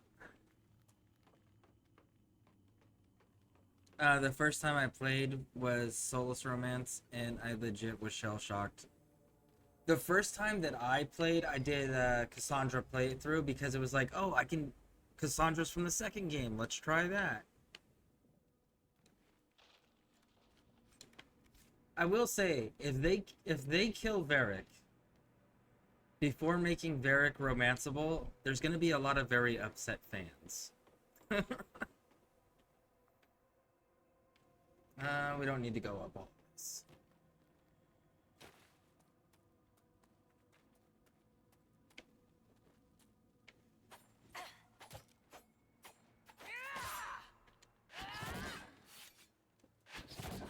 Can't break those. Okay.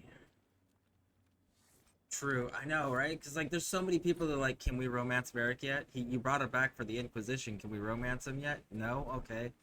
Oh, he's coming back in Veilguard. Can we romance him in Veilguard? Probably not.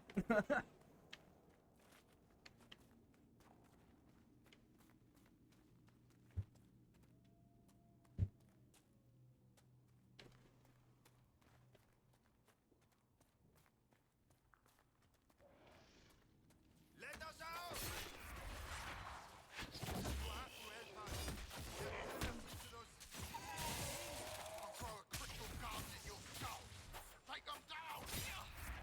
Strange dogs, please!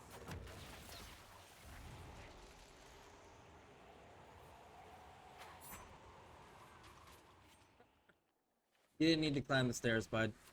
I was just waiting to see if the mages were gonna handle it quick enough. Which they weren't! You have to help us. They'll turn us into those things. Yeah. I feel like they scaled back the Qunari look for Veilguard. Yeah. The Qunari don't look so bestial. They look more human-esque. And it's just like, I like each race being very distinct and consistent with their culture. Because this would be the second time now that they've changed the Qunari. Because if you remember, Sten from the first game looked completely human, and he was Qunari. You know, so it's like, they keep changing the Qunari look. They need to just leave it alone, is what they need to do. Oh, and feels like a tiefling. Yeah, it does feel like a tiefling now. You're right, it does. The other thing is the pride demons. We've taken care of Samson's Red Lyrium horde. Our dear commander might crack a smile for once. The pride demons in the trailer, they don't look like pride demons anymore. They look like the little rock wraiths from Deep Roads. That's what they look like now. So that was a little disappointing to see that they're continuing to change those things, because they also, like, the way the Darkspawn looked in the first game, they changed those in the second and third game as well. So I would hope that they would figure out a way to start being consistent with their character models and stop changing them so much. Make them more diverse, but stop changing the core of what makes those various different character models them identifiable to their player base, you know?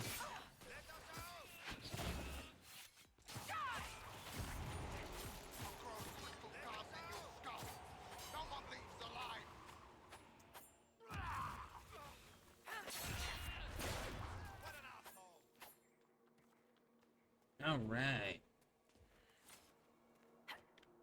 Woo.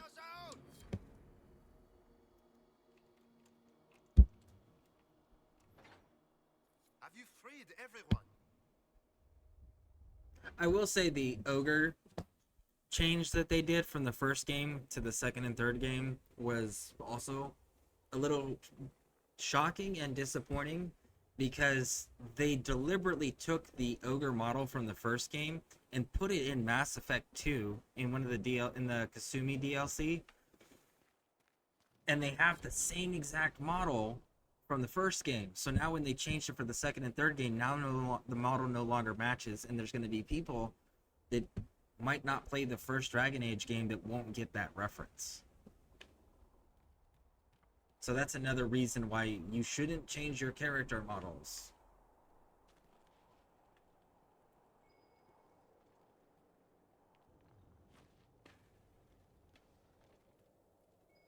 There it is.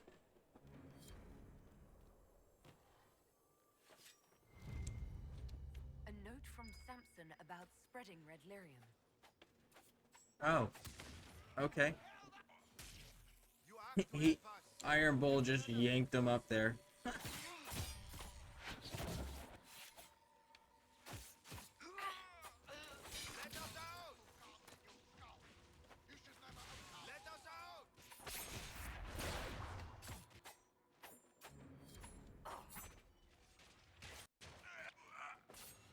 I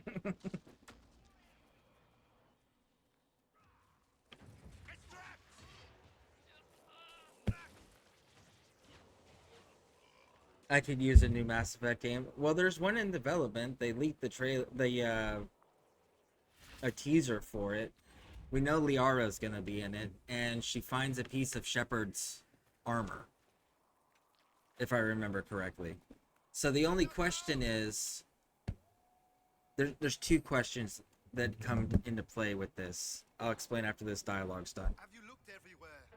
They took so many of us. Okay, so here's the deal with the new Mass Effect game that's in development. Liara, at the beginning of the second game, when Commander Shepard dies by getting spaced and then sent into the atmosphere of a planet, and having Shepard's spacesuit leaking oxygen all over the place. So when that took place, apparently there is something up there that we're missing. What is it? Liara was the one that found Shepard's remains, essentially, and gave them to Cerberus, where Miranda Lawson headed up the project and brought Shepard back to life. So the question is, Liara is a romanceable character throughout the entire trilogy. Is it they're getting Commander Shepard's armor to bring Shepard back to life? Is it immediately after the events of Mass Effect 3 where Shepard's still alive? Or are they making Liara the canon romance and Shepard had a baby with Liara and we're going to play as Shepard and Liara's baby? You know, those are the types of questions that I have concerning the next Mass Effect game.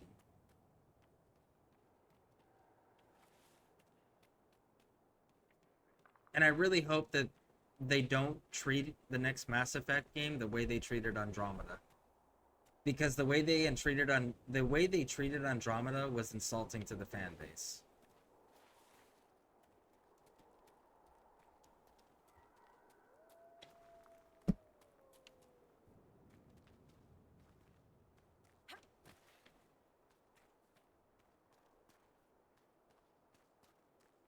Let us out!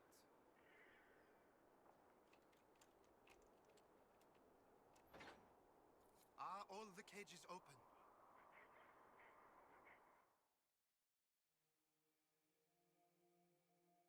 Alright, now we can move again.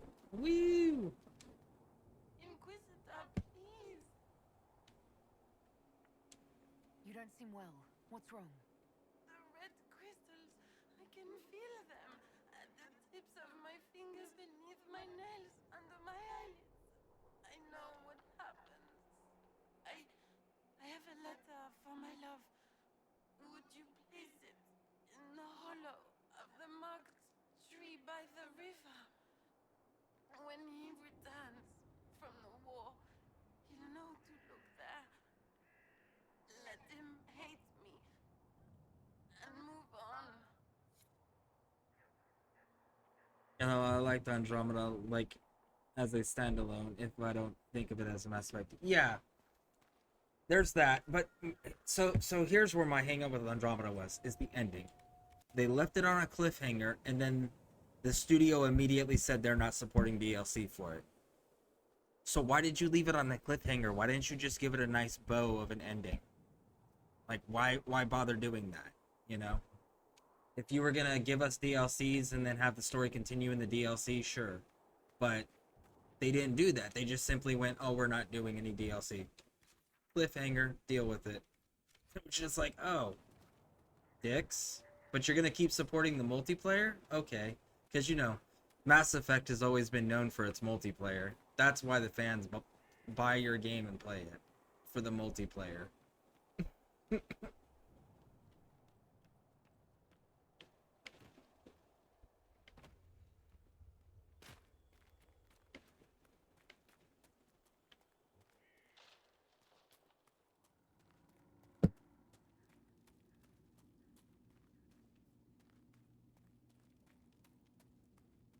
I will say though, Mass Effect 3 had one of the best before they stopped supporting it and got rid of it in Legendary. Originally, the multiplayer for Mass Effect 3 was really cool, but it wasn't cool for the reasons the developers want to think it was cool. It wasn't cool because we were fighting waves with our friends. That was nice, but what made it cool was the fact that everything you did in multiplayer for your character, like when you got a max level character, it translated to a war asset in your single player campaign.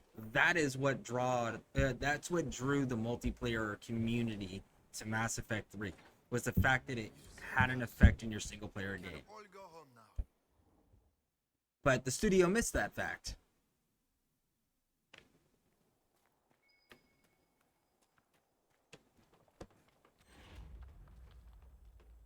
But it was nice to jump and like zip around with the little jetpack that they gave you. That was really cool.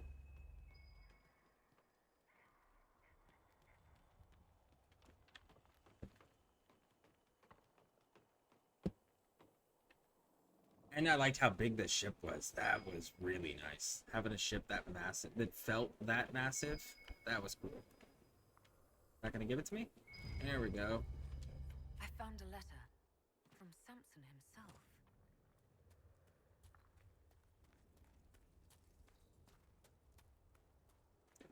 And the other thing that I would like them to actually do in Mass Effect, the next Mass Effect game, is make alien models.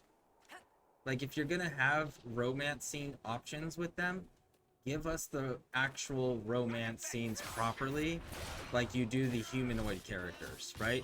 Give us an actual, like, what does a Turian look like outside of their suit?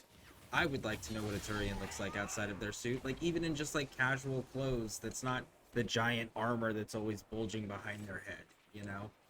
What does a Quarian look like? Tali took off her mask, we got to see a little picture of it, but as long as you didn't turn on the Quarians should have a home planet, and if you did the good ending where they worked together with the Geth helped them develop a way so that they could walk around without their suits quicker, develop their immune system quicker. So, do we get to see what a Quarian looks like without a suit at some point? You know, questions. What does a Volus look like? Their face is always covered with a full mask, and they're always in a full bodysuit. What does a Volus look like? I want the answers to this. And like the new aliens they introduced in Andromeda, again, what do they look like outside of their armor? How much of that is just the bulk from their armor versus their actual bone structure? You know, and it doesn't need to be like nudity or any like adult stuff like that. Just like, are your shoulders really that big? What do you like? Are your knees really bent backwards like that? Or are your arms really that small, or are they really that big? How much of that is just the fluff from your cultural apparel style?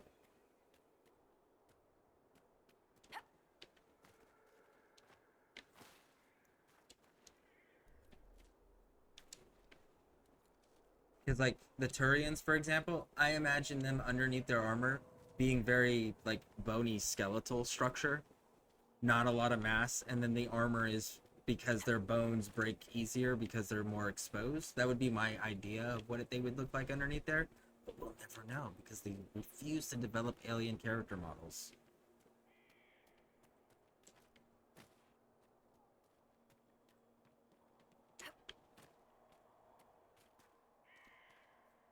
And I really hope whatever this next Mass Effect game is, they have a trilogy in mind for it. You know, not just Andromeda as a standalone thing. I want them to actually like, hey, this is its own trilogy altogether. Continuing, tied to the previous stuff, but it's its own standalone trilogy. Woo!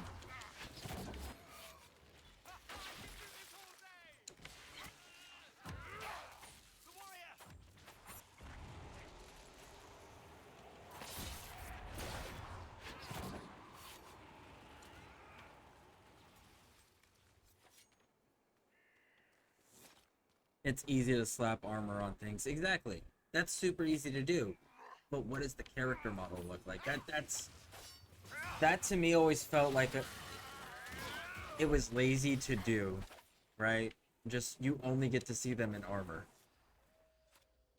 We get to see humans and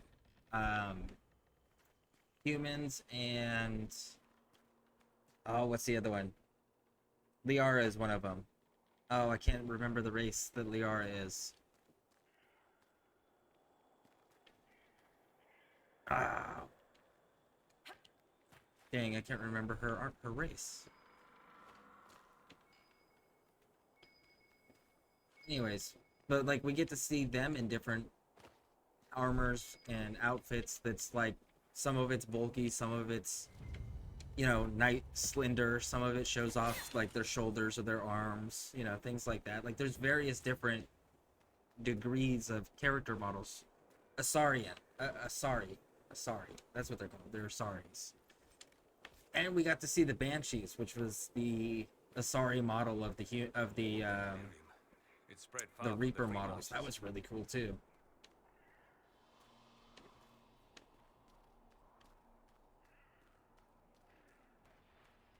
Oh no! Don't die, dude.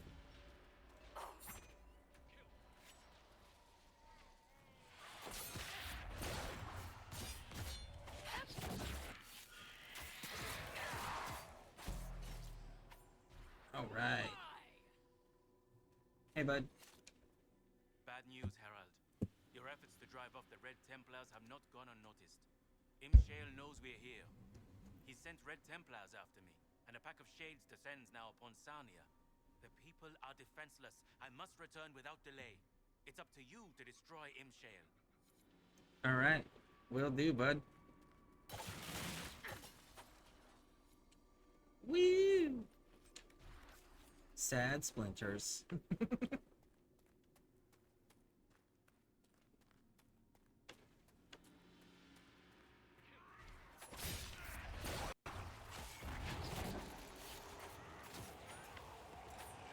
Woo!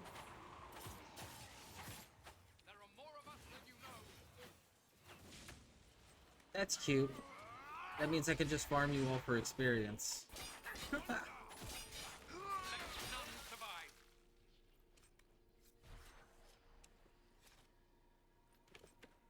Alright. There's more of us than you know. Cool. More experience. More levels. Alright. Here you guys.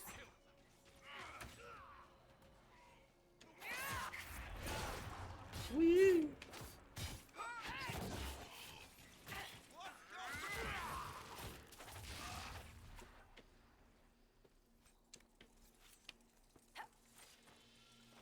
Oh, come on. Loot. Looty, loot, loot.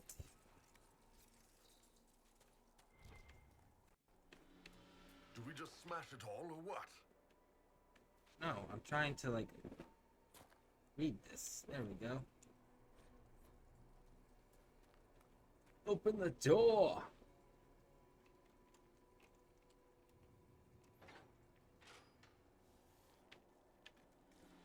What do we got? What do we got? Nothing. Open the door. Oh, we got a prisoner. Oh, yeah. Yep, I know who we're judging. That's gonna be fun. She deserves far worse than the game allows.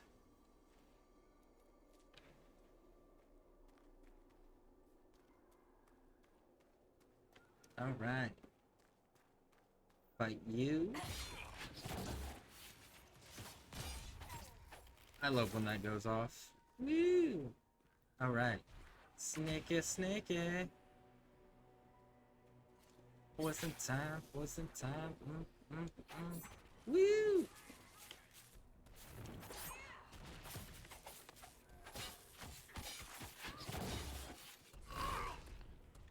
Woo!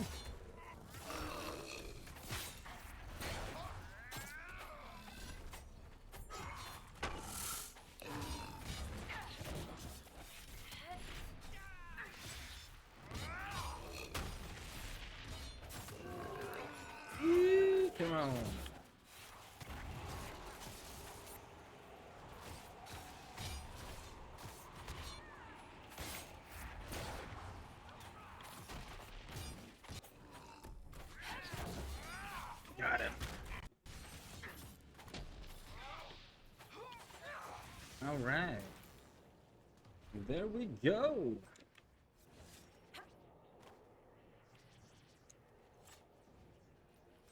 Loot, loot, loot, loot, loot, loot, loot, loot, loot, loot, loot. There we go. Got all the. Oh, nope, one more.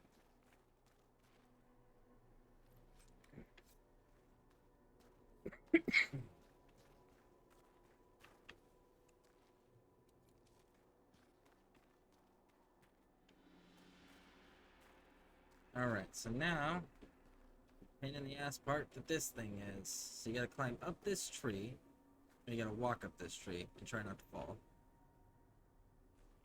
What does the Kunari priesthood tell your people about losing the war? The usual. Water comes, water goes, but eventually the tides wear away the mountain. Blah, blah, blah. They've been fighting Tevinter for centuries and still haven't won.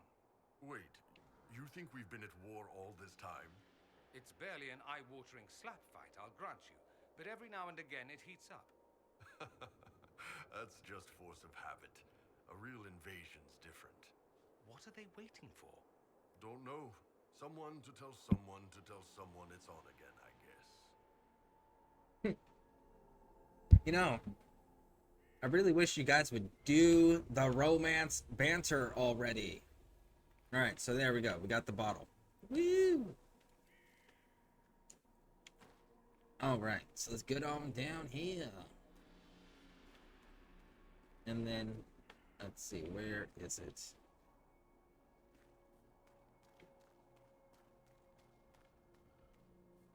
Hey, bud. How's it going? Hi.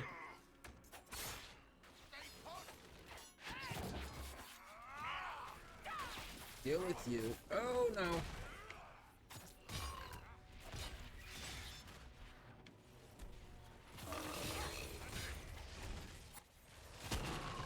Woo!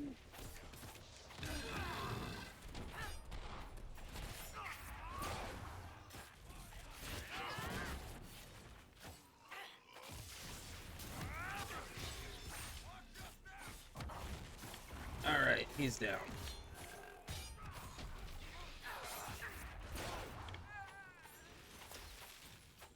Okay. Iron Bull will just pull him towards him. That works. Alright. That's been dealt with.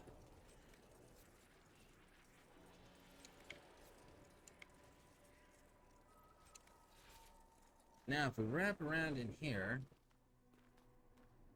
there's a little jumping puzzle you can do. It's not really worth it, if we're being honest. But you can. It's right over here.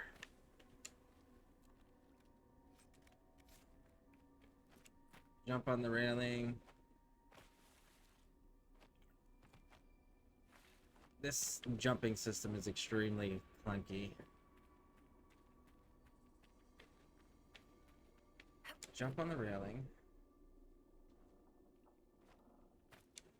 Alright.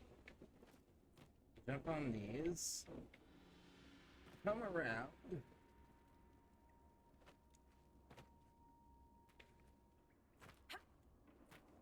Oh. Anyways, then you go on this platform and then you jump across and there's like a chest over here you can loot. Again, it's not really worth it. There's nothing worthwhile in it that justifies having to do that much jumping on with this clunky of a system, but that's the entrance to do it.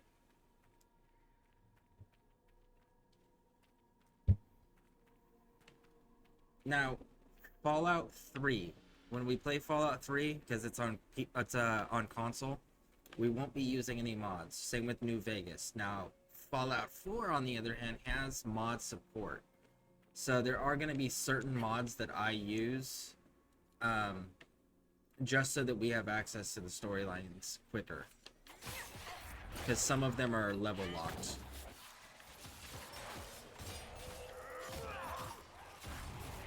And I have some cosmetic ones that I like. Woo!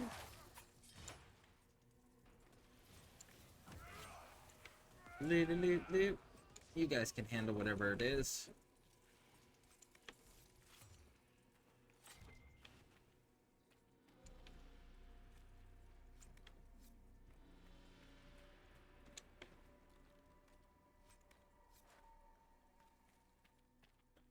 Up we go. Oh wait, yeah, it's up. It's the doors. There we go.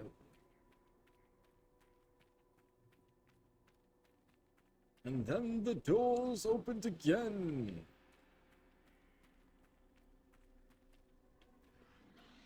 Hey, what's up? Woo!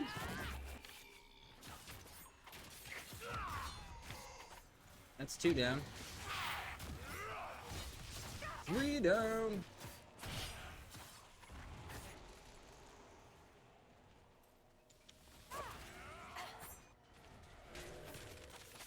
That one's down.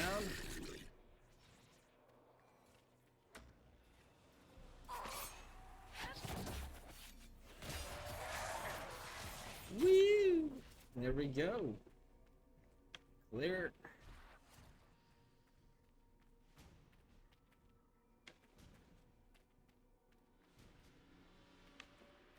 Replenish supplies.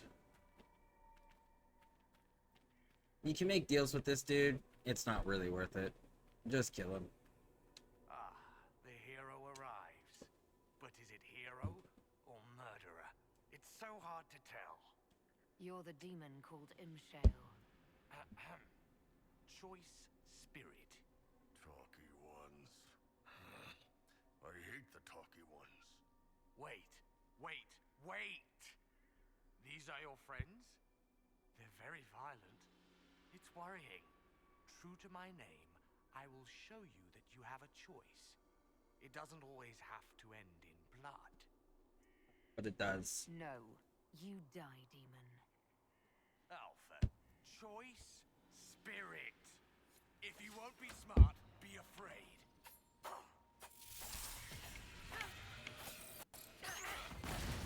You want to break all the red lyrium first.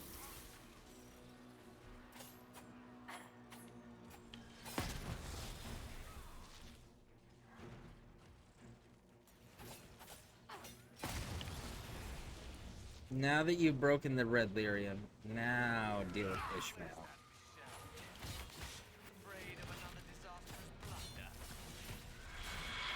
And there you go.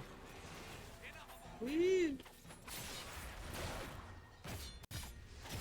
These.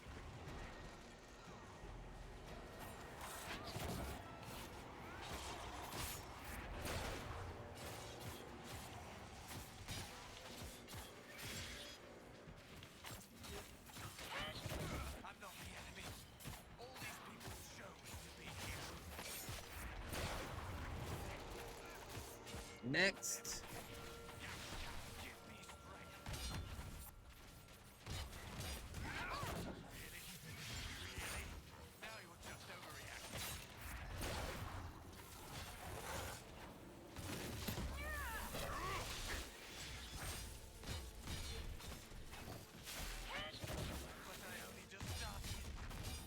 There we go.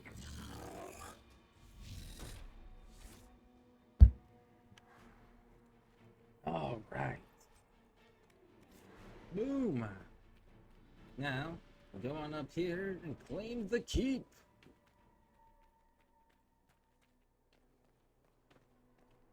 After looting, of course. Looting's always a must. Select the shard. And that completes all the shards here, leaving the Oasis to be the last place we have to deal with. Anything over here? Nope. Alright.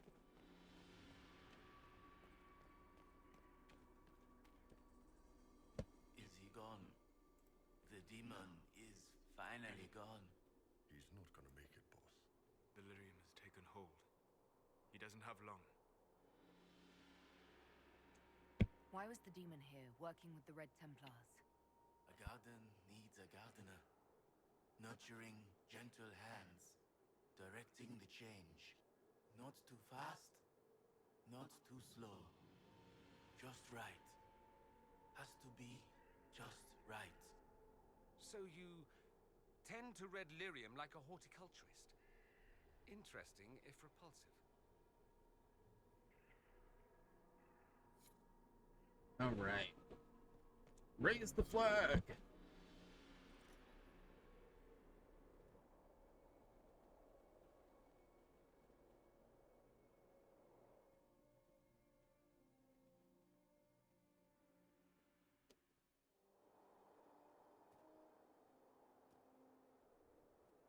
And there she is without her helmet.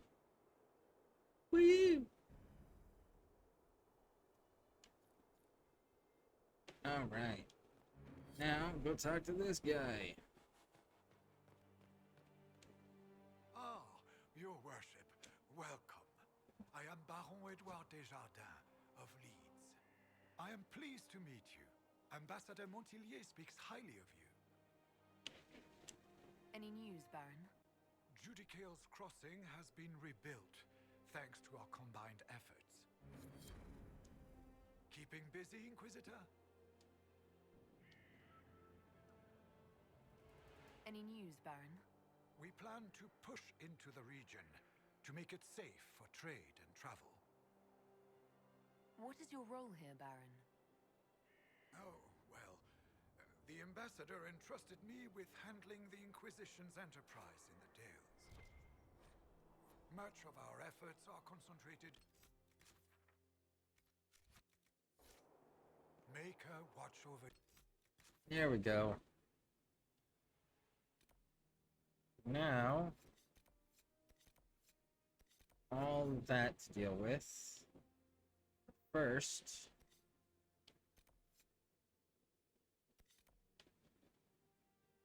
fast travel here.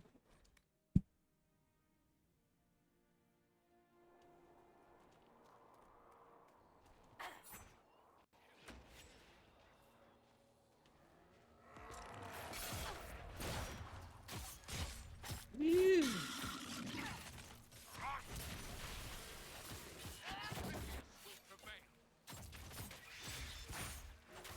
All right, that's dealt with.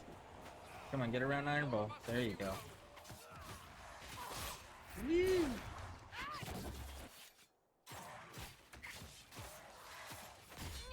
All right, there we go. So now that that's done,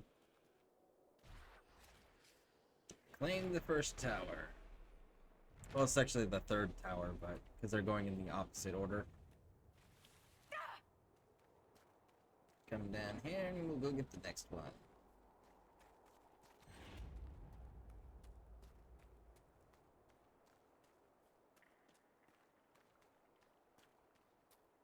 And there it is. And that's already got Inquisition scouts around it. Very nice. Good work, boys.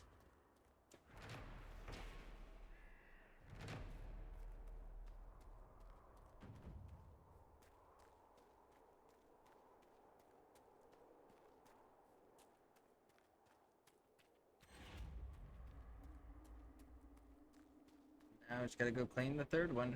Why is it always so cold? How do you southerners stand it? What's the matter? Not enough slaves around to rub your footsies? My footsies are freezing, thank you.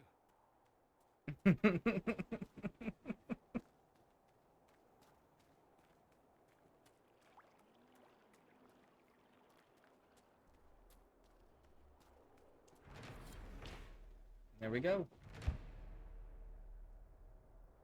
And now they're proper supplied, rebuilt, opened towers, all of them. Woo! And we leveled up again. Very nice, very nice.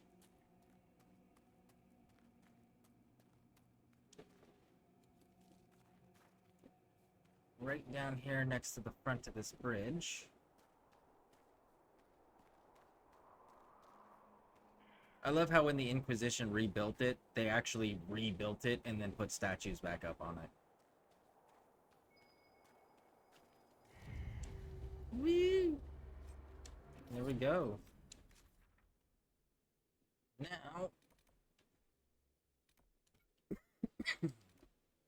let's see if it's here. No, it's not. Actually, it might be. I think it is. Towers claimed. I want a footsie rub. I honestly think that that's what they should be called from this point forward. They're no. It's no more feet. It's footsies.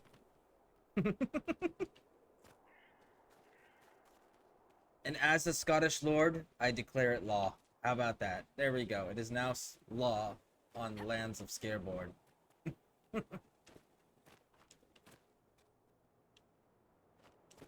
Jump up. Round.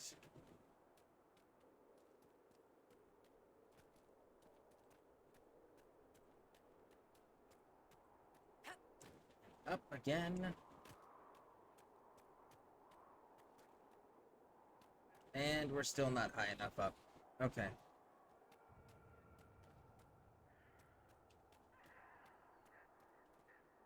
So we need to go up across the bridge.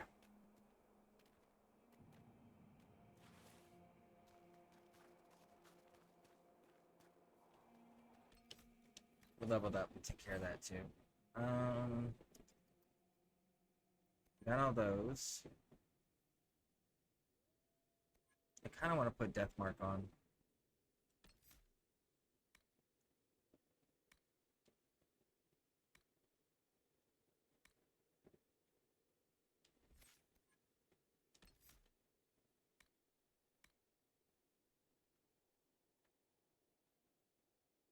Oh.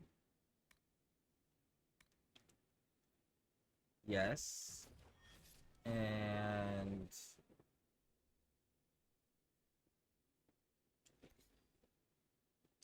there. There we go. Now I got some more range. Woo!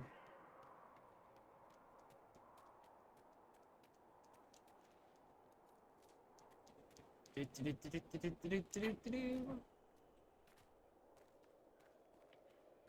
deep.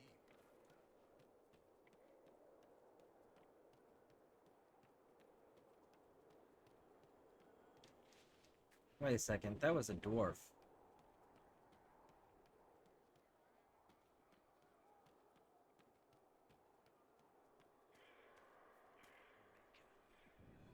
I can't interact with them. Huh.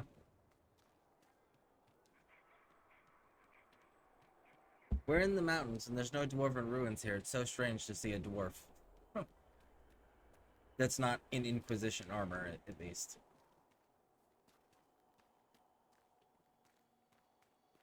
Here it is.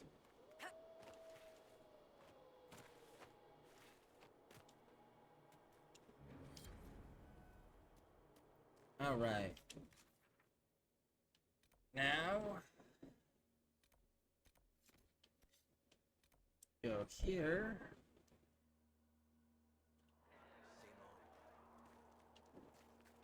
And it's crossed this way. Over here.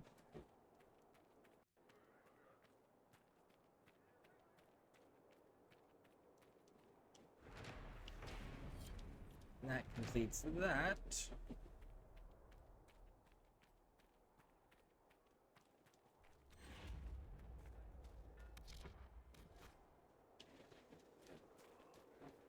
I'm gonna destroy this red lyrium that I apparently missed when I ran up here. This one's trouble. Let's go check it out. Down here we go.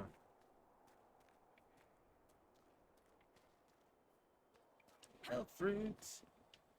Oh, I want the elf fruit. There we go. Destroy.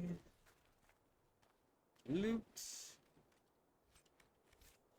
Take.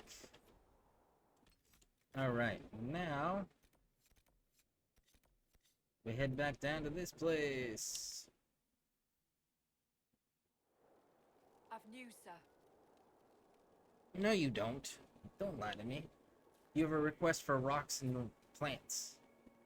You don't have news.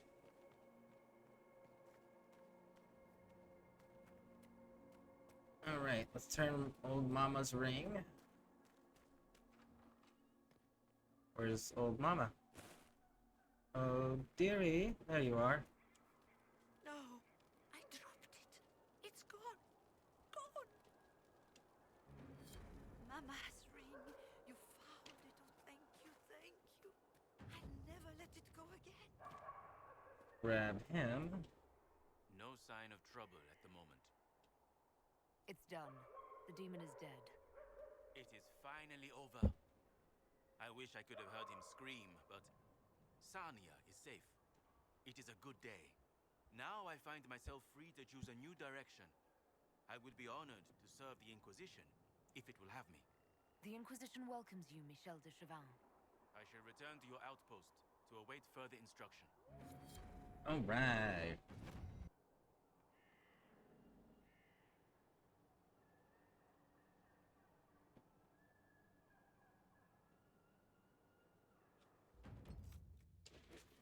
You know what? I'm feeling pretty good. I think we may end up doing an extra long stream today. We're going to finish this area out real quick because we're almost done. And then I'm going to take a short break. And then we're going to keep streaming, I think, because I want to knock out the Oasis. And the Oasis is pretty short. We'll see if we're going to keep going after that because, I mean, we're sitting at 9 hours currently. There it is. But yeah, I'm feeling pretty good. I think we're gonna indulge in that a little bit and do a long stream today. Don't fight the bear. Don't. God damn it.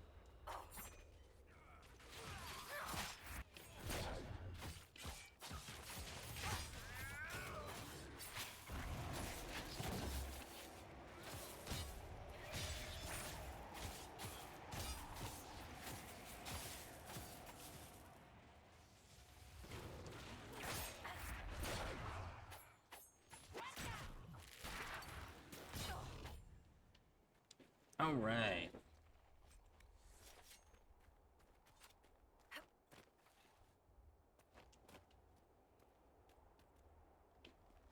Whee! Another useless logging sand.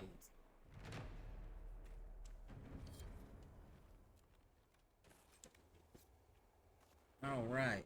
We don't. I haven't really been talking to the companions too much that aren't actually adventuring with us. Because I want to save that in case we get requests to do more playthroughs.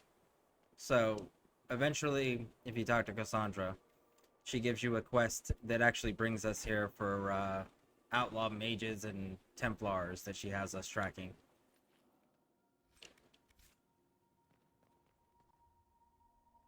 These stairs, the character movements are so awkward in them because they always reaches the point where they stop and they slow down.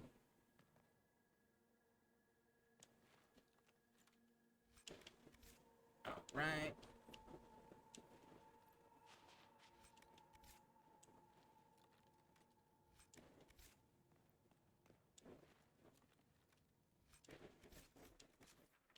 All right. All that's left is these right here. Inquisitor, I've something for you. Last two. Dun dun dun dun dun dun dun dun. Do do do.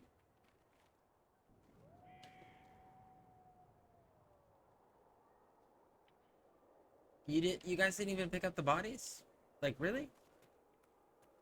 Seriously? I would have at least picked it up. Put it somewhere. You know, out of sight. I saw what those Templars did to the others. If you hadn't freed us, I might have been next. I found your confession. You killed Lynette's brother. No. It was an accident. He was going to take everything. You mustn't tell Lynette. Let her believe the war killed Gard. Gard was her brother. She deserves to know the truth. I was going to die. Now we have a chance to start over. Please, I beg you. No. Listen, here's the thing, bud. When you say it's an accident, he was going to take everything. That means it's not an accident. You did it out of desperation and fear. That is not accident, that's intent. He was alive. All this time he was alive. I didn't even dare. Louis wrote this confession. He killed your brother. No, that can't be. God is fighting in the war. He enlisted with the Empress's army. I'd like to be alone. Please leave. Yeah, no, we don't cover up that type of crap here, bud. Sorry. No go. You lied. You knew what the Red Templars were doing, but you took their gold and stayed silent. Yes, I took their gold. Gold and any supplies they would give. All so we could live. There are many orphans in Sarnia. Who protected them when their parents were lost? We couldn't run, not with the river frozen and the demons. If I had said anything, they would have killed me too. So I let them take people, and prayed that one day, someone like you would come destroy them. All we could do was survive till that day. Now it's calm, hasn't it? I was right. People were taken, infected with red lyrium because of your actions. What else could I do? Take up the old pitchfork to fight? Yes. Those who died would have died regardless. This way at least some survived. But the whole thing is the ones who died horrible deaths because they went in trusting you. You had given them the accurate information in the beginning. Some of them would have chosen to rather fight rather than become red lyrium farms. Okay?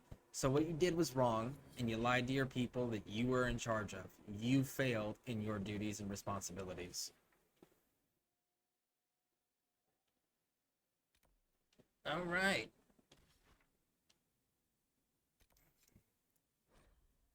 Grab the war table. Clean up inventory.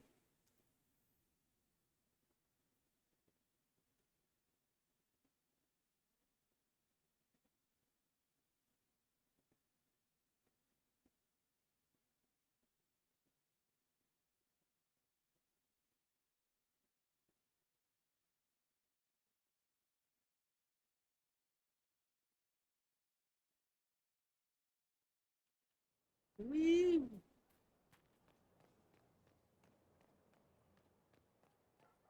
Oh, and turn in research. That's another really important one. Turn in research. Inquisitor. Can't forget the research.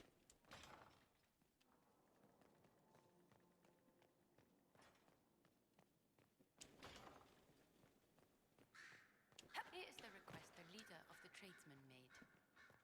Yes, I'll see to it.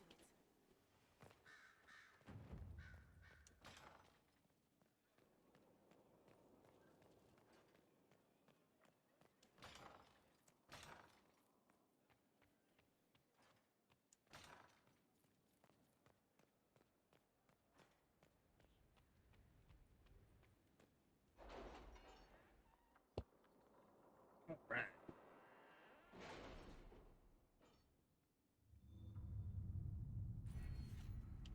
Do do do do do.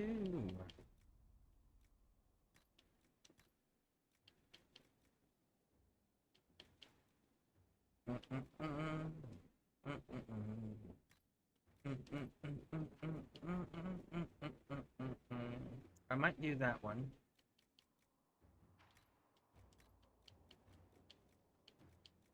Actually, I'm gonna do this one right here. More healing potions. So I have a feeling we're gonna need them.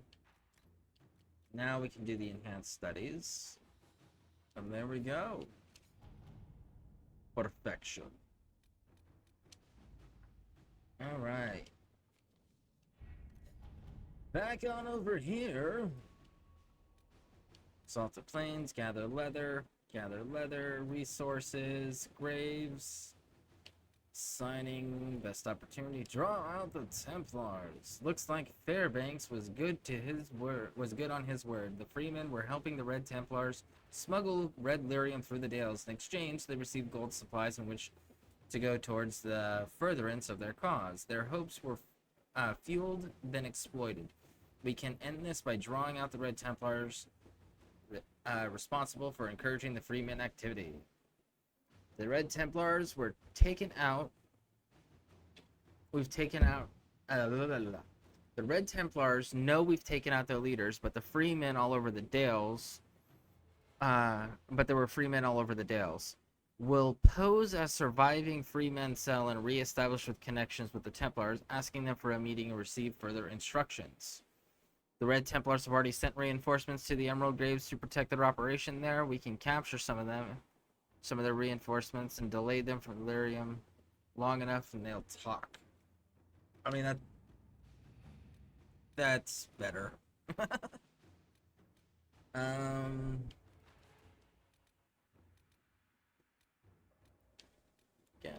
materials. Learn more about dragons. And I think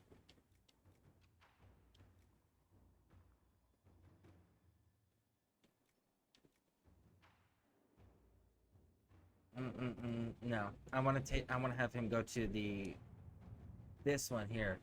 We're gonna have the Teventures. We're gonna give her ammunition. And then everybody else still working? Yep, everyone else is still working. Okay, so that part's done. Clean up the inventory.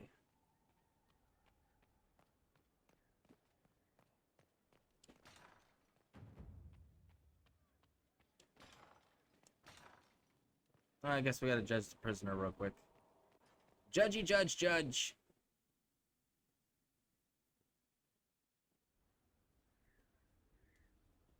Mistress Pulin of Sarnia is accused of aiding and abetting the Red Templars in the Dales.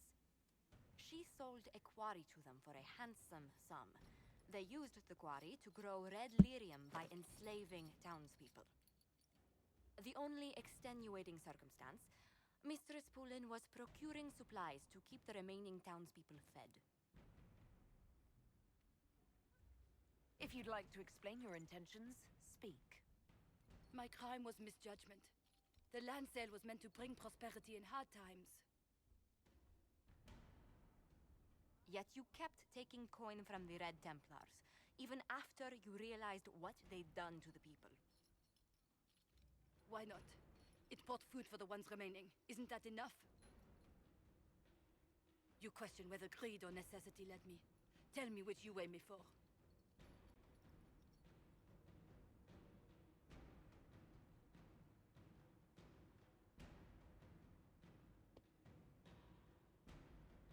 So, having her rebuild the town is a good choice. However, that's what we're gonna choose. However, if it was my choice, what I would do is have her rebuild the town, and then she works for all the people of the town for the rest of her life. All your ill-earned money rebuilding the town of Sarnia. If the townspeople forgive you, your debt to them is paid. Your worship, If. I will do my best to repair what I have done. If.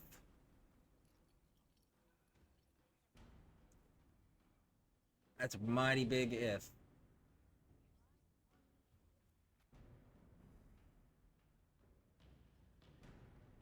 All right. Clean up the inventory.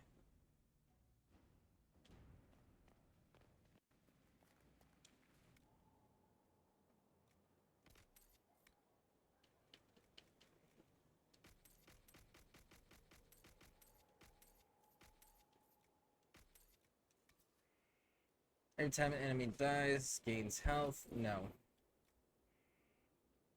No.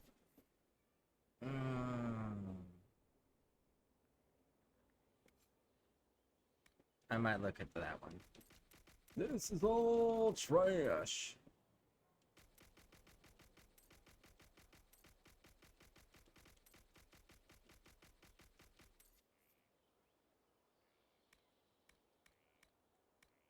Ah, sigil.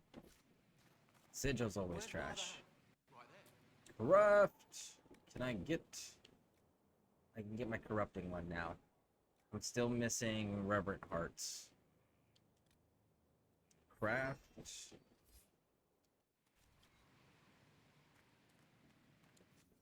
Modify. Corrupting. Superb. Confirm. go over to I am bold with the rune. I guess I can't give you the old rune now, can I? Okay. Or does it destroy it? It destroys it. Okay. Alright. So we're gonna save here. I'm gonna take a short break real quick.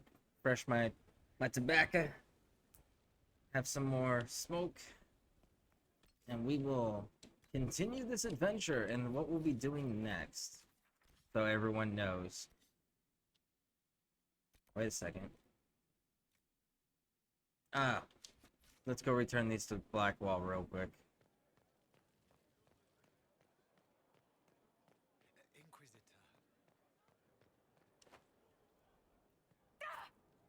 Woo!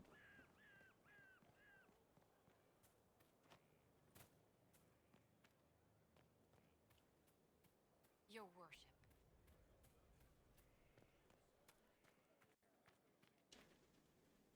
Oh no.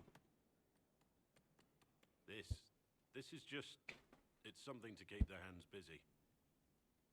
I'm grateful you tracked me down when you did. As exciting as wandering the woodlands was, this is better. It's good to be part of something so important. Something that could change things.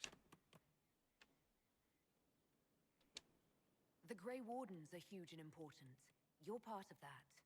True, but without a blight on the horizon, everything the Wardens do feels like waiting. This, the Inquisition, is what matters now, and I'm grateful to be a part of it. You are who you choose to follow. No, you are the sum of your actions. Took me years to understand what he meant. Certainly who you follow defines who you are. It's not that complicated. We're not all blessed with your quick wit. Personally, I'm glad I have any wit at all. It was a chevalier who said those words to me. A powerful man, but never without honor. A true knight. We met as competitors in the Grand Tourney. He left me with that advice before we parted. Put aside his own ambitions to help me win the melee. I don't think I even thanked him. Yeah, no, again, not who you choose to follow or be around or any of that crap. You are the sum of your actions. Your actions define who you are. He must have wanted something from you to help like that. A pupil, a squire. Someone to teach and to mold. He saw my potential. When it was over, he offered to mentor me. To teach me to become a chevalier like him. And I, young and stupid, turned him down flat. I just won the melee at the Grand Tourney. I didn't need him. I should have gone with him. Perhaps things could have been different. Different doesn't always mean better. In this case, I think it would have been better. But I'm older, hopefully wiser. And I think I've chosen the right person to walk with. Heard you found something that had to do with Wardens. Would have liked to have seen it. Alright, that one's done. Now, let's save. Alright, so what we'll be doing next, right after the break, is we're going to be going to the Forbidden Oasis, knocking this out, turning all the shards in that we got, and then heading over into the Frostback Basins to do the Jars of Hawken DLC. That's the plan. So, be right back. Got some water drips for you. We are back. Thank you all for hanging out with me, for those who have stuck around through the break. So, let's get to it. Had changed out our tobacco, had some more smoke, and then we went ahead and had a fluffernutter. And if you don't know what a fluffernutter is, you are missing out on life itself. I'm just saying. Oh, wait. Forbidden Oasis. Ah.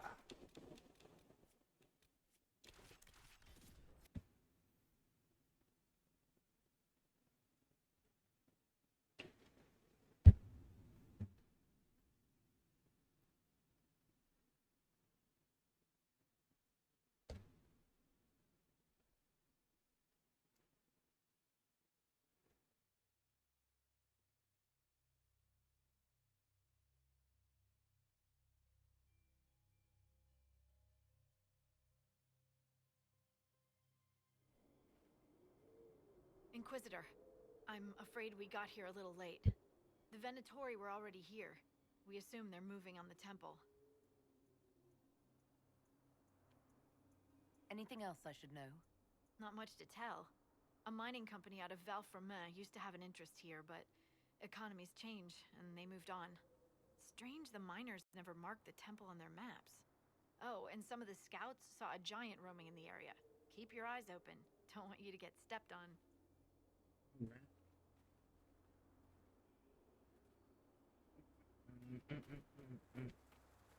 Alright, so the very first thing you want to do, I know it's tempting to run down here and go do that. You can if you want, but there's actually something that's a lot of people that don't use the map heavily will neglect, which we will show in 1 second. Let's claim all these.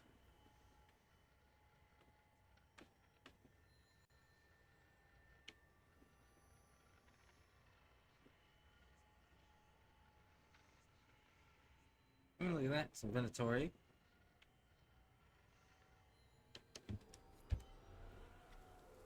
Alright, so after you've done this, or before, either way, run directly behind your camp. See that statue out in the distance? Go to that. See? There's a rift, and there's a little shrine statue. And a lot of people ignore this because they just go, because everything in this map is that way.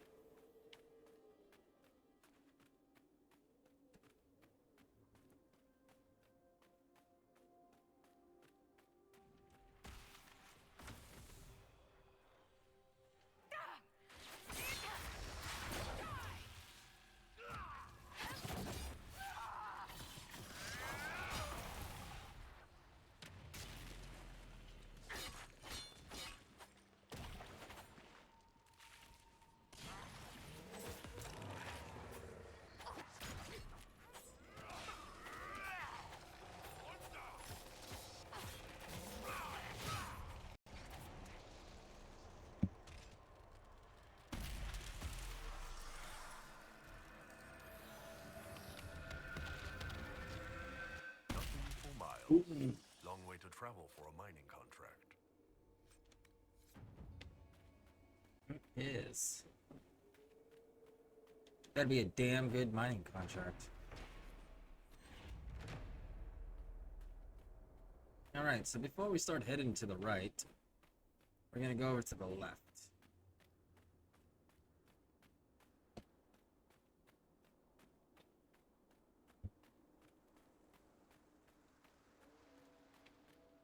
Now the reason we do this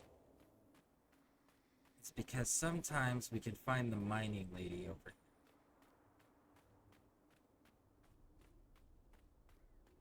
She'll change where she spawns and where you can find her on the map quite frequently. Like, for example, she's not here right now.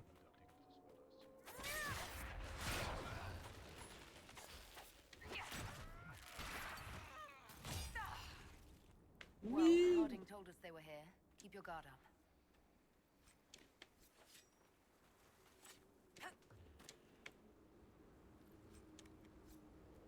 Either way, while we are here, do a little bit of jumping. Collect this shard. Loot. Head on back this way. Read. Loot.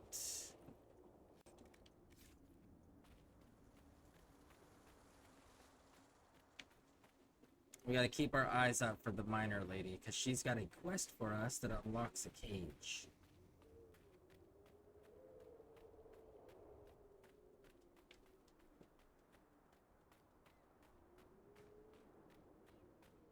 Ah, Venatori. Very nice, very nice. We will deal with you in a second, good sir. On my way. Whee! Come here, bud. Let's have a talk. Oh! Yeah. You're moving around too much, and I moved through you even though I was target locked.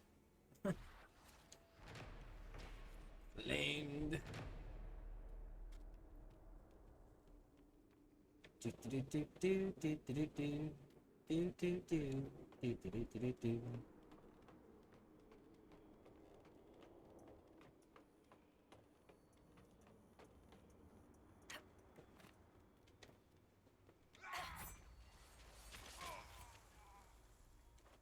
Woo!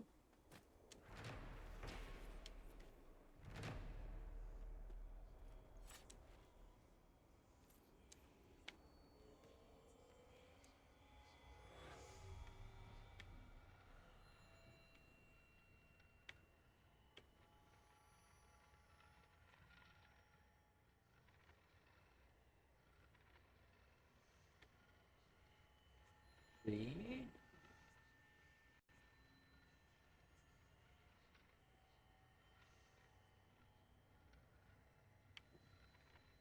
Four.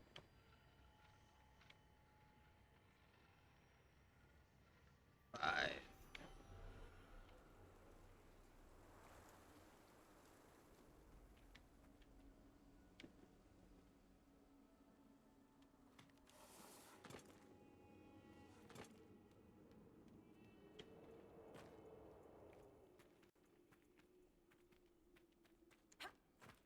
I think it's below, if I remember correctly.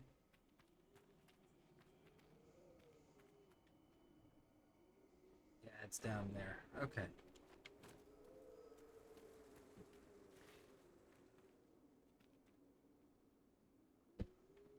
Looty loot loot.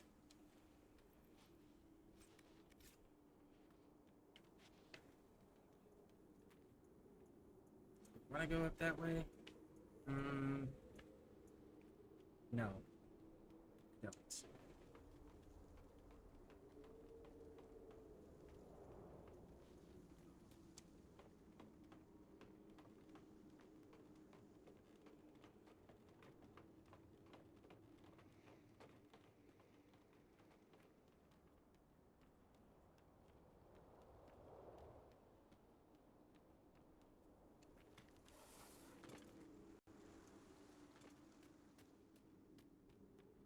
I love how I took fall damage going down the ladder. I specifically used the ladder to avoid fall damage, and I took fall damage anyways.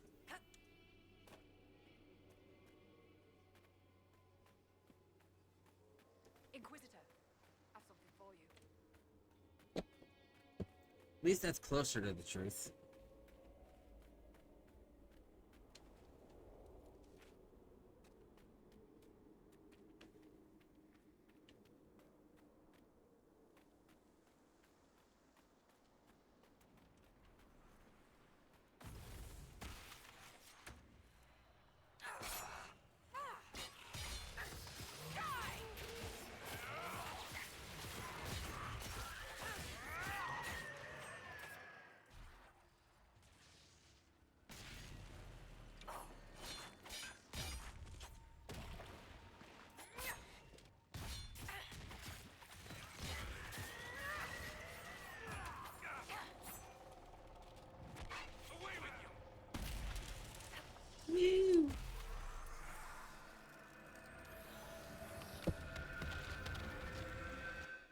Ooh, there it is.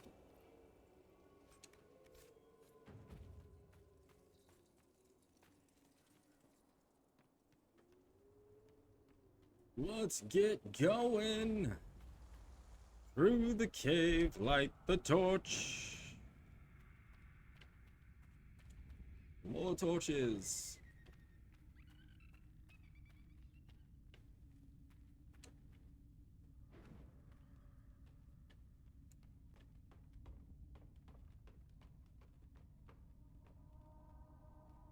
All right, light the torch. Don't go that way. Go this way.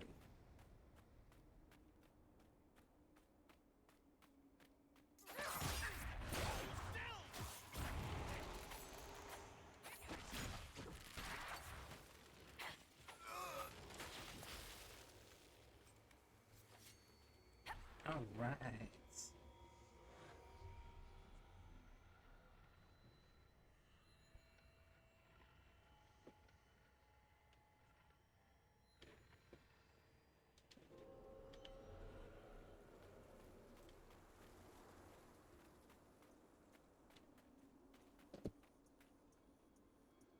Let's see now.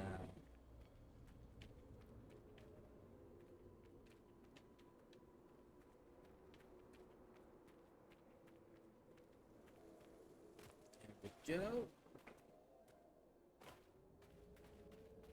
A fruit.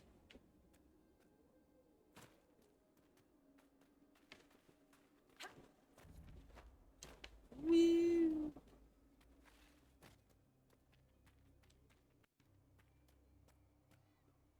Round.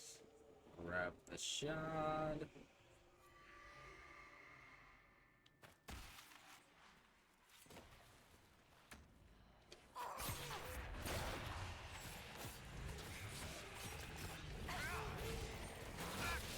Woo.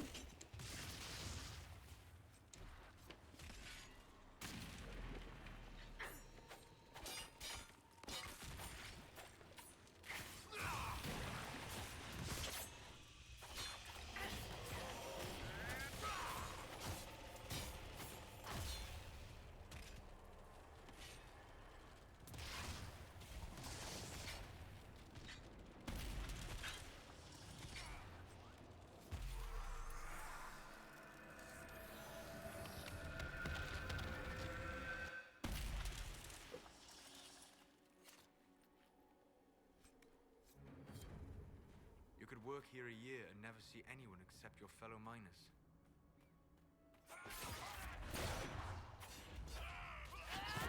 They were weak.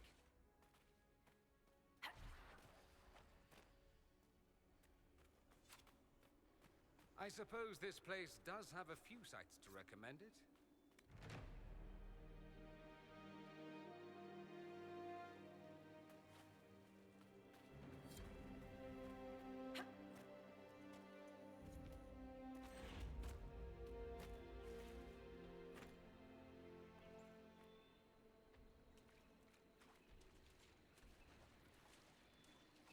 Mr. Giant, sir. Delivery.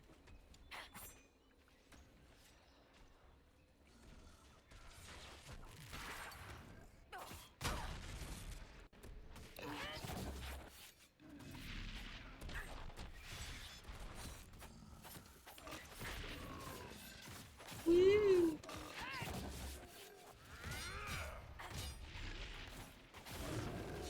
Goodbye.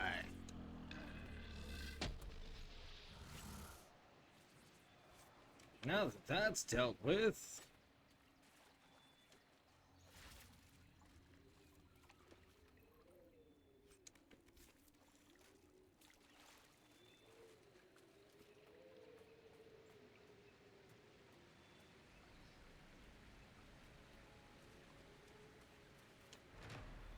Playing this.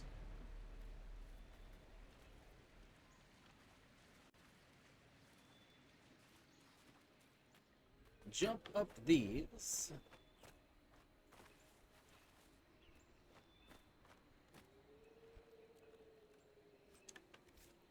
And then keep on jumping.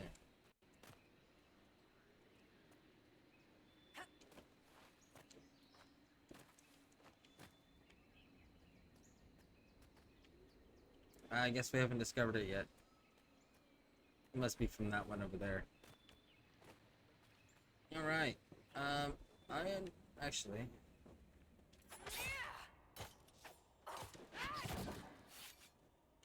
Iron Bull, I need you down here, bud.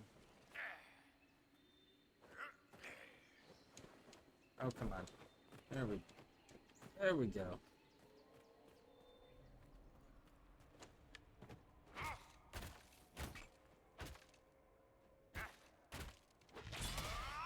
There we go. That's what I was looking for. Do do do do do do do do. Do do do do do do do do. Do do do do do do do.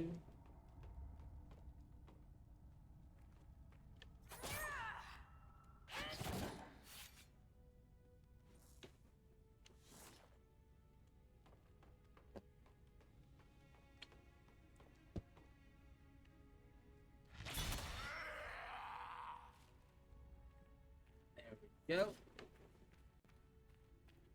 grab the mosaic piece. Cut through up here.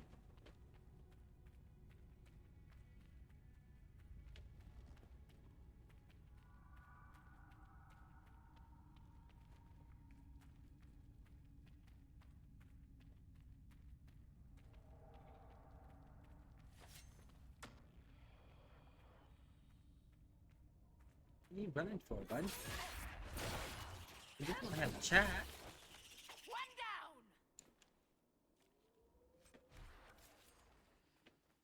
down! Alright. Come on out here.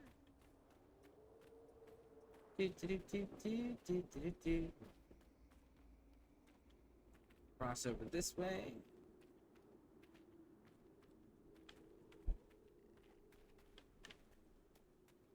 Loot, loot, loot.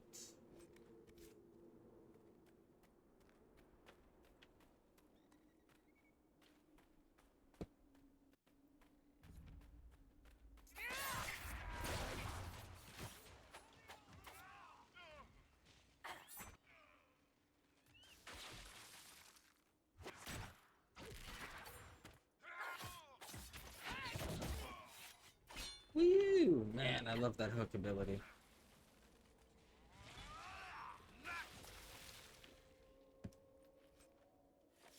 Alright. Don't fuss with this mine until you have found the wandering miner lady and talk to her. Again, she's got like so many different points that she could be sitting at on the map. You just gotta wander around and look for her. Do do do do do do do do. Do do do. Do do do do do. Do do do do do do do do do. Do do do do do do do do.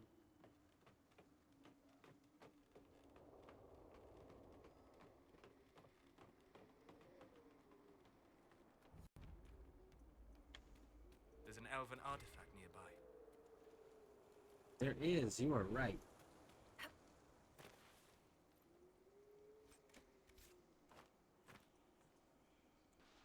Excellent. The wards are functioning again.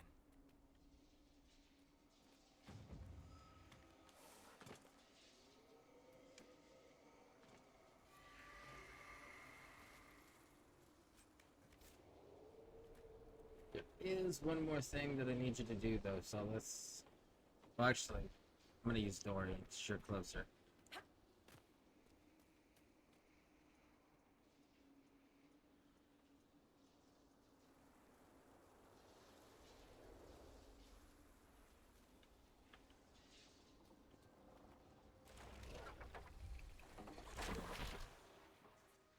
Whee!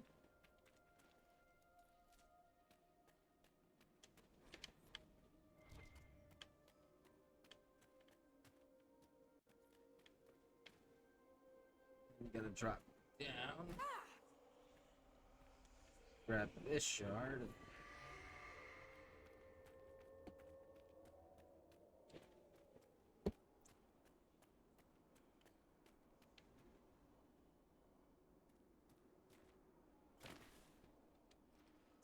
Loot.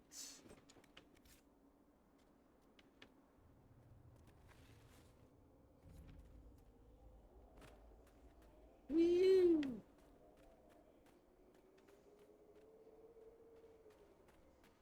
Oh yeah, we forgot to grab that. We should probably go grab that.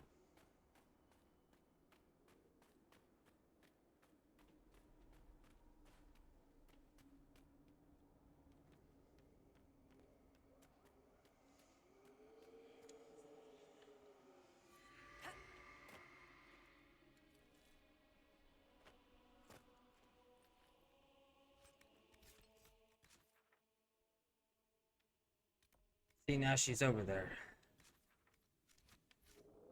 Gosh darn it. Alright, let's see if we can't figure out how to get back up there. Actually, there should be a little... Of course we're blocked.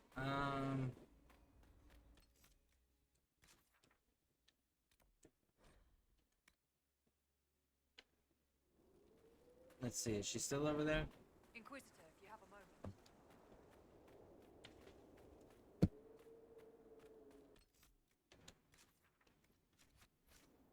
Okay, according to this, she's still over there, so let's go see.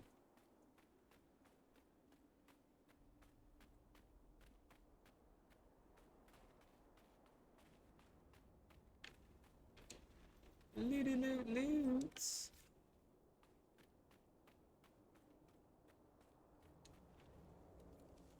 There she is, I think. No. No, she's still not here. Are you wandering down in between? You are wandering down in between. There you are. Who are you? Why are you following me? I'm just looking for stuff to salvage. Used to work here. I know no one needs it. You came all the way out here to salvage old mining equipment. Mostly, I wanted to go into this one cave. Used to store stuff there. Damn thing wasn't overrun by spiders then. I put my wedding ring there. Couldn't stand the sight of the thing. But I couldn't throw it away either. Oh, it was a stupid argument. Part of me knew I'd still want that ring. I'll leave you be. Right. See you then. Alright, so now we gotta go retrieve the ring. Actually, let's go look at this shard real quick. Let's see where this shard is.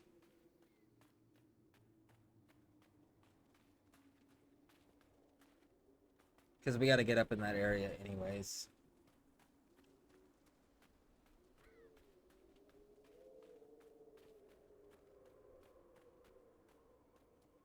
Ah, yes, I know this spot.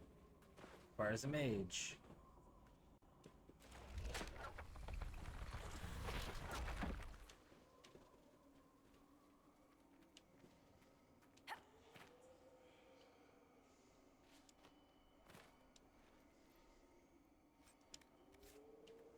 There we go. Collect.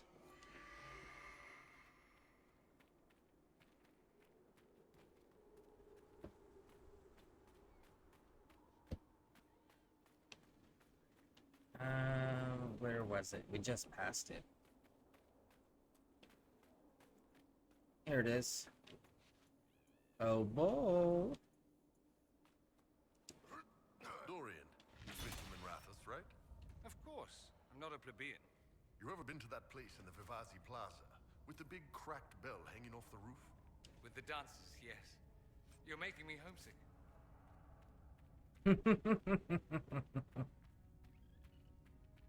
They're getting closer.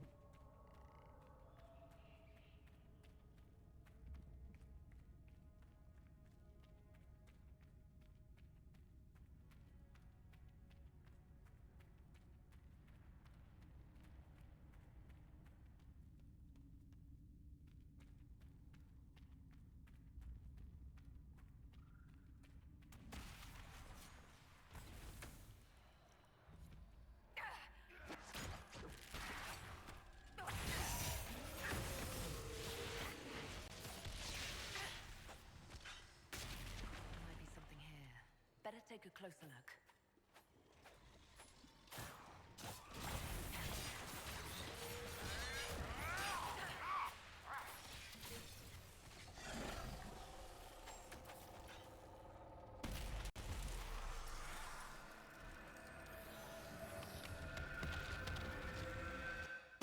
Boom.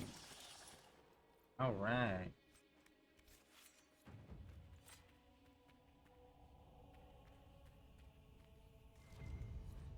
"26 of the 29. Woo! All right.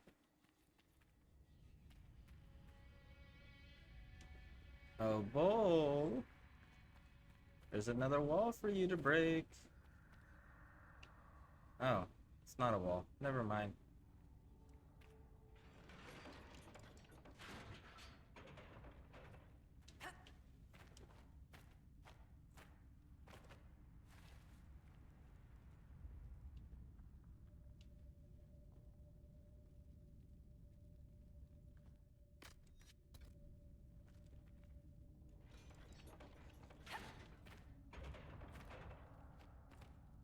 There we go.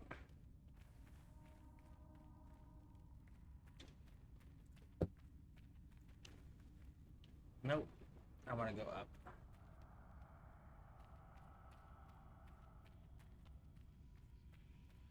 There we go. That's what I wanted. I want this.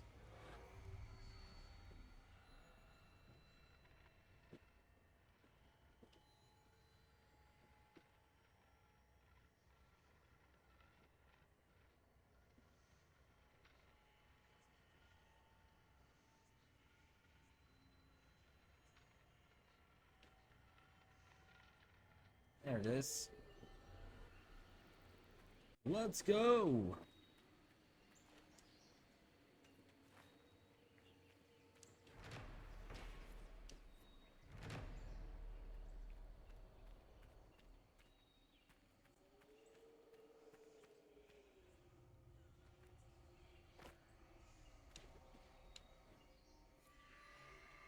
Woo.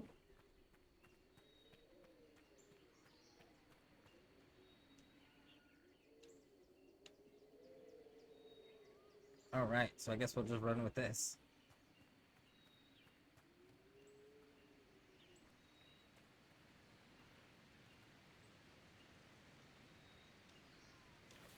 There we go. Venatori, on your feet!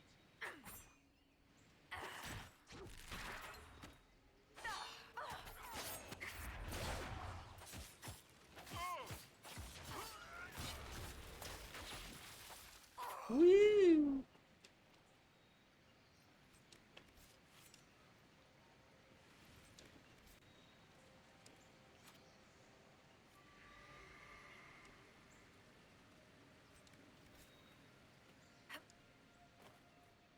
All right, before we go in there, we actually got to go get the rest of these shards. Do do do do do do do do do do.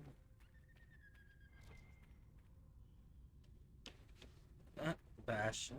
We already did it, but from the other side.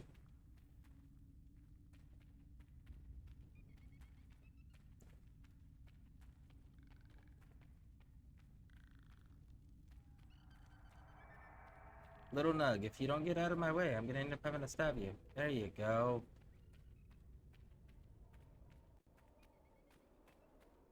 Made it out.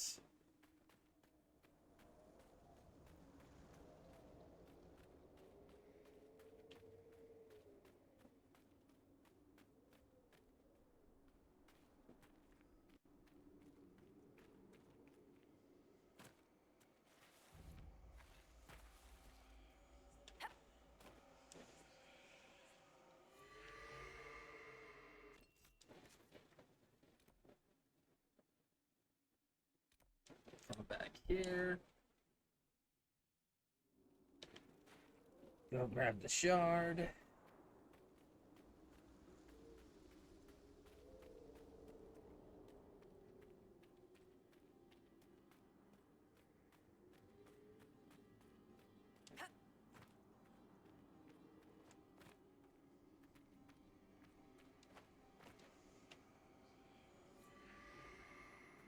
All right. Now, advance.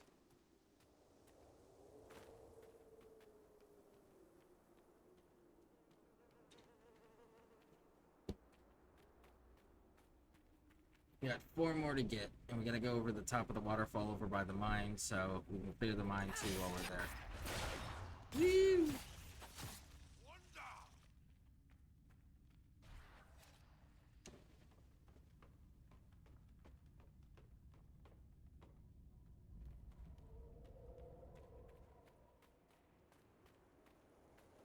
Alright.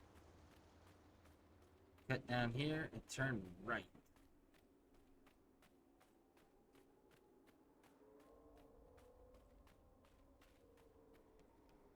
Let's do it.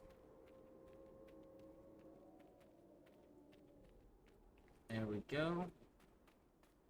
Now we go up and assault this place finally.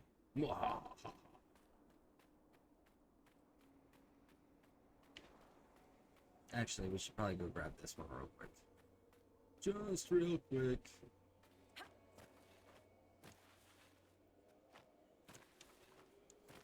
Oh, let me jump up there.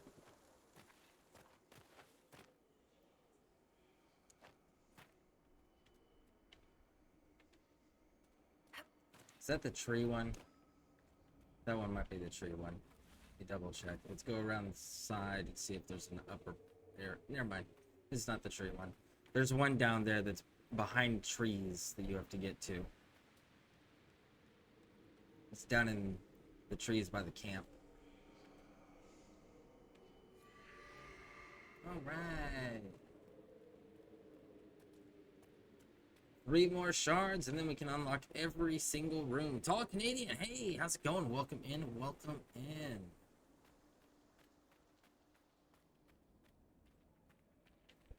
Let's get out, spiders. These are the spiders we were promised.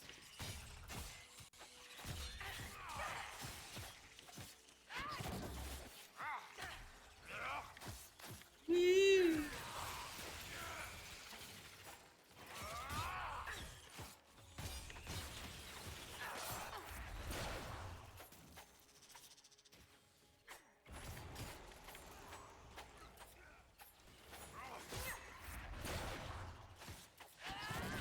Now, what's on the books today? How's it going, lurkers?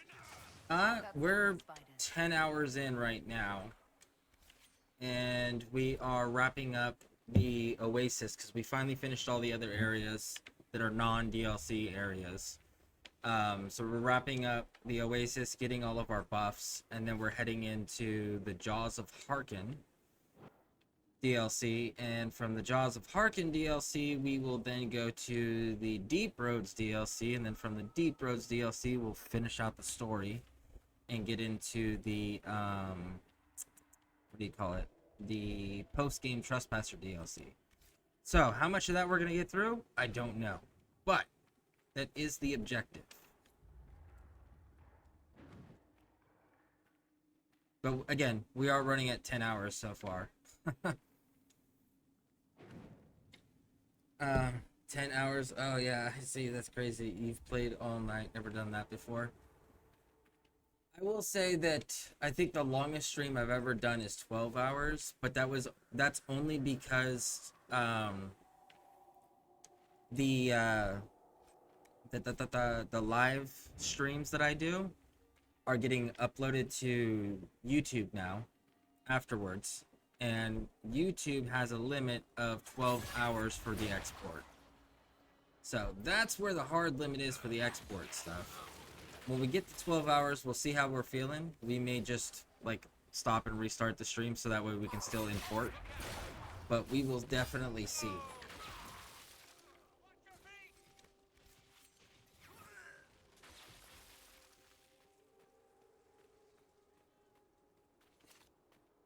And I want to say my longest game session that I've ever done was something like 30 hours. I think is the longest game session I've ever done.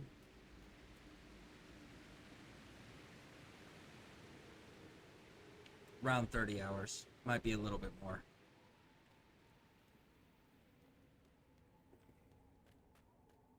But that was all pre-streaming days. Do do do do do do do. Hey bud. Woo!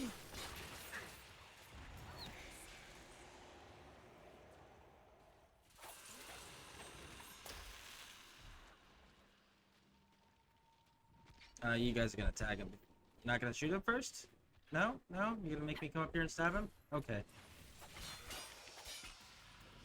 Nah, I think mine was 18 hours. Yeah, pre-stream for me as well.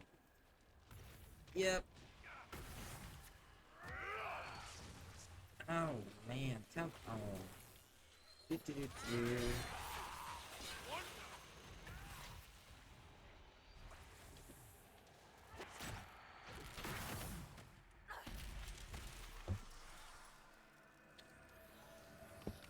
Was me as a college student. I was wanting to game and nothing else. Mine was, I was in the army, and it was a weekend, and we weren't allowed to leave post for some reason. I think it was like we had just come back from Afghanistan, and when you just come back from when we were at that point when we had just come home, I think it was like a 2-week restriction to post for everybody, just so that everyone can in process. So it was one of those weekends where we couldn't leave base. I was like, all right, got some new games because just came back, had deployment money, and sat there and just grinded video games all weekend.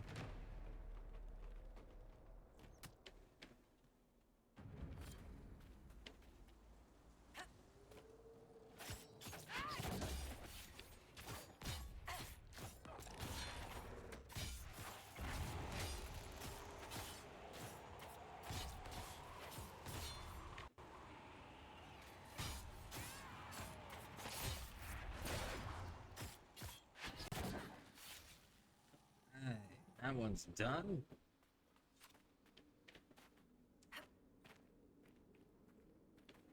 Nothing creepy about a bunch of old abandoned caves. Nothing creepy at all. That's the spirit, Bull. Just keep telling yourself that.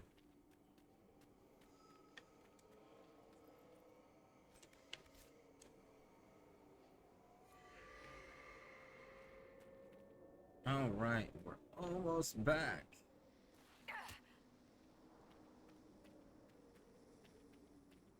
Do do do do do do do do. Yeah, we're gonna do the drop. There we go.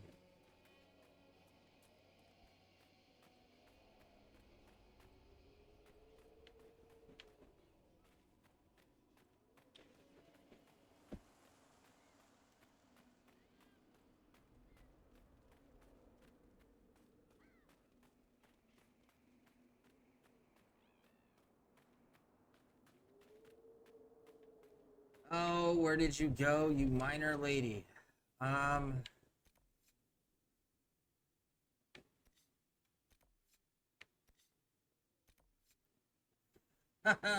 of course you're way back there. Raj. Oh. You wonderful traveling individual, you. Enjoy this tall Canadian short story. Oh, hold on. No, I don't want to change party. I want to get out of this spot. Okay.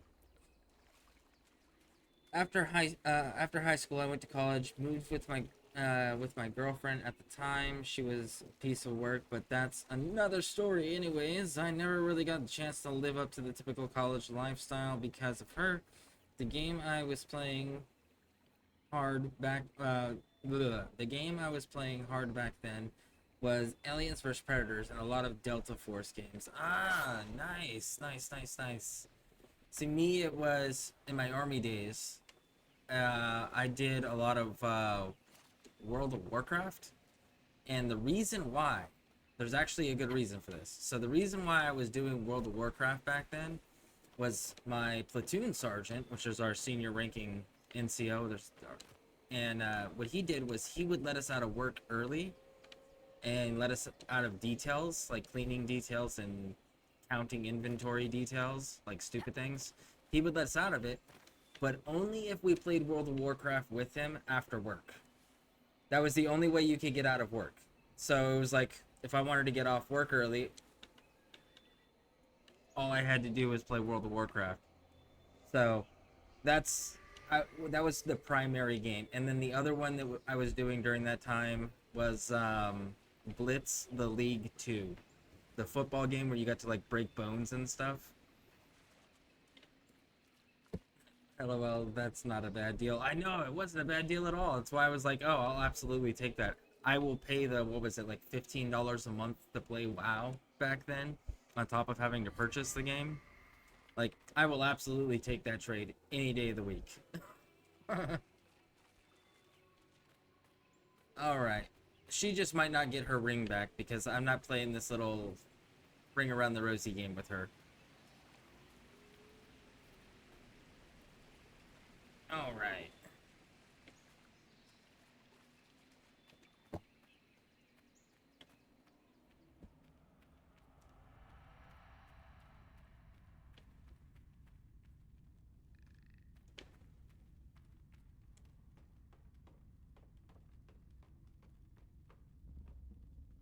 Oh yeah, and if you were gonna play with the platoon sergeant, you had to play as Horde. That was the other rule, which you had to play as a Horde character. Which was fine, because I preferred the Horde, because they did more damage, whereas the Alliance, they were higher health, if I remember correctly.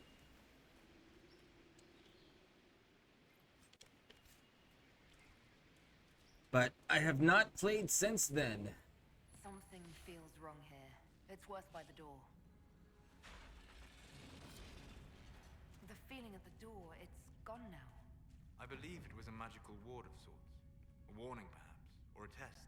Explains why the miners left this place alone. On top of that, $15 a month isn't bad to keep someone's sanity. Plus, you don't have many bills in the military. That's true. Well, you don't have many bills in the military if you live in the barracks. That's the key phrase there. If you live in the barracks. If you don't live in the barracks, on the other hand, you can have some considerable bills.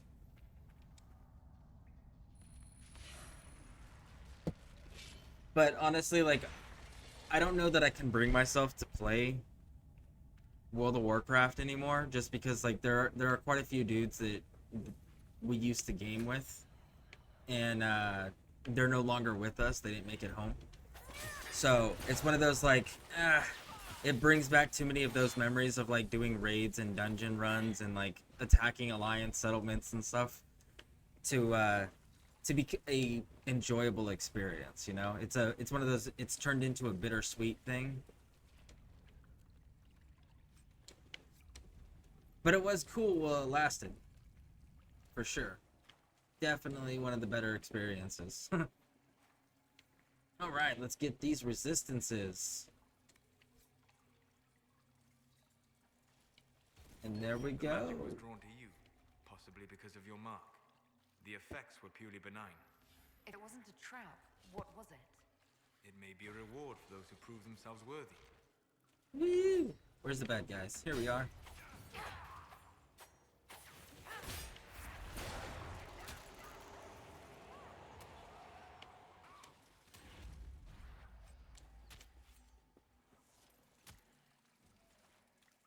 Am I getting shot with arrows again?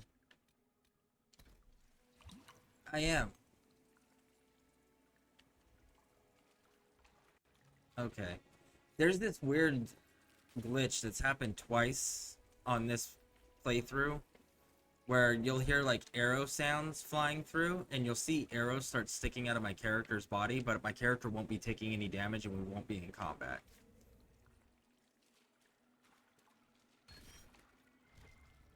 And there's all sorts of gold, and for those who haven't done these rooms before, because it's so tedious to get all the shard pieces, there's loot in every single one of these rooms, and there's usually gold laying around on the ground in each one of these rooms.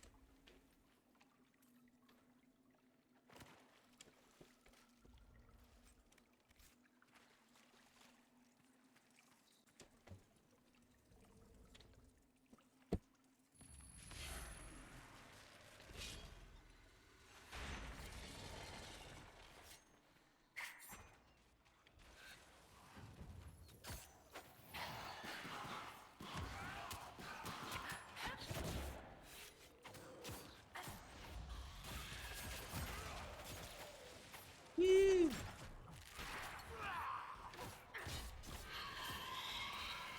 Gotcha, bud.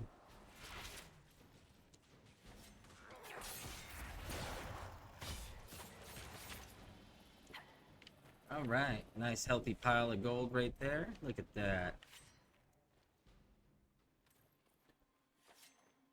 All right, get this last door. Oh, Talk Canadian, there is an update on what we're going to be doing on this channel here. So the plan is we're going to finish out the Dragon Age game, right? And this is going to be our story game for the time being. We're still going to include Elden Ring for our more grindy nights when we feel like just grinding out some challenges and such. So that'll be sprinkled in.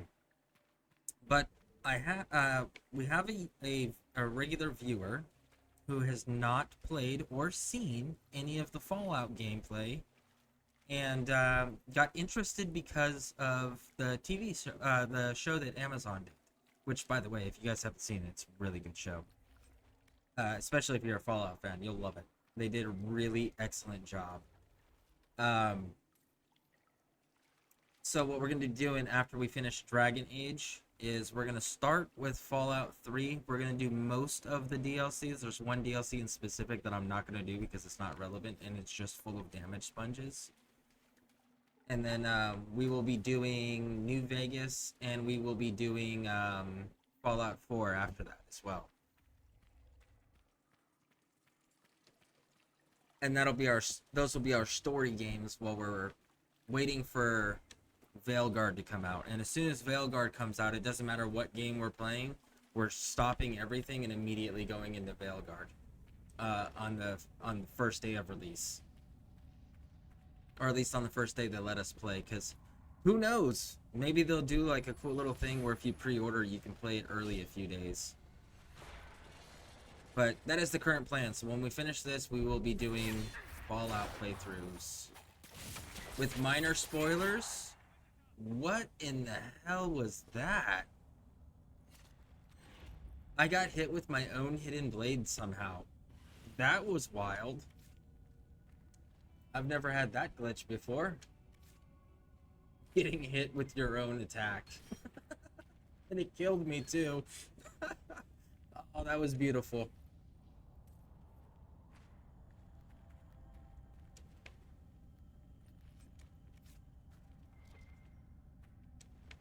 Alright.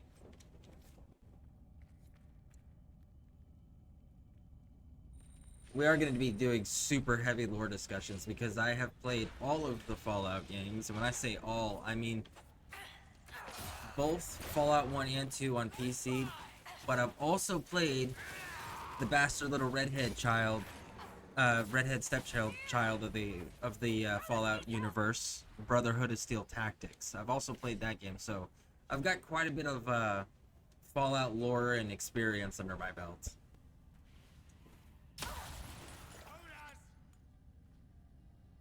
Okay, can we stop with the freaking landmines everywhere, please? Thank you. Oh, Roy, let's take a look.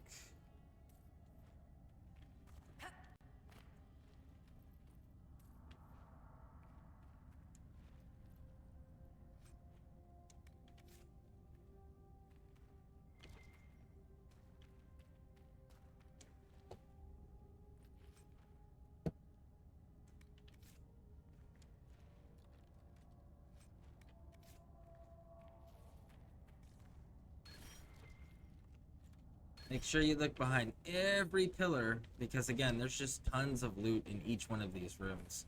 This is their way of rewarding you for doing all of the fetch quests of finding every single shard. On top of the natural resistances you're getting to all the elements. So again, I know it's tedious, but if you're gonna do this, it's totally worth it. If you're gonna play this game, it's totally worth it on any difficulty.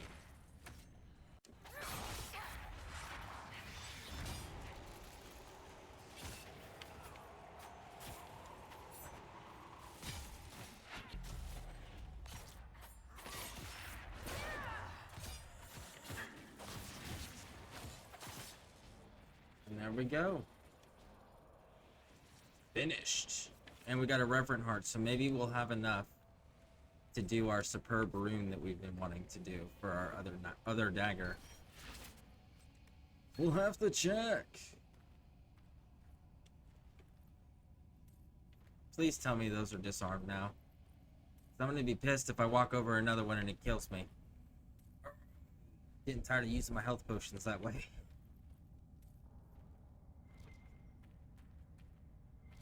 Woo, so much gold. That's okay. We're gonna use heavy amounts of it probably. Actually, no, we won't. We won't need heavy amounts of it anymore. We're good, actually, now that I'm thinking on that. Because we've got solid armor on the party we're going to be running, with the exception of... Ooh, yeah, I gotta think of who I'm going to be replacing that individual with. Let me think.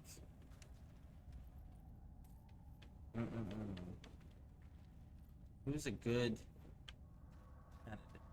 Derek. We're gonna hook Varric up with the post-game DLC, I think. So we gotta make sure we get him geared up, too. Alright. Next, door. And this is number 3. And where is the damn Veilfire? It's over here. Grab the Veilfire! All the way down at the other end by the fire room. Rune on the wall. Woo! Alright.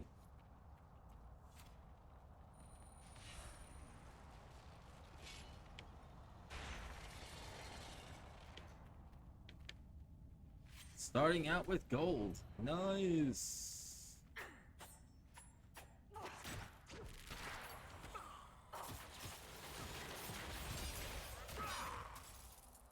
Woo! Let's make sure those are really disarmed, shall we? Alright. Gold. Gold.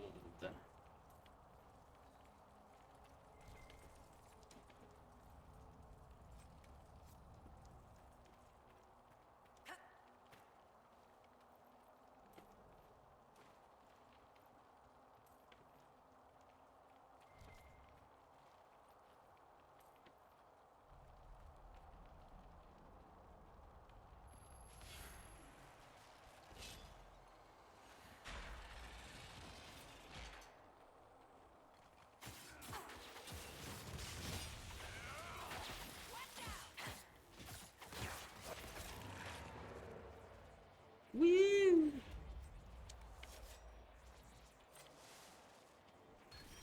Looty loot loot.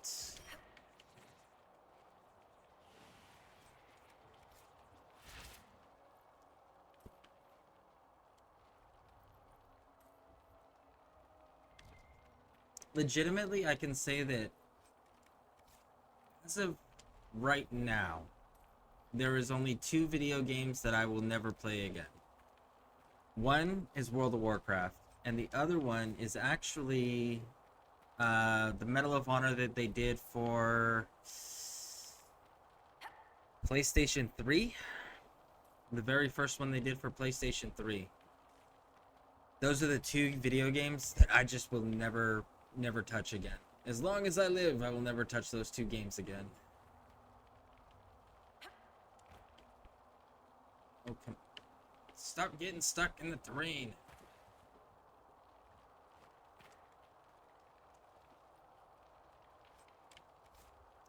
Now, you know what video game that I would love to play again, but I want them to do modern graphics?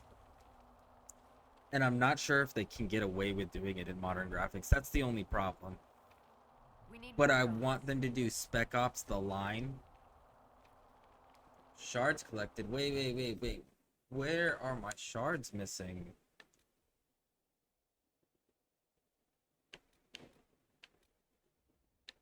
How am I missing shards?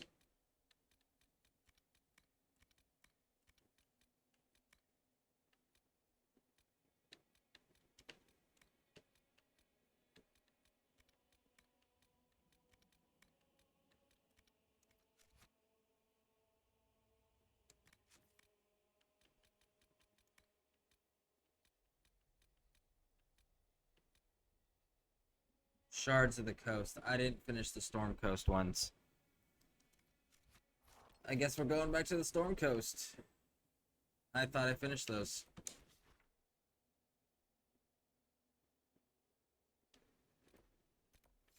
And that's why I thought I finished those, because I didn't clear this section of the map. There's a section, there's 2 sections here. There's one here, and there's one down here. Let's clear here first, because it might be there, actually. Oh, I can't believe I missed those. Hey, we can take care of the Darkspawn, too, while we're here.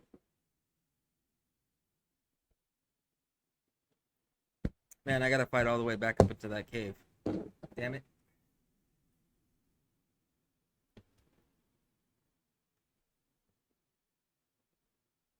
We were almost done. It's the final door for the fireplace, and then that automatically opens up the last lightning area. Alright, so it's down this way. Oh, we got some level ups to do. Dorian, my friend. You need the static cage. Solus, you need this passive. Iron Bowl.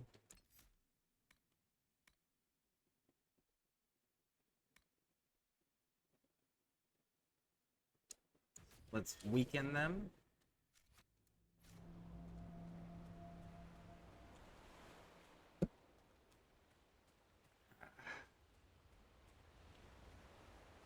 Alright. Now then.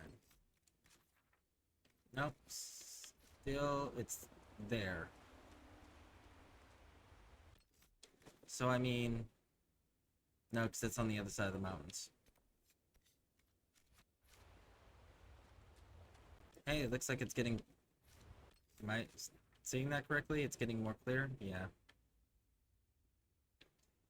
Oh, damn it. Damn it, damn it, damn it. I still can't believe I screwed that up and missed those. So it is back here that we gotta go. God damn it. Hey, the Blades of Viserion! We must help you.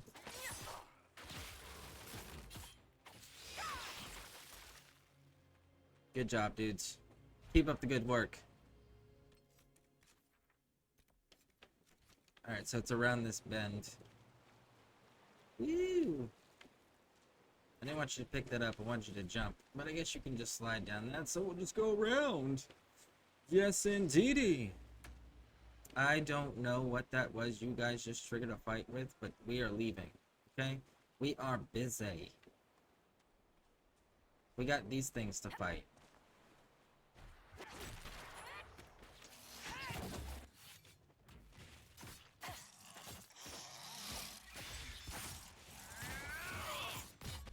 Woo!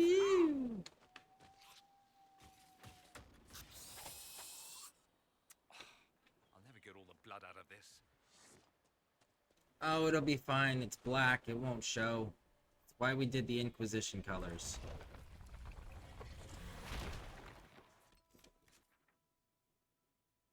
Alright.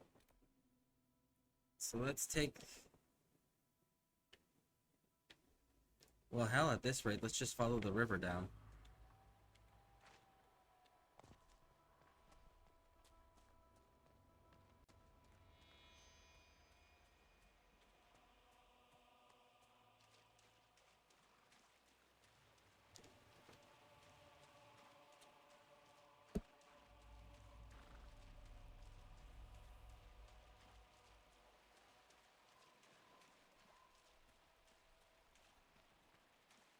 Do.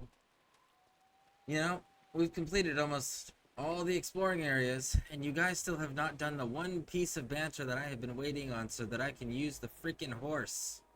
You know how disappointing you guys are right now? Speed your romance along. Get to talking. Nope, need to follow the river some more.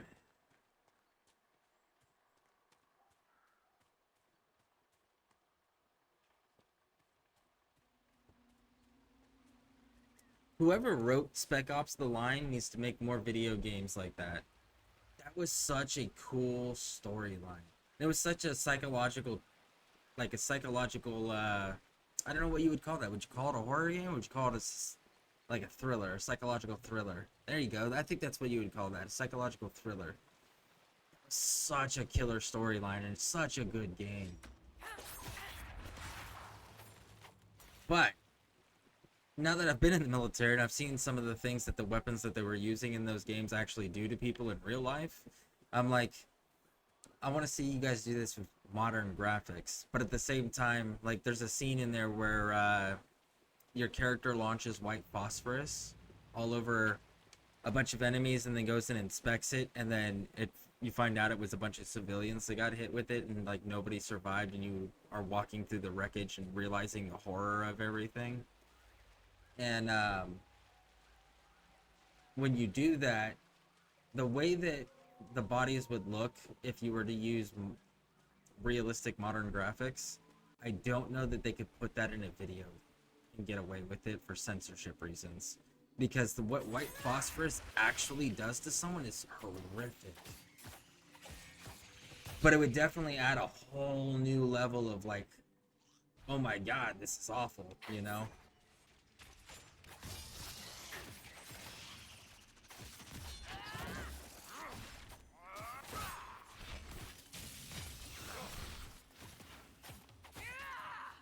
Darkspawn on the surface.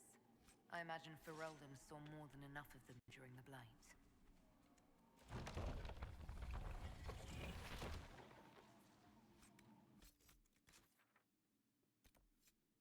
Alright.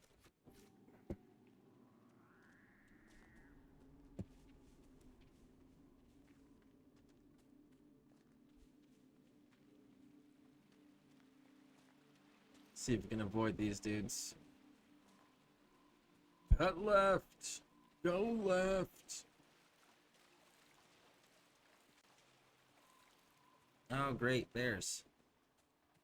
Ah, screw it. If it gets in the way, it gets in the way. It dies too.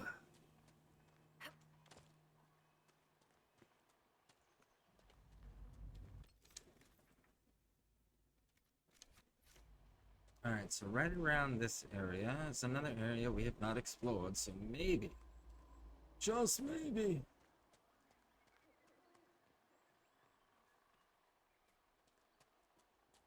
if not, I'm gonna Google it, because I can't leave these shards missing.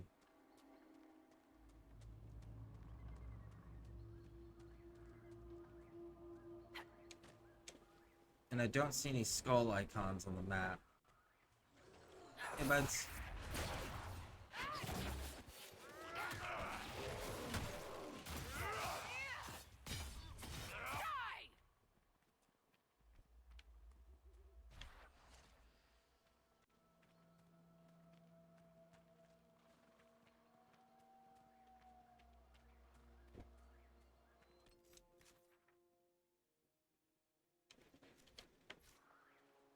Let's keep going this way.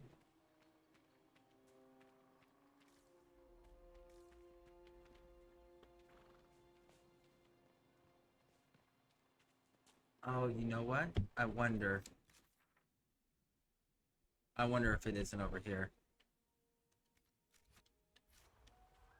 Let's go find out. Let's go find it!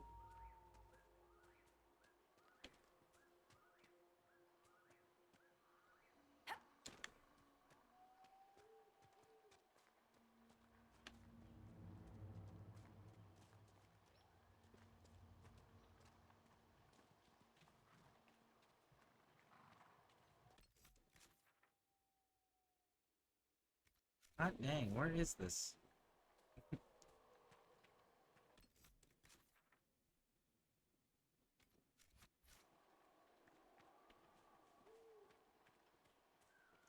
Let's come out this way towards the tip area of this cliffside.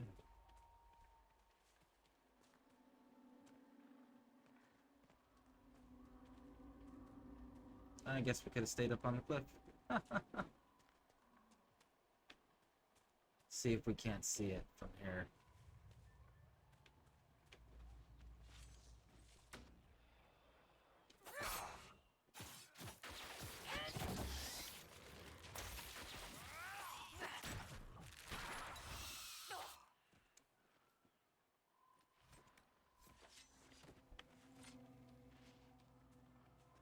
Alright, let's see.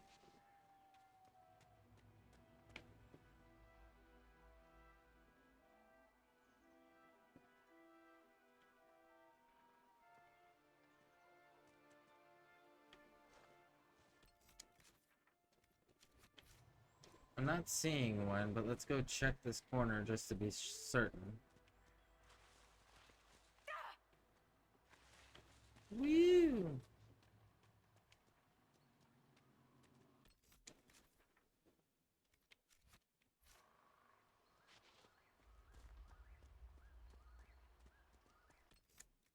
Okay. We're about as certain as we can get.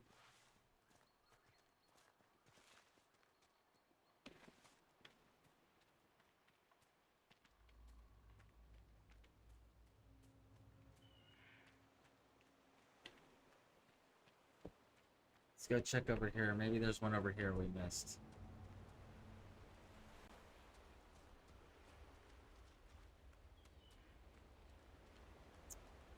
It does not look like it, though.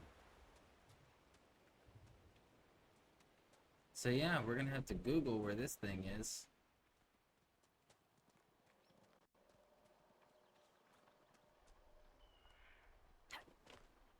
Am I missing a section of the map still, somehow, magically? It must be.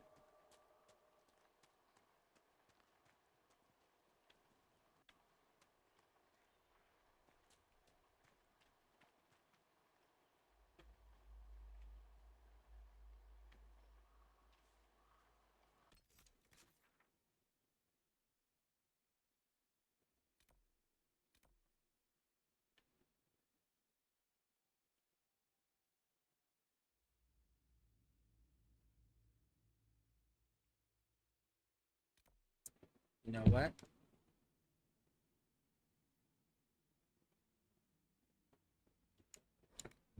I know exactly where it is.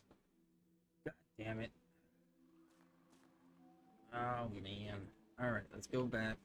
This way. Out. And up and around we go.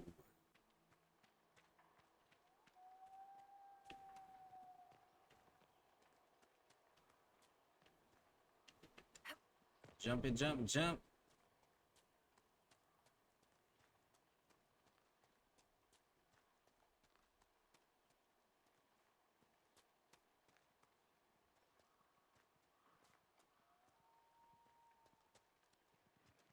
Such a narrow path.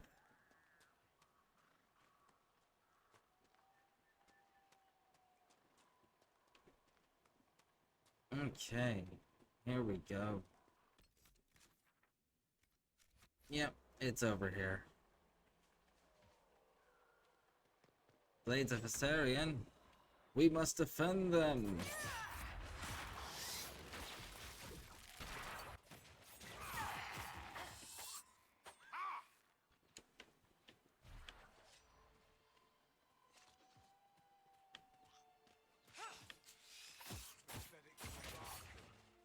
See, this is why you want to control these dudes, because they are constantly out on patrol. They will constantly fight shit too, unlike Inquisition soldiers to just stand around.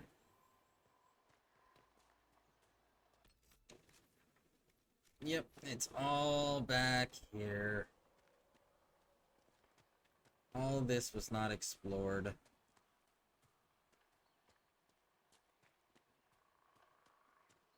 I think that's a dead end if I'm not mistaken.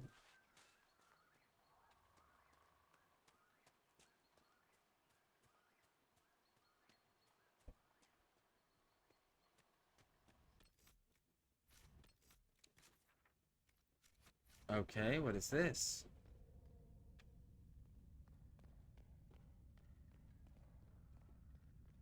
It's another Deep Roads entrance.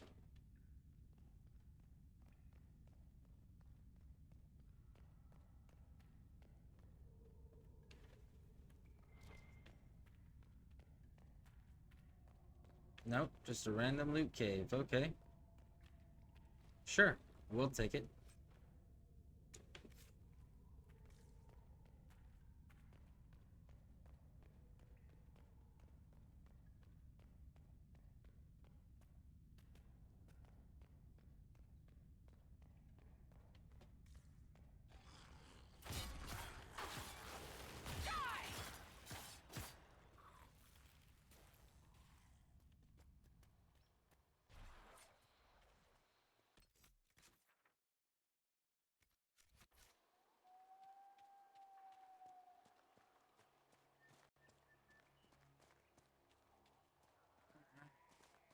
Wrap around some more and keep looking. I'm gonna be so upset if it's like someplace we've already explored and just the marker's not showing up on the map.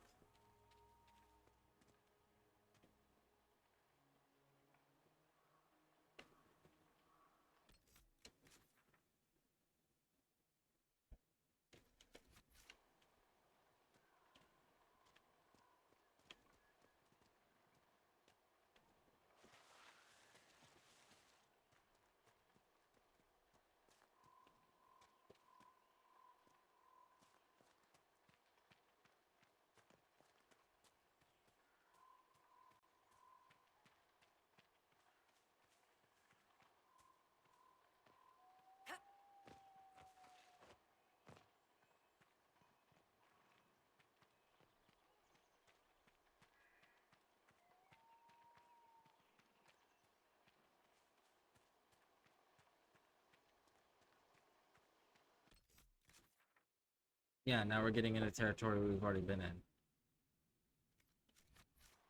Let's try cutting right and see if maybe we missed it while we were up in the upper area.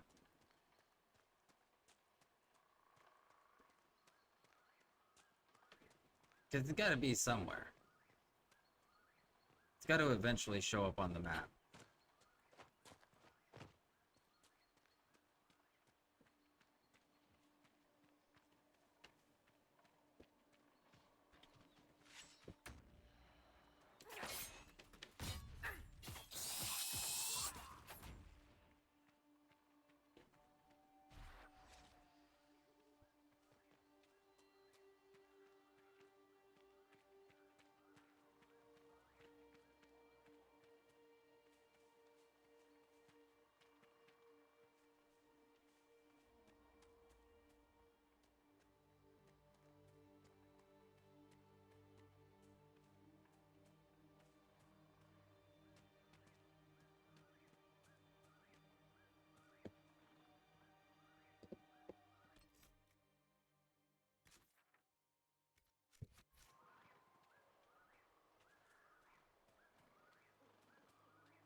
Alright, we're calling in Google, I guess. Because it should have shown up on the map. And the fact that there's no skull on the map.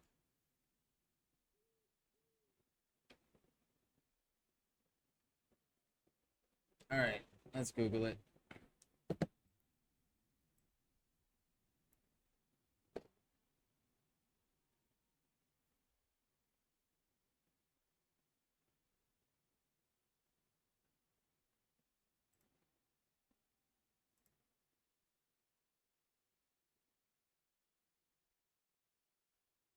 Alright, so there's one Ocularium here, which we know we got that one. We know we got the Ocularium up at the camp.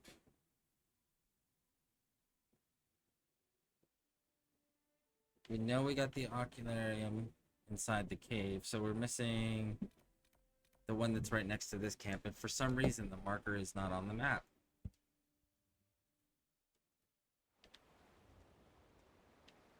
It is right there. You've killed That's lots wild. of my countrymen, I take it. Sure, usually when I'm being paid for it. What? Never just for fun. I'm here, aren't I? Man's gotta take his fun where he can find it. That's fair.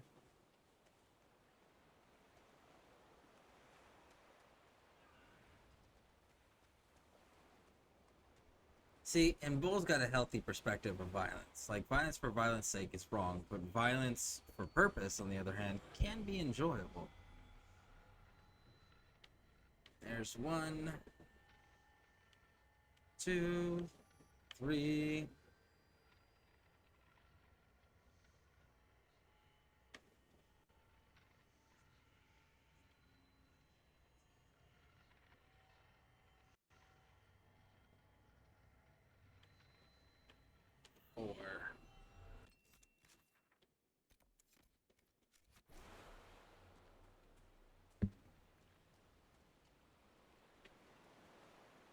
Does anyone else ever have chat disconnect. It's so frustrating. Yay, it worked. Actually, yeah, it happens a lot on mobile devices, and usually the solution is just refresh it, and it fixes it. But it is a common enough issue for mobile devices.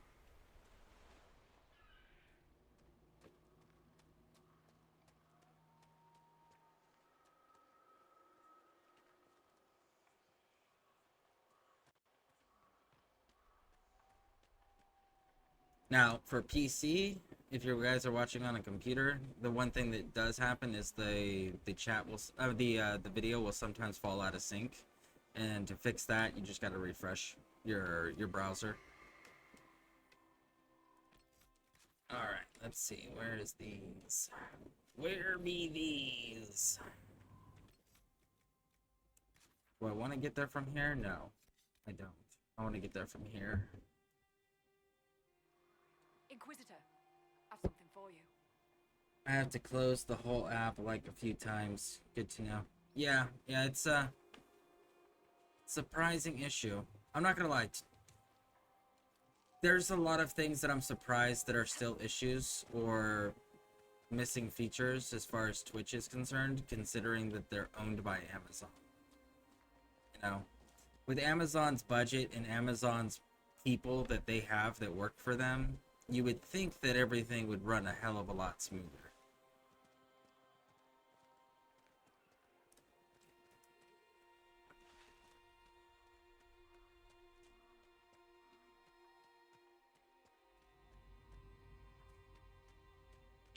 Can we go up this one? We can go up this one.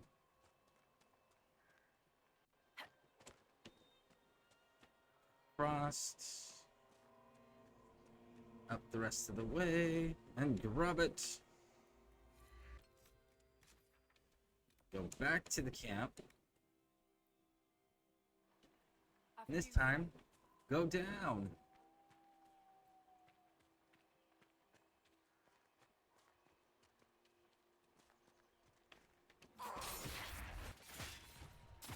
Woo!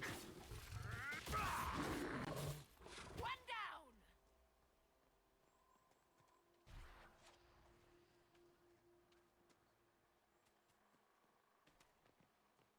All right, last final freaking shot.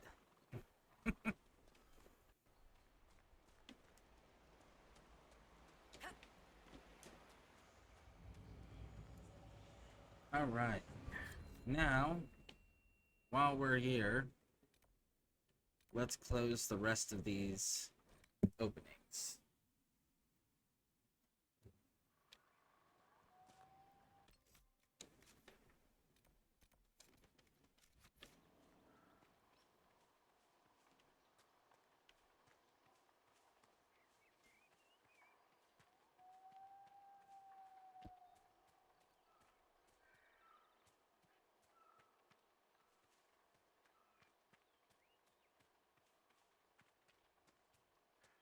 Do do do do do do do do do do do do do do do.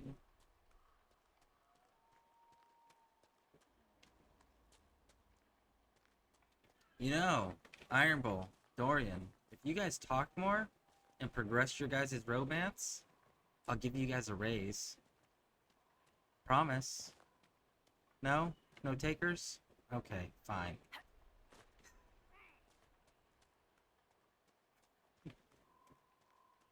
Alright, where is the cave?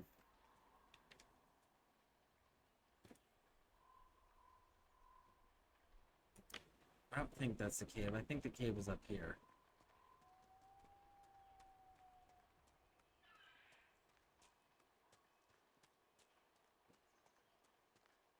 Loot, loot, loot. Woo!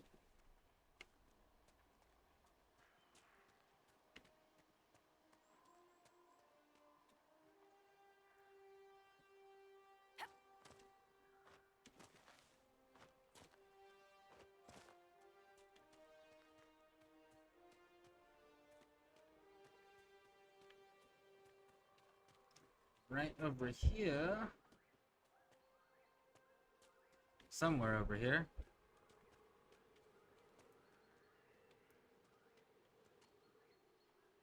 How far down are we going? No? You're gonna make me go all the way down, huh? Nope, nope, nope. Ooh, that was close. That fall would have killed my character. What are we fighting? There's nothing here. Oh, right.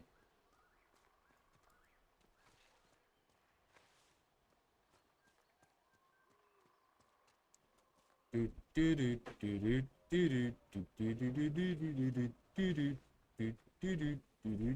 guys. Woo! Okay, so that was a little quicker than I was anticipating. I was expecting a minor fight. Blades of Asarian! Rescue them! Woo! Alright, so let's go this way. Because it's in a cave. In this mountain. Gotta find the entrance.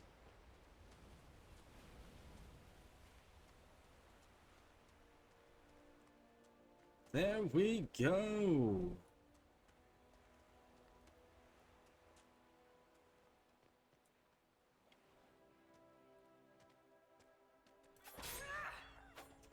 Whee! Oh shoot, I forgot. I have a rune ready to be made. I totally forgot I gotta do that.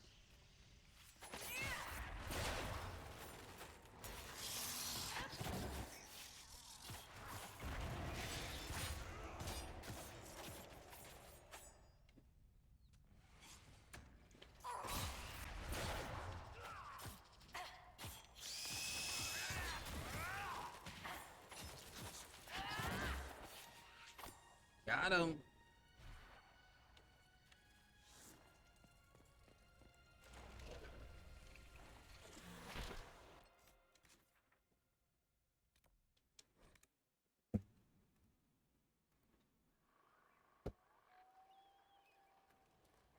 Inquisitor, if you have a moment.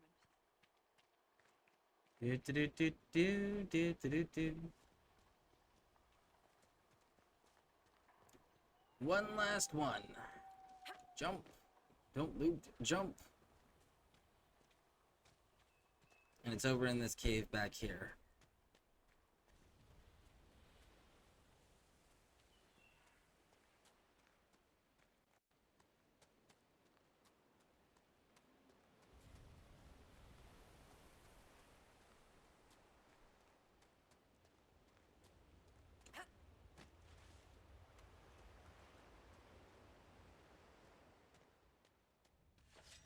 Whee!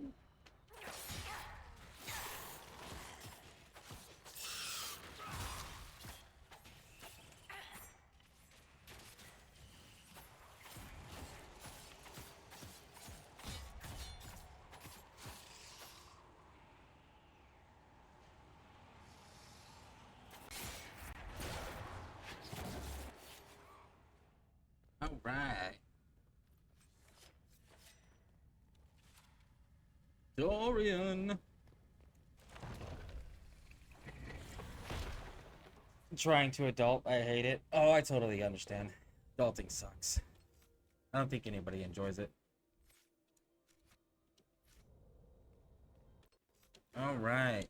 We are now done with Storm Coast. So let's go back and try this again, shall we?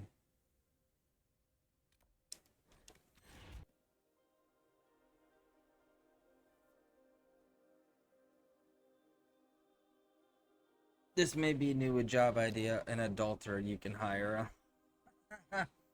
That'd be nice. I don't feel like doing all of my responsibilities today. You do them.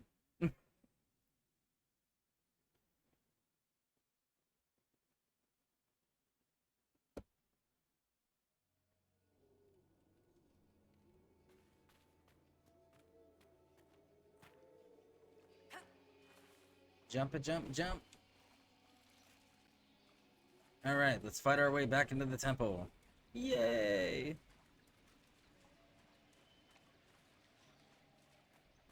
I mean, they kind of have one of those, right? Like, isn't that what an assistant does, essentially? Like, for, like, really important people that have stupid money to pay people expensive salaries.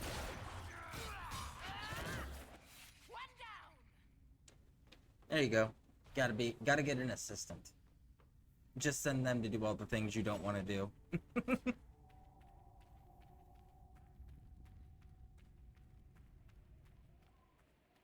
Oh, hey, it's not loaded down with Venatori. Woo! Alright, let's get in here. Finish this temple out. We're almost done.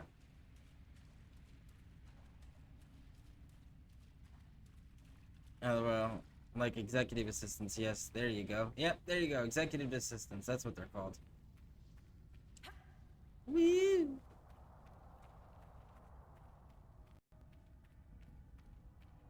Alright, final door. Here we are. I will not be denied.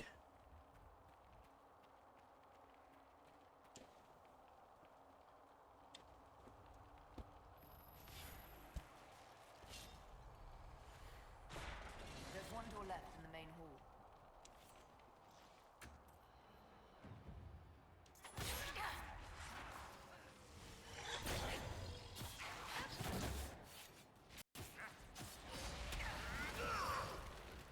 Ooh, I got stunned somehow.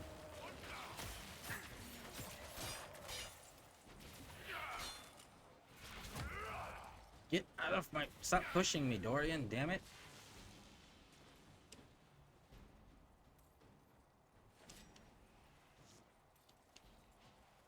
Alright. Get the gold.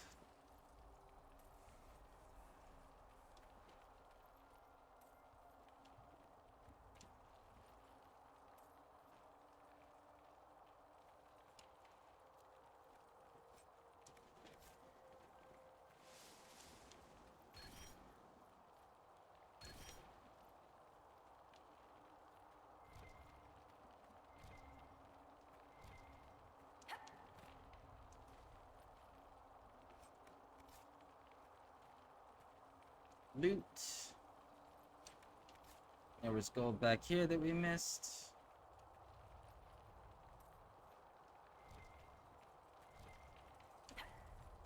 Stop jumping.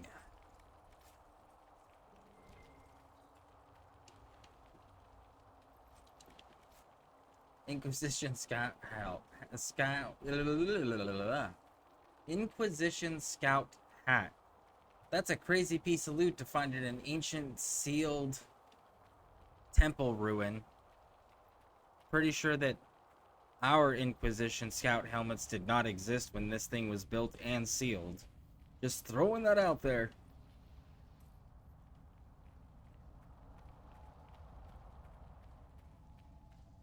Alright, now we go over here. And we get to go to the final door. It's the final doorway. Woo!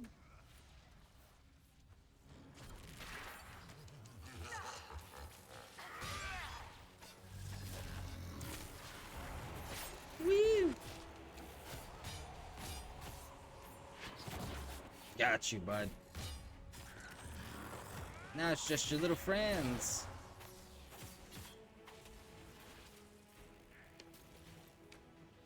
Oh, come on. I'm stunned.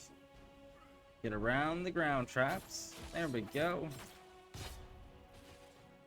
Is everyone alright? I am unharmed. This is an odd temple. I wonder if others like it exist, or if this is the only one of its kind.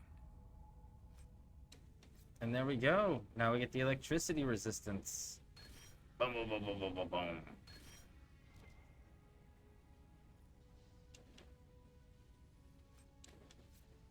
And that finishes this place. Dun dun dun! Now, clean up inventory, check the war table, and we head into the Jaws of Harkin DLC. Now, this DLC in particular, Okay, so here's what we're gonna do, because I'm looking at the time now. We got 11 hours on the clock. I can only import or export 12 hours. So what we're gonna do is we're gonna clean up our inventory, do the war table, stop the stream and immediately restart the stream, and we're gonna keep going and we're gonna do the Jaws of Harkin DLC. Now this Jaws of Harkin DLC, for those who have not played it, is the origin story of the very first Inquisition.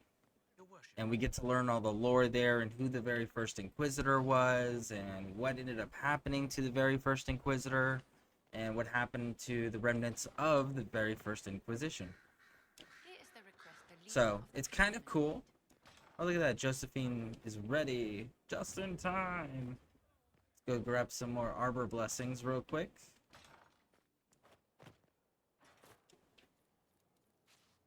Arbor Blessings. No, I just want to jump.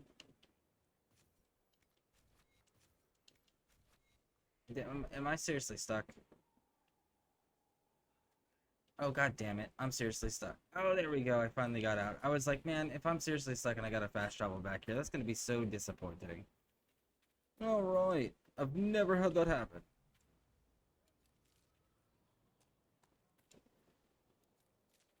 Alright. And here to the wall table we go. You know, I really wish you people would stop standing in the benches. They're for sitting, not standing inside of.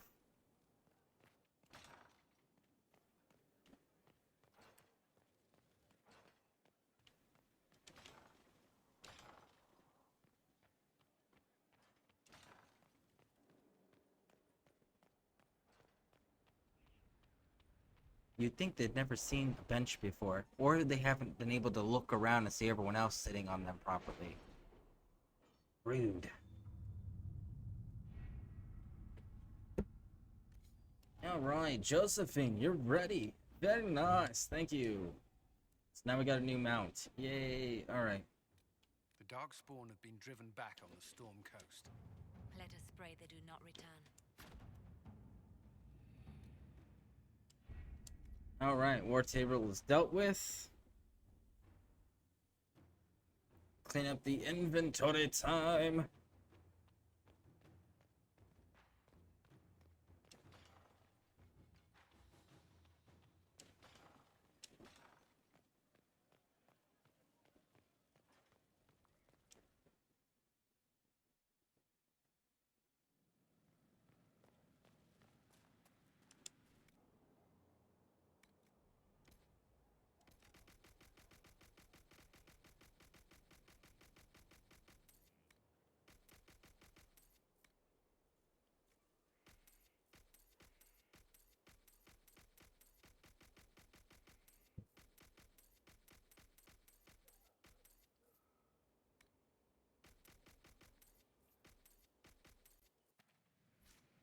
Alright. This is where a smith should That's be. done. Upgrade!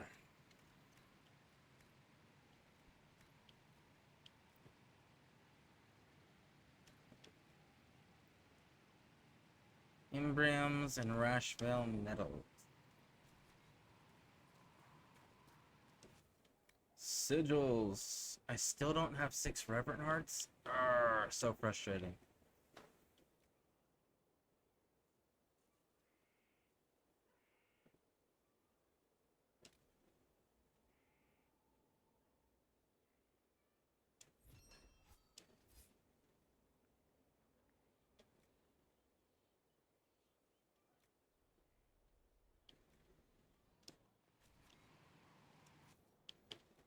You know what?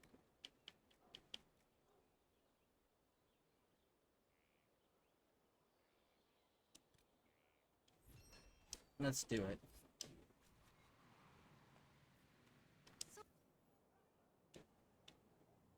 Dorian, my dear.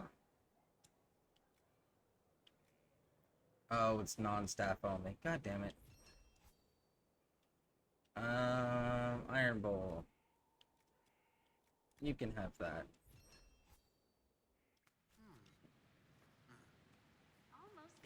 Okay, so then what is the other staff ones?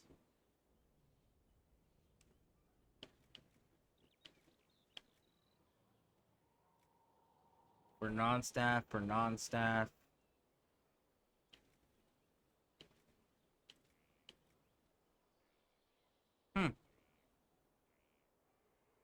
Good morning, Scareborne. How's it going? It's going pretty well, actually.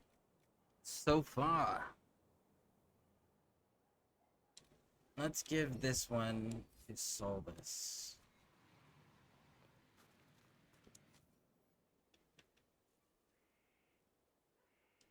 We are about to enter the Jaws of Harkin DLC.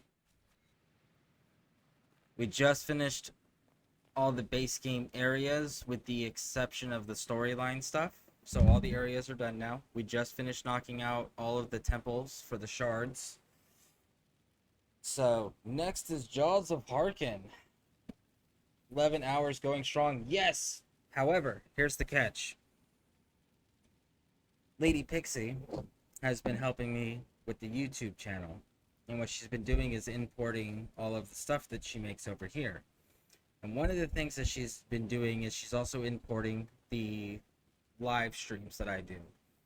And YouTube has a 12-hour limit for the export from Twitch. So what we're going to do here is we're going to stop the stream and then immediately restart the stream so that way I can still import this to YouTube. And then we're going to keep going and we're going to do the Jaws of Harkin DLC. So, real quick, let's reset this stream. Stay with me. Give me one moment and just refresh your browsers in like 30 seconds. And